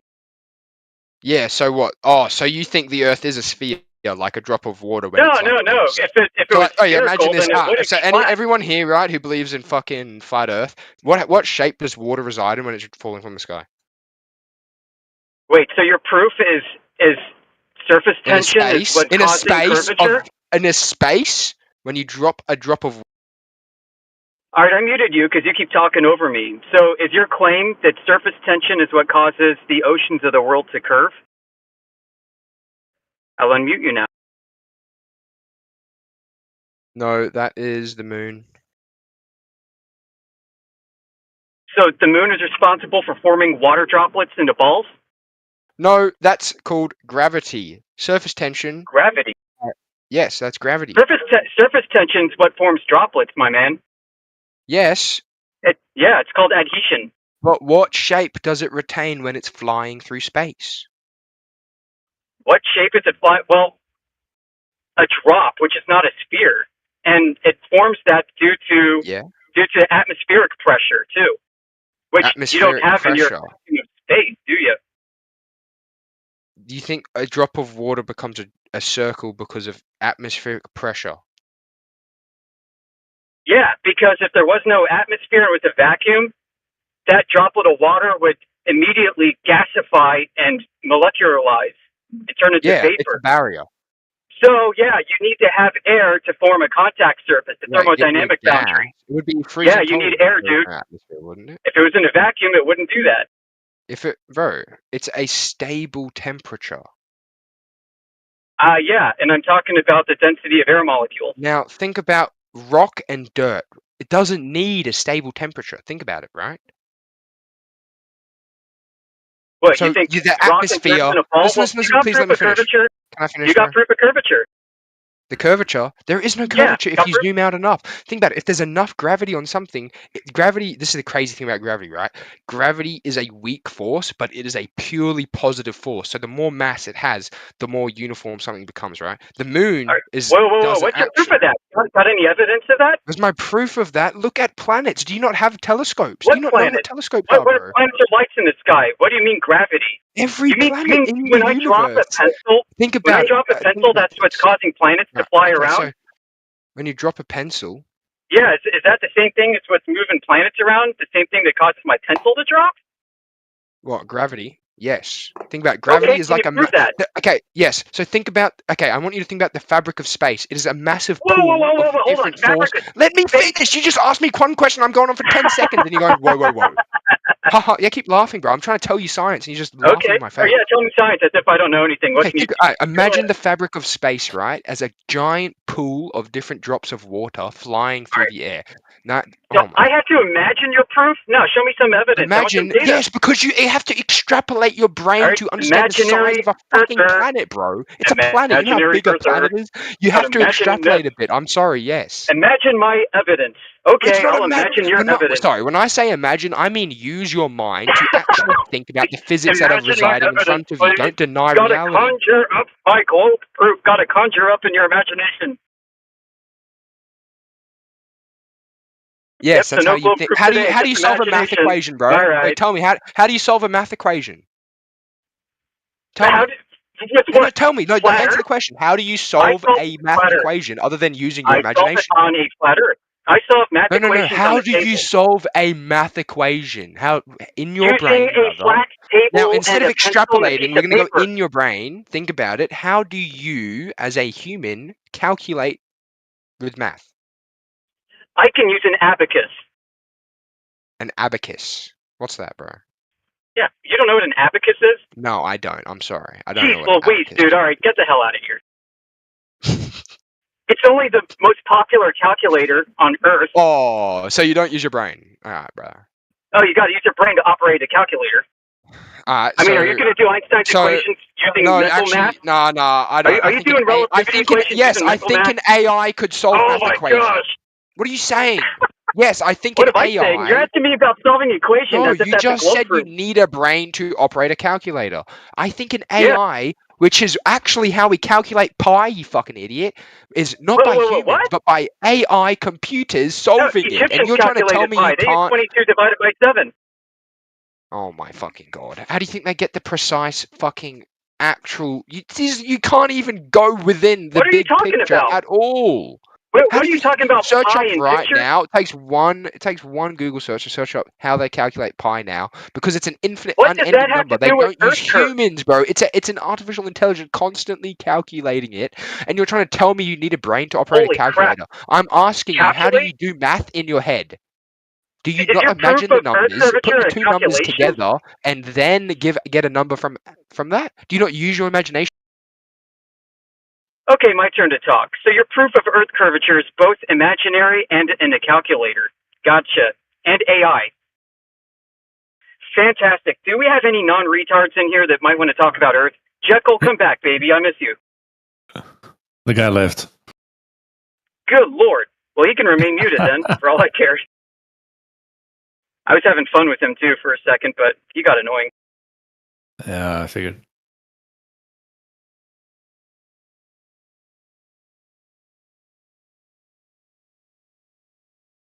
Okay, you're back, Popcorn. Tell me more about your imaginary math equations proving Earth curvature. Math equations. I'm not. I'm saying math. There is no curvature if you zoom out enough, bro. Oh, okay. So why do you think Earth's a globe? Because what shape does water retain when it's falling through space? When there's no other forces other than gravity acting upon it, what shape does it retain? Water is roughly spherical due to atmospheric pressure. If it weren't for that, it would totally turn into gas and vaporize. Do you think there's no bubble around the universe? Because I promise you, there is actual proof What that there is a bubble bubble around the universe? Are you smoking drugs? Holy Holy fuck, shit! bro! Search, Bubble dude. around the universe.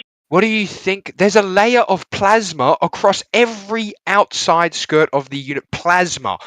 Like, search this up if you don't know this. Plasma, right? That is stopping from that. It's just nothing, actually. It's pure heat. It's just like hell. All It's right, just pure beam me heat. up, Scotty. The warp drive Search is it up, malfunctioning. bro. There is massive giant telescopes on Earth. This place you think is a fucking flat plane, Oh my which goodness. is also a topological surface. Think about it, how are you meant to go around a flat disc over and over and over Oh my without goodness. there being insane? Oh, you got to Yeah, so turn in one direction like you do on a globe, right? well, that's to go backwards. A topological surface, you can go all the way around, bro. No shit. Yeah. So what? You think it's like What? What? Do you think lines of latitude are not curving in circles? No, I think it's so large in scale, right, that everywhere is presumably flat to your small fucking tiny eyes.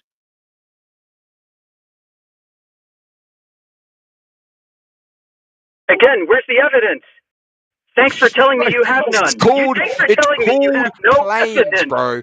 You have no They evidence, and you admit calculate it. how Thanks. far they fly around, bro. We know the radius They of fly in Earth. You're just circles, not okay. believing us when we tell you. They We're fly in telling you the circles. No radius evidence. of Earth and the You can't circumference see of it. it. Yeah, you have to measure it. You can't fucking see it. Just like if you look Right. at your Show me a fucking measurement. TV. Not Look a if you look at your calculation. TV, if you look at your TV, right? Show me. What you want me to pull up how